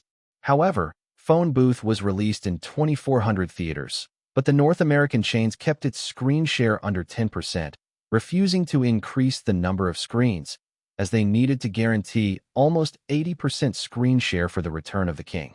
Theater chains never consider critics' reviews or Rotten Tomatoes scores as their basis for determining the number of screens. They look at metrics like the audience's cinema score, and Phone Booth performed poorly there. CinemaScore rated Phone Booth at 71%, with a B+ from theater audiences and 64% popcorn audience love. On the other hand, The Return of the King maintained an advantage with 92% CinemaScore, an A+ from theatergoers, and 94% popcorn audience love. The weekend box office figures proved the theater's decision correct. Phone Booth earned $3.21 million in its first weekend in 2,433 theaters. The Return of the King, in its third weekend, had a staggering $39.89 million from 4,013 theaters. Combined with the $34.21 million from the previous 3 weekdays, the North American box office for The Return of the King had reached $378.1 million. Once again, the market demonstrated that critics were irrelevant during the summer release season. Overseas, in the past week, The Return of the King earned another $101.26 million, pushing its global total over $1 billion, reaching $1.021 billion. In less than 20 days, The Return of the King had crossed the $1 billion mark. However, no matter how hot a film is, its popularity eventually wanes.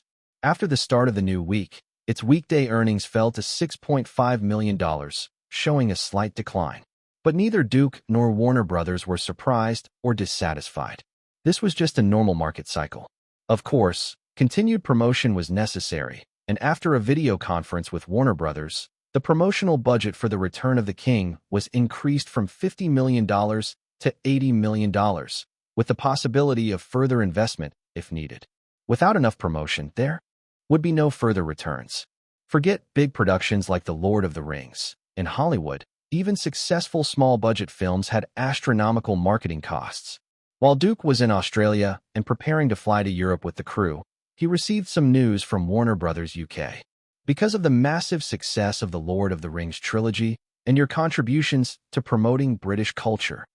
On the official plane just after refueling, Tina Fey said to Duke, "The British royal family is considering awarding you a knighthood." "An honorary knight?" Duke asked. "Yes," Tina Fey reminded him. "You're not British, so they definitely won't give you a higher title." Duke nodded. An honorary knight is also called SIR, and he remembered that Ian McKellen had received such a title. In fact, honorary knights are not a rare thing in the sports and entertainment world. If the British royal family is willing to give it, Duke would certainly accept it. If not, he wouldn't care. With his current status and position, this title, which is almost becoming commonplace, doesn't matter whether he gets it or not. "Tina, remember to inform Robin when we land." Duke pulled a blanket over himself, preparing to sleep for a while, and before dozing off, he reminded her, "I'll find time to visit the Harry Potter set." The series had paused for a while, and after the young actors had gone through their voice-changing periods, their money-making journey would restart. Robin, Grand, J.K. Rowling, and the Harry Potter studio had decided on a new director earlier in the year, and unsurprisingly, they chose Mexican director Alfonso Cuarón again. Of course, this Mexican director was only a transitional choice. Now, J.K. Rowling's influence in the crew had increased, and Duke and Warner Brothers had promised her that, eventually, a British director would take over the series.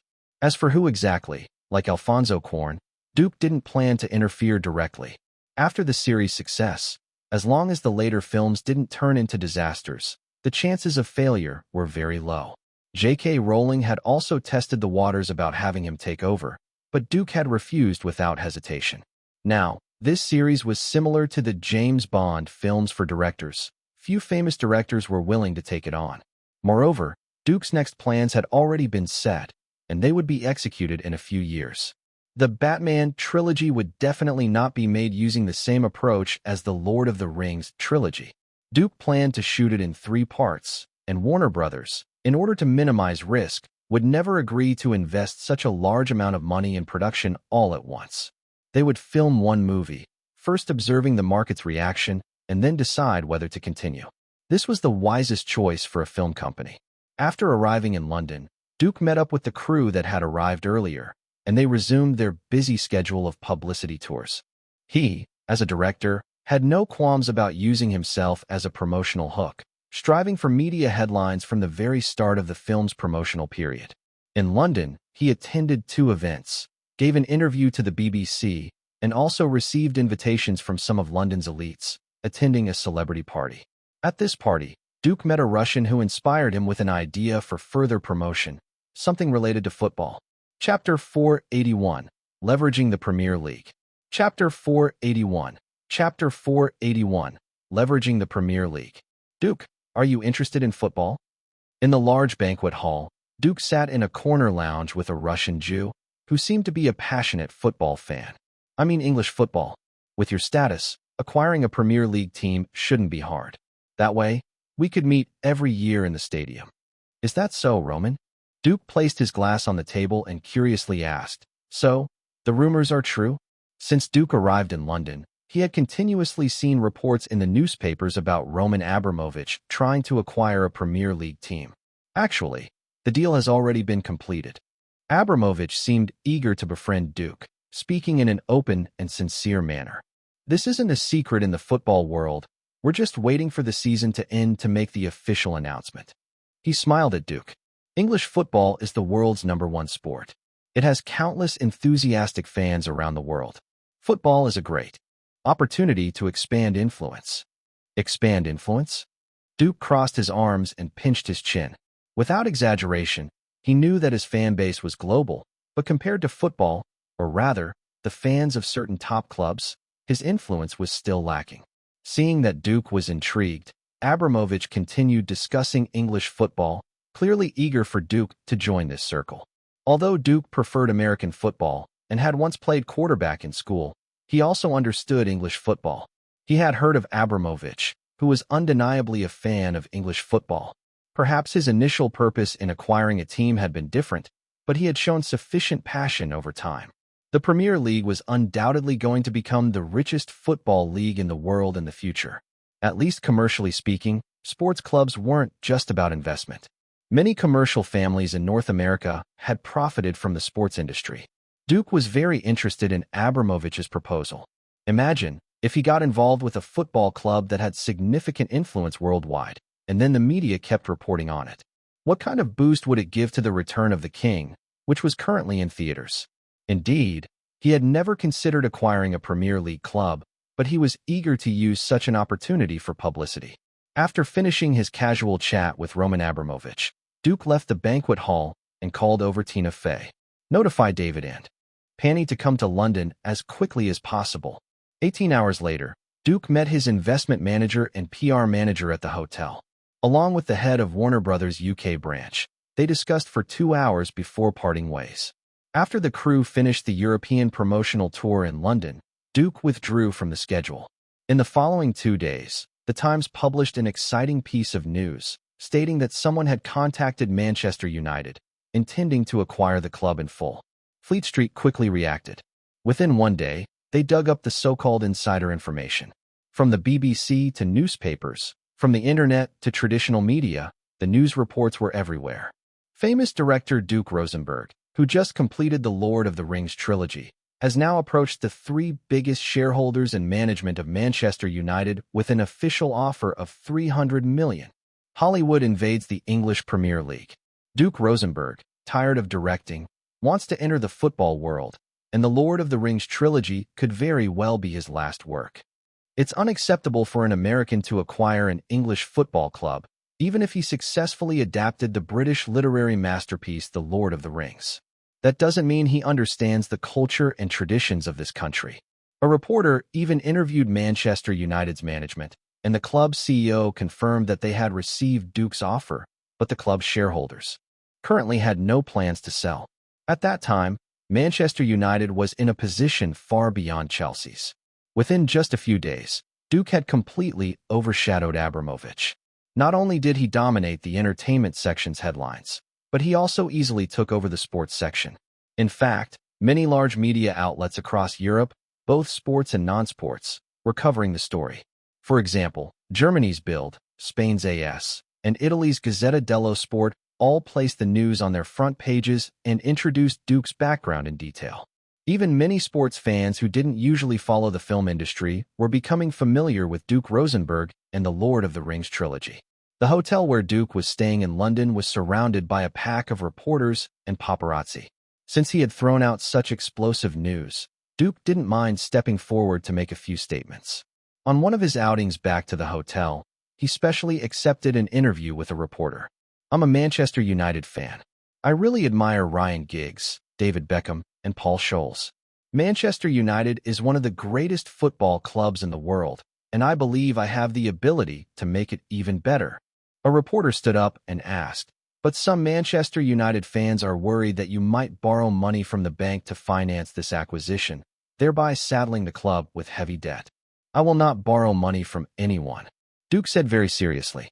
"I have enough funds prepared. If the shareholders of Manchester United agree to my offer, this transaction will not bring any debt." Then, he delivered the most important line of the interview. "If the deal goes through, I promise to use all the earnings from the return of the king as funds for Manchester United's transfers next season." As soon as he said this, the scene erupted. Many of the reporters present, familiar with Duke's previous two films, knew that he had earned over $200 million from each of them. The return of the king was sure to make at least that much. If this acquisition were to happen, how much transfer money would Manchester United have for the next season?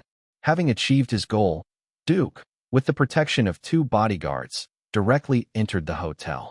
This media storm was almost pushed to its climax. His name and the return of the king were frequently mentioned by various media, and in this era of fast information flow, it didn't take long for the news to spread to fans worldwide, alongside Manchester United. Duke Rosenberg, the return of the king, the Lord of the Rings trilogy. In a football-themed bar in India, a man wearing a Manchester United jersey asked in confusion, "What is this?" Someone next to him, who understood a bit, explained, "Duke Rosenberg is a Hollywood director. Those are his movies." "A director?" The Manchester United fan was even more curious. "When did directors get rich enough to buy our Manchester United?"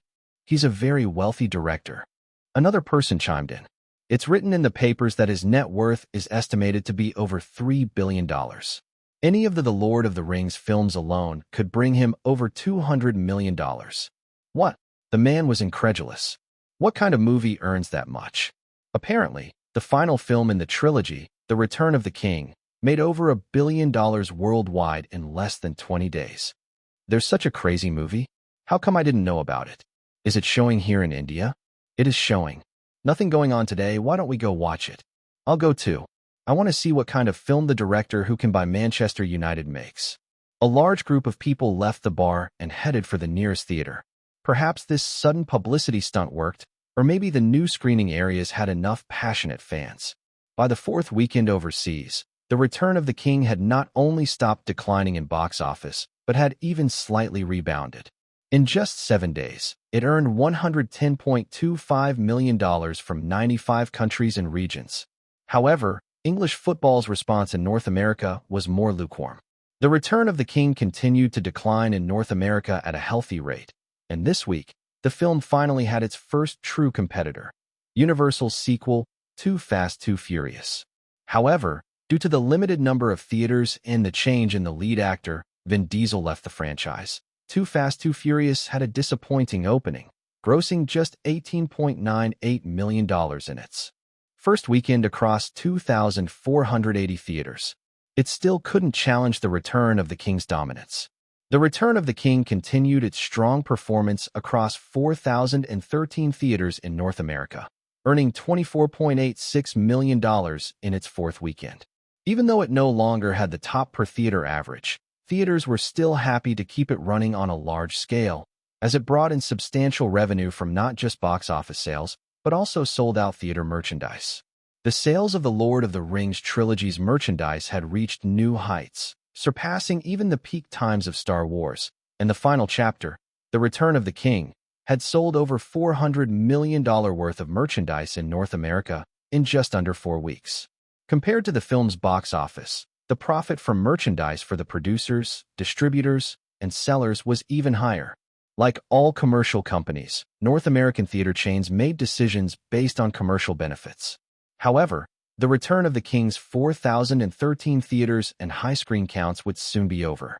Next weekend, Pixar's Finding Nemo, distributed by Warner Disney, would have a massive release. But the achievements of The Return of the King were enough to make anyone involved in the film's production and distribution smile. After 4 weeks, the film's North American box office had reached $421.18 million, with a global total of $1.175 billion. Hollywood, From Razzie to Legend, 30 chapters. Chapter 482. Chapter 482. 7 Years of Dreaming in Middle-earth. With the new box office report released, Duke was the first to leave England, while David and Panny Callis stayed behind for now, continuing to maintain the rumors with Manchester United. With the help of Warner's UK division, they planned to delay the negotiations as much as possible to attract more attention. Duke wasn't very interested in Manchester United. If the club was really willing to sell for around $300 million, he wouldn't mind going ahead with the purchase. After all, the future of the Premier League would be the age of big money, and he could always sell it to the wealthy Arabs later, a guaranteed profit. However, such a price might not be enough to persuade Manchester United shareholders, and with the continuous news hype, the Glazer family from North America also entered the fray. This would surely anger some loyal Manchester United fans in England, but Manchester United's fan base in England was already small.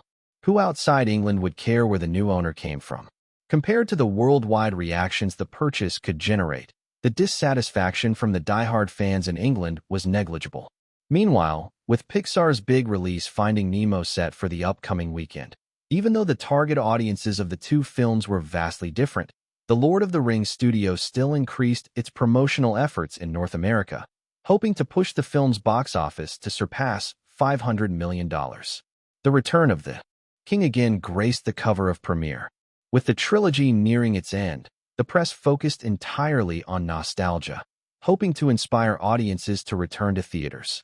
Do you remember the first time you saw The Lord of the Rings, The Fellowship of the Ring 3 years ago? Did you feel like you were immediately transported into a magical world? Did you feel as though you were on a long but thrilling adventure with the Fellowship of the Ring? From the gentle and peaceful green fields of the Shire to Rivendell's graceful autumn leaves, to the ancient, pristine white walls of Minas Tirith, the beauty of the Lord of the Rings trilogy shines through. The themes of concern for the world, unwavering belief in light triumphing over evil, and the eternal devotion to love resonate deeply. A film series lifted a masterpiece, created a fan base, and left an indelible mark on the film industry.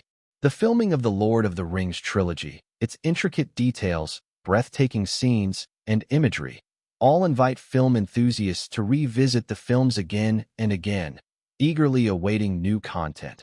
3 years later, it seems as though the Lord of the Rings series has never ended, as if the Fellowship, though broken, still marches forward, never disappearing from our lives. The Lord of the Rings trilogy has given us more than just stunning technical achievements in visual and audio effects. It is something we should savor over and over again. Dreaming of Middle-earth, the legend lives on. Not only Premiere, but Time magazine also featured Duke on its cover this week.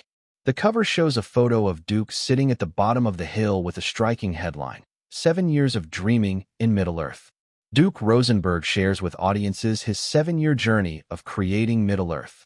Sitting on the terrace of their villa facing the sea, Ivanka flipped through Time magazine, looking at Duke with dissatisfaction. Duke quickly shifted his gaze from the ocean and flashed a bright smile at her. "Darling, continue, I'm listening." All the praise in the magazine brought Ivanka joy, and her voice, though quiet, had a slight trace of pride. From the moment he began preparing the Lord of the Rings trilogy to the final chapter of The Return of the King, Duke Rosenberg and his team have traveled an incredible 7-year journey, bringing Tolkien's magnificent and enchanting Middle-earth to life on the big screen. Bringing beloved works and endless imagination to life on the screen has always been Duke Rosenberg's dream. However, the Middle-earth dream created over 7 years also has its own share of struggles and hardships. It is hard to believe that every time Duke Rosenberg begins a new project, this top Hollywood director experiences extreme anxiety. From the first day of filming, I would have the same nightmare every night, Duke said in an interview in Los Angeles earlier this year. I dream that I'm lying in bed with the crew members surrounding me, waiting for me to tell them what to do. But I don't know what the film should look like. I'm not sure about the plan, and they're just waiting for my direction. I'm so tired, so drained, it's hard to think. I'm not lying. Every night, I had nightmares from the first day of filming until the final shot. Only then did the nightmares end. It was like hell, but it eventually passed. Although the Lord of the Rings trilogy was ultimately a huge success, Duke Rosenberg endured countless sleepless nights. Now Duke can finally breathe a sigh of relief.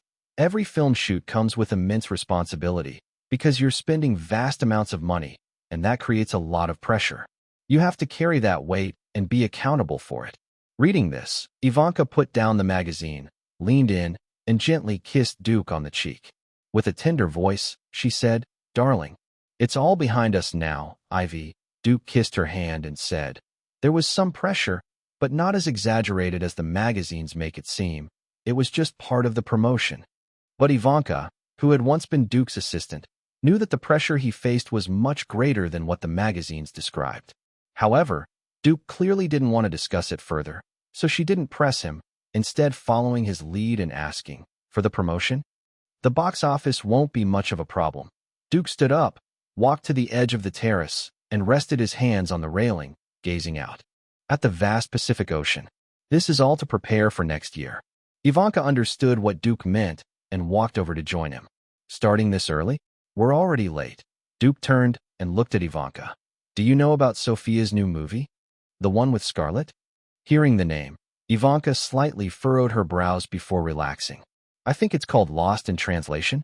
"Yes, Lost in Translation," Duke briefly explained. "Sophia's been taking Lost in Tokyo to various film festivals since the start of the year to build a reputation among professionals.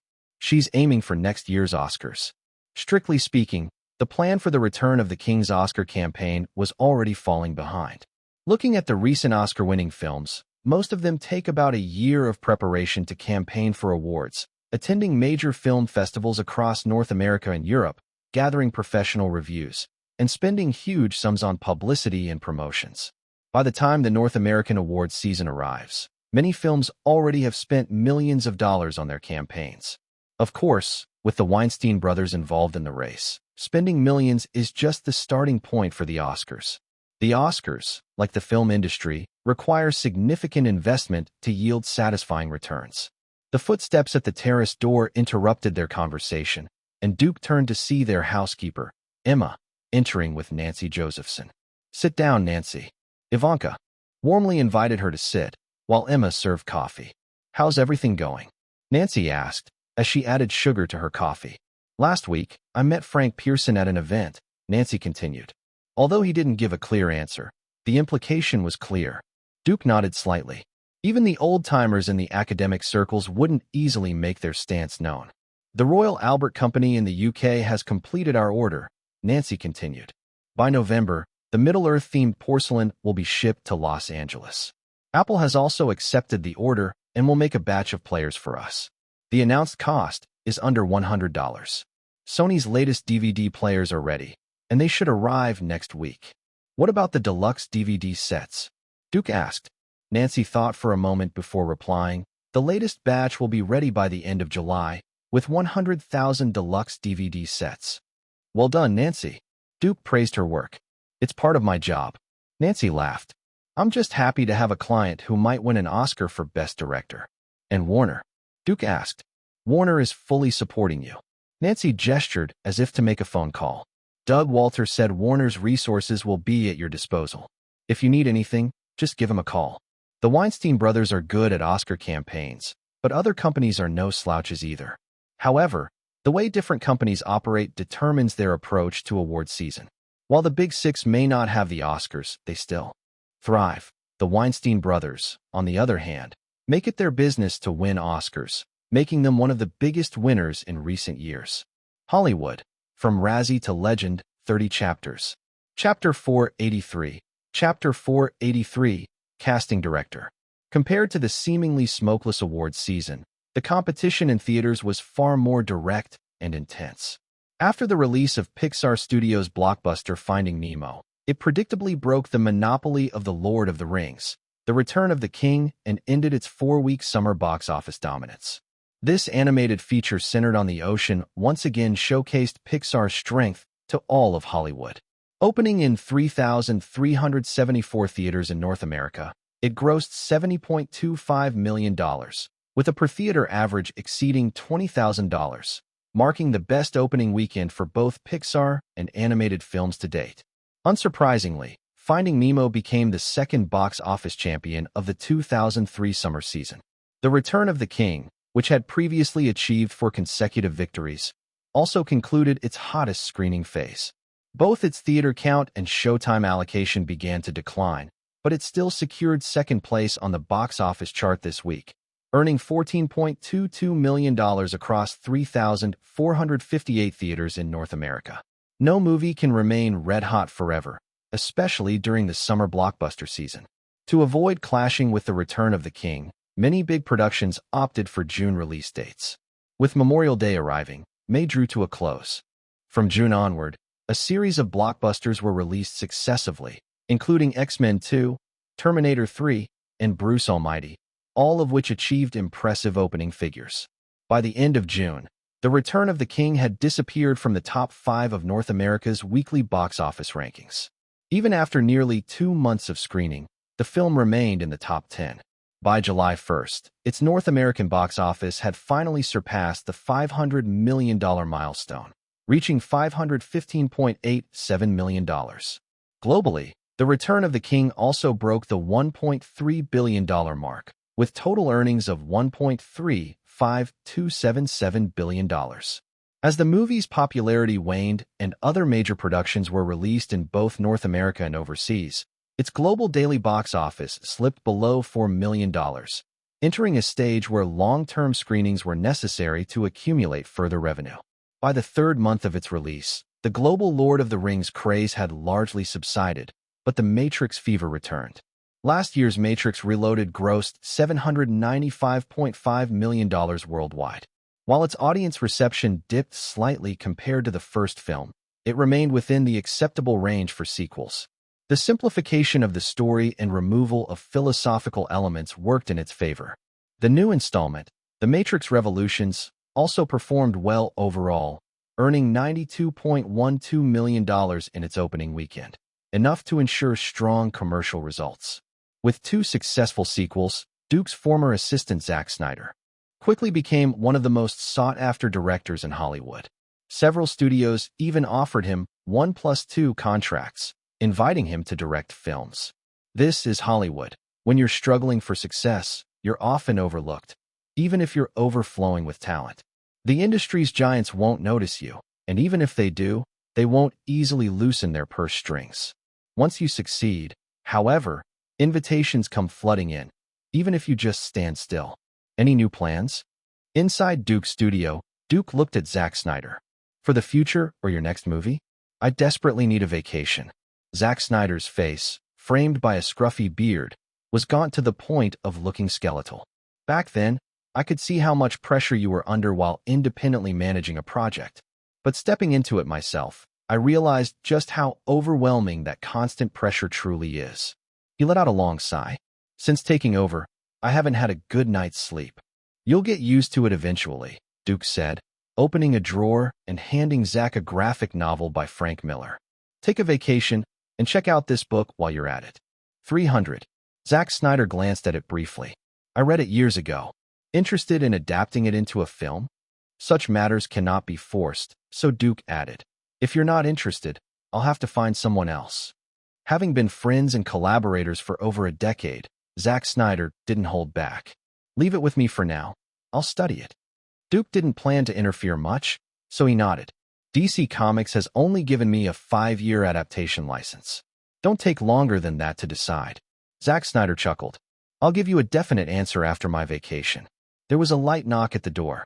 Tina Fey entered, saying, Mr. Neeson is here. Then I'll take my leave. Zack Snyder stood, nodded at Tina, and walked out of the office. Once he disappeared, Duke turned to Tina and said, I'll meet him.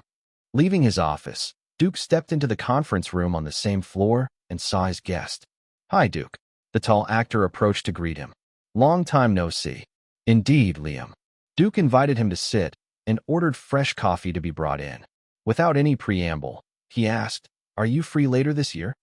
Although he'd received a notification from his agent and had some idea of what was coming, Liam Neeson's eyes still lit up when he heard Duke's words.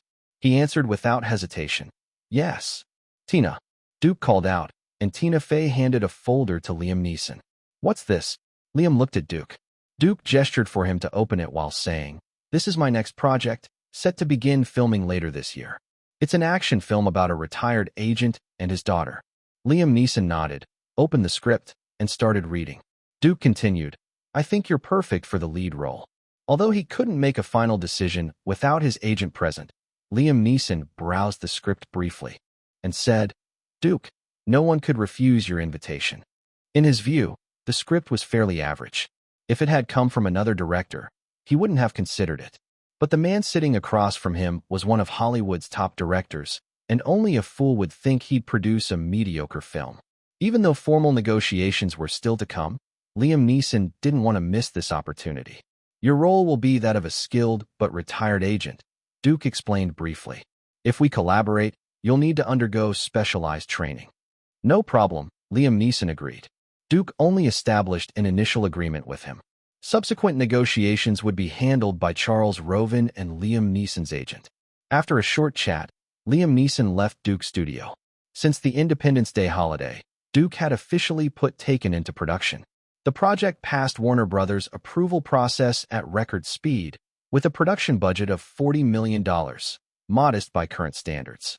Duke didn't intend to pursue large-scale scenes or high investment. Warner Brothers fully funded the $40 million budget, of which $10 million went to Duke's base salary. Once the project was officially greenlit, Duke's core team members ended their vacations and returned to work. By now, individuals like John Schwartzman had become leading figures in their respective fields, inevitably drawing interest from other companies or projects. While most chose to continue collaborating with Duke, some left for other opportunities. For instance, former casting director John had exited Duke's team. This kind of personnel movement is normal, and Duke didn't mind much.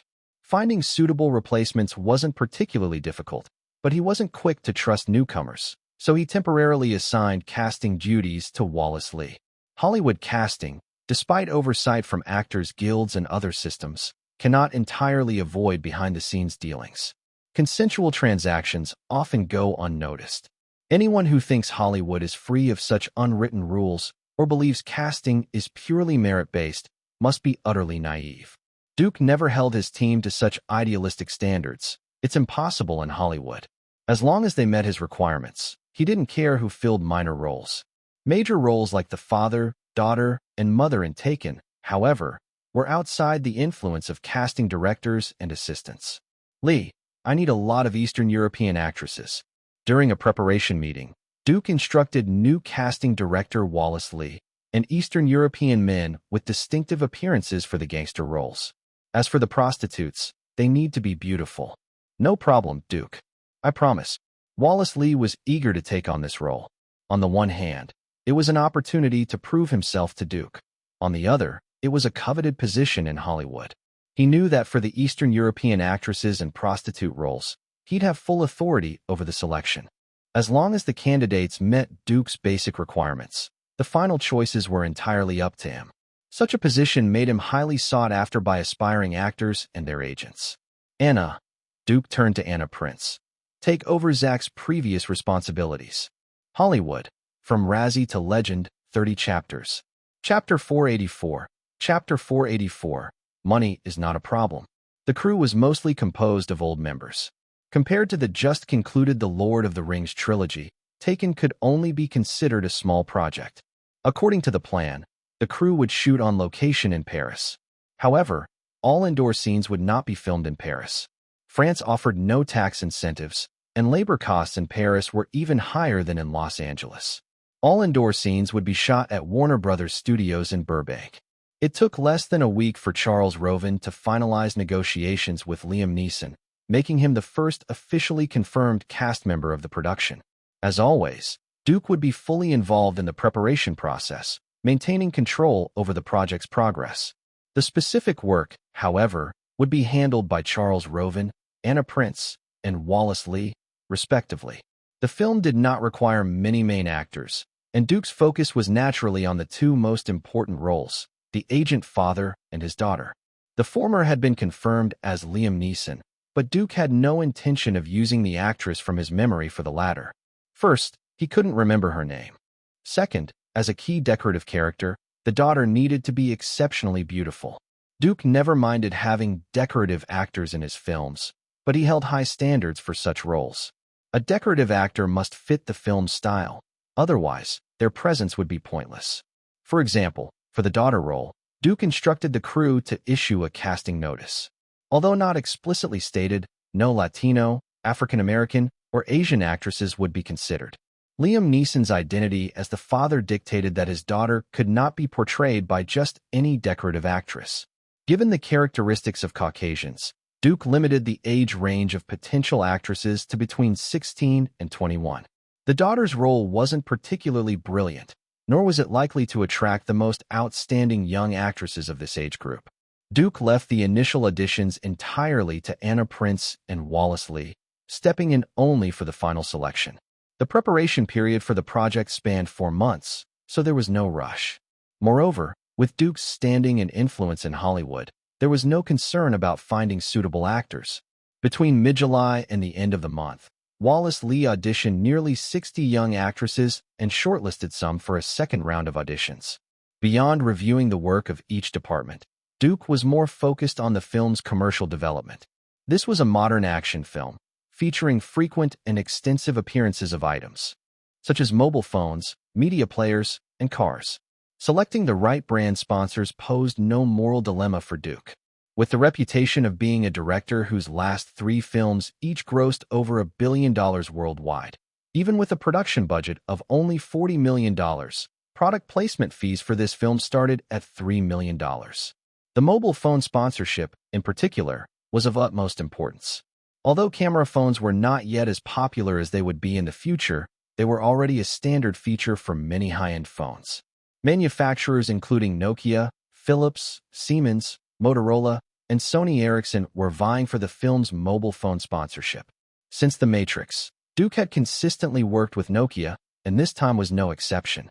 Nokia secured the placement of 4 phones in the film for $6 million. Sony Electronics paid $5 million for all electronic playback devices featured in the film, and Audi spent $4 million for the car placements. If the film grossed over $500 million globally, sponsors would pay an additional 20% in advertising fees. Before the film even started shooting, $15 million in revenue had already been secured. Additionally, a few more product placement deals were still under negotiation. Once finalized, the total could conservatively reach $20 million. Duke was no longer the struggling young director he once was. He had become one of the hottest names in Hollywood and across the United States. By early August, preparations for the new project were progressing smoothly. Meanwhile, The Return of the King grossed nearly $40 million in July, bringing its North American total to $554.25 million. Overseas, the pace was slowing down, but the film still earned nearly $50 million during the same period, with its global box office total reaching $1.44218 billion. Another project associated with Duke, The Matrix Revolutions, grossed $262.74 million in North America and surpassed $500 million worldwide, making it an undeniable success. Thus, in early August, Warner Brothers hosted another grand celebration party, with Duke and Zack Snyder as the main stars. Of course, The attendees included not only those already established in Hollywood, but also those aspiring to break into the industry. James, are you familiar with him? In a corner of the banquet hall, a young man around 20 years old asked the actor beside him. When will you introduce me to him? The young man's rebellious face still bore traces of youthful defiance. His short, golden-brown hair stood up like his words, full of confidence, as if the world was in his hands. Although James Franco was much older, he showed respect for the young man. Glancing at Duke, who was surrounded by a crowd, he said, I've only met him once on the Spider-Man set. We're not close. There are too many people right now. Let's wait for a better opportunity. The young man, David, frowned. Despite inheriting much of his father's arrogance, he understood the importance of timing. He ordered 2 glasses of champagne from a waiter and sipped while chatting casually with James Franco. David, if you want to invest in Hollywood or its projects, James Franco said earnestly, your best bet is with a renowned director's project. That offers the highest chance of success. Even if the film underperforms or fails at the box office, the ancillary markets can often recoup the investment. I understand that. David nodded. Don't forget, I'm a student at USC's film school. I know a thing or two about this industry. His words exuded self-assurance. James Franco smiled wryly and offered a subtle reminder.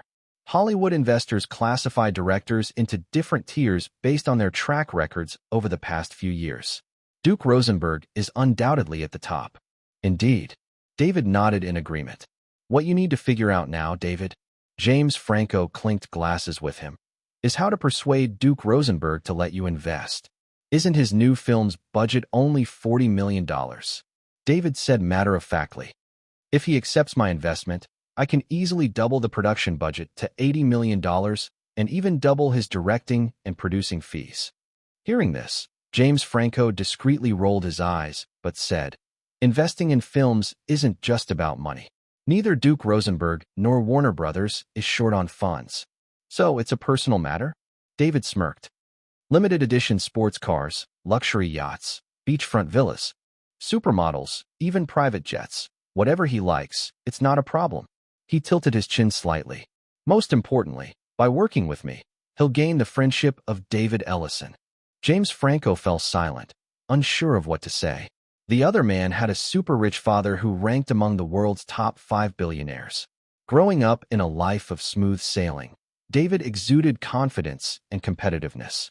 James Franco, realizing his advice would fall on deaf ears, decided to stop talking. David Ellison continued watching Duke, who was still mingling with others. This was a celebration party, with carefully curated guests selected by Duke and Warner Brothers, including many Academy members and influential individuals Duke had invited through his Jewish connections. Most of these people were older, clinging to their positions as senior Academy members, unwilling to let go until their dying day.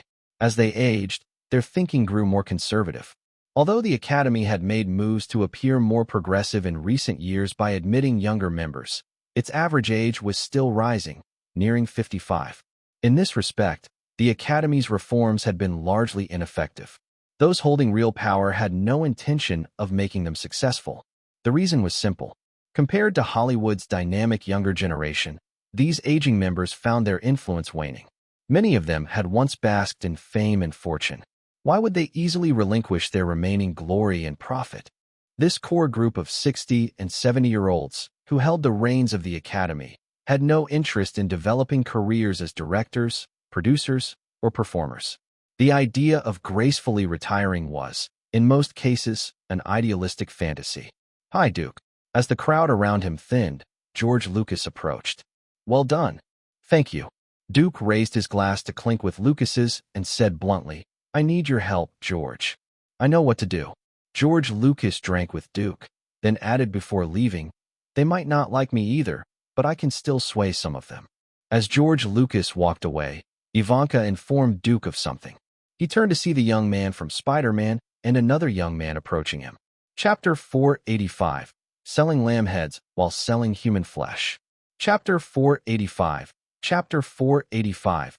Selling lamb heads while selling human flesh. Hello, Duke. Hello, David. Introduced by James Franco, Duke shook hands with David Ellison.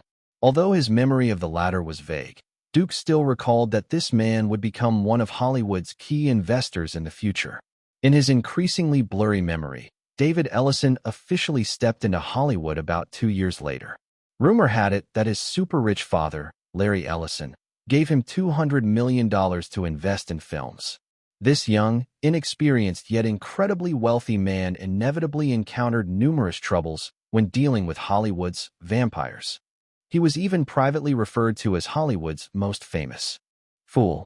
However, someone raised in such an affluent family and receiving elite education could hardly be considered a fool. After several years of struggling in Hollywood and suffering several major setbacks, David Ellison gradually shed his overconfident and arrogant demeanor with age and experience, adopting a more cautious attitude toward films. This man was said to have been born with a golden finger. As Duke once read online, David Ellison's arrival as a financial savior during the 2008 economic crisis, when Hollywood faced an unprecedented cash crunch, allowed him to invest heavily in financially strapped but prestigious projects. He even rescued Paramount Pictures from a liquidity crisis, securing preferential investment rights in Paramount's projects. True Grit, Mission Impossible 4, Jack Reacher, World War Z, G.I. Joe, Star Trek, Mission Impossible 5, Terminator Genisys. Duke vaguely remembered that these were all David Ellison's investment projects. Although all of Hollywood resented him and his sister, this super-rich second-generation elite completed his transformation in less than a decade. Others might feel inexplicable envy or resentment toward David Ellison, but not Duke. Firstly, he had long passed the age for such emotions, and secondly, he himself came from a wealthy family. Duke, I heard your new project has been approved. David Ellison, full of confidence and direct in speech, didn't beat around the bush. I think highly of your project and want to invest in it. Invest. Duke looked at David Ellison, his face showing a suitable level of doubt. That's right. Warner Brothers only invested $40 million in your new project, which doesn't match your current status and reputation, David Ellison said, his words seemingly carrying a hint of provocation. Don't you think your film deserves more funding? I'm willing to invest $40 million in your project. Oh, Duke showed a thoughtful expression. If someone truly wanted to throw away their money, he had no reason to refuse. Moreover, there were countless ways to turn a project into a financial loss. For instance, simply charging promotional expenses to production costs could bankrupt David Ellison. However, considering that David Ellison was currently studying at the USC School of Cinematic Arts and had some understanding of the industry, he was clearly no fool. He added, of course, I require 50% of the film's rights. Asking for rights, Duke dismissed the idea and slowly shook his head. Sorry, David. I believe $40 million is sufficient for this project. You should reconsider, David Ellison persisted. Given his demand for rights, it was clear he wasn't easy to fool. Duke had no interest in collaborating with him and coldly said, no need. David Ellison's brows furrowed, and the smile on his face grew increasingly perfunctory. However, recognizing the setting, he refrained from any inappropriate behavior. Just tell me. David Ellison assumed a demeanor reminiscent of his father's arrogance. What are your conditions? Hearing this, James Franco immediately distanced himself slightly. While David Ellison was indeed wealthy, it wasn't worth offending a Hollywood heavyweight director like Duke over it. At this point, Duke also dropped any pretense and directly stated, there's no possibility of cooperation between us.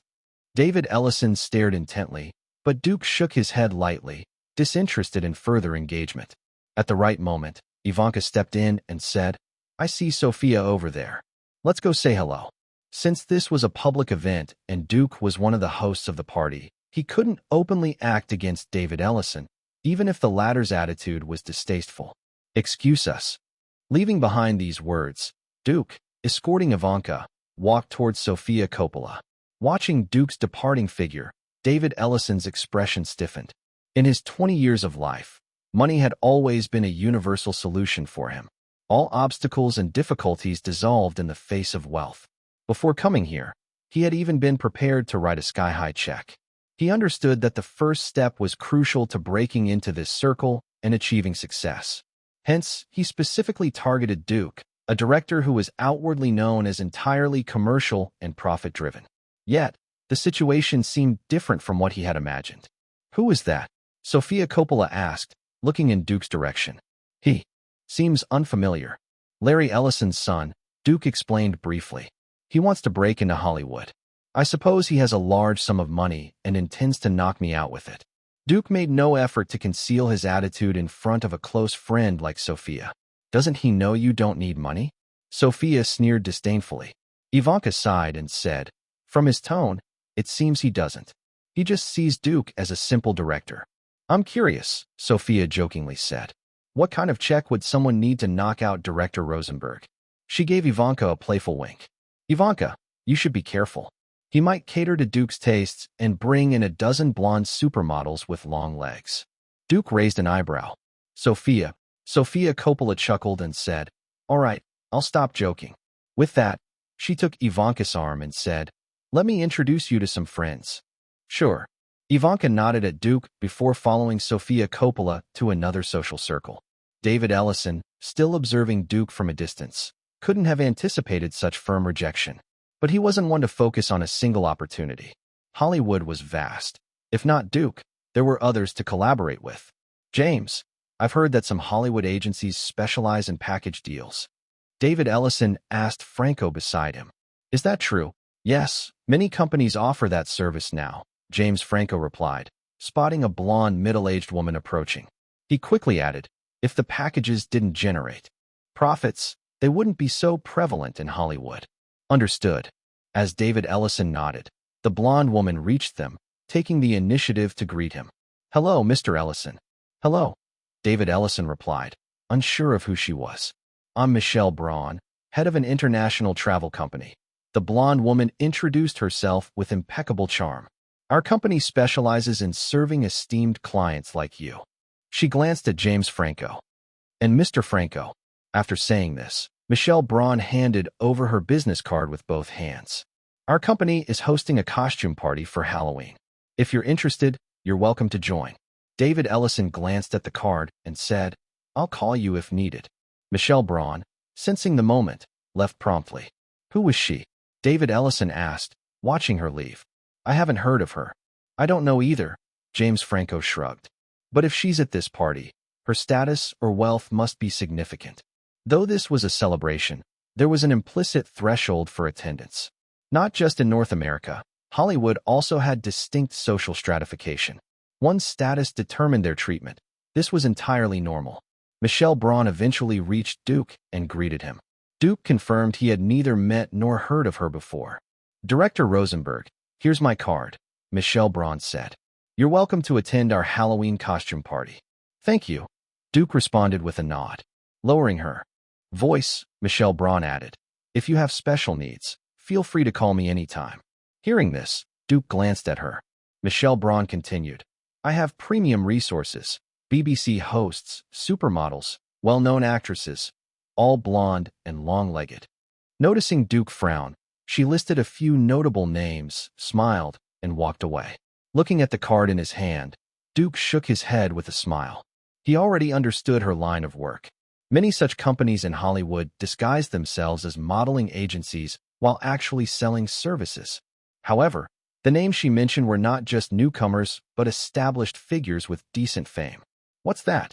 Ivanka's voice sounded beside him. Curious, she took the card from Duke's hand. "Hollywood, from Razzie to Legend, 30 chapters.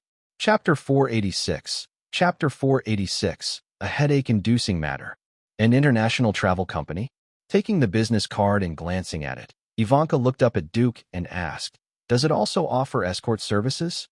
"Quite possibly," Duke shrugged. "Hollywood really has every kind of company imaginable." Muttering this, Ivanka turned and walked aside, directly throwing the business card into a trash bin. As she returned to Duke's side and linked arms with him, her phone rang in her handbag. "I need to take this call," she said, glancing at the screen. "It's from my dad." Duke nodded. "Go ahead." As Ivanka walked away, Warner Brothers CEO Doug Walter approached. "A young man came by just now, Doug," Walter said, handing Duke a glass of champagne. "He wants to invest in Warner's projects." "Who?" Duke already had some guesses. Sure enough, Doug Walter replied. Larry Ellison's son, the so-called madman. He wants to invest in both your project and Harry Potter. Duke looked intrigued. I'm guessing you turned him down. Do you think I'd agree? Doug Walter took a sip of champagne. Even if it were his father, I'd reject him just the same. Larry Ellison was undoubtedly a big name, but only in the IT world, not Hollywood. Investing in Hollywood is not like investing in established companies like General Electric. Having money doesn't always mean you'll have a place here. Besides, neither Duke nor Warner Brothers was short of funds. Doug Walter didn't take David Ellison seriously and shifted the topic. Duke, I think releasing The Return of the King DVD after the Oscars would be more appropriate. You sound confident. Duke understood why. Warner's PR and marketing departments have already started working on it, Doug Walter said, brimming with confidence. With the advantages we've built up from the trilogy, if we don't win big, I'll fire everyone in those two departments. The sound of high heels clicking announced Ivanka's return. Doug Walter, having said all he needed to, greeted her briefly before leaving. What's wrong, dear? When she left earlier, Ivanka had been in a great mood. Now her face clearly showed some unease. Nothing. Ivanka forced a smile. Just a small argument with my dad. I'll tell you about it at home. Hearing it was a father-daughter matter, Duke wisely refrained from asking further. Donald Trump occasionally made outrageous moves, and disagreements between him and Ivanka were not uncommon. The party lasted until late at night. Around midnight, Duke and Ivanka returned to Duke's Manor. As they entered the eye-shaped villa, Tina Fey was still sitting in the living room, obviously waiting for them. Something up? Duke asked. Yeah, Tina Fey nodded. There was a press conference in New York tonight. Ivanka, about to go upstairs, said, I'll go take a shower first. Ivy, Tina Fey called her back. You should watch this too. It's about me? Ivanka asked, puzzled. It's about Mr. Donald Trump. As Tina Fey spoke, she turned on the TV and played a pre-recorded clip. It was a press conference, and the main figure was Donald Trump. With just one glance, Duke frowned. It was the launch event for Donald Trump's new book, titled Trump and the Lord of the Rings trilogy. I contributed significantly to the trilogy's early planning and later production. The book details this extensively. With the trilogy universally recognized as a phenomenon, Donald Trump was clearly trying to leverage its influence. His explosive statements added to the spectacle. The book includes insights into filmmaking and my interactions with Duke, as well as Duke and Ivanka's relationship. Turning her eyes away from the TV, Ivanka first looked at Duke, then at Tina Fey. I didn't know about this beforehand, she said quietly. I only found out from the call during the party. I was planning to bring it up after we got home. Duke nodded, saying nothing, and continued watching the press conference.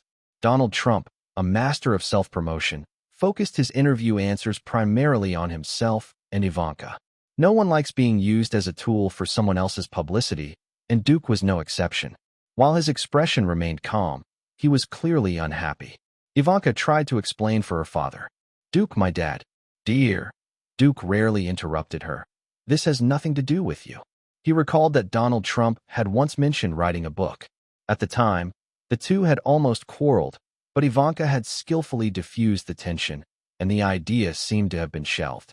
Now it was clear Trump had been planning all along, waiting for the trilogy's influence to peak before launching the book. Turn it off, Tina, Duke said. Although only a segment of the press conference was shown, Duke had seen enough and instructed Tina Fey to turn off the TV. Sitting on the long couch, he tapped the armrest lightly.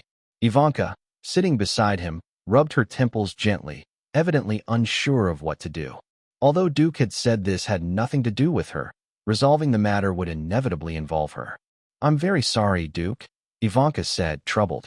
She knew exactly what her father was like. If not for the call earlier that evening, she would still be in the dark. She had thought her father had given up on the book idea, but clearly, he hadn't. Dear, it's okay, Duke reassured her, taking her hand to comfort her and suppressing his dissatisfaction. Since the situation had already occurred, he couldn't blame Ivanka. It wouldn't be fair to her. However, Ivanka's father was undeniably a headache.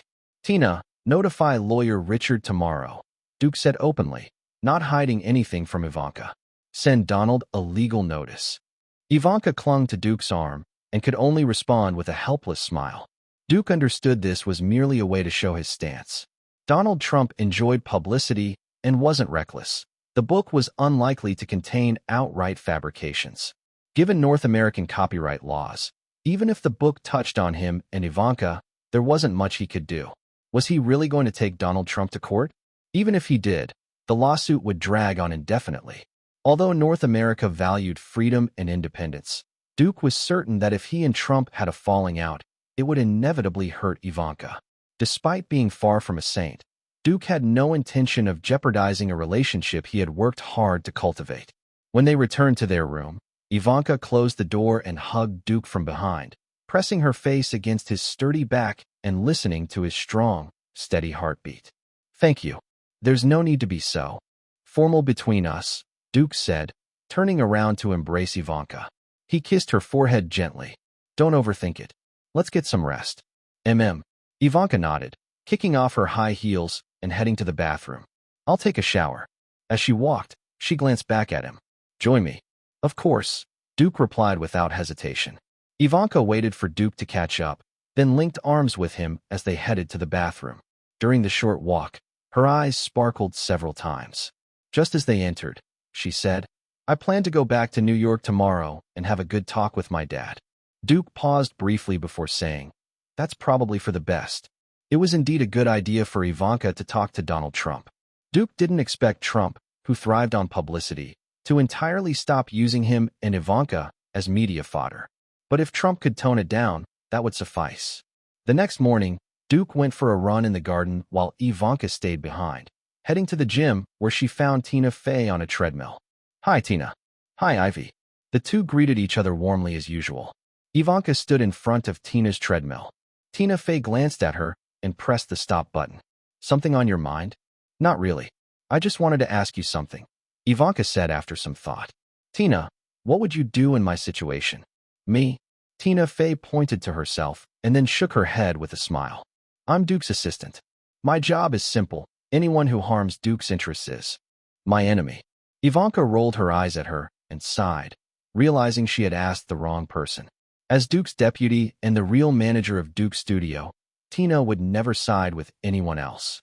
Dropping her playful demeanor, Tina Fey stepped off the treadmill and patted Ivanka's arm. "Ivy, we've been friends since New Zealand. Go back to New York and have a proper talk with your father. No one will tolerate this forever." "I understand."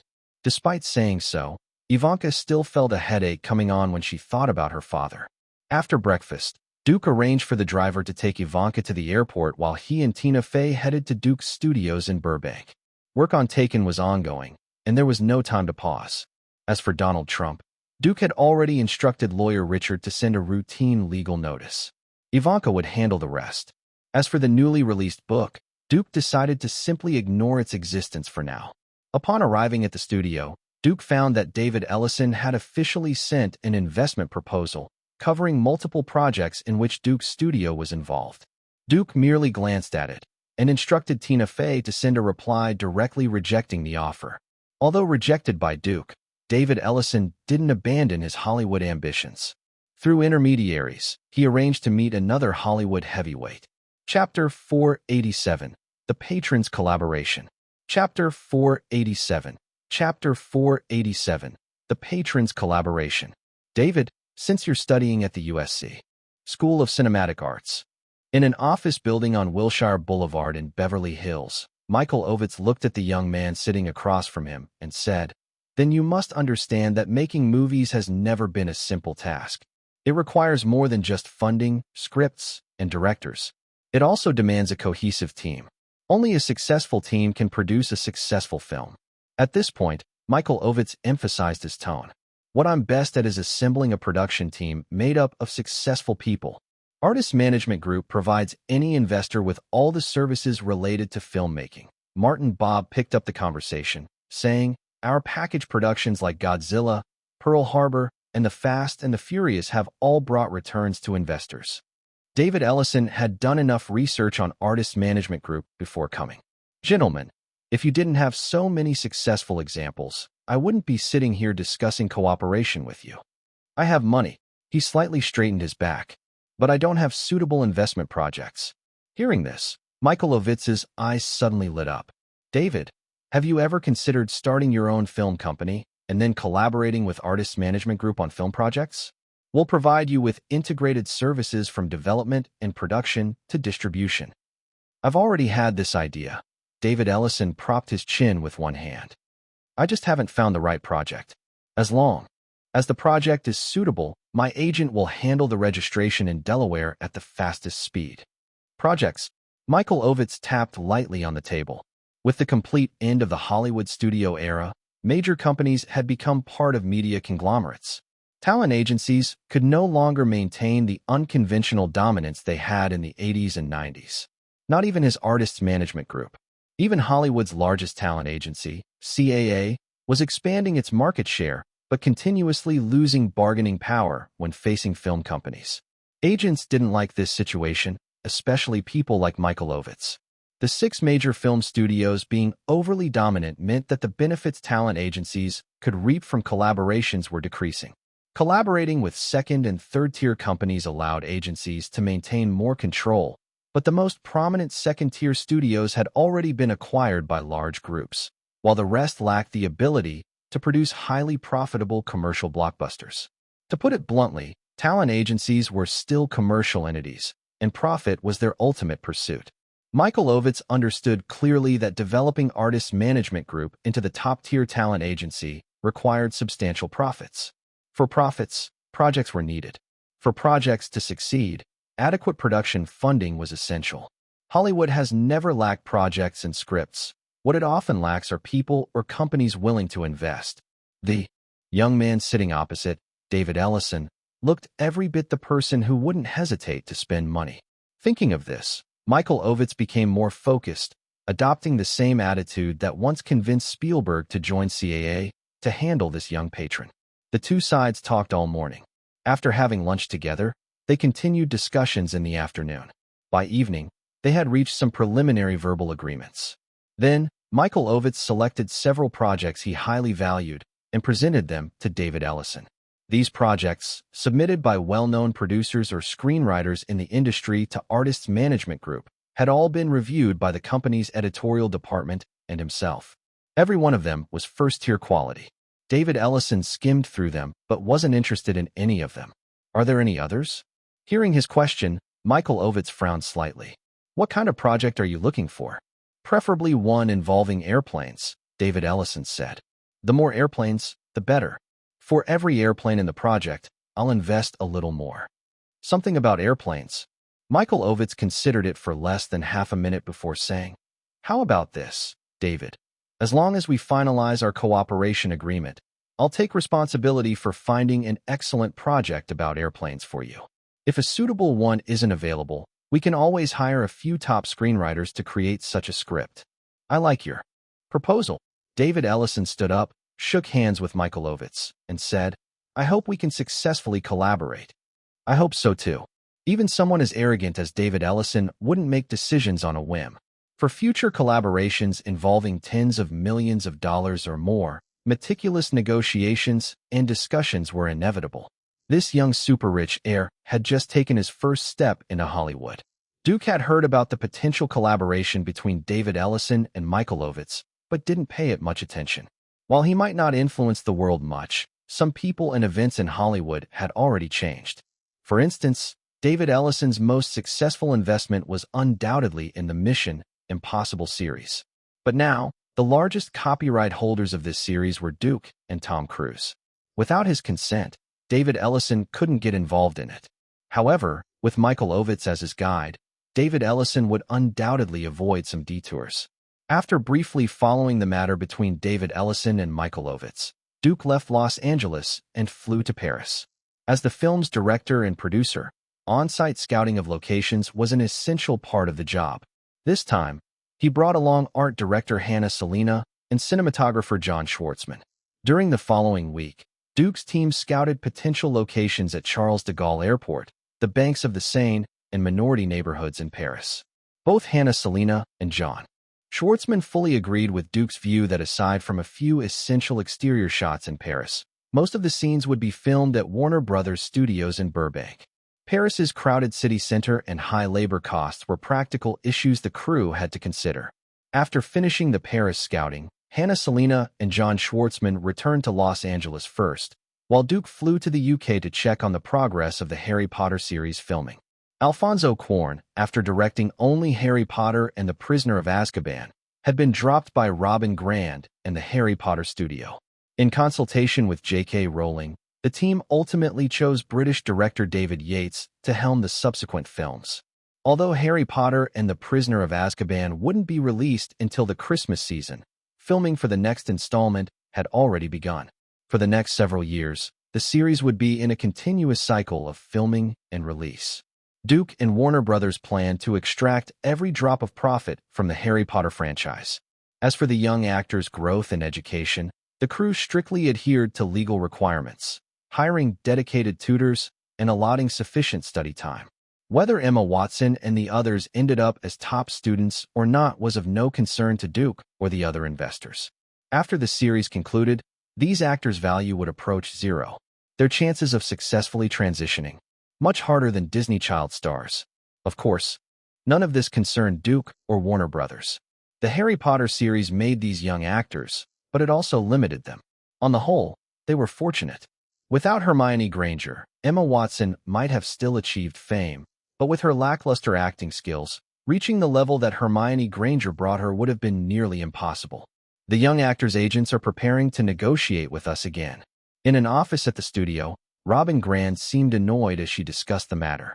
We just revised their contracts for one film, and now they're back again. Delay them as much as possible, Duke stated firmly. And let them know we're prepared to replace the actors if necessary.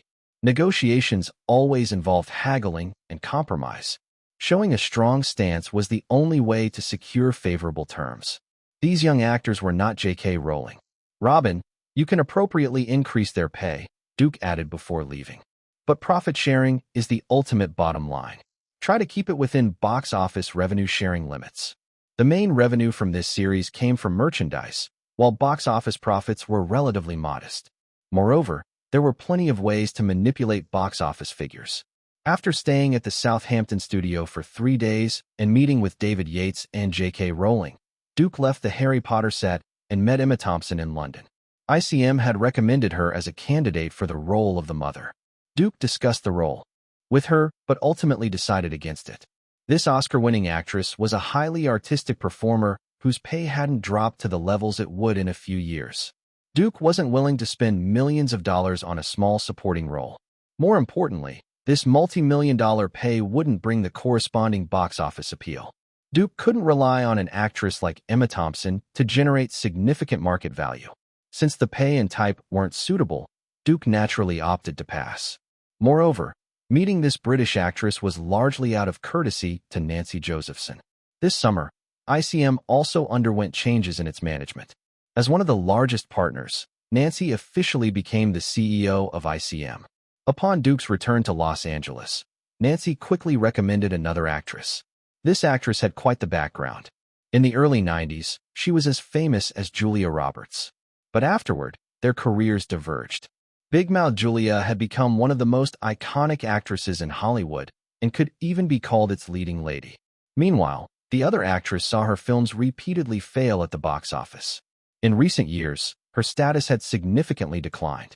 No longer part of Hollywood's A-list, she rarely appeared in mainstream films and had gradually faded from public attention. Hollywood, from Razzie to Legend, 30 chapters. Chapter 488. Chapter 488. Breaking through $1.5 billion.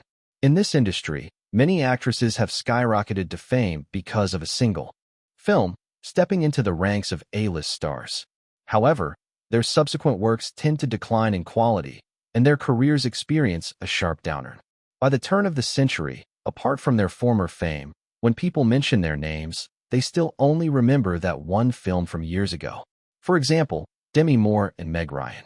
The former rose to stardom due to Ghost, but that film marked the peak of her career. Within a few years, she became a box office poison, and even going completely nude in striptease failed to reverse her decline. The latter faced a similar situation. She became America's sweetheart with Sleepless in Seattle, but none of her subsequent works were noteworthy. With the shorter shelf life for actresses, by the new millennium, she struggled to maintain even a second-tier status. In a desperate attempt to revive her career, this former sweetheart also decided to bear it all. Yet, her spring release, In the Cut, was a complete failure in both box office and critical reception. It's no exaggeration to say Meg Ryan is finished.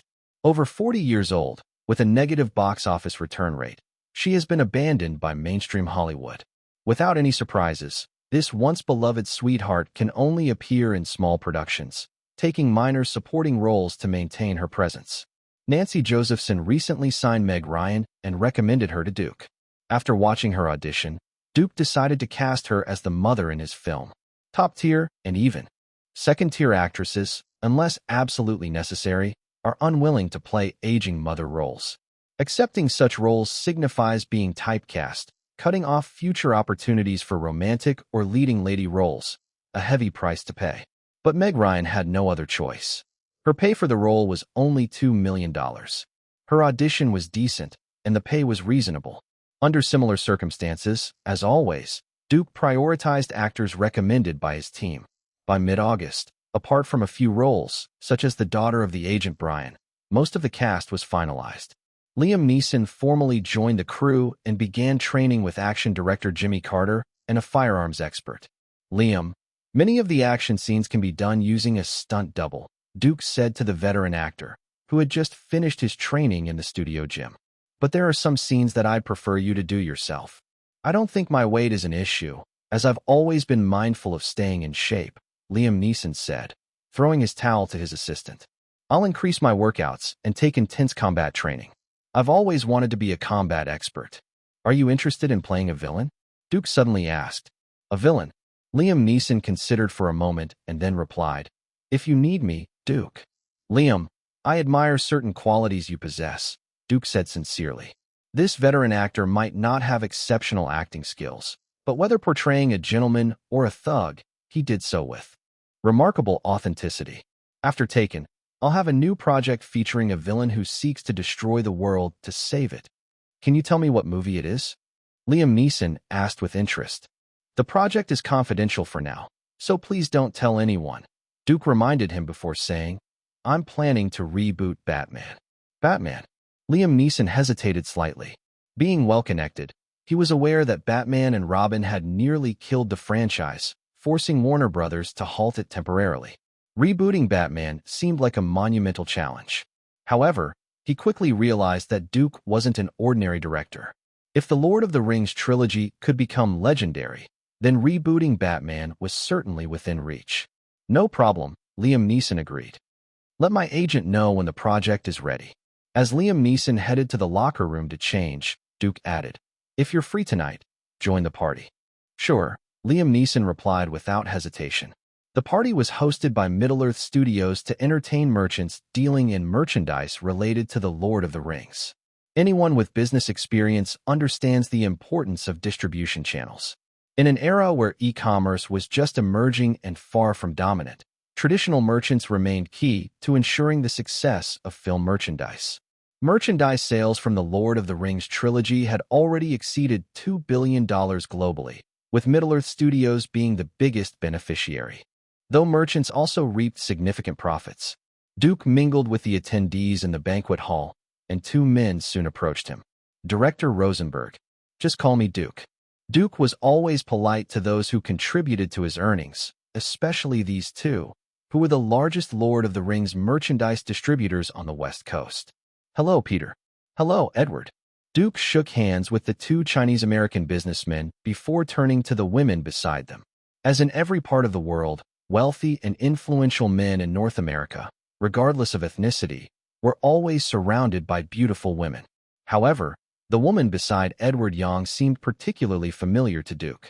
Peter Coe, more reserved than the boisterous Edward Yang, quickly introduced her. Duke, this is my date, Amanda Seyfried. He then gestured to Edward Yang's companion. And this is Miss Zhang, from China. Duke nodded politely to the two women. In such public settings, he maintained proper decorum. Though he found it surprising that Miss Zhang clung so closely to Edward Yang's arm, her past behavior explained it. Edward Yang's business was closely tied to Hollywood, and given his character, he likely attracted her or vice versa. Still, such matters didn't concern Duke. and he soon dismissed them from his thoughts. "Duke, if you have the time, you're welcome to visit San Francisco," Peter Coe said, much more composed than the Edward Young, who had once punched Orlando Bloom. "We deeply appreciate your unwavering support." "You're welcome," Duke replied with a smile. It's a win-win collaboration. Their retail chain had stores in every major city on the West Coast. Naturally, Middle-earth Studios prioritized such large-scale distributors with its resources. After a brief conversation, Edward Young left with Miss Zhang, while Peter Coe stayed behind. "Is there something you need?" Duke asked. Peter Coe hesitated before tentatively saying, "I heard you're preparing for a new film, and the crew is hiring actresses." Understanding his intentions, Duke asked a server for a pen and paper, writing down Lee's contact information for Peter Coe. Duke didn't mind such trivial matters and left it to the casting director. If Amanda Seyfried met the requirements, she could compete for certain roles. If not, Lee wouldn't make exceptions either. Though Duke valued traditional merchandise sales channels, he recognized the rise of e-commerce. At the party, he specifically discussed this with a representative from Amazon. A few days earlier, Middle-earth Studios had signed agreements with Amazon. However, compared to traditional retail, Amazon's sales of movie merchandise were still minimal. Yet Duke understood the future power of online shopping, prompting Duke Studio to establish strategic partnerships with platforms like Amazon. After the reception, Tina Fey and a Warner Brothers executive flew across the Pacific Ocean. Though the film market there was negligible, and Duke had no immediate plans for it, many aspects of Duke Studio had become closely linked to the region. One key factor was that much of the merchandise from The Lord of the Rings and Harry Potter was made in China. This didn't just apply to Duke and Warner Brothers. Disney's merchandise was also largely produced there. Visitors to Disney stores and theme parks often unknowingly bought imported goods. Tina Fey represented Duke in signing new outsourcing contracts with several companies there. Throughout August, Duke spent his time preparing for Taken and socializing. When September arrived, while continuing his new project preparations, he also kept an eye on the return of The King's box office performance. After 4 months in theaters, the film's North American screenings had dropped to fewer than 1,200 venues, with declining screening rates and per-theater revenue. Over the past month, it had earned only $18.2 million domestically, nearing the end of its run. However, its domestic gross had reached $562.45 million, inching closer to the $600 million mark. Duke and Warner Brothers had communicated with the National Association of Theater Owners to keep the film in theaters as long as possible, not only to push for $600 million, but also to maintain its presence during awards season. A film still screening often influences certain voters' decisions. While the return of The King cooled off in North America, the same trend occurred. Globally, over the same period, it earned $20.21 million internationally, bringing its worldwide gross to $1.48059 billion. Though it hadn't yet crossed the $1.5 billion threshold, it was clear to all that the final number would surpass it. But the remaining $20 million wasn't easy to achieve. By mid-November, when Taken was ready to begin filming, The Return of the King finally crossed the $1.5 billion mark, reaching $1.50121 billion. Chapter 489, Changing Action Scenes. Chapter 489, Chapter 489, Changing Action Scenes. In an estate on Malibu Beach, the garden was freshly decorated with ribbons and balloons fluttering everywhere. Numerous guests were coming and going, offering gifts and blessings to a girl with golden brown hair. The girl smiled sweetly, looking genuinely happy as if it were her real birthday. However, the cameras surrounding the area revealed that this was merely a scene being filmed. Taken officially began filming in mid-November in Malibu. The crew rented a villa owned by Nancy Josephson and began shooting the first scene after decorating it, a birthday party for Kim. Although it was the first scene, with a few NGs earlier, most of Duke's team members had worked with him for over 10 years.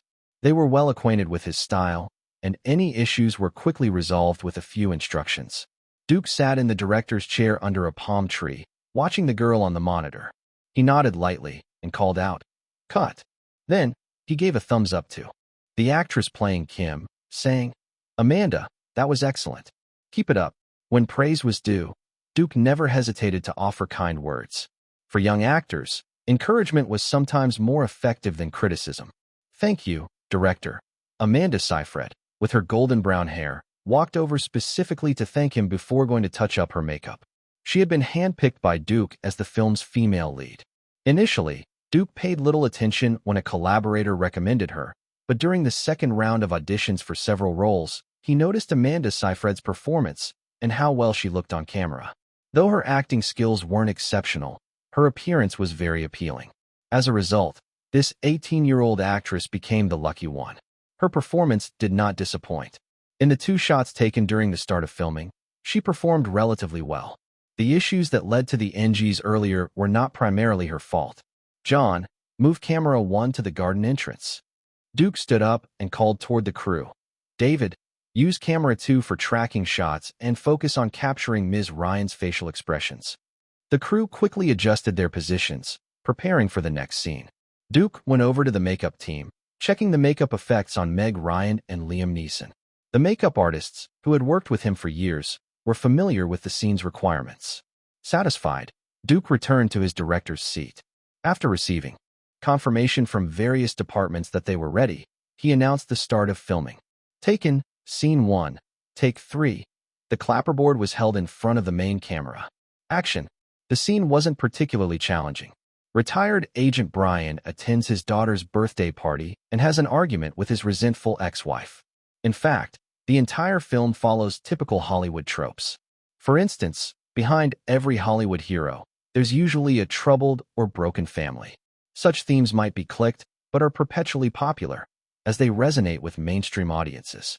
Liam Neeson was the first actor confirmed for the film.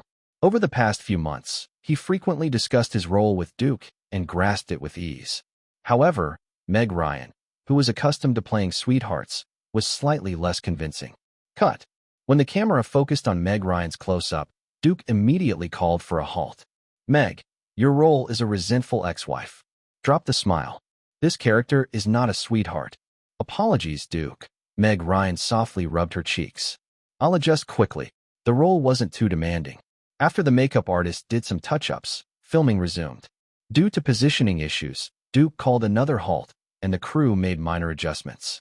On the third attempt, he approved the shot. This was a purely commercial action film, so Duke's demands for the actors' performances weren't stringent. This approach had always been his style. Since entering Hollywood, except for Chicago, most actors in his films faced relatively low pressure in terms of acting demands. Next came a horse riding scene featuring Amanda Seyfried. This young actress opted not to use a stunt double. Over the past 2 weeks, she had been learning to ride specifically for this brief scene, which merely involved riding in a garden without galloping. The difficulty level wasn't particularly high. The garden, which had taken 2 days to construct, was dismantled like garbage after only half a day of filming. By mid-afternoon, Duke announced the end of the day's shoot. However, work for the day wasn't over yet. Although there wasn't extensive pre-release promotion, Warner Brothers' publicity team, along with Duke's studio and Panny Callis, were focused on the upcoming award season.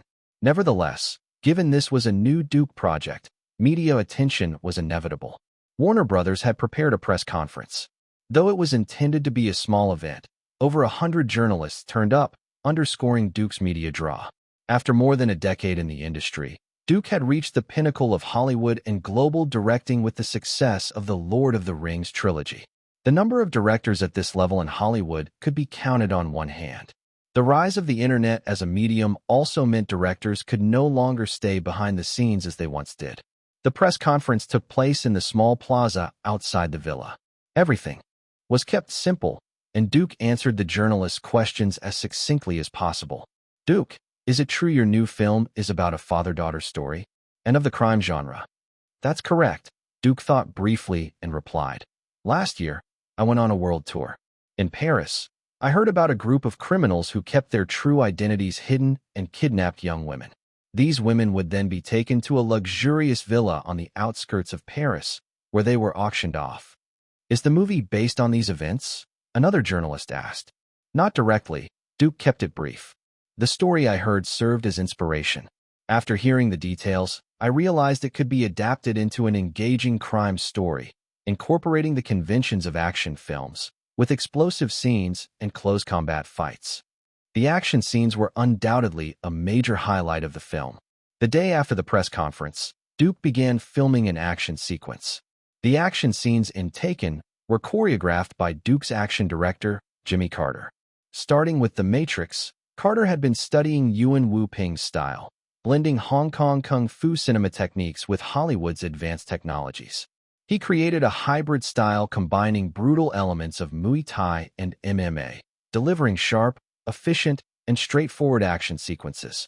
In Warner Brothers' studio, Duke stood in a set designed to resemble a rundown factory, giving last-minute instructions to Jimmy Carter and Liam Neeson. This is the opening action scene. The final edit won't be long, so you need to showcase the essence of your action choreography in the shortest possible time. Jimmy Carter nodded firmly, promising, "We've rehearsed many times. Don't worry, Duke." Duke handed the action scenes over to Jimmy Carter. If the results satisfied him, Carter would likely become the action director for the Batman trilogy. In the previous trilogy, Bruce Wayne's fighting style was somewhat clunky, which fit the film's realistic tone, but Christopher Nolan wasn't particularly skilled at directing action scenes. While Duke wouldn't turn Batman's combat into a light and agile style, it would remain grounded and realistic, albeit with some refinements.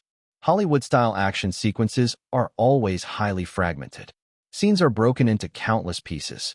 Most of the time, Duke sat in the director's chair, watching the monitor and rarely intervening. After years of dedicated research, Jimmy Carter, though not yet a master, had developed his own distinctive style. The current sequence depicted retired Agent Brian's last mission, which Duke planned as the film's opening. Unlike typical action films, the original movie's opening had a very slow pace. In both Hollywood and Hong Kong, action films generally start with an eye-catching scene. However, the original film, possibly due to its French director, began with a slow tempo. While this was unconventional, it wasn't an effective opening. Over the years, action films have consistently adhered to the formula of starting with an exciting fight scene for good reason. Although the father-daughter bond is the film's emotional core, the real hook for viewers lies in the action. Being an action film aimed at action fans, a strong opening fight is essential to keep the audience engaged and prevent early walkouts or negative word of mouth due to a slow start. The original film's slow opening undoubtedly affected its reception and box office performance. Even as a commercial director, the thinking of a French commercial director is distinctly different. Hollywood, from Razzie to Legend, 30 chapters. Chapter 490. Chapter 490. The biggest competitor. A tall agent quietly crept into an old factory and kicked open the door of an office. Before the criminals inside could react, he rushed forward and swiftly took down several of them. This person moved as nimbly as a leopard, striking with the ferocity of a starving wolf. His attacks were direct and lethal, targeting the most vulnerable spots of the human body: throat, face, back of the head, and chest, without any superfluous movements or hesitation. "Jimmy, well done." After 2 days of filming the action scenes, Duke watched the footage after some simple editing and said to the action director accompanying him in the editing room, "It's about 80% of what I envisioned." Hearing this, Jimmy Carter couldn't help but ask, "Do you need me to reshoot anything?" "No. Need." Duke shook his head and patted him on the shoulder. "This is good enough for this movie. Keep up the good work." Over the past 2 days, both Liam Neeson and his 2 stunt doubles had performed exceptionally well. Duke decided to modify the shooting schedule, prioritizing the filming of action scenes. During this process, most of the shots were directed by Jimmy Carter, while Duke focused on reviewing and providing timely feedback. A director is fundamentally the coordinator of a production team. One of their basic responsibilities is to mobilize and maximize the potential of every member in the crew. Filming action scenes is never easy, especially when the actor, Liam Neeson, is over 50 years old. Bumps and bruises were inevitable, and he even sprained his ankle during a chase scene. Fortunately, the injury was minor and did not significantly affect the subsequent filming. The action sequences took half a month to shoot before reaching a temporary conclusion. Some additional action scenes would require on-location shooting in Paris. By December, Duke began filming the dramatic scenes. Strictly speaking, the focus was on Liam Neeson, with relatively few scenes involving other characters. It was essentially a one-man show. I don't know who you are. The set was designed as a room. Liam Neeson, holding a Nokia phone, was performing a monologue. He kept his expression calm, but rage burned fiercely in his eyes. His seemingly plain words concealed the infinite fury of a father whose daughter had been kidnapped. I don't know what you want. If you're after ransom, I can tell you, I don't have money. He slowly stood up, issuing a final warning, like a sleeping lion ready to pounce at any moment. But I do have a very particular set of skills I have acquired over a very long career, skills that make me a nightmare for people like you. If you let my daughter go now, that'll be the end of it. I won't look for you. I won't pursue you. The lion finally bared its fangs. But if you don't, I will look for you. I will find you. And I will kill you. Cut. That's a wrap, Duke said to Liam Neeson. Great job. The intense and suspenseful action scenes were crucial to the film's appeal, but so was the underlying fatherly love. Without the emotional foundation of the father-daughter relationship, the protagonist's actions in his rage would not gain any audience support and would be no different from those of a vicious criminal. However, when the family is threatened and a daughter is on the verge of disappearing forever, the actions of a loving father to rescue her gain justification. It also indirectly highlights that the people he takes down are scum, underscoring the justice of his mission. Don't underestimate the importance of this sense of justice. While it might not resonate strongly with most Americans in real life, in a film, it's a key factor in attracting an audience. In a movie, certain elements can be altered, but others are inviolable. By December, the awards season was in full swing. While Duke was busy filming his new movie, his PR team was equally occupied. Besides arranging for Duke to attend some parties during his breaks from shooting, Panny Callis often operated independently. Backed by ample funding and decades of experience, the veteran public relations manager was frequently seen in Beverly Hills and Hollywood. The Academy of Motion Picture Arts and Sciences has various restrictions on PR campaigns, but in practice, the bottom line of this fame and fortune game has been continuously lowered, especially since the Weinstein brothers began their cash-driven campaigns. In the early 1990s, an Oscar PR campaign for a film typically cost hundreds of thousands of dollars, rarely exceeding $500,000. But now, in the new century, without investing $3 to $5 million in this game of fame, it's impossible to even dream of nominations for key awards. Without a budget of tens of millions, the most prestigious awards will undoubtedly slip through your fingers. According to the Academy, PR campaigns are a manifestation of free market competition. And in this highly commercialized society, what's the biggest driver of competition? Undoubtedly money. Duke understood this clearly. Given his future production plans, he would increasingly distance himself from the niche-focused Oscars. The success of The Lord of the Rings, The Return of the King, with its trilogy advantage, was his best and perhaps only chance. Therefore, he spared no expense. Moreover, compared to the profits from the trilogy's director's cut royalties, this investment was negligible.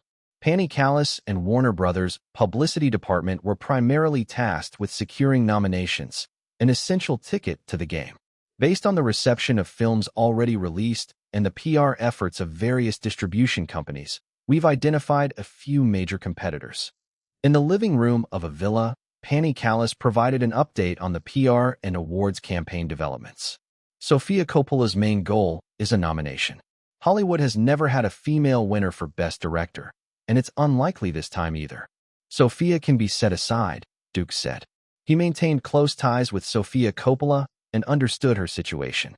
In that case, the main competitors are down to two, Panny Callis continued.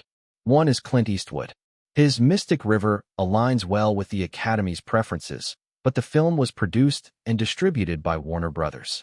Without the backing of the studio, his chances of winning are slim. Between Duke and Clint Eastwood, it was clear who was more important to Warner Brothers. According to our team's analysis, your biggest competitor should be Peter Weir.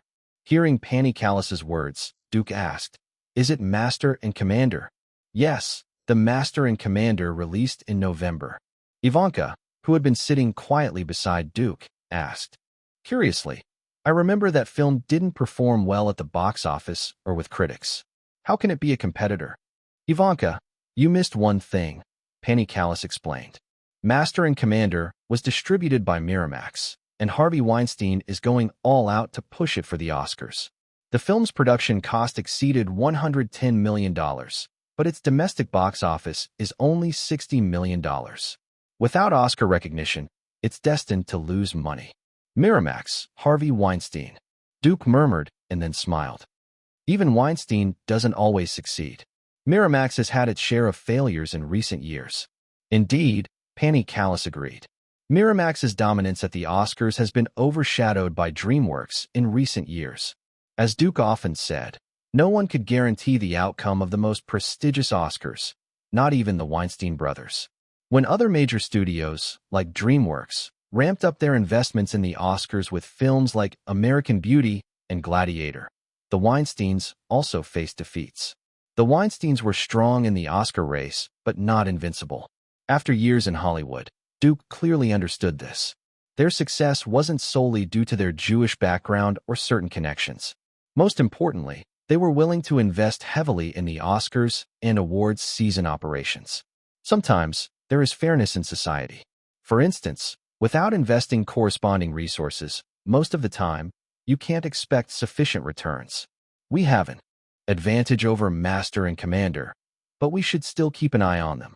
As a seasoned PR expert, Penny Callis knew that anything could happen until the very last moment. Master and Commander also has its strengths. Its release date is closer to the awards season, it has better critical reviews, and its box office is far lower than ours. When it came to box office performance, Penny Callis showed a hint of resignation. Since Titanic, high-grossing films often face challenges at the Oscars. The Academy promotes itself as a champion of popular art, but how many Americans truly believe their claims? More often than not, mainstream films are sidelined by them. We have a significant advantage, but we can't let our guard down, Penny Callis concluded. Duke agreed with her. Although the Academy doesn't make erratic decisions like the Grammys, they often favor niche films over mainstream ones. Publicity and promotion efforts couldn't afford any relaxation. While promoting their own film, attention also needed to be paid to competitors. After pondering for a moment, Duke asked, "Peter Weir is the director of The Truman Show, isn't he?" Hearing Duke's reminder, Penny Callis's eyes lit up. "Yes, that's him. I've heard the Academy didn't like that heavily satirical film," Duke said. "Penny, at the crucial moment of voting, we can remind the Academy's conservative members that Peter Weir directed The Truman Show." Chapter 491, Simultaneous Release in China and the U.S. Chapter 491, Simultaneous Release in China and the U.S. Duke knew very well that neither he nor Peter Weir was the kind of director favored by the Academy. The latter's films often mocked the entire film industry, while Duke was purely a commercial film director. Therefore, even when holding the advantage, Duke had never slowed down his actions. Many people involved in the Christopher incident had implicitly or explicitly expressed support for him. In particular, Frank Pearson, the vice president of the Academy's rotating committee, discreetly conveyed through Nancy that he would support the return of the king at this year's Oscars. In the days leading up to Christmas, apart from shooting Taken, Duke frequently attended various parties.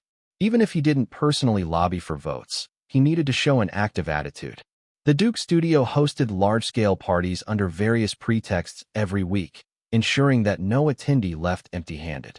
Exquisitely crafted DVD deluxe sets were essential for the judges to review the films. Along with DVDs, playback devices were also necessary. The Duke studio arranged for a batch of custom-made players from Sony Electronics to be loaned to the judges. Though technically a loan, everyone understood they wouldn't be returned.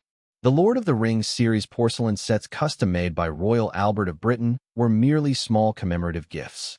By Christmas, just the DVDs and commemorative porcelain sets alone had been distributed in tens of thousands, covering every Academy member and every potential connection. Strictly speaking, this definitely crossed the Academy's boundaries. However, in today's Oscars, nearly every competing project was doing the same, and some might even go further. As long as these activities stayed within a certain limit, the Academy often turned a blind eye. Even if the Academy found it intolerable, they would first pick a minor target as a warning to others. Over the years, especially since the 1990s, the Oscars have increasingly leaned towards public relations and monetary influence.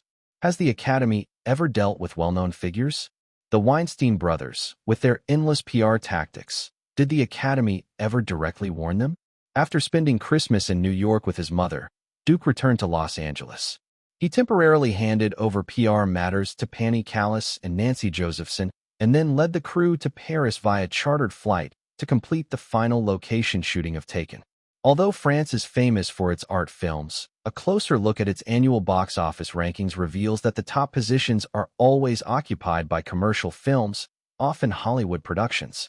As a quintessential Hollywood commercial film director, Duke and his crew were quickly surrounded by a swarm of reporters and fans as soon as they appeared on the champ slices, temporarily halting the shoot. "It seems I'm quite famous in France," Duke remarked self-deprecatingly to Tina Fey as the security team maintained order. "But right now, I wish I were obscure." The gathering of fans and reporters inevitably disrupted the filming, despite many starting to observe order. "You should have anticipated this long ago," Tina Fey replied, handing Duke his water cup. "When I went to the East, I realized just how influential you are. You're the most recognized Hollywood director there. People who know Hollywood might not recognize Steven Spielberg, but they all know you." Duke laughed heartily at her comment. "I once wandered around the cultural markets in the big cities there and spoke with some people," Tina Fey said. Over the past few years, Tina Fey had gradually taken over the actual management of Duke's studio. She continued, "Your films like Speed, The Rock, Saving Private Ryan are ubiquitous there. They're also among the best-selling DVDs, introducing many to you and your work." "Unfortunately," she sighed, "all the DVDs I saw weren't authorized by us or Warner Brothers." Tina Fey looked puzzled. "I once suggested suing them. Why did you veto it, Duke? Is it worth spending endless energy fighting a cross-ocean lawsuit?" Duke shook his head. Even now, in 2003, and even 10 years later during his final years, copyrights were often meaningless in practice. Back then, like countless others, he was a beneficiary of lax copyright protection. Some things are vastly different when seen versus done. Duke never deluded himself into thinking he could single-handedly change an entire industry or even a country's broader circumstances. "By the way, Duke, how do you plan to respond to their invitation?" When Tina Fey visited the East, she met a film official who, on behalf of their department, once again extended an invitation to Duke. They hoped he would visit the Pacific region next year with his film. Following the 9/11 attacks and the signing of trade agreements, including a memorandum on film cooperation, Hollywood crews had increasingly filmed in that region. Earlier in the summer, George Lucas had shot Star Wars: Revenge of the Sith in a scenic city there. According to 20th Century Fox's plans, Revenge of the Sith would achieve simultaneous release in China and the US. Hollywood's hungry wolves were already eyeing that enormous market, ready to pounce once it matured. "Inform Warner Brothers and let their international distribution department handle it," Duke decided. "If they agree to a simultaneous release of Taken in China and the US, I'll consider attending the premiere." Since they had repeatedly invited him, and given the easing Sino-American relations, Duke decided to visit and possibly further expand his reputation. When that vast market exploded in the future, his films might also achieve jaw-dropping results. As time passed, the temporary set regained order. After adjustments, the crew resumed filming. The scenes here involved simple dialogue between Liam Neeson and a French actor under the shadow of a reflector. Due to the noise on set, Duke abandoned live recording, planning to handle the audio in post-production. The presence of reporters and fans extended the planned 2-hour shoot to half a day. When night fell, Duke finally led the crew back to the hotel. Returning to the hotel, Duke found that Ivanka, back from a business trip to London, had also arrived in Paris. "Finished with your work in the UK?" he asked after escorting her to the room. "Did it go well?" He handed her a glass of water. Ivanka took a sip before replying, "Pretty well. We've secured promotional agreements with 2 British companies, officially entering the UK and European markets." "Impressive growth," Duke remarked. Ivanka pulled Duke to sit beside her, half leaning against him as she continued, "Without your help in achieving a breakthrough in broad promotion, we couldn't have grown so quickly." "Don't forget, I'm also a shareholder," Duke said, gently pinching her nose. And a board member. A nominal member, Ivanka retorted with a pout. Duke laughed and kissed her cheek. Most of his stake in Instant Share was managed by David. Although the company is growing fast, we've yet to turn a profit, Ivanka sighed. And I still owe the bank a lot. Company expansion required significant capital. Unlike Duke, Ivanka had to rely on bank loans apart from her trust fund, which she gained control over at 21. Duke had offered financial support, but Ivanka declined. It wasn't hard for him to understand. While she leaned on Duke in life, she preferred some independence in business. By the way, I heard Google is preparing for an IPO? Ivanka asked. Duke nodded. Yes, likely in the second half of next year. Will I witness the birth of a miracle? Ivanka teased, pretending to be curious. Will you become a billionaire? She remembered clearly that despite multiple rounds of dilution through financing, Duke still held 25% of Google's shares. With Wall Street analysts bullish on Google, its IPO would undoubtedly create astronomical wealth. Darling, Duke said, pulling her closer, you won't be far behind. Given Instant Share's current growth, it too could achieve financial miracles with a future IPO. Ivanka blinked. What do you think about taking the company public? Now, Duke frowned slightly. It wasn't the first time she'd brought it up. Since returning from New York, she'd been pondering the idea. Duke, busy filming at the time, hadn't given it much thought. I think the timing is decent, Ivanka said. The IT sector and NASDAQ are recovering, and our site now has over 5 million registered users. What do you think? Let's wait a little longer, Duke suggested. After Google's IPO, we can assess the situation. Ivanka thought for a moment before nodding. All right, let's wait a bit longer. Chapter 492. Chapter 492. The exterior scenes that Duke and the Taken crew shot in Paris weren't many, nor were they particularly difficult. The hardest part remained getting road closures in this extremely prosperous and crowded city. Both time and space were extremely limited, and Duke had to direct the crew to complete the planned scenes as quickly as possible, without compromising on quality. Fortunately, Liam Neeson was in pretty good shape. As long as he maintained his condition, the filming progress could be guaranteed. On the temporarily closed elevated bridge, traffic was jammed bumper to bumper. The camera mounted on a dolly kept retreating. Right in front of the lens, Liam Neeson was striding forward with all his might. This actor, already over 50, was running at nearly full speed. Cut. Behind the camera, Duke lifted his head and called a halt. 5-minute break. Riley, touch up Liam's makeup. The tall Liam Neeson leaned over a car, panting heavily. Even with systematic training, running up this long upward slope was still a bit too much to handle. Duke walked over and asked him a few questions, then extended the break to 15 minutes. The character setting of Agent Brian made it impossible to cast a younger actor. A retired agent of advanced age, still capable of close-quarters combat, to take down a bunch of strong young thugs, this could only happen in the movies. 15 minutes of rest time was already the limit. Although the actual shoot location wasn't the elevated bridge near Charles de Gaulle Airport, and the traffic here wasn't overly busy, the crew still couldn't occupy it for too long. Duke stood up and walked to the edge of the elevated bridge, first gazing off into the distance. Then he looked over toward the crew's blockade line, where Tina Fey had just crossed over and was walking quickly toward him. The plane has taken off, she said as she came up beside Duke. Ivanka will call you once she gets to Australia. Duke nodded. Ivanka had only stayed here for 4 days before heading to Australia. Right now, the company was in a rapid development phase. Saying it was expanding globally was still far off, but entering Europe and the 5 English-speaking ally regions that had close ties with North America wasn't difficult. As for the company going public, although Ivanka had brought it up multiple times since returning from New York, Duke had always delayed it with various reasons. A company reaching a certain stage of development seeking public listing for funding expansion was completely normal. And this company had been investing for years without any returns. Ivanka wanting to go public seemed perfectly reasonable in his view. However, based on Duke's understanding, the matter of going public seemed to have Donald Trump's shadow behind it. He didn't want that troublesome guy sticking his hand into his cake. Of course, going public was a future necessity. If Instant Share wanted to continue expanding, it would undoubtedly require huge funding. Though Duke did have some assets, most of them weren't liquid. and he couldn't possibly invest large amounts of money into just one uncertain project. The IPO could wait a bit longer, at least until after Google went public. The short break quickly ended.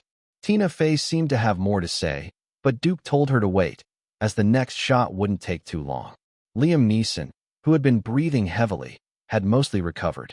Although the final shot took 4 NGs, Duke called it good in under 40 minutes.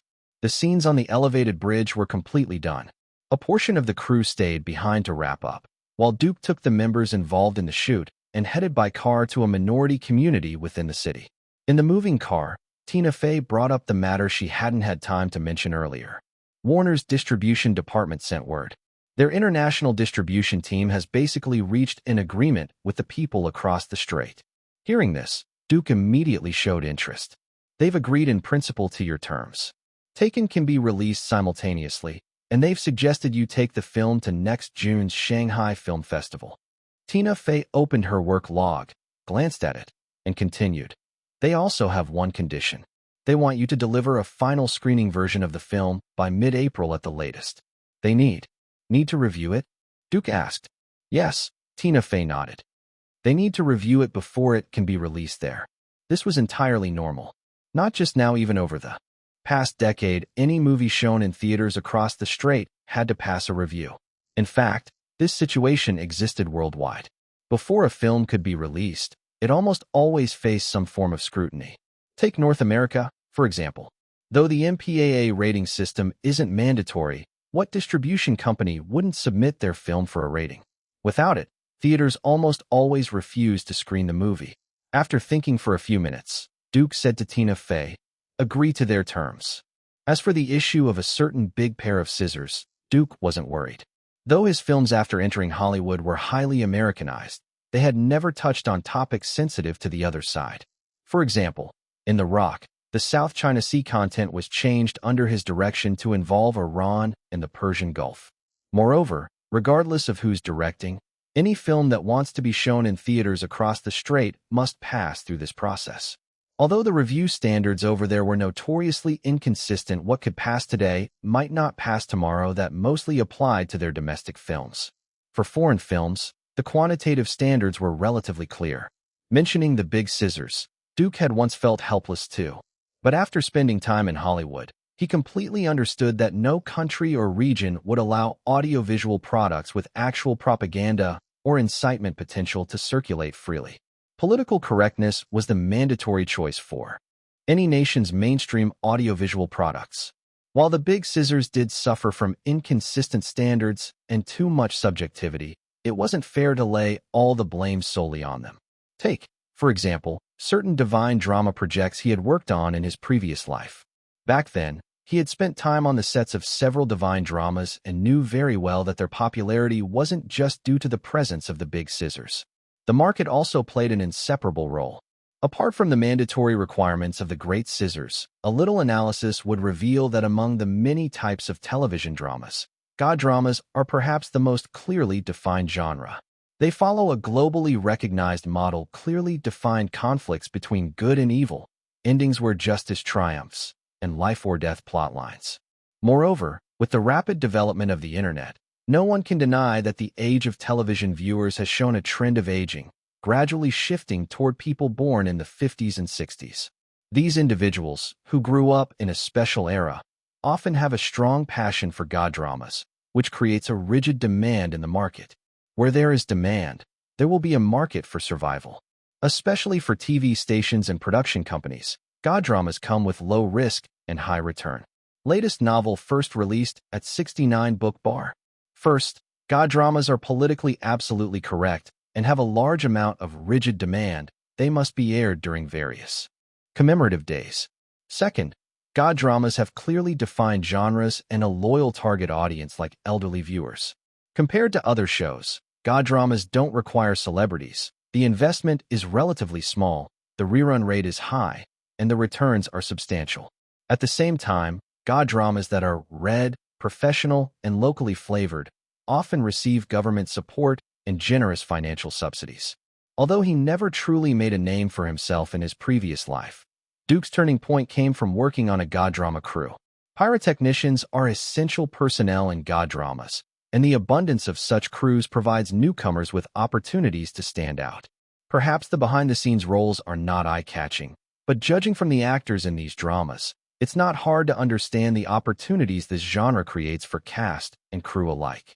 God dramas are the type of productions that place very low demands on the cast. Those who aren't pretty, aren't tall, and have plain looks may not be able to act in other genres, but they generally have no issue appearing in God dramas. In fact, many seemingly glamorous second- or third-tier idol celebrities might not earn as much as God drama actors whose names are barely known. Duke once heard some producers say that some second- and third-tier artists, who specialize in idol dramas and slice-of-life shows, might still rely on their families to pull strings and cover living expenses. In contrast, God drama actors, so long as they work hard, often have an endless stream of roles and can earn big money. To exaggerate a bit, in the film and television industry where opportunities matter more than ability, God drama cast and crew might be the closest to the ideal of you reap what you sow. The popularity of certain genres of movies and TV shows is usually the result of multiple factors. It's impossible to simply blame any individual or organization. Just like how Captain America once beat up Hitler and Quentin Tarantino wiped out the Nazi high command, whether it's in China or the US, both share a similar attitude toward film and TV. Political correctness must be encouraged, and romanticized imagination is allowed. Of course, appropriate imagination and embellishment bring more entertainment value to a show, which is enjoyable to everyone. But if vulgar elements are added, then criticism is only to be expected. All in all, as a former industry insider, Duke had a pretty good understanding of where the bottom line of the great scissors lies.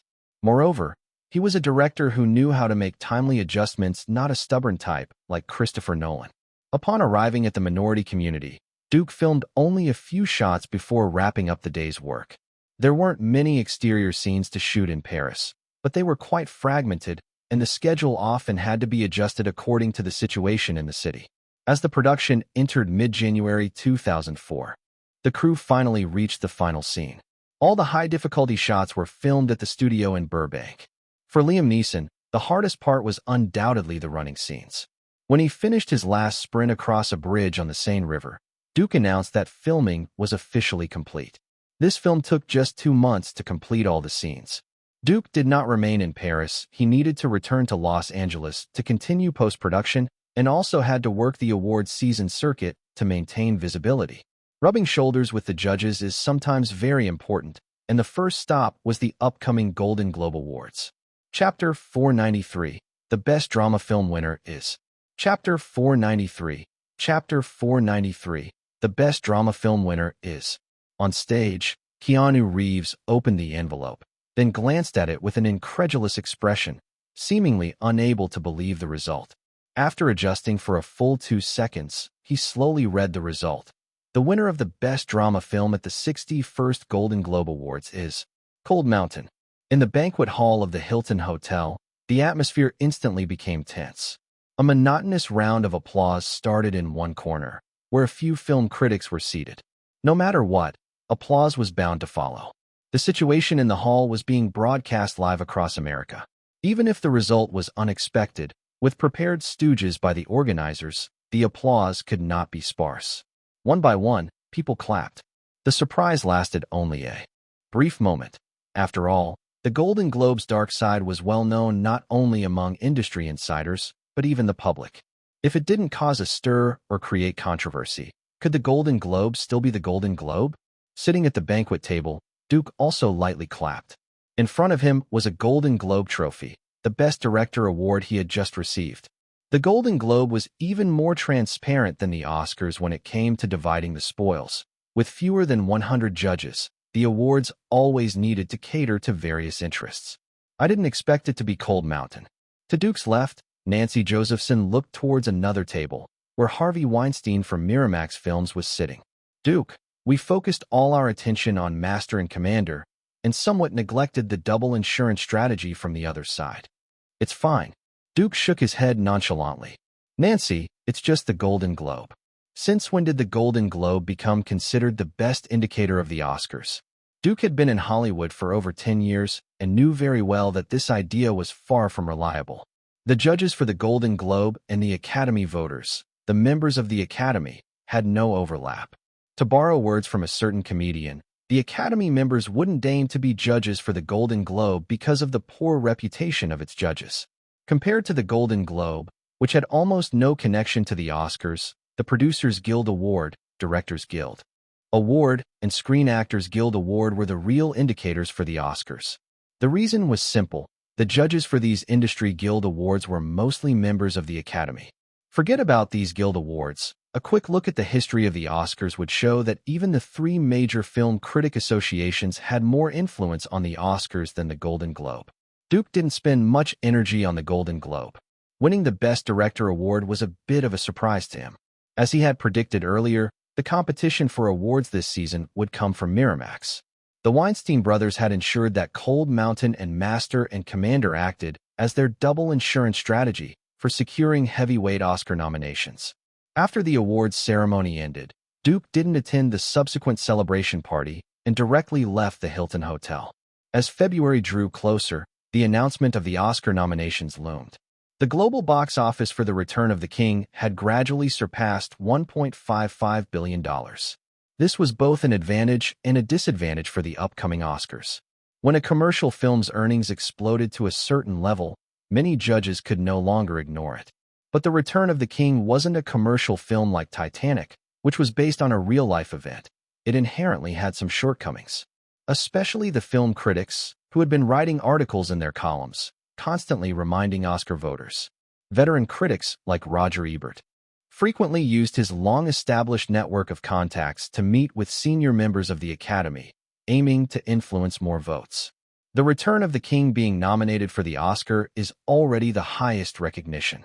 In an office, Roger Ebert said firmly to the woman in her 50s across from him, "Cheryl, The Return of the King is a purely non-realistic commercial film.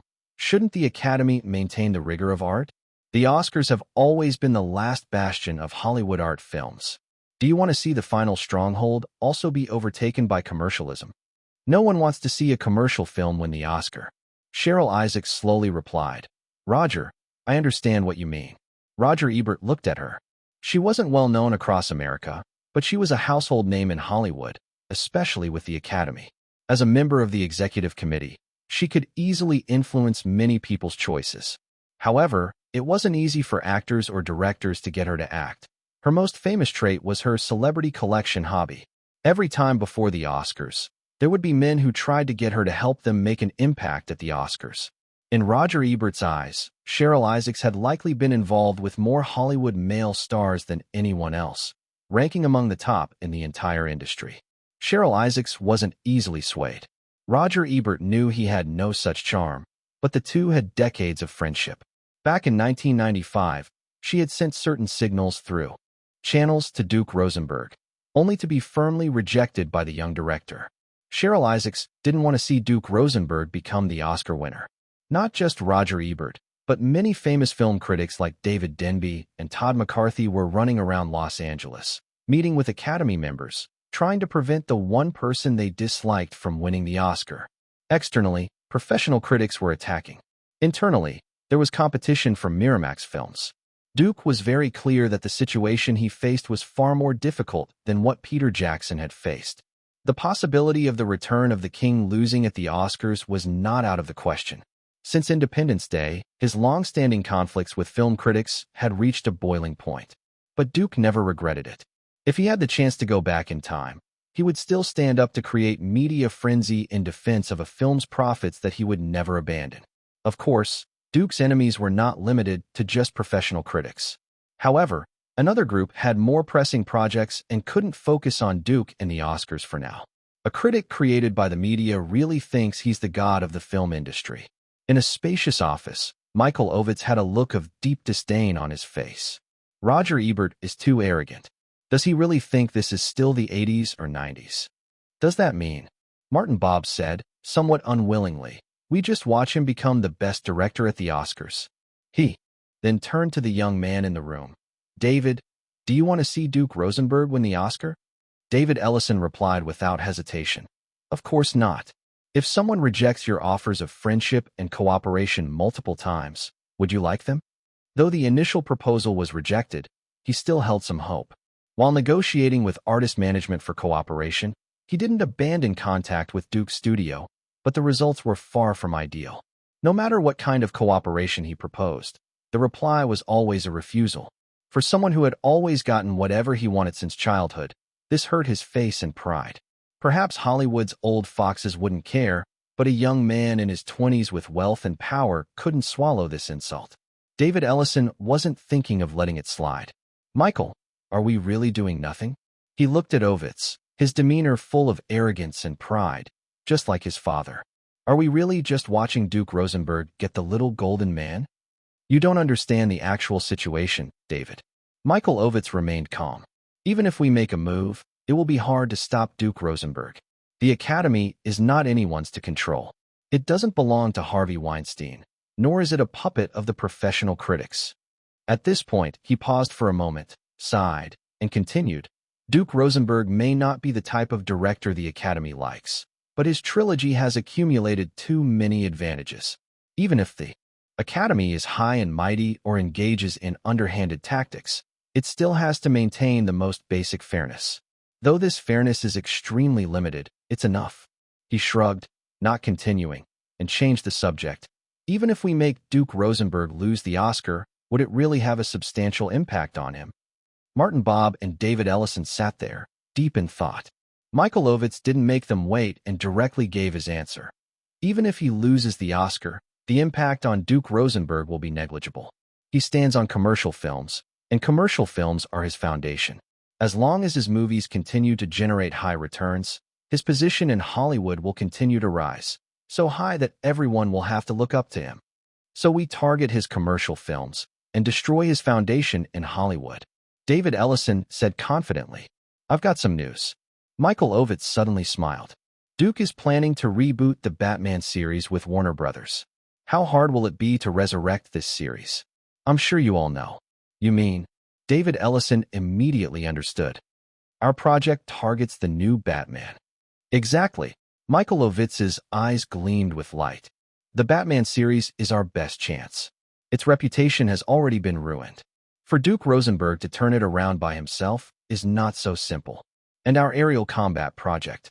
David Ellison laughed, as if he had transformed into an aerial hero, shooting down that big bat from the sky.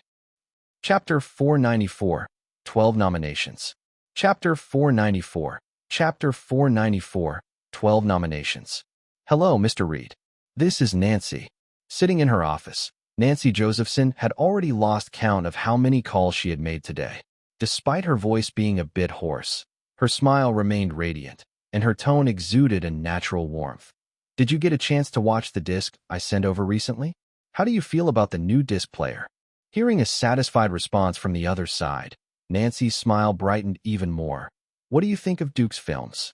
The Academy's mission has always been to recognize those who have made significant achievements in film and to promote research, techniques, and equipment improvements.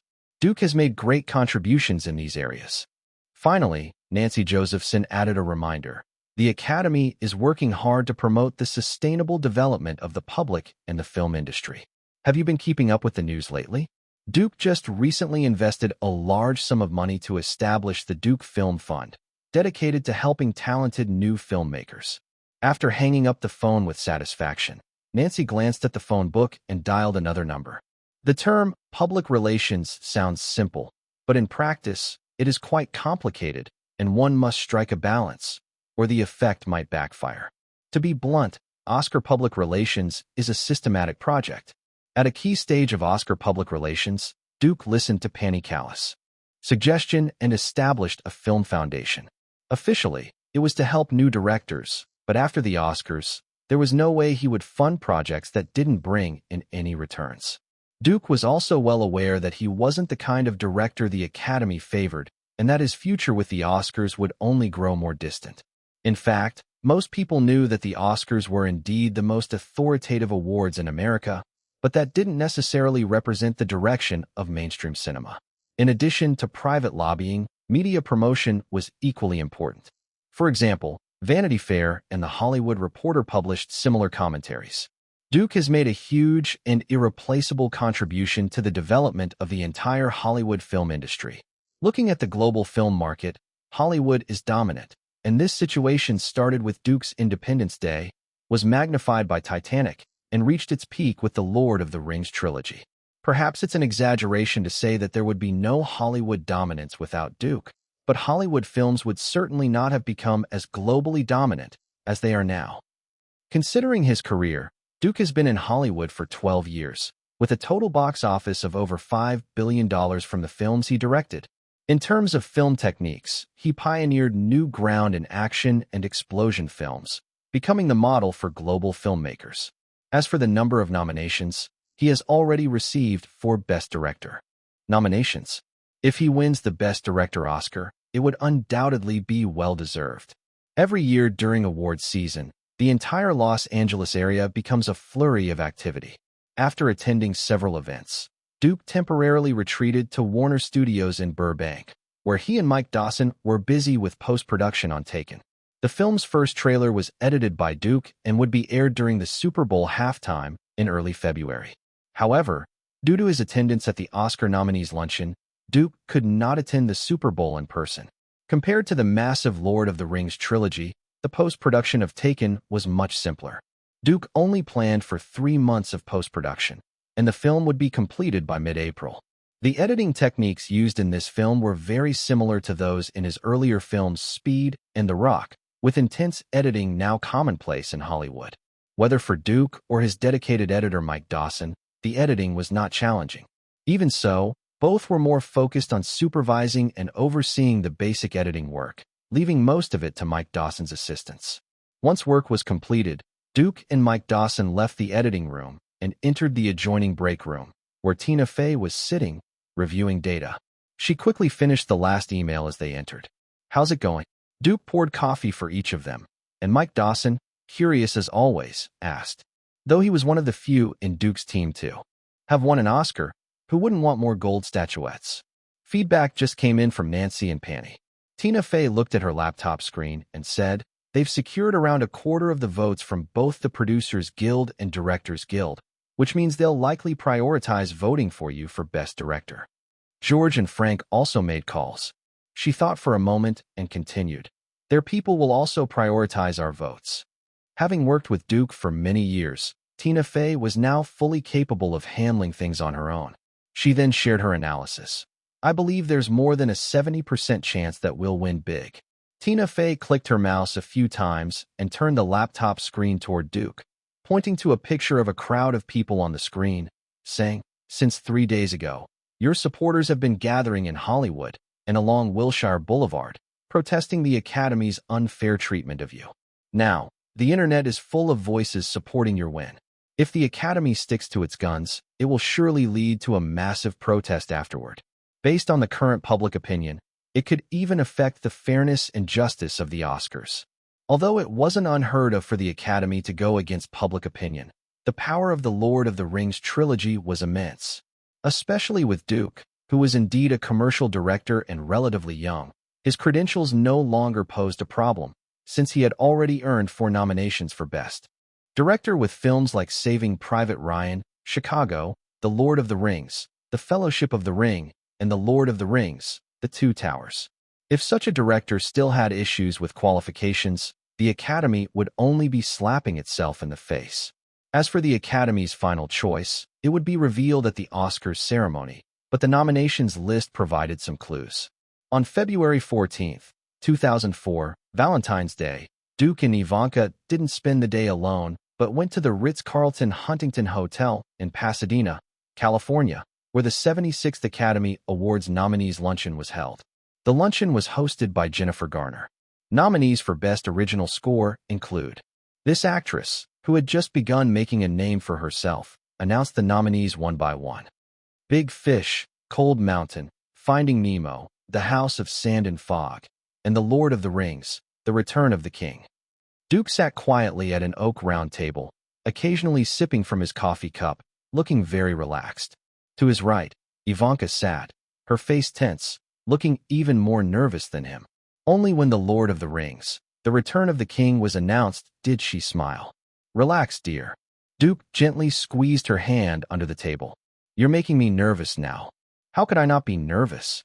Ivanka whispered in his ear. This is your best chance to win the Oscar. Do you still want to wait? She glanced at the members of the Academy Executive Committee seated nearby, visibly displeased. If they remain so stubborn, I'll even take out a loan to fund media attacks on them.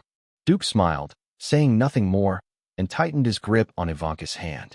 The announcement of the nominees was nearing its end. The nominees for Best Director are Fernando Meirelles, City of God; Sofia Coppola, Lost in Translation; Peter Weir, Master and Commander; The Far Side of the World, Duke Rosenberg; The Lord of the Rings; The Return of the King, Clint Eastwood; Mystic River. Upon hearing this, Duke and Ivanka both let out a sigh of relief. After all the efforts they had made, it would have been a lie to say they didn't care. No matter what, receiving a nomination was already a victory. After all, nominations were the ticket to the ceremony. Without a nomination, there was no chance of competing for the award. As expected, The Lord of the Rings, The Return of the King also received a nomination for Best Picture. Though it didn't receive nominations for Best Supporting Actor or Actress, the nominations for Best Director and Best Picture ensured that The Lord of the Rings, The Return of the King had high-quality nominations. Moreover, Duke heard very clearly that The Lord of the Rings, The Return of the King didn't get the 11 nominations it had been remembered for, but 12: Best Picture, Best Director, Best Adapted Screenplay, Best Art Direction, Best Costume Design, Best Sound Editing, Best Visual Effects, Best Film Editing, Best Makeup, Best Original Score, Best Original Song, and Best Cinematography. Although it didn't break or even tie the record held by Titanic for most nominations, it had the chance to break another Oscar record, the most Oscars won by a single film with 11 awards.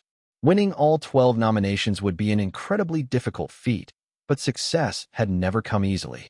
Since the Academy had given 12 nominations, Duke was determined to turn those nominations into tangible awards. The nominees' luncheon ended, and Duke's table was soon surrounded by people coming to congratulate him. Congratulations, Duke.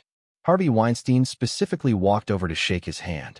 The two didn't have much interaction, but didn't have personal conflicts either, and weren't enemies either. Your achievements aren't bad either, Harvey. Duke gave him a light handshake, and their relationship could not be called friendly either. Lastly, a monotonous voice rang in Duke's ear. Do you need a hug? I should be hugging you. With that, Duke opened his arms and gave Sofia Coppola a congratulatory hug. They gently patted each other's backs, having worked together for many years and naturally sharing a certain camaraderie. Congratulations on becoming the first American woman to be nominated for Best Director.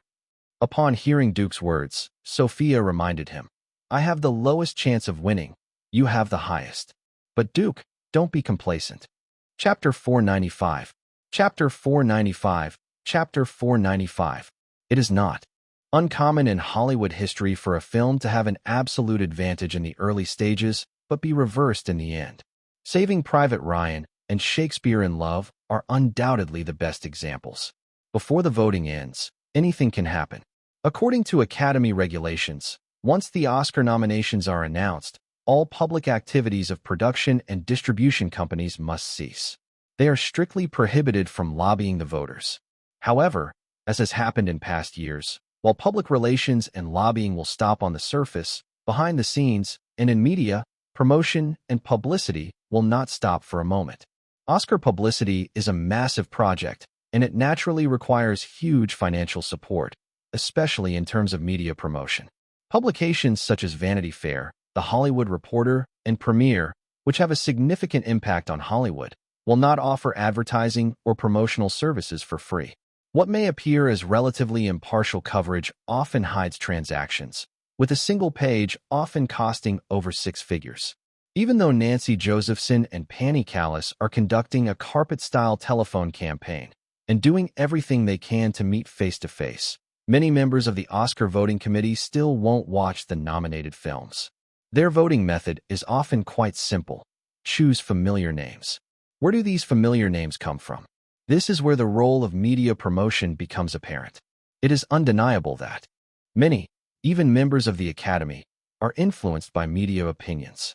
Prominent critics with columns in well-known media outlets inevitably affect many voters. Professional critics have declined, but their influence during the awards season is still not to be underestimated. This group, often more skilled in undermining than contributing constructively to the film industry, may not have reasonable opinions about its development, but their impact during the awards season should not be ignored. It's extremely difficult to completely eliminate the influence of critics during awards season. The best way to fight them is through time. Once those old-timers in the Academy, who grew up alongside the critics, pass on, even though the new leadership may be more progressive, if they haven't experienced the era when critics were powerful, the influence of professional critics will continue to wane. Take someone like Duke, Michael Bay, or James Cameron. If they were to become longtime members of the Academy, how could they still be affected by critics? Every era has its own characteristics. With 12 nominations, Duke's first thought is of winning all 12 awards. If all goes as expected, such an opportunity may never come again. But the biggest obstacle to winning those 12 awards is not Harvey Weinstein or Miramax, but the professional critics, a group of just over 400 in North America.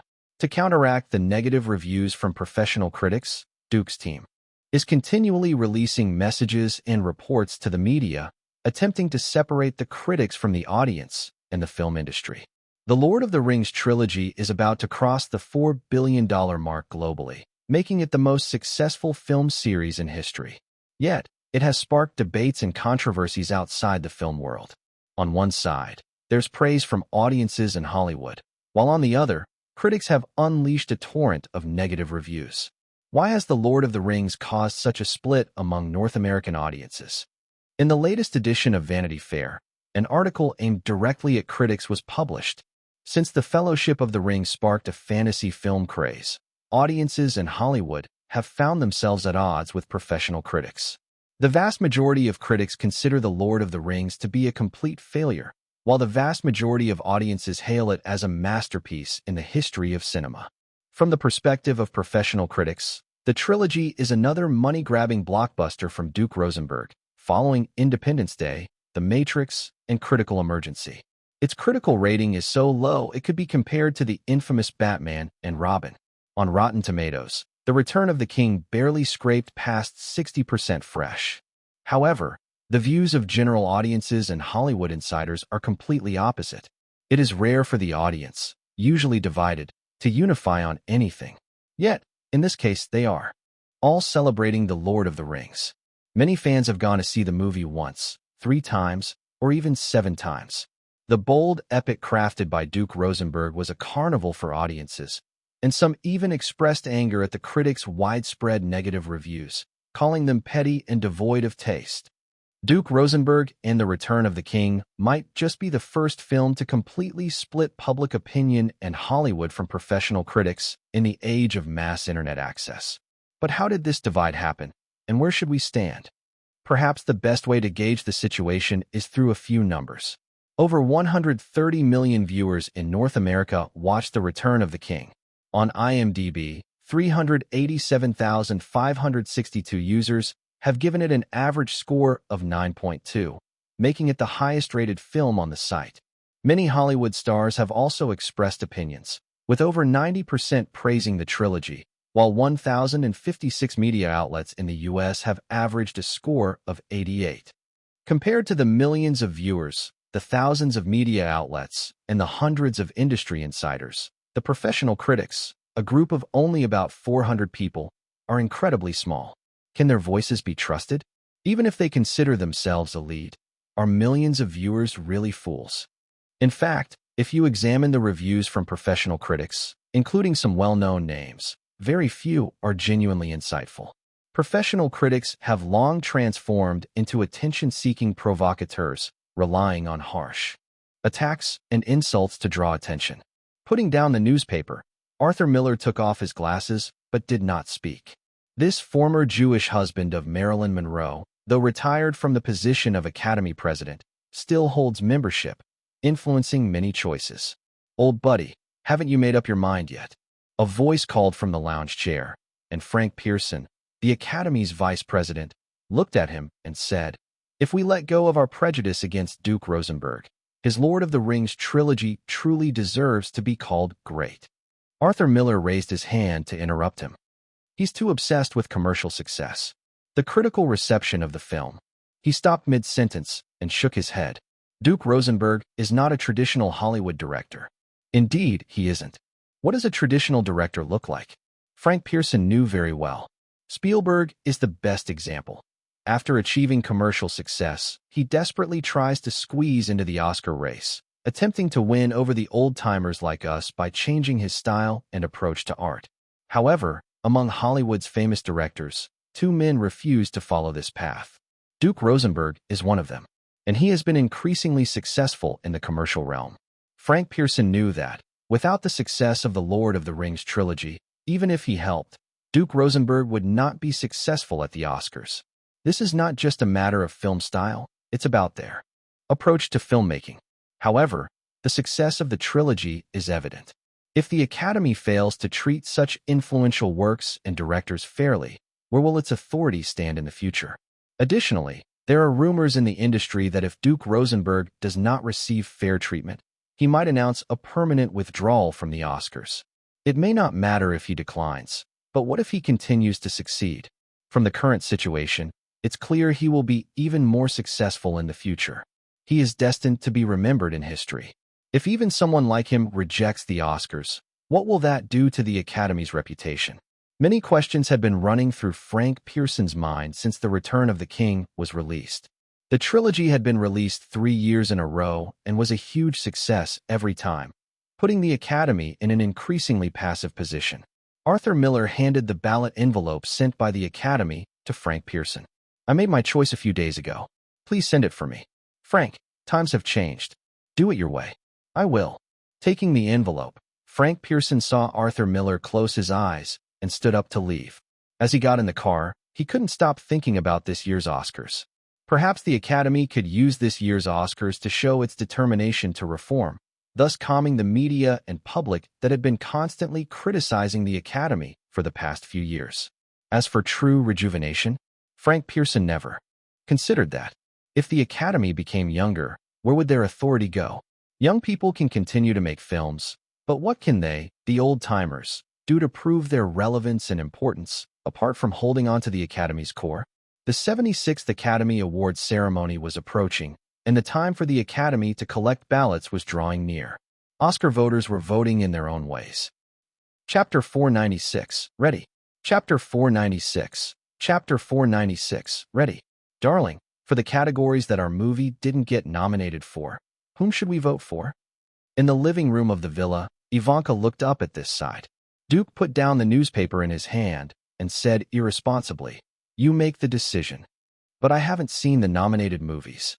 Ivanka scratched her face. She held the pen above the ballot, clearly very interested in the power of voting for the Oscars on Duke's behalf. Duke picked up a glass of water, walked over, and handed it to Ivanka. "Drink some water. You haven't had any since last night. I'm going to New York tomorrow for a promotional event. Dehydration will make me look slimmer." As she said this, Ivanka saw Duke's determined look, so she had no choice but to take the glass. "Okay, I give up on my dehydration diet plan." She blinked her eyes quickly, deliberately pushing the ballot in front of Duke. "How should we choose?" While Duke was looking at the ballot, Ivanka quickly took a small sip of the water and placed the cup back on the coffee table. "I don't know who to vote for either." Duke shrugged. "The movies that don't relate to us, I haven't watched any of them." In fact, he was one of the irresponsible members of the jury. Most of the nominated films, aside from a few he had seen in his past life, he had no intention of watching. People like Duke made up a significant portion of the 6,000 Oscar voters. A long time ago, Duke became an Academy member, one of the nearly 6,000 members. According to the Academy's rules, members were selected in 2 ways. One was through invitation, and the other was automatic upon receiving an Oscar nomination. Duke belonged to the second group. He had always been very busy, so fulfilling the duties of a jury member was mostly a formality. In most cases, like this one, he didn't have any personal connection to the awards. He would vote with his feet or choose based on familiar or pleasing names. This method of voting was quite common among many Oscar jurors, and public relations and media promotion had the most significant impact on their choices. The final vote for the Oscars this year would run from February 14th, when the nomination list was announced, until February 25th, when the award ceremony took place. After the ballots were mailed back to the Academy, they would be counted by two accountants from PwC. Once the votes were counted, the winners' names would be sealed, and these envelopes full of suspense and anticipation wouldn't be opened until the live broadcast of the Oscars. The voting system for the Oscars has undergone many reforms over the years. In recent years, each Oscar has gone through 2 rounds of voting. All members of the Academy, who belong to one of the 14 professional branches, such as actors, directors, writers, and cinematographers, vote twice. The first round is to select the nominees, and the second round is to choose the winners. In the first round, jurors can only vote for candidates within their own field. For example, Duke could only vote for director-related awards. Once the nominee list was revealed, all nearly 6,000 members could vote for awards in other categories. Before the Academy expanded the nominations for Best Picture to 10, the new ranked choice voting system did not exist. The voting method was still a typical first-past-the-post voting system. Of course, no matter what the voting system is, the influence of public relations and lobbying plays a significant role, sometimes even determining the outcome of the awards. For someone like Duke and his team members, most of them are Academy members. They participated in the work of nominating films, or their friends did. So how would they vote? It's not hard to guess. In most situations, a person always has preferences, and these preferences are often influenced by the environment around them. Ivanka spent 5 minutes voting for awards unrelated to Return of the King. Duke sealed the ballot in an envelope and handed it to the butler, Emma, to mail it out. This marked the end of Duke's Oscar voting journey. As the Oscars ceremony drew closer, more and more Academy members completed their voting tasks. Howard Rodman, vice president of the Writers Guild, holds significant influence in this organization, which represents Hollywood screenwriters. Facing a few of his friends, he openly talked about his voting choice. "I'll only vote for categories where I've seen all the related films," he said. Being a busy person, he could usually only watch the most impactful films of the year. Furthermore, the film that did all the work against him, Return of the King, made the cut. "I'll vote for Return of the King."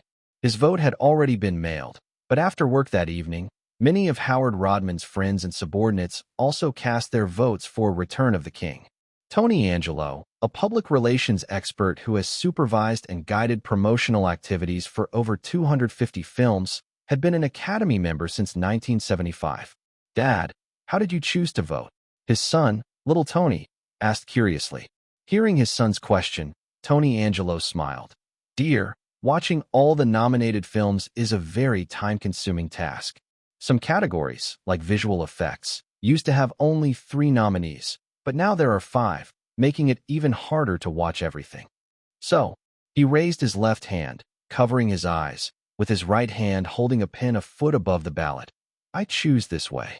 After speaking, he let go of his right hand, and the pen dropped onto the ballot, landing on one of the film's names, leaving a black dot. Tony Angelo took his left hand away, picked up the pen, and chose that movie in this category. "Dad, do it again," little Tony shouted excitedly. So, Tony Angelo covered his eyes once more. Peter Bart, a contributing editor at Variety magazine, came home after a day of work. It wasn't until his wife reminded him that he remembered the Oscar voting deadline was fast approaching. He entered his study, took out the envelope mailed by the Academy, and retrieved the ballot.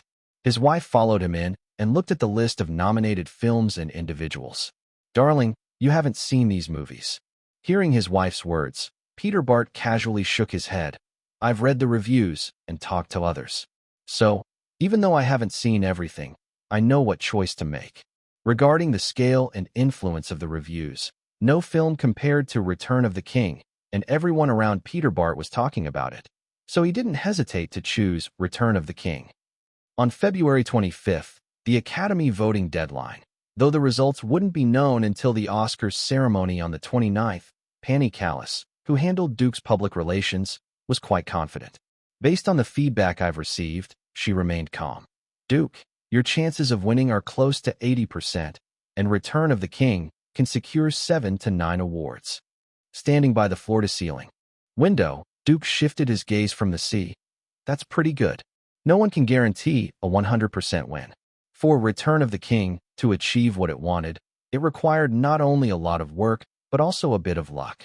Luck, something unseen and untouchable, could sometimes be quite important when all the work was done properly. For example, some jurors who usually vote with their feet, where their feet fall, they themselves often can't be sure. How's your preparation going? As the last person Duke served before retirement, Pani Callis had benefited greatly and devoted all her energy.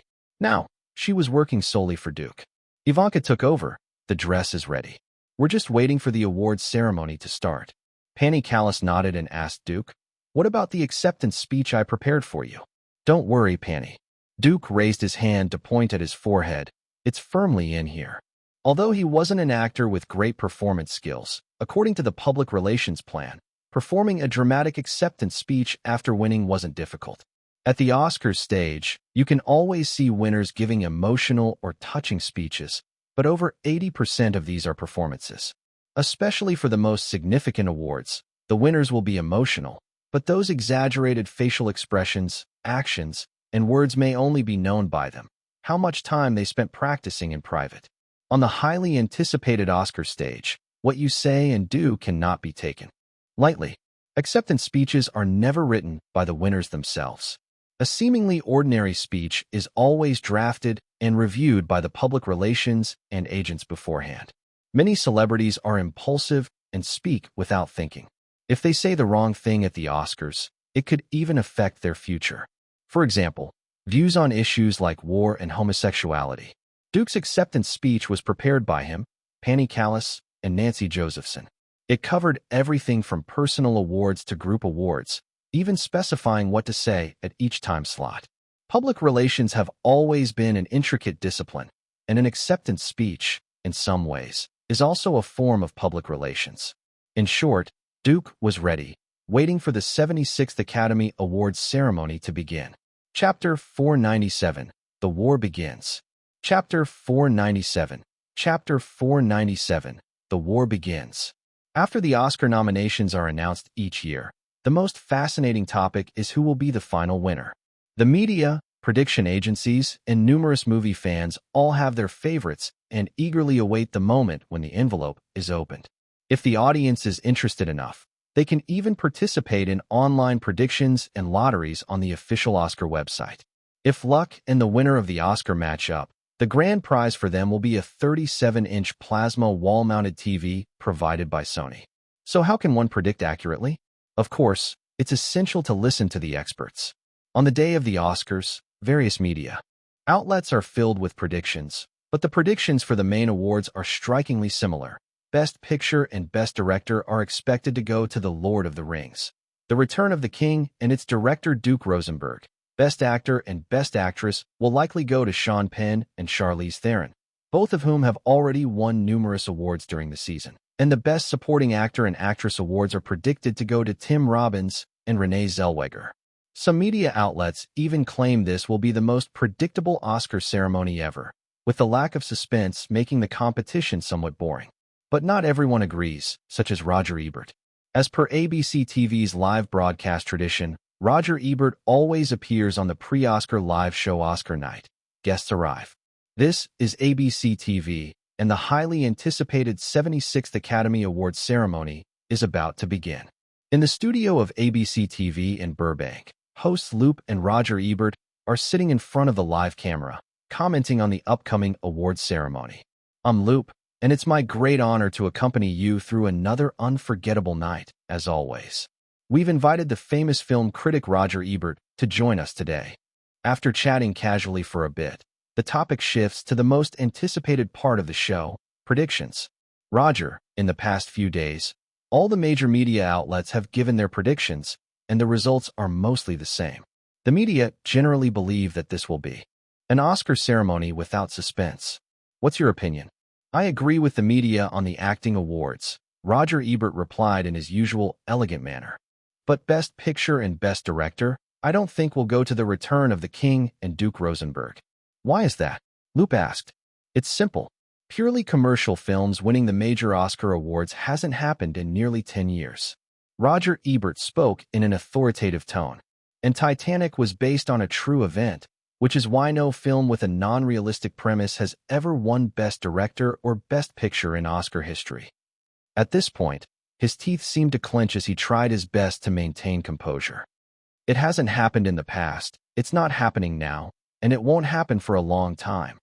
He, along with most well-known film critics, had worked hard during the award season. Though he felt a little uneasy, he still firmly believed that a repeat of Saving Private Ryan's treatment at the Oscars was imminent. Even if The Return of the King wins Best Picture, they must stop Duke Rosenberg from winning Best Director. In Roger Ebert's eyes, this was a war, and the battle had already begun. The Academy Awards has nearly 6,000 members. The final voting results cannot be swayed by personal will. At this point, only two people know the results: the partners from PricewaterhouseCoopers, Grigo Garrison and Rick Roses. They left the Los Angeles office of PricewaterhouseCoopers separately, traveling from different directions and roads to the Kodak Theater. Each carried a copy of the final results to prevent the award list from arriving late due to traffic or other unexpected incidents. However, this year's Academy Awards ceremony is different. Grigo Garrison and Rick Roses are surrounded by increased security. The night before the ceremony, the CIA received intelligence that this year's Oscars had become a target for al-Qaeda attacks. After the 9/11 attacks, no amount of security could be considered excessive for an event as significant as the Oscars. The Oscars are Hollywood's grand celebration, and even with the threat of terrorism, the ceremony would go on as usual, because this Hollywood extravaganza is always built with thick layers of American dollars. Days before the ceremony, the giant golden statue was already in place outside the Kodak Theater. Once the iconic Oscar statue was set up, the construction of the red carpet area proceeded. The 600-foot-long red carpet is a key venue for stars to display their charm. At the start of the red carpet, a large tent of about 500 square feet was erected. Stars and guests attending the ceremony would pause here before walking the red carpet into the Kodak Theater. The media's photo areas beside the carpet were also vast, and since February is Los Angeles' rainy season, the organizers had thoughtfully designed roofs for all the observation and photo areas. By noon, helicopters were circling above Hollywood, and barricades were set up on the streets. Security around the Kodak Theater was maximized with both technical and human resources. To ensure order, surveillance cameras and metal detectors were placed in every corner, and each officer had a watchful eye. Even the fans sitting in the open-air stands to watch the stars' entrances on the star-studded avenue were under tight observation. This year's Oscar broadcast has also sparked controversy.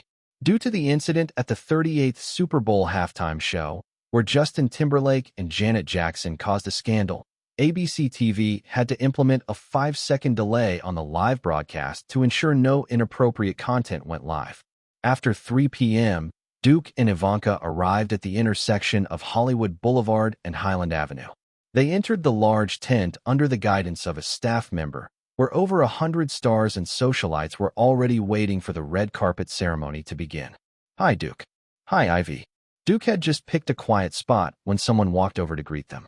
Charlize Theron, dressed in a silver-white fishtail evening gown, waved enthusiastically at them. "Hello, Sally."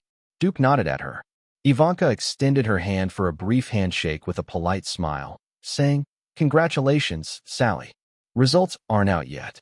Sally casually responded, and then turned her gaze to Duke, either intentionally or unintentionally saying, "Thank you for your advice, Duke." At that moment, without bothering to acknowledge Ivanka, who stood beside him, she leaned towards Duke's ear and, although her voice was lowered, said mysteriously, but in a tone Ivanka could hear, "How should I thank you?" Duke could feel Ivanka's grip on his arm tighten slightly as she leaned back, pulling away from Sally. He finally replied, "I haven't done anything. It's your choice, Sally." "You're right, Duke." At that moment, another blonde woman approached and greeted, "This is Charlize's lucky year." Naomi Watts, after speaking, pulled her companion closer and introduced him. "Duke, Ivy, Charlize, this is Heath Ledger, an actor from Australia like me." "Hello, Director Rosenberg." The actor, now considered a minor player, extended his hand. Duke gave him a nod and shook his hand gently. The three women continued their conversation, with an undercurrent of rivalry between them. Duke didn't mind, as Naomi Watts and Charlize Theron were both things of the past. What Duke didn't expect was that there were many women here who had rumors with him, such as Cameron Diaz, Cate Blanchett, Sienna Miller, Catherine Zeta-Jones, Alessandra Ambrosio, and so on. The most important thing was that these people all came up to greet him warmly, and Duke could see Ivanka's eyes showing some displeasure. Ivanka was indeed not happy. Hearing about these women and witnessing their interactions with him, she could confirm that the gossip about him was true, especially since these women greeted him with a tone that only other women could interpret. It made her have some unwarranted thoughts. But Duke wasn't feeling guilty. He wasn't exactly a good man. But since he officially started dating Ivanka, he hadn't done anything out of line and had cut ties with his previous chaotic private life. Duke chatted with Heath Ledger for a while. There was a high likelihood of future collaboration, and Duke saw him as the perfect candidate to play the Joker. Of course, he wasn't foolish enough to offer advice. As in Hollywood, the road you take is always your own choice. The red carpet soon began, with stars steadily walking towards the Kodak Theater. As one of the favorites for the award, Duke and his group walked toward the carpet later, so there was no rush. Moreover, the red carpet was a time for the female stars. Even the 13-year-old lead actress of Whale Rider, Keisha, was met with louder cheers from the fans than any of the stars. From her, one could also see the Oscars' political nature. This young actress had performed excellently, but did she truly deserve an Oscar nomination for Best Actress more than others? And now, the United States needed full support from English-speaking allies for its actions in Iraq and Afghanistan. As usual, Duke walked the red carpet with Ivanka. He waved at the media section, then strolled at a normal pace through the red carpet, briefly chatted with the reporters, and entered the Kodak Theater. After joining Tina Fey and her mother, they quickly found their seats, sat down, and waited for the ceremony to begin. This was the designated seating area for the return of the king. Apart from Duke and a few members of the production team, the actors hadn't yet arrived, as they needed the exposure more than the director. Chapter 498, The First Little Golden Statue. Chapter 498, Chapter 498, The First Little Golden Statue. Duke Rosenberg is not one of the most outstanding directors on this planet. The TV screen switched to the studio, where Roger Ebert continued to talk confidently, as if he had already won. Not receiving the recognition of the Oscar Little Golden Statue, no matter how successful he is commercially, he's still in the same league as Michael Bay. He can't possibly gain the Oscars' approval. Norman Schiller's gaze shifted away from the television, suppressing the urge to spit at that ugly guy on the screen. His eyes turned to the computer screen across from him, where his instant share feed was flooded with curses. Curses aimed at Roger Ebert. As fans of Rosenberg's films, they naturally knew who Duke's enemies were and understood the origins of their conflicts. For personal gain, he's spreading lies on TV, and he's a Pulitzer Prize winner? His feed was nearly overloaded. Can someone shut this ugly jerk up? He's more disgusting than a fly. Every time I watch the Oscar ceremony, I feel great. But when Roger Ebert appears at the beginning, it makes me want to vomit. He says Duke can't win? As if the Oscars are run by film critics. What are professional critics worth? Just a bunch of outdated, discarded garbage. Norman Schiller was relatively calm, posting something more restrained. When Duke wins the Oscar Little Golden Statue, I wonder what color this guy's face will turn. He's probably going to faint from anger. Maybe he'll die of it. Forget it. The ceremony is starting soon. The Kodak Theater gradually became quiet. While Ivanka went off to greet others, Leah, who had just arrived in the afternoon, asked a few questions. I've heard some not-so-good news in New York, she said softly. Ivanka intends to bring Donald Trump's Trump Group into your company. Duke nodded. I've managed to stall it for now.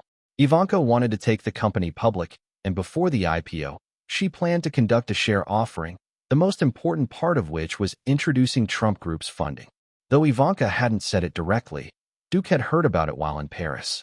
It was only then that he managed to delay the IPO. This had happened after Ivanka had returned to New York a few times, and Duke understood, just like how Leah felt about him. Donald, her father, was equally important to Ivanka. Clearly, Donald Trump used family ties as leverage to persuade Ivanka.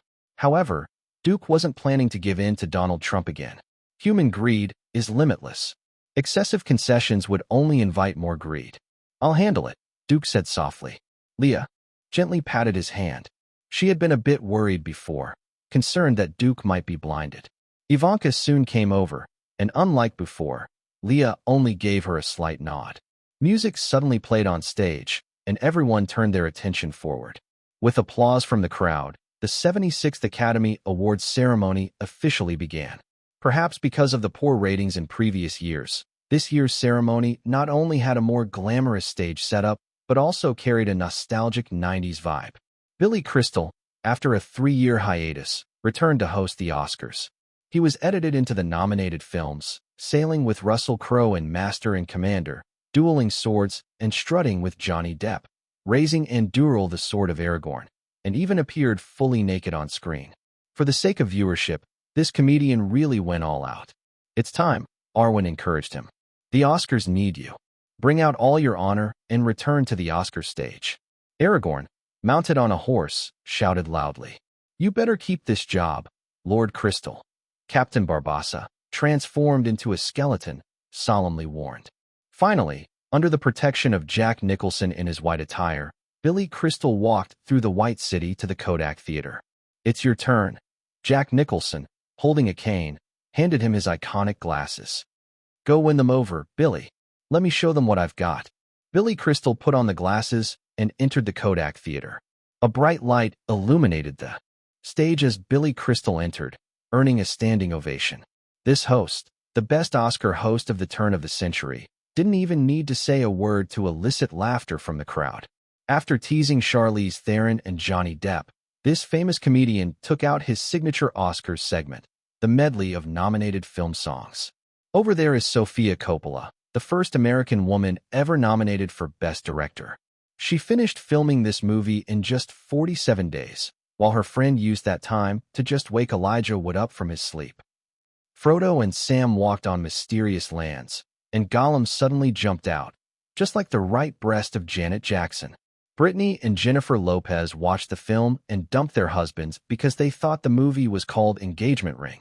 Lithium salts, sake, magic pills, and psychedelic drugs, also provided by Truman Capote. Billy Crystal then turned to Duke. Duke Rosenberg ate all these things while making the Lord of the Rings trilogy. He produced these great films. He's as great as God. I love every frame in Lord of the Rings. Duke Rosenberg, maybe tonight, they'll recite your name on this stage. After that, Billy Crystal also poked fun at Russell Crowe and Clint Eastwood, and the first award officially came. Presenting the award was an old acquaintance of Duke, Catherine Zeta-Jones. This British actress had been nominated for Best Supporting Actress for Chicago, but last year, she won Best Supporting Actress for an art film. Seeing this long-haired, slightly plump actress, Ivanka slightly furrowed her brows. It was her first time accompanying Duke to the Oscars, and the experience was far from pleasant. Although she had heard about Duke's past flings, she didn't care too much. Still, having these people constantly appearing in front of her wasn't something that made her happy. As a group film, The Return of the King didn't win any acting awards, and Catherine Zeta-Jones awarded the Best Supporting Actor to Tim Robbins. Duke clapped lightly with the audience, knowing that the moment for The Lord of the Rings would have to wait.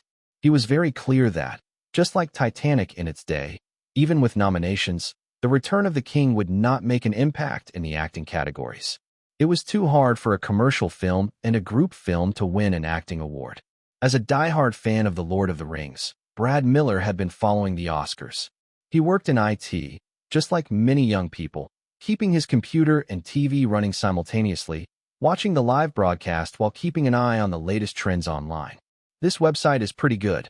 He logged into his Instant Share account, and this rising social media platform, with its rapid response and streamlined sharing features, had already surpassed blogs to become the most popular social network in the US. What's the next award? Someone asked in the feed, and immediately, others replied, Best Art Direction. The Return of the King is nominated. Oh, the first award. I wonder if we'll get a good start. Definitely. Look at the other films nominated. Which one can beat The Return of the King in terms of background? Brad Miller nodded lightly as he thought about the nominees for this category. The gap between The Return of the King and the other films was so obvious that if the award didn't go to The Return of the King, there would be serious doubts about the fairness of the Oscars. At Brad Miller's age, even without being in Hollywood, he could see through many things. On the TV screen, Angelina Jolie walked onto the stage as the presenter. She was about to announce the first award related to The Return of the King. During the live broadcast, Rope asked Roger Ebert, "Roger, what do you think about the chances for this award?" "Master and Commander." Roger Ebert replied without hesitation, as if he could decide the outcome, explaining, "Master and Commander uses more traditional sets, while The Return of the King relies more on computer effects. The former is more qualified for this award." On stage, Angelina Jolie was already at the microphone. Both immediately fell silent. Art direction is all about designing and sketching everything on screen, making you believe you're in a racecourse, in the Hobbit's home, or even in a samurai village in Japan. After the usual script, Angelina Jolie spoke in sync with the images on the big screen.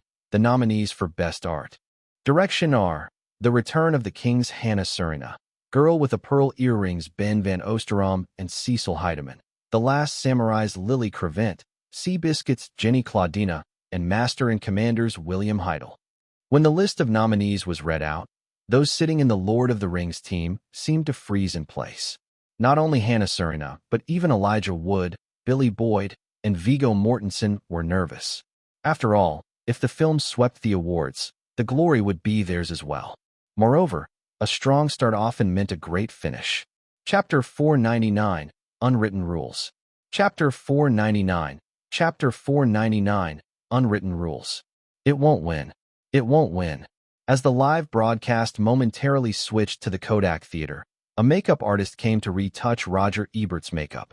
The famous film critic kept his eyes fixed on the large screen in the live broadcast room, repeatedly muttering the phrase in his mind like a curse. It absolutely won't win. Recalling the efforts of nearly 400 professional film critics working together, Roger Ebert felt a slight twinge of fear, but was soon filled with confidence again.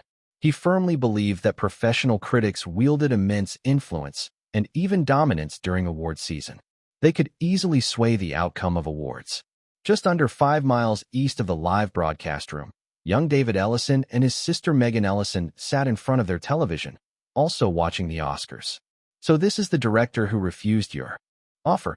Looking at the close-up of Duke on the screen, Megan Ellison spoke dismissively. "Hollywood's poor guys. Actually going against money? He didn't just refuse my funding." David Ellison's displeasure was written all over his face. "He repeatedly rejected my goodwill. That's what I can't tolerate. Such an arrogant director." 15-year-old Megan's temper seemed even more impulsive than David's, a spoiled young girl through and through.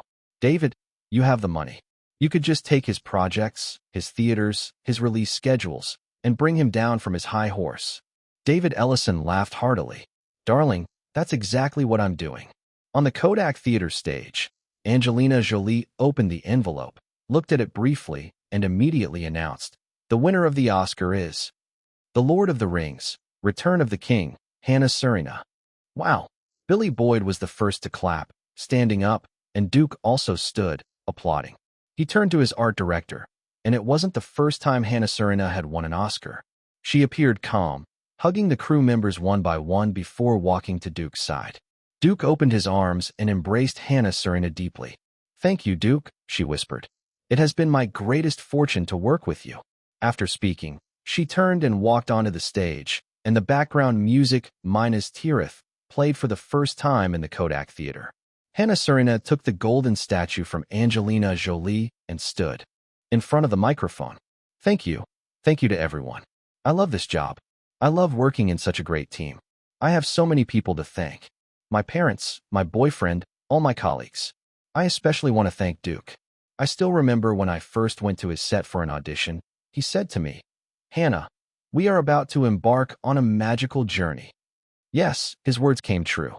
The feeling I have now can only be described as unbelievable. Below the stage, the crew, led by Duke, applauded for Hannah Surina.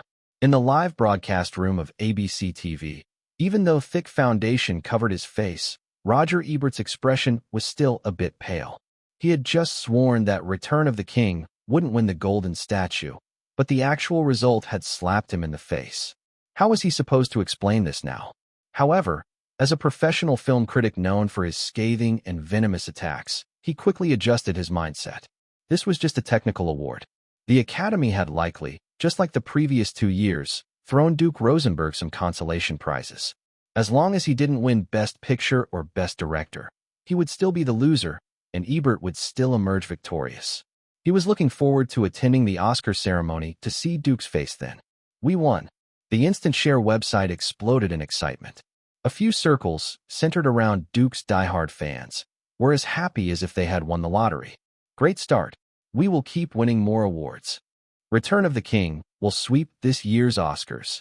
The successful beginning was indeed continued in the Kodak Theater. After Pixar Studio won Best Animated Feature with Finding Nemo, the soundtrack, Minas Tirith, played several times, and the Lord of the Rings crew continued to cheer, undoubtedly becoming the stars of the night. Best Costume Design, Best Sound Editing, Best Sound Effects, and Best Visual Effects. All 4 golden statues went to the crew. By the time the ceremony reached its 3rd segment, Return of the King had easily won 5 golden statues and claimed every nomination it received. We're getting closer to our goal, Ivanka whispered in Duke's ear. As his bed partner, she certainly knew what kind of ambitions Duke had for this year's Oscars, and was well aware of how difficult it was to achieve them. Duke smiled at Ivanka. 7 more to go. With 12 nominations, they had already secured 5 golden statues. Whether the remaining awards would slip away was anyone's guess. Oscars not only feature serious awards, but also plenty of comedic moments. Though mocking others could cause trouble, poking fun at Washington politicians was always a staple of the Oscar ceremony. Ben Stiller, the well-known leader of the Hollywood Bad Boys, walked onto the stage to the rhythm of music. Oh my God, they're using this music, it suits me so well. Don't you all think I'm full of leadership charisma? The background music was none other than the famous Hail to the Chief. In the past year, many celebrities have taken a liking to films, Ben Stiller said, pointing at a woman's photo on the big screen. For example, Hillary Clinton, I heard she loves Kill Bill. Laughter erupted from the audience. Besides the jokes, the Oscars also enjoy nostalgic segments, which resonate with the Academy's core members. Every year, the Oscars are filled with long, nostalgic programs. Nielsen's ratings company had been monitoring the viewership of this year's ceremony. When Marlon Brando took the stage, the screens at the venue and on televisions turned to black and white. A Nielsen company representative kept reporting the viewership numbers. North American viewership has dropped from 34 million to 32 million. A minute later, as the nostalgic segment continued, the representative reported again, it's now 31 million. With each passing minute, the numbers kept declining, signaling that the nostalgic segment wasn't very popular and was a ratings killer. 30 million, 29 million, 28.5 million, 28 million. We're about to hit the lowest ratings for the Oscars in the past decade. Luckily, the nostalgic segment ended after about 5 minutes, and the Best Supporting Actress award helped lift the viewership slightly. The Academy was clearly not foolish, knowing the audience disliked this type of program. They had deliberately arranged the Best Supporting Actress award to help the ratings. However, this also showed the Academy's stubborn and conservative side. Despite knowing the segment wouldn't be well received, they still insisted on including it and allotted over 5 minutes to it. When Renee Zellweger picked up the Best Supporting Actress Oscar, the viewership finally rose above 30 million. This was a difficult situation for the Oscars in the new century. As information became more fluid and entertainment options increased, viewership had been steadily declining, even hitting new lows not seen since the 1970s. In fact, saving the Oscars viewership wasn't that difficult. Choosing more widely popular films would easily fix the issue. For example, the highest ratings in recent decades were for the 70th Academy Awards, where Titanic effortlessly carried the ratings. However, the Academy's choices often went against mainstream audience preferences. Though the Best Supporting Actress award brought the numbers back above 30 million, it couldn't raise them much higher. The task of saving the Oscars viewership certainly couldn't be carried by a film like Cold Mountain, which only had a few million viewers. When it came to total viewership, Was there any film in this year's Oscars that could surpass Return of the King? Sure enough, Return of the King continued its dominance, sweeping awards in the Best Film Editing, Best Makeup, Best Score, and Best Cinematography categories. The strong performance of Return of the King also boosted the Oscars' viewership. By the time the Best Cinematography Award was presented, Nielsen showed the viewership had increased to 36 million. After the commercial break, the Nielsen company was surprised to find that the viewership didn't just stop increasing. It continued to rise and was even approaching the 40 million mark. The next award is Best Adapted Screenplay, the assistant reminded. The representative snapped out of his thoughts. No wonder the viewership is rising. It's because the director who created this magical journey might be up next. On the Kodak Theater stage, Sofia Coppola slowly walked up, and many people's eyes turned to Duke. Sofia Coppola was Duke's best friend in the industry, a well-known fact in Hollywood. In fact, many believe that Sofia's Best Director nomination was more due to Duke's influence than to Francis Ford Coppola's. Given the Academy's past practices, many couldn't help but wonder if Sofia Coppola presenting the Best Adapted Screenplay award meant Duke was going to win. The audience in the Kodak Theater applauded, and Ivanka clapped loudly for Sofia as well. Though she didn't understand some of the unwritten rules of the Academy, she could feel that having Sofia present the award increased the chances of Duke winning. At Nielsen, the viewership had already surpassed 40 million. Chapter 500, Best Director. Chapter 500, Best Director. When adapting someone else's story, maintaining the essence of the original while transforming it into a great screenplay requires extraordinary talent, Sofia Coppola said slowly, standing on stage, reading from the script prepared by the organizers. Few have this kind of talent, but this year, many exceptional screenwriters have brought brilliant stories to the big screen. She turned towards the big screen.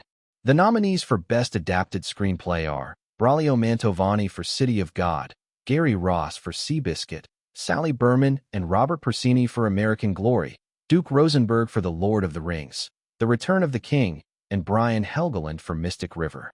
Sofia Coppola opened the envelope, glanced at it, and her gaze immediately locked onto Duke. I'm honored to announce the winner is Duke Rosenberg for The Lord of the Rings, The Return of the King. Congratulations, she clapped her hands. This result came with no surprise. The Kodak Theater erupted in enthusiastic applause. Duke smiled as he stood up slowly. Ivanka was the first to give him a big hug and kissed him gently on the left cheek. Congratulations, my dear. She released him, and Duke exchanged a hug with his mother, high-fiving the crew members as he quickly walked to the stage. Congratulations, Duke, Sofia said as she opened her arms, and the two embraced. Duke then took his second Oscar, standing at the microphone. I first want to thank J.R.R. Tolkien. Without his great trilogy, there would be no The Lord of the Rings films, and I wouldn't be standing here.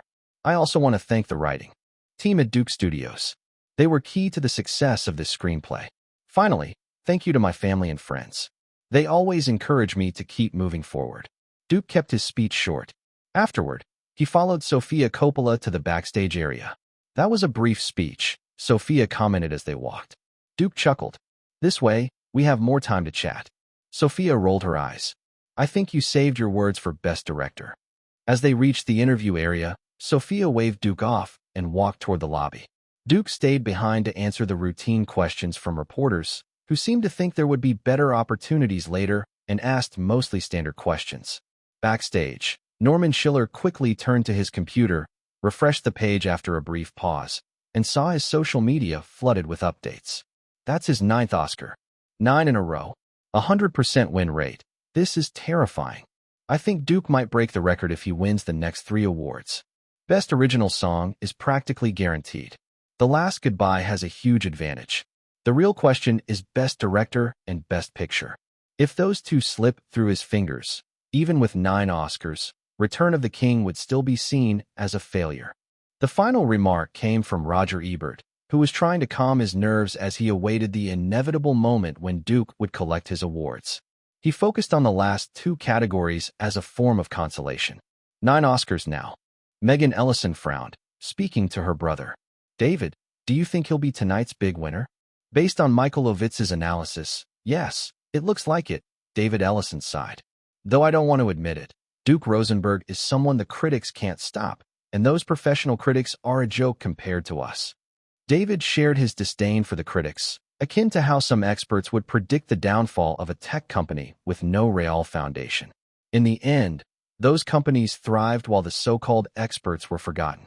Duke had returned to the Kodak Theater and handed his Oscar to his mother. Leah rarely showed such a bright smile. Duke's success was her greatest pride. We just got the 10th one. Ivanka eagerly squeezed his hand. Good news. Duke nodded. Billy Boyd and Howard Shaw won Best Original Song. At this point in the ceremony, with 10 nominations, The Return of the King had secured 10 Oscars, becoming the undisputed leader of the night. However, Duke was clear-headed. Without Best Director and Best Picture, even 10 Oscars wouldn't be enough to consider it a true victory.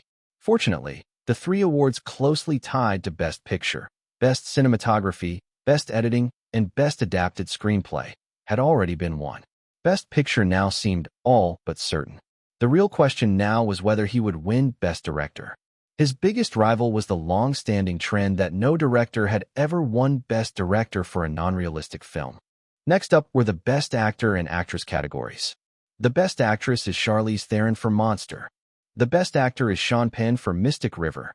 As Duke had anticipated, Sean Penn and Charlize Theron had both won for their extraordinary performances. Looking back at the previous awards for Best Supporting Actor and Actress, it was evident. Winning an acting Oscar for a normal character, whether mentally or physically, was incredibly difficult. It's almost our turn. Ivanka tightly held Duke's hand, her nervousness palpable. Leah, sitting on the other side of Duke, wore a more serious expression. She knew that this might be Duke's only shot at Best Director at the Oscars. Since the top 4 awards were about to be announced, the ceremony's viewership had been climbing steadily. In the end, it was these 4, Best Actor, Best Actress, Best Director, and Best Picture, that drew the most attention. Nielsen statistics showed that when Best Actress was announced, the audience numbers peaked at 43.26 million in North America.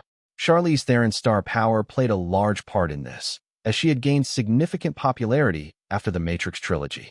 This added to the anticipation for the Oscars, drawing in a large crowd. However, this number didn't last long. When Billy Crystal announced the Best Director award, viewership surged past 45 million in just half a minute and kept rising. Meanwhile, the live broadcast's comment sections went silent. Duke's supporters had turned their attention entirely to the television broadcast, leaving no time for other discussions. Roger Ebert gripped his fists tightly in the ABC broadcast room, more anxious than Duke himself. After working tirelessly for 3 years to sabotage him during the award season, everything was about to be revealed. Norman Schiller sat frozen in front of the screen. Brad Miller clasped his hands in prayer, hoping for Duke's win. Across the world, millions of Rosenberg fans put down their snacks and drinks, all waiting in silence for the moment of celebration. On the Kodak Theater stage, accompanied by music from the symphony orchestra, Tom Cruise appeared with his signature smile. But at that moment, even Tom Cruise couldn't steal the spotlight. All attention was focused on Best Director. When Tom Cruise appeared, Harvey Weinstein had an ominous feeling. Cruise had a complicated relationship with Duke, but since Chicago, they had formed a close alliance, helping each other through many challenges. Rumors even suggested that Tom and Nicole Kidman's marriage endured because of the crises they overcame together in private. Clint Eastwood furrowed his brows before relaxing. Tom Cruise's appearance meant that Duke's chances of winning Best Director had dropped significantly. At the Master and Commander Cruise table, Peter Weir's eyes flickered with frustration, but there was little he could do. The advantages of the Lord of the Rings trilogy were too significant, and its marketing was just as strong. All eyes turned to Tom Cruise as he walked up to the microphone. The nominees for Best Director this year come from 3 different continents. He began with his trademark smile. Among them are regulars at the Oscars and some newcomers. The films they made range from low-budget productions that wrapped in just 20 days to epic projects that took years to complete.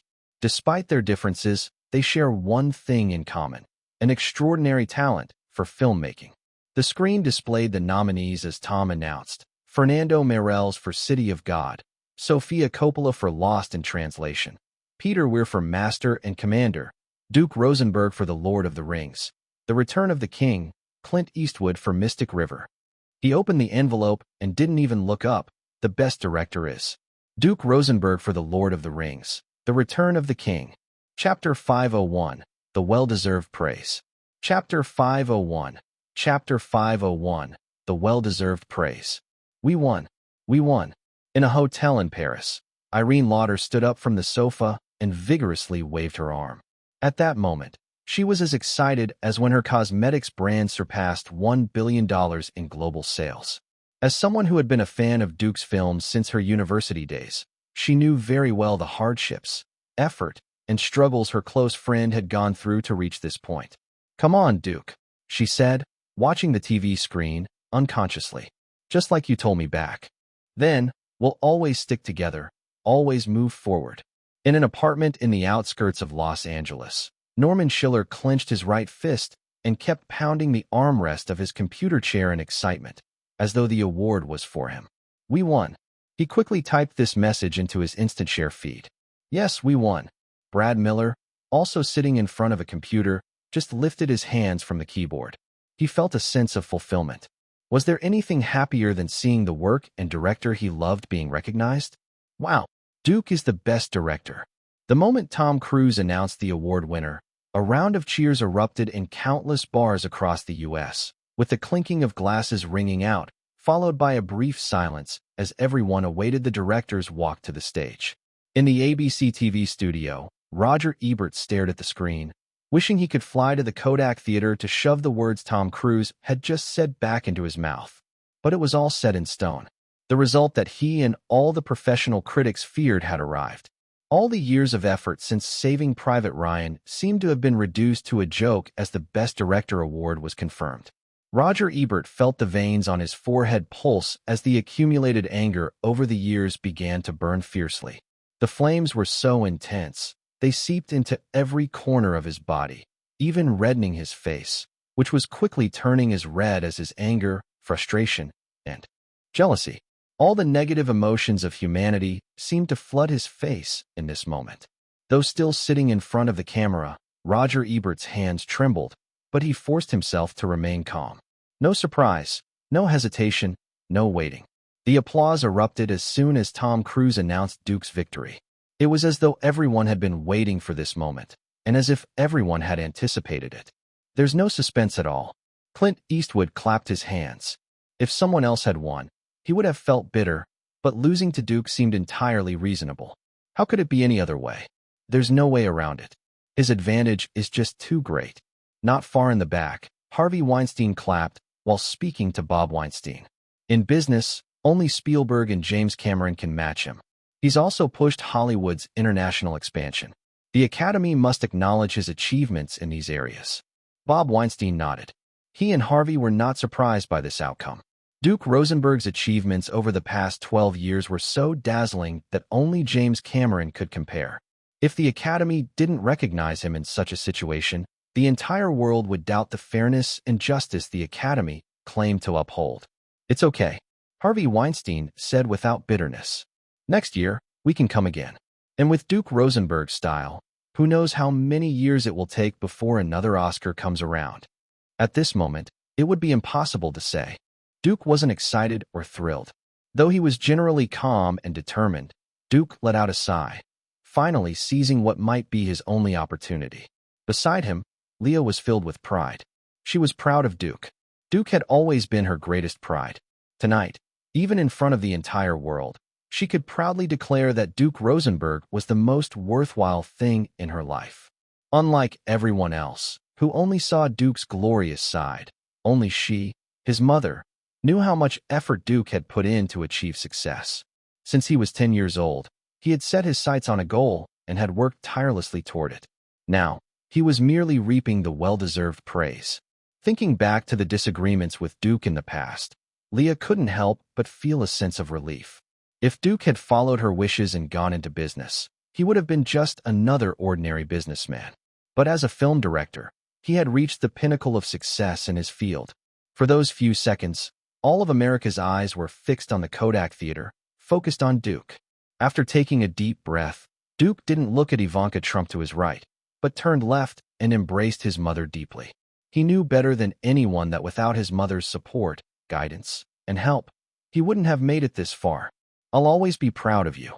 When they pulled apart, Duke heard his mother's words, then turned to Ivanka, who kissed him on the cheek without hesitation. Duke stood up, followed by Ivanka and Leah. The rest of the crew members stood as well. Soon after, everyone in the Kodak Theater began to rise, giving a standing ovation. The night's ceremony had reached its climax. As Duke hugged the crew members one by one, preparing to walk to the stage, Nielsen reported that the viewership had reached 65.7 million. Striding toward the stage, Duke received countless congratulations, some of which were quite enthusiastic. Charlize Theron, who had won Best Actress, was in high spirits. After hugging Duke, she didn't hesitate to plant a kiss on his cheek. As Duke passed by the Lost in Translation crew, Sofia Coppola had already opened her arms waiting for him. The biggest surprise came after Duke and Sofia's embrace, when Scarlett Johansson stepped out from behind Sofia.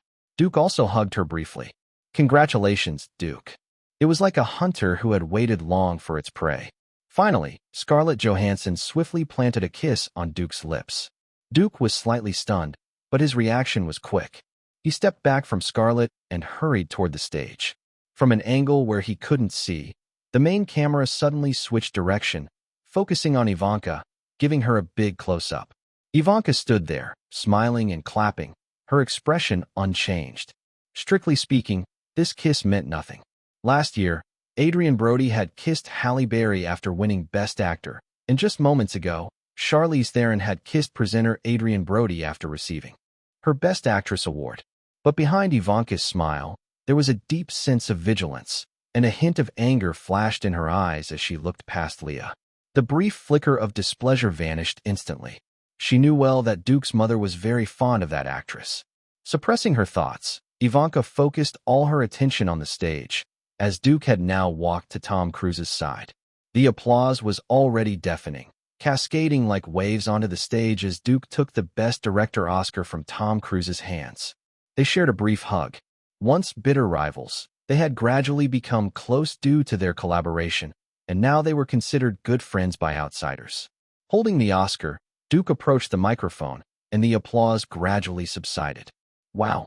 A huge thank you to the Academy of Motion Picture Arts and Sciences for giving me such a wonderful night." After the usual remarks, Duke took 2 deep breaths.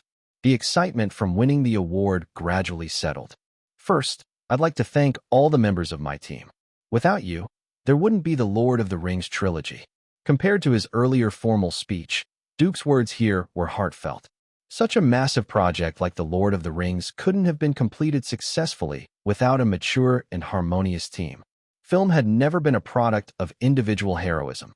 Tina Fey and Charles Roven, you were with me on this most adventurous journey. You took on unimaginable pressure, but today, we've finally reaped the rewards, and I'm thrilled about that. Mike Dawson, Hannah Selina, Zack Snyder, Anna Prince, John Schwartzman, Joss William, and Wallace Lee, thank you for your cooperation. Your support has given me the most incredible career experience. Also, Nancy Josephson and Penny Callis, my agent and PR consultant, thank you. Every single day, you have provided unwavering support. And to the fantastic cast and the team at Weta Workshop in New Zealand, you've all been amazing. Your work made my everyday fly by. It's thanks to that work that I'm standing here. I also want to thank someone special. When I was just 10 years old, I started making video clips with my Super 8 camera at home, and it was my mother who bought it for me. She has supported me in pursuing my film career all these years. The applause erupted again as Duke moved backstage with the host. However, instead of going in like Tom Cruise, he paused at the backstage entrance, waiting for the next award. The final award of the night was the most prestigious of all, the Best Picture. Now that he had won Best Director and also received Best Editing, Best Cinematography, and Best Adapted Screenplay, there was essentially no suspense left in Best Picture. Before the final award arrives, The Return of the King has already taken home all 11 of its nominations. In ABC's live broadcast room, host quickly spoke during the stage change. Currently, the win rate is 100%, tying Titanic's record for 11 Oscars. As long as they win Best Picture, Duke Rosenberg and his team will make Oscar history. On the other side, Roger Ebert's face looked very grim. Chapter 502, Sleepless Tonight. Chapter 502. Chapter 502, Sleepless Tonight. Roger Ebert didn't know how he managed to endure the past 10 minutes. He had almost exhausted every ounce of his strength to resist the urge to smash the massive screen in front of him and maintain a semblance of composure while sitting in front of the live broadcast camera. But he had stopped speaking, leaving his co-host Ropey to carry on the commentary alone. Ropey was a competent host, continuously stirring up the audience's interest and guiding them to stay tuned to the awards ceremony. Viewer numbers were directly tied to ABC's advertising revenue for the next Oscar ceremony. Roger Ebert looked slightly off, but Ropey had no time or energy to pay him any mind. Duke Rosenberg at the Kodak Theater was far more critical and relevant to his livelihood. As everyone predicted, Duke Rosenberg has won the Oscar for Best Director this year. It is well-deserved and undoubtedly a king's return. Hearing his partner's continuous praise, Roger Ebert felt an intense urge to shove his shoe into the other's mouth. Fortunately, Ropey didn't talk much longer, as the Best Picture award was about to be announced. Ladies and gentlemen, please welcome Steven Spielberg. Billy Crystal stepped back into the corner of the stage, and Spielberg quickly approached the microphone. The Jewish filmmaker would be presenting the Best Picture award. People always say there's a reason for leaving Best Picture for last. It represents the culmination of all cinematic elements, the end of a journey that always begins with dreams. Spielberg seemed disinclined to keep people waiting, speaking quickly.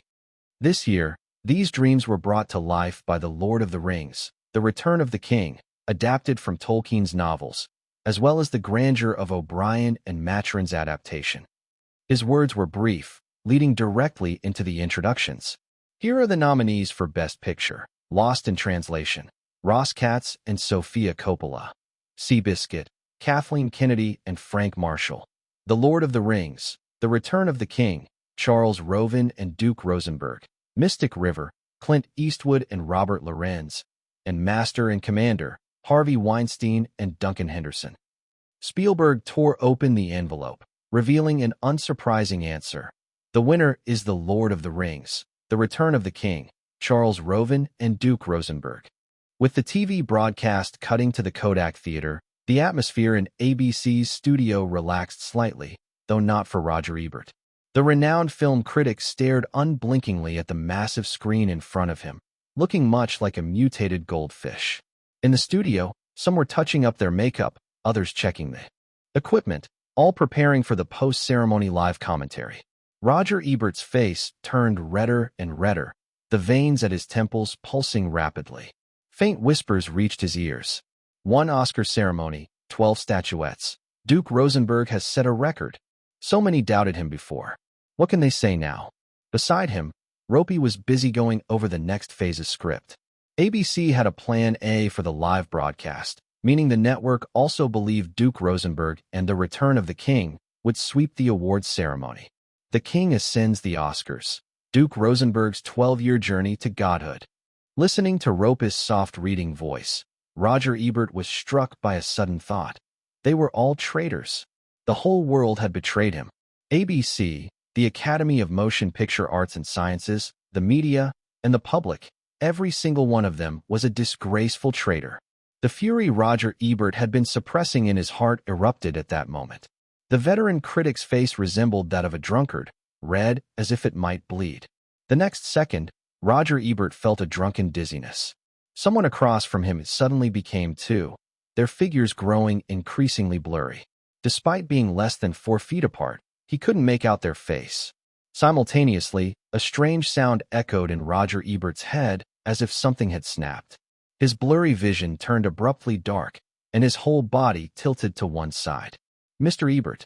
This was the last sentence Roger Ebert heard that evening. Call a doctor. Call 911. At the Kodak Theater, Duke returned to the stage, looking toward the section where the Lord of the Rings team was seated. He gestured repeatedly, inviting all team members to join him. Charles Roven also stood up, doing the same. By Oscar rules, only 2 producers could represent a film to accept the award. But the Best Picture award wasn't just for the director or a producer. It honored everyone who participated in the film's making. This was always a team award. Why was this award always the finale? Because films were never the result of one person's effort, but the fruit of a vast team's united hard work. Charles Roven, Anna Prince, Hannah Selina, John Schwartzman, Mike Dawson, Elijah Wood, Viggo Mortensen, Orlando Bloom, Billy Boyd, and Ian McKellen all went up to the stage. Even though the film didn't win any acting awards or even receive an acting nomination, this was an honor deserved by everyone. Spielberg handed the two Best Picture statuettes to Duke and Charles Roven. Duke merely said, "Thank you, everyone," and stepped aside for Charles Roven. "It's a great honor to stand here. I started in this industry 35 years ago, delivering coffee to directors." The veteran producer showed his humor, deliberately glancing at Duke before turning to the host. "I guess it was my many years ago dating Billy Crystal's cousin that brought me here today." The theater erupted in laughter.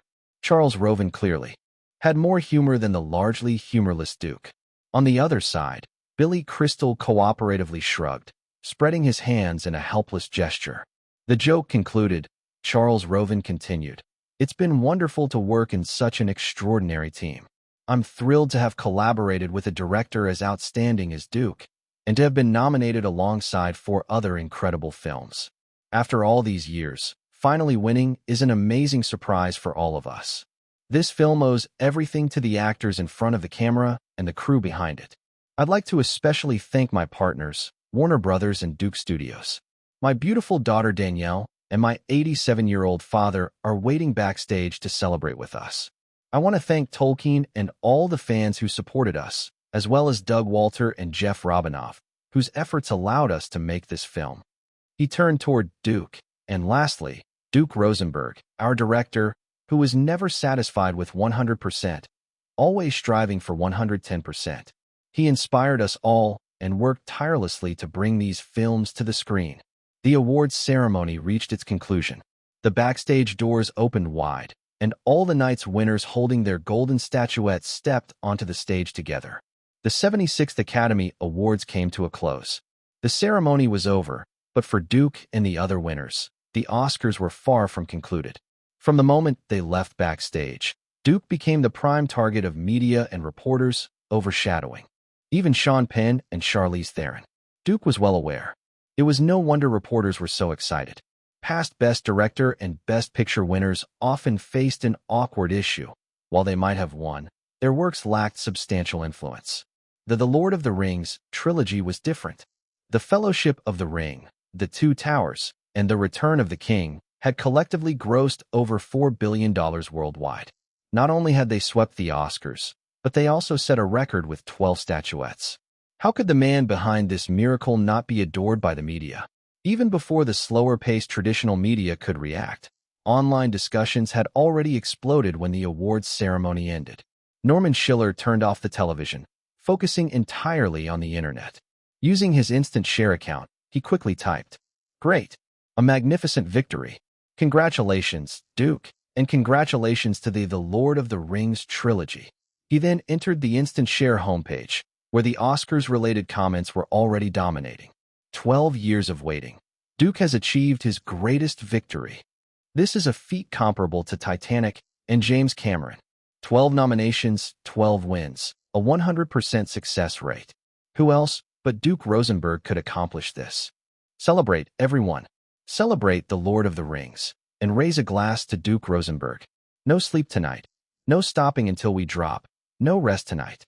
Turning off his computer, Norman Schiller threw on a coat and headed for the nearest movie-themed bar.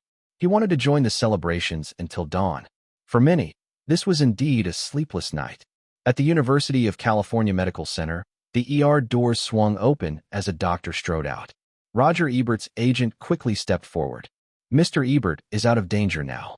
Hearing this, the agent sighed in relief, but the doctor added, "Given Mr. Ebert's condition, I personally recommend refraining from work in the short term. Ideally," he hesitated before continuing, "ideally, he should retire, find a quiet place, and maintain emotional stability for long-term recuperation." Chapter 503. Chapter 503. Chapter 503. The banquet hall of Duke Manor was brightly lit, and though it was nearing midnight, the atmosphere remained lively and bustling. Members of the Lord of the Rings crew, Duke's close friends, and family had all left the Vanity Fair party early and gathered here in Malibu. As the night's biggest winner, Duke became the focal point of congratulations and toasts. Even though the tradition of forcing others to drink wasn't popular here, it was hard to refuse when someone enthusiastically raised their glass to celebrate. Among those present were lively figures like Elijah Wood and Billy Boyd, who constantly egged Duke on to drink more. Even though Duke was drinking champagne, his notoriously low alcohol tolerance meant he already felt tipsy shortly after the party began. However, the others showed no sign of letting him off the hook. Leading the charge were Leonardo DiCaprio and Sofia Coppola, who seemed intent on taking advantage of the occasion to get Duke drunk. Sofia. Duke put down his empty glass, firmly refusing to take the next drink Sofia offered him. I can't drink anymore, unless you want to see me pass out. Darling, this is the most celebratory moment, Sofia teased, refusing to let up. After tonight, when will we get another chance like this? You've only had 4 drinks in total, Leonardo added, almost mockingly. He really can't take any more, Ivanka interjected. Duke shook his head decisively, prompting Sofia and Leonardo to exchange glances and retreat from his table. But no sooner had they left than someone else came over. Even on this land where drinking culture wasn't as enforced, it was still considered rude to entirely refuse a toast. As the host of the party, Duke couldn't avoid these social obligations. Hey, Duke. A familiar voice called from nearby. Scarlett Johansson, dressed in a light green evening gown, approached him leisurely. She had arrived at the manor even earlier than Duke, heading straight there with Mrs. Leah after the awards ceremony. Congratulations, Duke. She raised her glass toward him and downed it in one go. Duke, holding a glass of champagne, merely sipped lightly, which caused Scarlett to frown disapprovingly. Hey, Duke, I know your drinking limits. Can't you at least have one drink with me? I'll drink with you, Ivanka offered immediately. Scarlett rejected her without hesitation. When I wasn't even 10 years old, I was already drinking with Duke. I know better than you how much he can handle. Ivanka turned slightly, glancing at Duke. There were things that didn't need to be seen to be ignored, but tonight she'd seen too much. Charlize Theron, Cameron Diaz, Alessandra Ambrosio, Madonna Ciccone, Shania Twain, Naomi Watts, Catherine Zeta-Jones. These women all passed her without acknowledging her presence, enthusiastically greeting Duke as if past events had never happened. Not being part of Hollywood, Ivanka couldn't comprehend why the social environment here was so chaotic. She was genuinely happy that Duke had won Best Director, but from the red carpet to now, she couldn't help feeling a twinge of discomfort. In fact, when she returned alone earlier, a thought had briefly crossed her mind. Were these women, so familiar and warm with Duke, still in contact with him privately? Ivanka recognized how dangerous such thoughts were and quickly banished them. You know, Ivanka, Scarlett began with a slightly boastful tone only women would recognize. The first time I drank was with Duke. My first movie was also with him. Hearing this, even Duke, despite his intoxicated state, picked up on the odd tone in her voice. He instinctively shifted to a stern tone he often used with her over the years. Scarlett. As if on reflex, Scarlett slightly lowered her head. All right, I'll stop talking. After that, she grabbed another glass of wine, raising it toward both Duke and Ivanka. Here's to the two of you. Both Duke and Ivanka took small sips from their glasses, while Scarlett downed hers in one gulp before gracefully walking away toward another part of the room. Feeling the alcohol further clouding his mind, Duke noticed someone else heading toward him and sighed helplessly. I'm going to check if my mom has gone to bed. Okay. Ivanka nodded, understanding that Duke was using this as an excuse to avoid the crowd. Leaving the banquet hall, Duke stepped into a nearby lounge. After spending some time in the restroom, he emerged, dabbing his mouth with a tissue. Though his stomach felt better, his head was still heavy. This is just one night. He sighed, knowing he wouldn't have many occasions like this in the future. He had no love for alcohol and avoided it whenever possible. Were it not for occasions like this, he wouldn't touch it at all. Blowing into his palm, he checked his breath and shook his head before heading to the second-floor washroom to freshen up. Meanwhile, back in the banquet hall, Ivanka had drawn a crowd of people eager to make conversation. Though unfamiliar with most of the actors and crew members, she managed to maintain polite exchanges.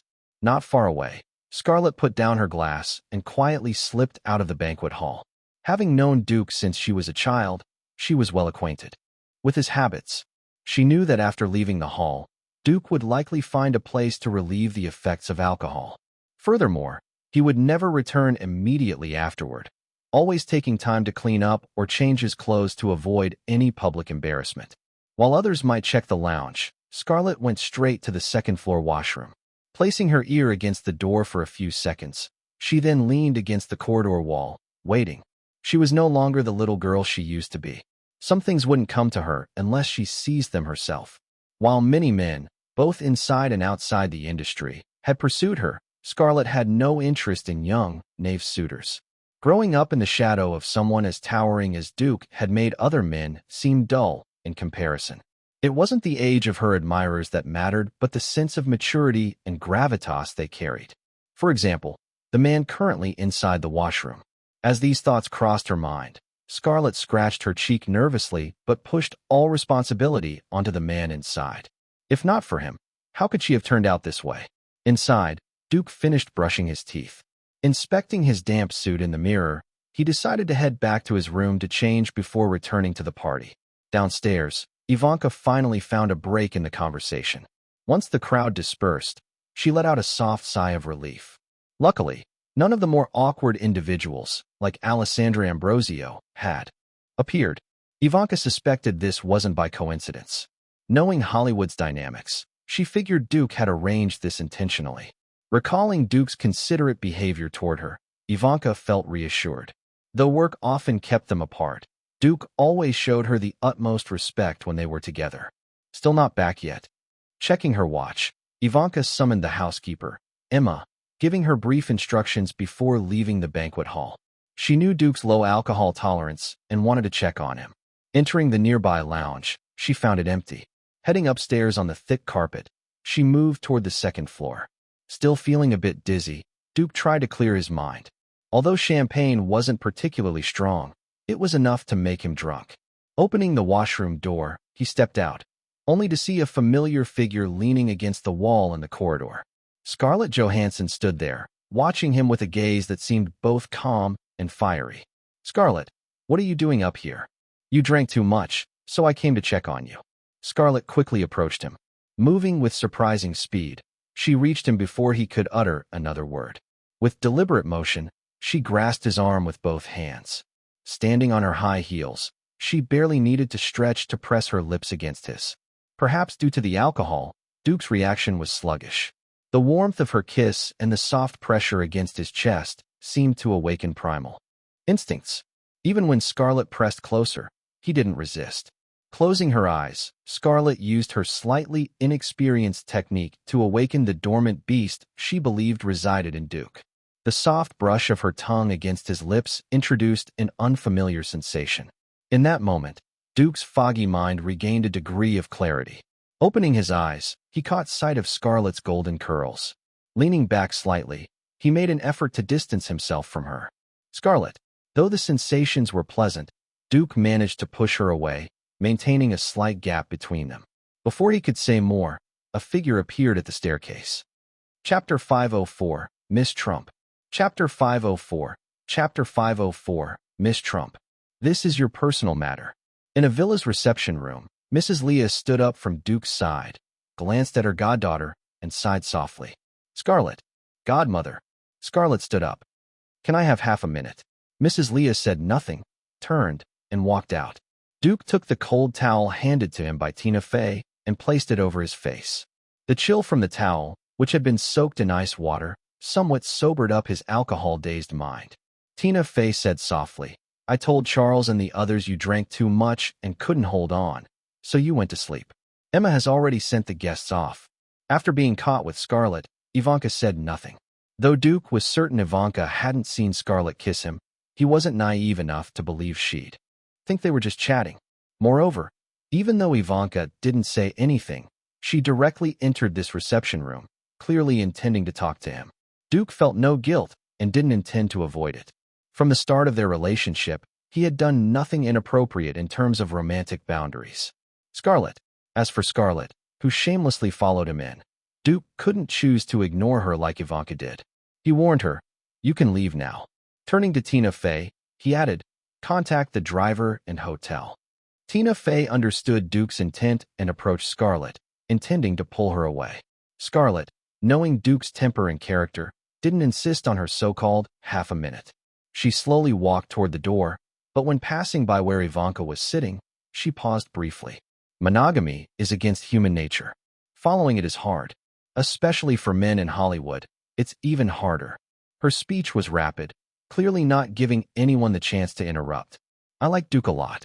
I've liked him for years. Ivy, I don't mind sharing him with you." Before she could finish, Ivanka simply looked at Scarlett, unwilling to exchange words. Duke, however, quickly realized what was happening. He spoke in an extremely stern tone. "Miss Johansson, please leave immediately." Scarlett promptly closed her mouth.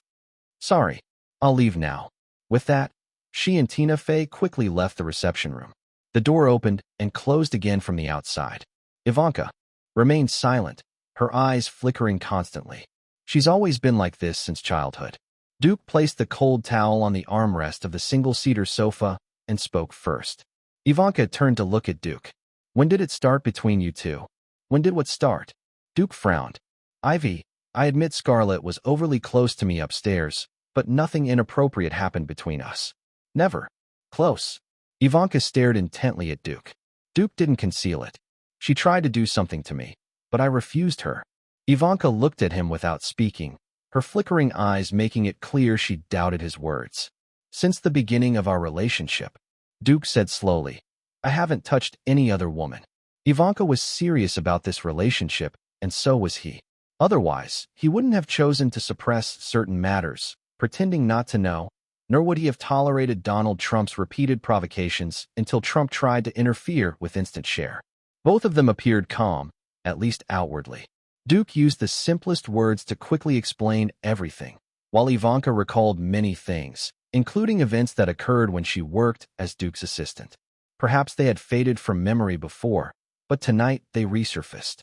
There was one Christmas when Duke and Scarlett Johansson went on vacation together to a private island with no outsiders. Only God knows what happened on that island.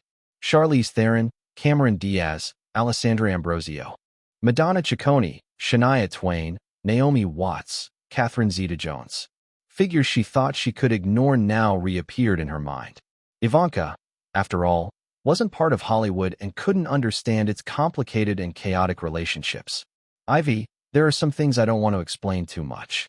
Duke, with his personality, would never lower himself to beg or plead. "But I will fulfill every promise I've made to you." This was true. To this day, he had completely cut ties with his chaotic past. Ivanka hesitated for a long time before speaking. "Can your mother reduce her visits to Los Angeles?"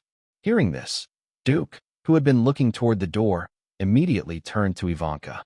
Though his mother couldn't treat Ivanka the same way she did Scarlett, as far as he knew, there had never been any conflict between them. The alcohol-dulled brain didn't process as quickly as usual. Ivanka was watching Duke, seemingly holding her ground on her previous statement. Even though she usually deferred to Duke's opinions, she wouldn't easily back down now.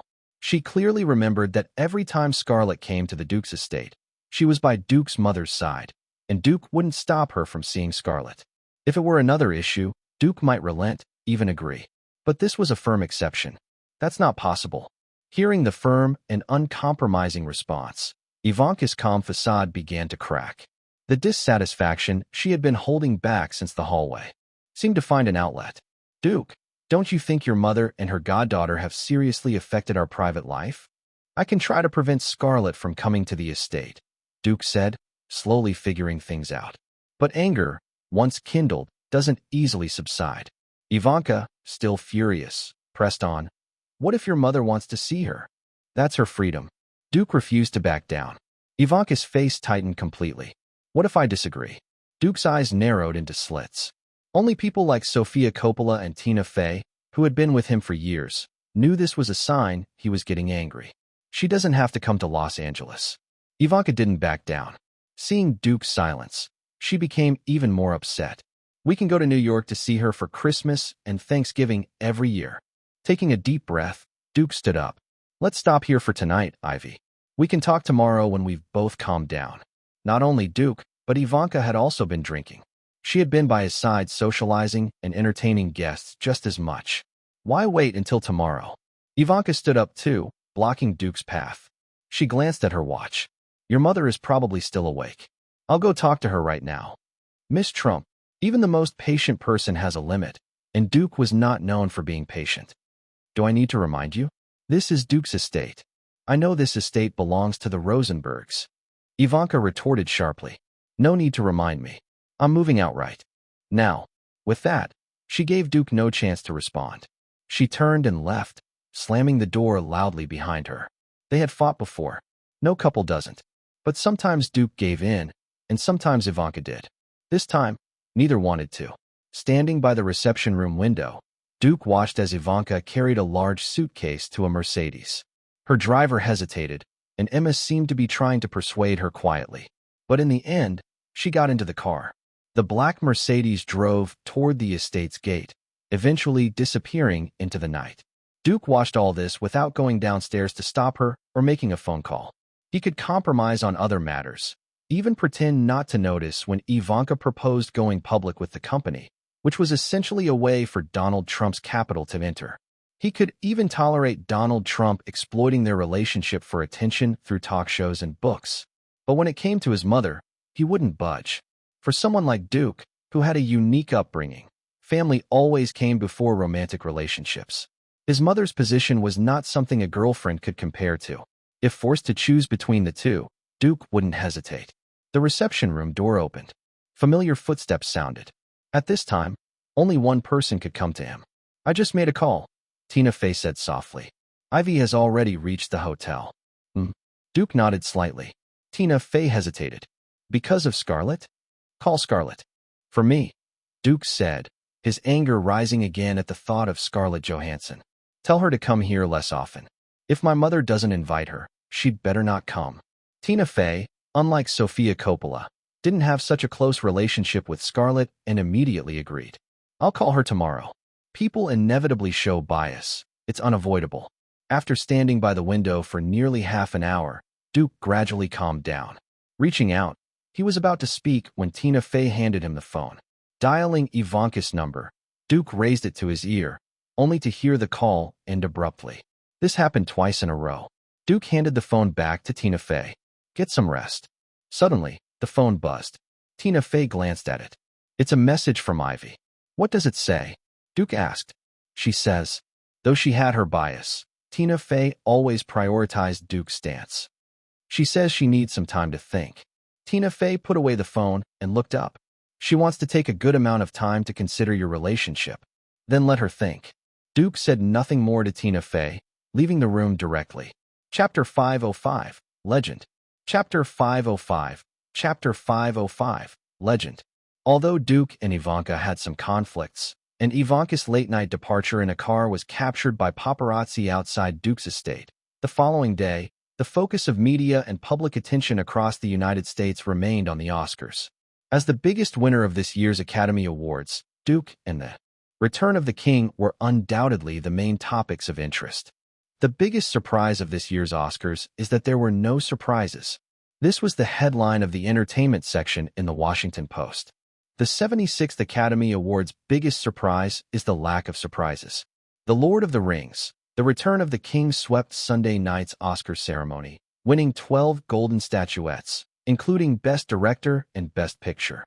Duke Rosenberg's The Lord of the Rings, The Return of the King has grossed nearly $1.6 billion globally. The film won all 12 of its nominations, surpassing the records held by Titanic in 1997 and Ben-Hur in 1959. It was truly a night that belonged to the Lord of the Rings team and Duke Rosenberg.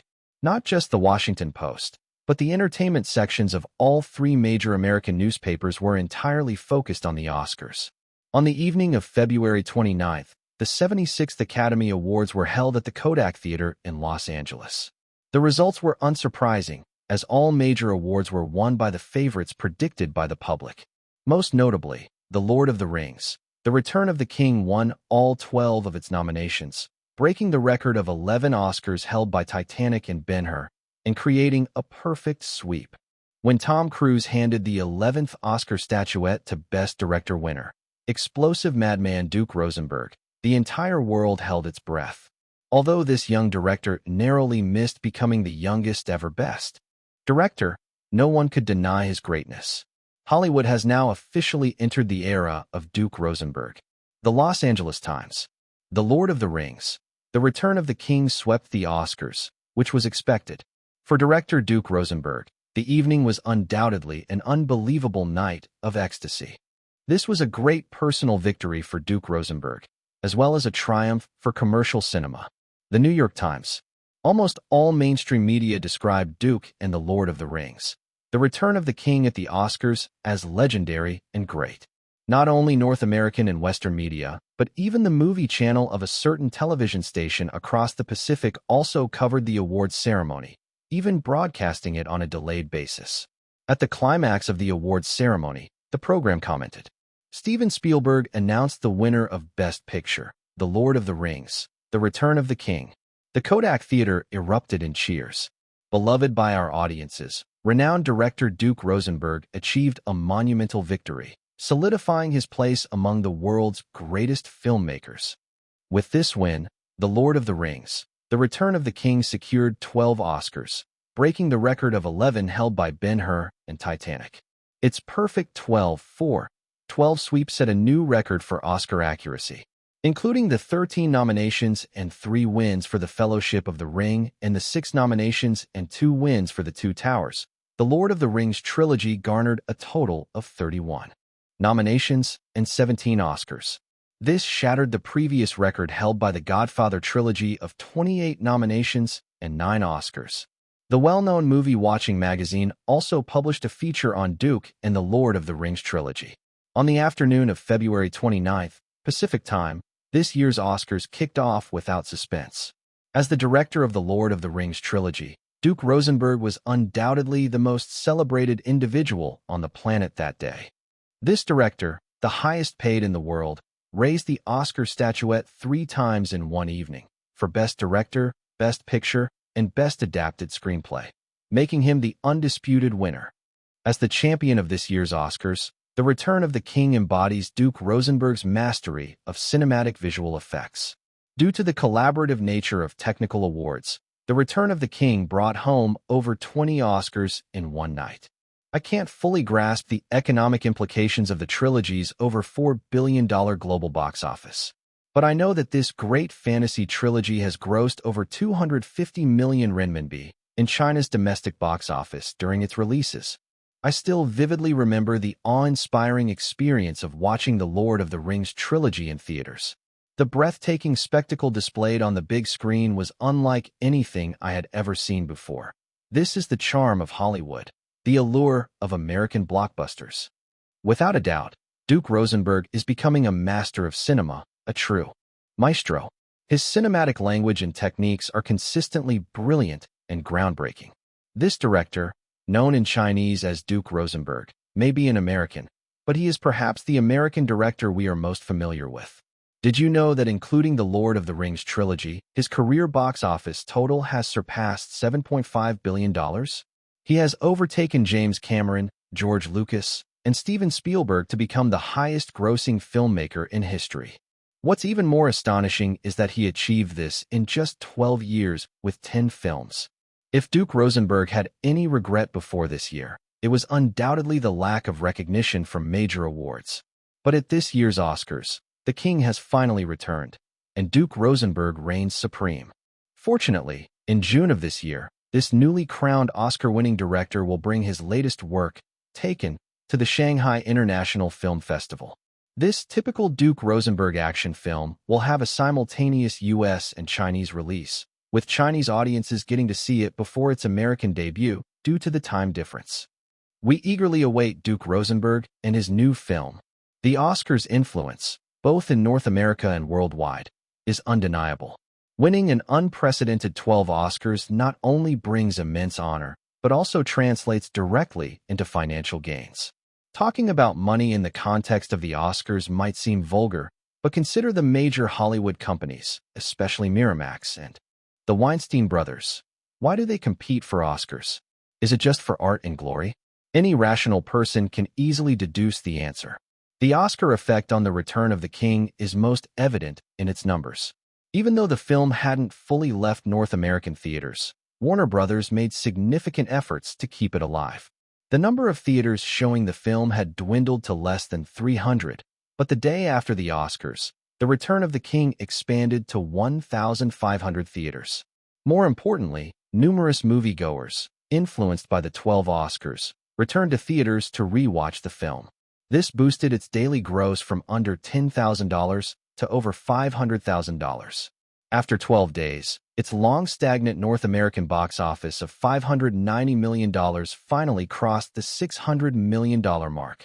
Although this resurgence was short-lived, The Return of the King became the second film in history to surpass $600 million in North America and $1.6 billion globally. By mid-March, The Return of the King had concluded its global theatrical run, ending the glorious journey of the Lord of the Rings trilogy. It became the most successful film series in history. The Fellowship of the Ring, $473.15 million in North America, $1.13214 billion worldwide. The Two Towers, $521.32 million in North America, $1.31288 billion worldwide. The Return of the King, $600.45 million in North America, $1.61015 billion worldwide. The trilogy grossed a total of $4.05517 billion. This was only part of the revenue. Despite many merchandise lines still in production, by March 2004, merchandise sales for the Lord of the Rings trilogy had already exceeded $3 billion. In late March, the DVD for The Return of the King was officially released worldwide, available in both the $19.90 standard edition and the $39.90 deluxe edition. In its first week, the North American DVD sales reached $165.77 million, with global sales totaling $312.88 million. This was far from the end for DVD sales. Duke and Warner Brothers planned to release a box set in 2 to 3 years with 120 minutes of bonus content and a total runtime of nearly 12 hours to continue the revenue stream. Even on newly launched video-on-demand platforms, The Lord of the Rings trilogy was available for paid viewing. However, due to current internet limitations, the quality was subpar. Although Duke and Ivanka's relationship hadn't worsened, it hadn't improved either. However, both were rational enough to separate personal conflicts from work. As time passed, the Oscar buzz gradually subsided. The golden statuettes were casually placed in a display cabinet at Duke's studio. For Duke, the glory belonged to the past, not the future. He still had a long journey ahead and never intended to stop here. DC, Marvel, Transformers, and more, plans were already laid out on his desk. An old era has ended, and a new era is about to begin. Chapter 506. Chapter 506. A New Schedule. In June, Los Angeles felt like a furnace under the scorching sun. Under the blazing summer heat, several staff members unloaded luggage from 2 RVs and, under the guidance of the flight crew, pushed them one by one toward the airplane's luggage hold. Los Angeles had gone more than 2 months without rain. After stepping out of the vehicle, Duke felt as if the air entering his lungs was burning. Pulling the brim of his hat lower, he took the sunglasses hanging from his pocket and put them on. The glaring sunlight felt slightly less oppressive. The door of the RV was pushed open again, and Tina Fey walked over with her phone in hand. "I've already contacted the people over there," she said, habitually standing just slightly behind Duke. "Both the festival committee and Warner's regional office will meet us at the airport." Duke nodded and stepped onto his private jet. In fact, only he and Tina Fey were heading there. For instance, Liam Neeson and other members of the crew would remain in North America for press tours and promotions. After all, this wasn't the future yet. The market on the other side wasn't large enough to justify bringing the entire crew. North America was still the most critical base and the largest box office market.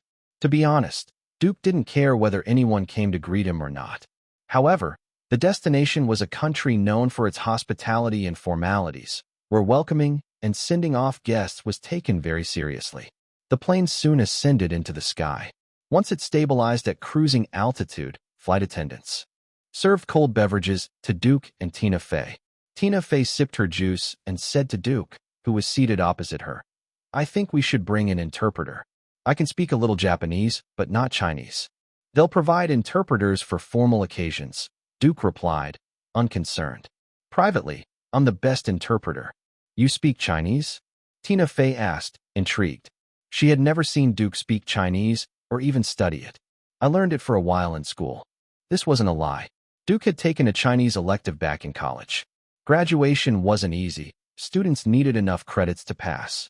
Since he had an advantage, he naturally chose the Chinese course. This also gave him a plausible reason to claim future proficiency in the language. However, any language becomes rusty without practice, and Duke was no exception. Without sufficient practice, his level was indeed higher than most foreigners, but it wasn't as fluent as before. Moreover, since graduating, he hadn't used Chinese in any real conversations. It was a long journey, and sleeping was the best way to pass the time. However, after the plane landed and took off again in Hawaii, Duke found himself unable to fall back asleep. Opening his eyes, he glanced at Tina Fey, who was dozing with her eyes closed, then picked up his laptop and started going through recent emails. There were a few from Charles Roven. After the completion of the Lord of the Rings trilogy, the producer had been in a semi-work, semi-rest mode for the past few years. Since Robin Grande would be tied up with the Harry Potter series for a long time, Charles Roven would continue to oversee Duke's new project. The new project had already passed Warner Brothers' review. Although it hadn't been officially greenlit, Charles Roven, under Duke's instructions, had begun reaching out to some individuals. The production team would consist of longtime collaborators, while the outreach mainly targeted actors, especially candidates for Bruce Wayne. Duke's first choice remained Christian Bale. Charles Roven was negotiating with Bale's agent. But as always, Duke wouldn't pin all his hopes on one person. Ben Affleck, Ewan McGregor, Michael Fassbender, and Gerard Butler were also potential candidates. Duke had even called Leonardo DiCaprio. If DiCaprio agreed to the role, Duke would immediately drop the other candidates. Unfortunately, as DiCaprio had told him before, after Titanic, he had little commercial ambition left. Currently, all negotiations were in the preliminary stages. Besides considering the actor's fame, skills, and temperament, budget was also a key factor. If Christian Bale declined, Duke wouldn't push further. This was Hollywood, after all. It didn't make much difference who played Bruce Wayne. Once this trip was over, Duke planned to finalize the lead actor's casting upon returning to North America. The reason was simple. Whoever played Bruce Wayne would need to undergo extensive physical training and combat preparation. There was also an email from Marvel Studios. Kevin Feige, the studio president, sought Duke's opinion on the timing for launching Marvel's first film. After over 2 years of preparation, Marvel had drafted a comprehensive plan for the future. Given the continuous successes of Spider-Man and X-Men, the management was eager to move forward. They also urgently wanted Duke, Marvel's largest shareholder, to oversee and ensure the success of their first film. Duke hadn't made a final decision yet, as the new Batman trilogy would occupy most of his energy over the coming year. The Lord of the Rings trilogy had just achieved tremendous success, and Duke couldn't afford to overlook any details in his future projects. After reading the emails and pondering plans for Marvel and DC films, Duke didn't realize when he had fallen asleep again. When he woke up, a blanket was draped over him. Across from him, Tina Fey was sipping coffee to stay alert. "Almost there?" Duke asked, removing the blanket. Tina Fey put down her coffee cup and handed the blanket to a passing flight attendant. About half an hour. Half an hour later, the private jet indeed approached Shanghai Airport. However, like most busy cities worldwide, the plane circled in the air for over 20 minutes before landing. All clearance procedures were handled by professionals. Once everything was sorted, Duke and Tina Fey each dragged their luggage and walked out of the airport terminal. As they stepped outside, Duke immediately noticed a prominent banner. "Warmly welcome Oscar-winning director Duke Rosenberg to the Shanghai International Film Festival." A crowd of reporters gathered beneath the banner. The leading group hurried toward Duke and Tina Fey upon spotting them. "Hi, Phil." Leading the group was Warner Brothers. Greater China head, whom Duke knew well. He greeted him warmly. "Long time no see." "Yes," Phil replied, shaking Duke's hand. "You're now the world's top box office director and an Oscar winner." He then shook hands with Tina Fey. "Hello, Tina." Many reporters surrounded them, and the camera flashes went off rapidly. However, security personnel kept them at bay. Phil turned to introduce Duke to two local representatives. "Duke, this is Mr. Ma Liangyu, the vice chairman of the festival committee, and Mr. Li Yuming, the committee's secretary general." "Mr. Li, Mr. Ma, this is Director Rosenberg and Tina Fey, CEO of Duke Studios." "Pleasure to meet you," Duke said in slightly awkward Mandarin. The two officials seemed briefly surprised but quickly resumed their composure, shaking hands with Duke and Tina Fey. After a brief introduction, the group, escorted by security, boarded 3 vehicles and left the airport for the city center.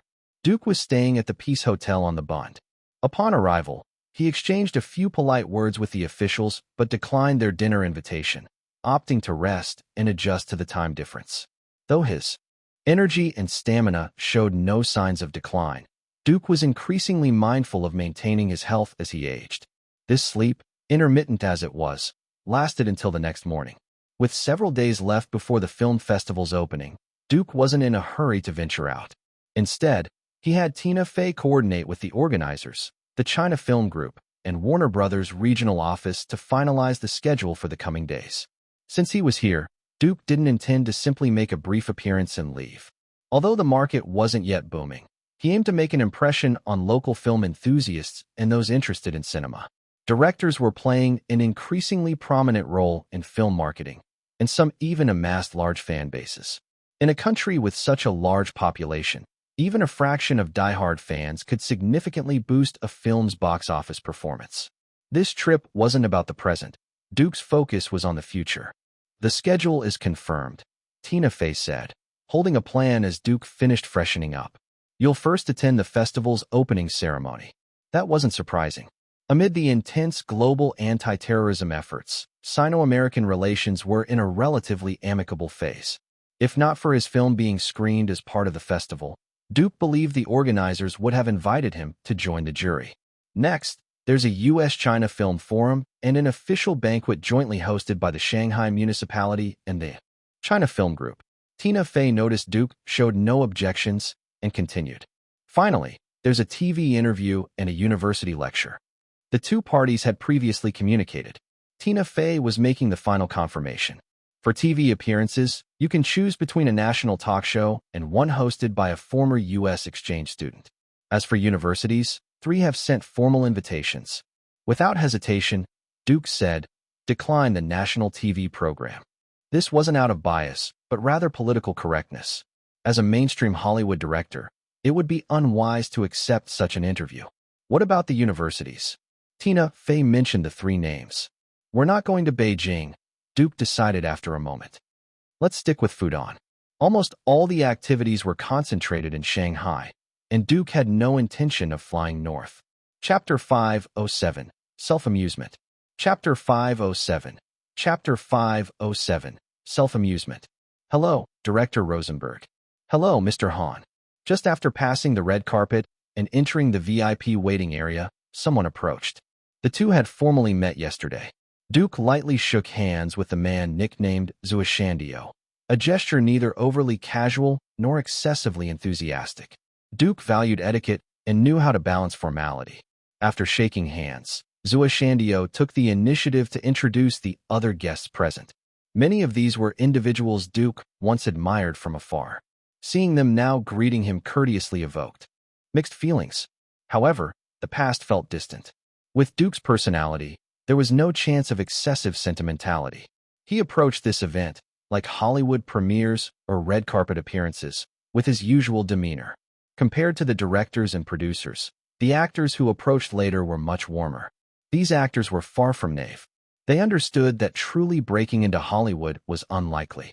For individuals like Ms. Zhang, who struggled to enter Hollywood, the goal was to elevate their status and demand upon returning to the domestic market. In this industry, export for domestic resale had great potential.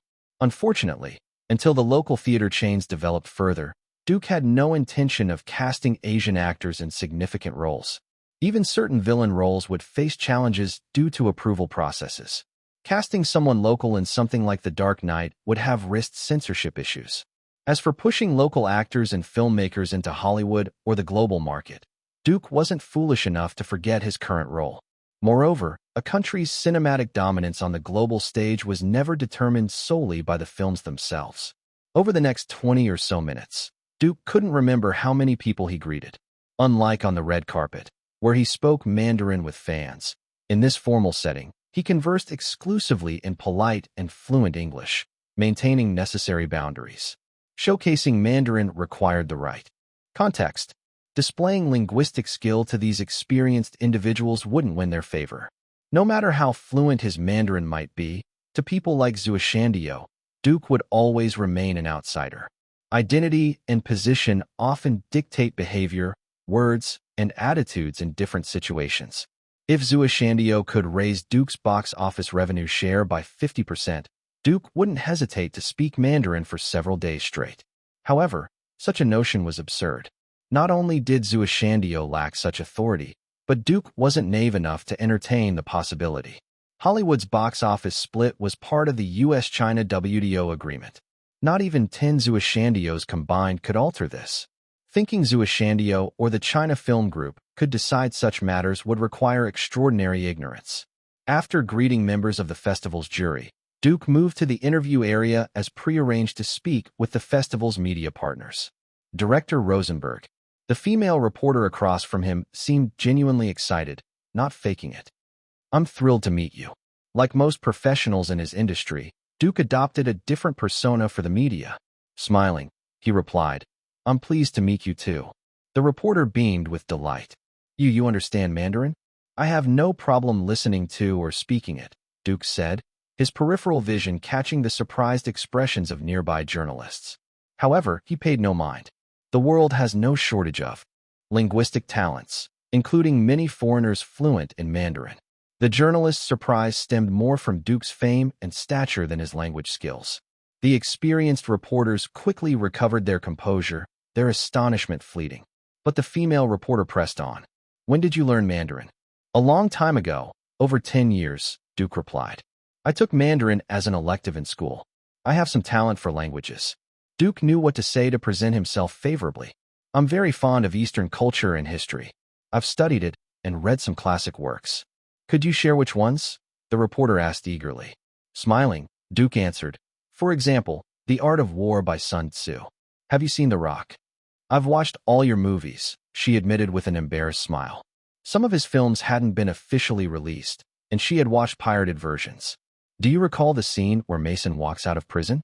"There's an English copy of The Art of War in his cell," Duke explained. "That's one of my favorite books, so I included it in the film." "So, you're a fan of Chinese culture?" The female reporter's words prompted a slight nod from Duke. "I admire this country's culture. Would you consider making a film with a Chinese theme in the future?" another reporter asked. "It's possible," Duke said. "However, my schedule is fully booked for the next few years. I'd also need the right story and script." This reporter suddenly veered.